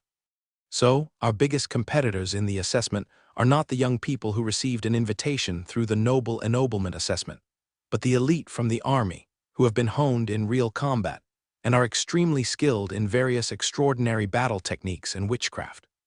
Of course, some of the third-level wizard apprentices from the major wizard schools are also incredibly formidable." It seems like there's little hope. May the goddess of fortune bless me and help me pass the assessment smoothly." With his heightened perception, Rain overheard almost the entire conversation of the others. Army elites, third-level wizard apprentices from wizard schools. Interesting. After a brief rest, the caravan continued on its journey. As the saying goes, you can't tell the distance to a mountain until you try to reach it. The saying was proven true on this occasion. They had seen the towering city from afar, but it took nearly a day for Rain and his companions to travel from the lakeside to the city gates. As the group gradually approached the massive city built against the mountain, Rain could see the huge birds of prey spiraling in the sky. "Is that griffins?" Vinica, an expert on birds who also saw the birds of prey in the sky, identified them as griffins almost at a glance. "Correct," Rain nodded, witnessing griffins for the second time. At that moment, the flying blood feather let out a loud cry upon seeing the griffins, showing no fear but rather an eagerness to challenge them. Half an hour later, the caravan arrived at the city gate. There stood a huge 30-meter-tall statue made of obsidian at the grand entrance, depicting a human knight, fully armed with sword and shield. A brightly dressed wandering bard was explaining to a group of young people, "This is the first duke from the Bavarian family more than 2,000 years ago, and a dear friend of the Empire Emperor at that time. He made outstanding contributions to the stability of Minster province." Rain's gaze moved to the immense city gate, which had one large and two small doors, totaling 3 gates. The smaller side doors were presumably for pedestrians or small parties, while caravans needed to enter through the main gate, which was arched and about 15 meters high and 7 to 8 meters wide. Naturally, nobles had the privilege to skip the queue. Consequently, the caravan quickly entered the city. "Lord Rain, thank you for your escort along the way. Agatha and I will head to the World's End Inn," Jenny said, bowing slightly. "Should you need anything, you can find us at the World's End Inn," she added. "All right, Miss Jenny, Miss Agatha, until we meet again," Rain replied with a smile and a nod. Once Jenny sorted her business affairs, she planned to rent or buy a residence. As for the short Mateo, he would also be staying temporarily at the World's End Inn. The obsidian hound and the blood-feathered horned eagle were left in Mateo's temporary care. After bidding farewell to Jenny and Agatha, Rain and Vinica headed straight to the address mentioned in the invitation. Minster Shaded Boulevard No. 1. A quaint square building, similar to a temple but without the Doric columns, stood before them, guarded by 8 sword and shield-bearing guards at its spacious entrance. Squinting, Rain caught a glimpse of the golden characters Imperial Sword Holder Minter branch above the doorway. As the two approached the gateway, a guard stepped forward and said, "Are you here for the assessment, my lord? Please present your invitation." After completing a series of formalities, Rain and Vinica were shown to their assigned rooms. They were on the 2nd floor in 2 adjacent rooms, and the faint sounds of conversation suggested the rooms were nearly full with other assessors. With the assessment day close at hand, neither Rain nor Vinica chose to explore the provincial city of Minter. Deciding to wait until after the assessment was over, time sped by and the morning of the assessment arrived. Around 8:30 a.m., Rain and Vinica found themselves in a spacious and bright hall. The floor was immaculate, with rows of long-backed chairs neatly arranged. At that moment, the hall was sparsely filled with 20 or 30 young people. A female officer in charge, upon seeing Rain and Vinica enter, said in a crisp voice, "Please feel free to sit wherever you like. There's no need to be nervous. The order of the exam has nothing to do with where you sit." After listening, Rain nodded, exchanged a look with Vinica, and they took seats in a less crowded corner. However, within minutes of their settling down, 4 or 5 young people arrived, including a redhead who, upon entering the hall, spotted Rain in the corner and couldn't help but call out, "Rain," and happily waved to him. Rain looked up to see it was Eveline Norman, a dazzling redhead from Rossby, the Viscount Norman's daughter Eveline. The sight of such a beauty greeting Rain cheerily made everyone in the hall glance his way, as if to see which young talent had caught the favor of a beautiful woman. Vinica, sitting beside Rain, glanced at him and then at the redhead, inwardly musing that her competition seemed formidable. Thinking, "I just had Agatha as a competitor, and now there's this beautiful redhead." And from the redhead's appearance and abilities, she seemed to be much stronger than Agatha. When Eveline approached, she asked with a smile, "Rain, when did you get here?" "Oh, and who might this be?" Eveline inquired seriously upon seeing the young girl with twin ponytails next to Rain. "Eveline, this is my good friend Vinica, a 3rd-level wizard apprentice from the Ubrick School," Rain introduced. "Vinica, this is Eveline from Rossby City. Good friend I made during the nobility title assessment." The two women sized each other up, and Eveline smiled and said, "Miss Vinica, it's nice to meet you. You're very beautiful." "Miss Eveline, you are very beautiful as well." Although Rain and Eveline were not romantically involved, there was an unspoken tension in the air. To diffuse it, Rain coughed and shifted the conversation. "Eveline, who are these people?" Eveline, realizing her oversight, quickly said, "Sorry, I forgot to introduce you. They were all outstanding in the last nobility assessment. This is Bridget Sanchez from Valent County, and this is Stamp from Welsh County." Rain nodded at each in turn. With his great knight strength and highly sensitive spiritual power perception, he noticed with just a brief scan that these individuals all possessed the strength of peak knights. The only one with a slightly weaker presence, a veteran knight who had unusual spiritual power fluctuations, was clearly a 2nd-level wizard apprentice. Being both a veteran knight and a 2nd-level wizard apprentice, it was hard to say who would be stronger compared to the peak knight without a direct contest. Just as Eveline said, they were some of the best contenders from his noble title assessment batch. As the scheduled time of the assessment approached, more and more young people gradually arrived in the hall. About half an hour later, as the time neared the appointed 9 o'clock, the hall had swelled from the initial 30-some individuals to around 80 or 90. In the crowd, there were a few groups whose outfits were noticeably different. One group was in full knightly plate armor, exuding a formidable presence as they walked, likely soldiers from the Empire's army. Additionally, there were clusters of young people in various long robes, similar to Vinica, likely from the wizard schools. Of course, there were also young men and women in tailored noble hunting attire, with a distinctly different demeanor, presumably heirs of the great nobility of Minter City. The great nobility or high-ranking noblemen specifically refers to counts, marquises, and dukes. This was something Rain had learned from Jennifer, the beautiful lady he had met earlier. At the same time, Rain also spotted the young people he had encountered by Stillwater Lake.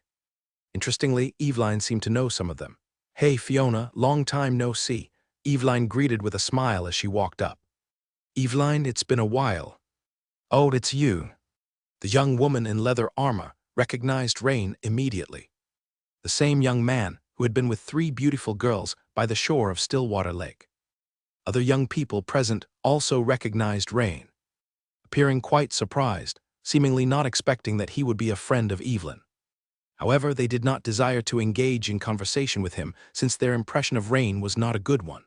There's nothing wrong with a noble heir being somewhat libertine, but to travel and play with 3 beauties at such a critical moment as the sword-bearer assessment, in their eyes, categorized him as one who indulged in pleasures. Even if he had decent talent and had luckily received an invitation for the sword-bearer assessment, his future was certainly not promising. "Fiona, have you met Lord Riani?" "Yes, I happened to meet him by Stillwater Lake." "Oh, weren't there 3 beauties with him? Why is there only one now?" The woman named Fiona, clearly not one to hold her tongue, said, "Always mention what should not be mentioned." Hearing Fiona's words, Evelyn immediately looked at Rain with a scrutinizing gaze, as if to say, "Oh really, one wasn't enough, there had to be 3. Rain was momentarily speechless. However, he would not argue over such a matter with a girl, especially since her intention might very well be to keep Evelyn away from scoundrels. The other 2 went to handle some business affairs. After some pleasantries, Rain learned that they were young people who had participated in the noble ennoblement. Examination of the previous session, their overall strength was slightly higher than that of Rain's session. The number of participants in the sword-bearer assessment each year is roughly over 100.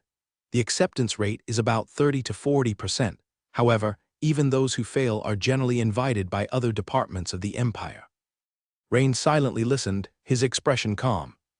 Noticing Rain's composed demeanor, a young man beside Fiona felt slightly displeased and said, "It seems Lord Riani is quite confident." "Confident? I think normally, passing the preliminary should not be a problem." Rain seriously responded. Hearing this, the atmosphere became a bit awkward. Evelyn immediately smoothed things over. "Riani, do you know what the content of this year's sword-bearer assessment is?" Rain shook his head. He was indeed unaware, as the beautiful Jennifer and Meister had collected very little information about the sword-bearer assessment, and the content was vague. "Evelyn, do you know?" Evelyn also shook her head and said, "I asked around, and it appears that the content of the sword-bearer assessment changes every year. Last year, they say it was official members of the sword-bearers assessing us, merely enduring 3 minutes. Against them was considered passing the assessment. And the year before that, under the guidance of the examiners, a troll encampment was eradicated, and they scored based on everyone's combat performance." The attendees slightly frowned. This was troubling, with no fixed tactic. The clock in the distance chimed 9. A middle-aged man dressed in shiny silver full knight armor came striding in. His step was vigorous, and his demeanor steady, obviously at least a great knight. "First of all, welcome to Mingster, elite of the Empire, to participate in the sword-bearer assessment. Since time is precious, I will keep it short. The examination has 2 steps. First is the drawing of lots, and then comes the assessment. In a moment, we will start with the first thing, drawing of lots. Then, I will explain the rules of this assessment. Additionally, I should remind you all that you are emerging stars of the Empire. Even if you do not pass the sword-bearer assessment, do not be disheartened." The middle-aged great knight gestured toward various uniformed representatives of functional departments standing beside him and continued, "Representatives from other functional and special departments of the Empire are also present, and they will observe your performance during the assessment. I believe most of you will find a stage suitable for showcasing your talents. Now for the first item. Please come up in order to draw lots." As soon as the words of the middle-aged great knight were uttered, a young knight beside him came forward with a black iron box, allowing everyone to draw one by one. Soon, it was Rain's turn. Rain reached in, picked a slip at random, and looked at it. The next second, he was stunned. Rain's surprise obviously made those nearby somewhat bewildered. The young woman named Fiona could not help but peer over and exclaimed softly, "It's number 2." Although Fiona spoke softly, Evelyn and a few others naturally heard it. They all looked up and scrutinized the number in Rain's hand. It was indeed number 2. The attendees couldn't help but look at him with a mixture of pity and sympathy. Soon the crowd began to whisper, "This guy is really unlucky to have drawn number 2, haha, I thought my number 3 was unlucky enough." "Yeah, number 2, that's second only to the most unfortunate number 1. Just don't know who will get number 1. Only Vinica, though surprised, didn't think Rain would have any problems. Unperturbed by the whispering nearby, Rain was unconcerned. Since nobody knew exactly what the sword-bearer assessment would involve today, the first 1 or 2 participants were, so to speak, stepping stones across the river for everyone else. They could easily be overwhelmed by the unknown depths of the water. Basically, numbers around 10 were the best, as the situation of the assessment would be relatively clearer, and the examiners wouldn't be too exhausted. If one could display some special abilities, it would still be possible to impress the examiners. Of course, there are special cases, such as the first or second place, who are exceptionally strong.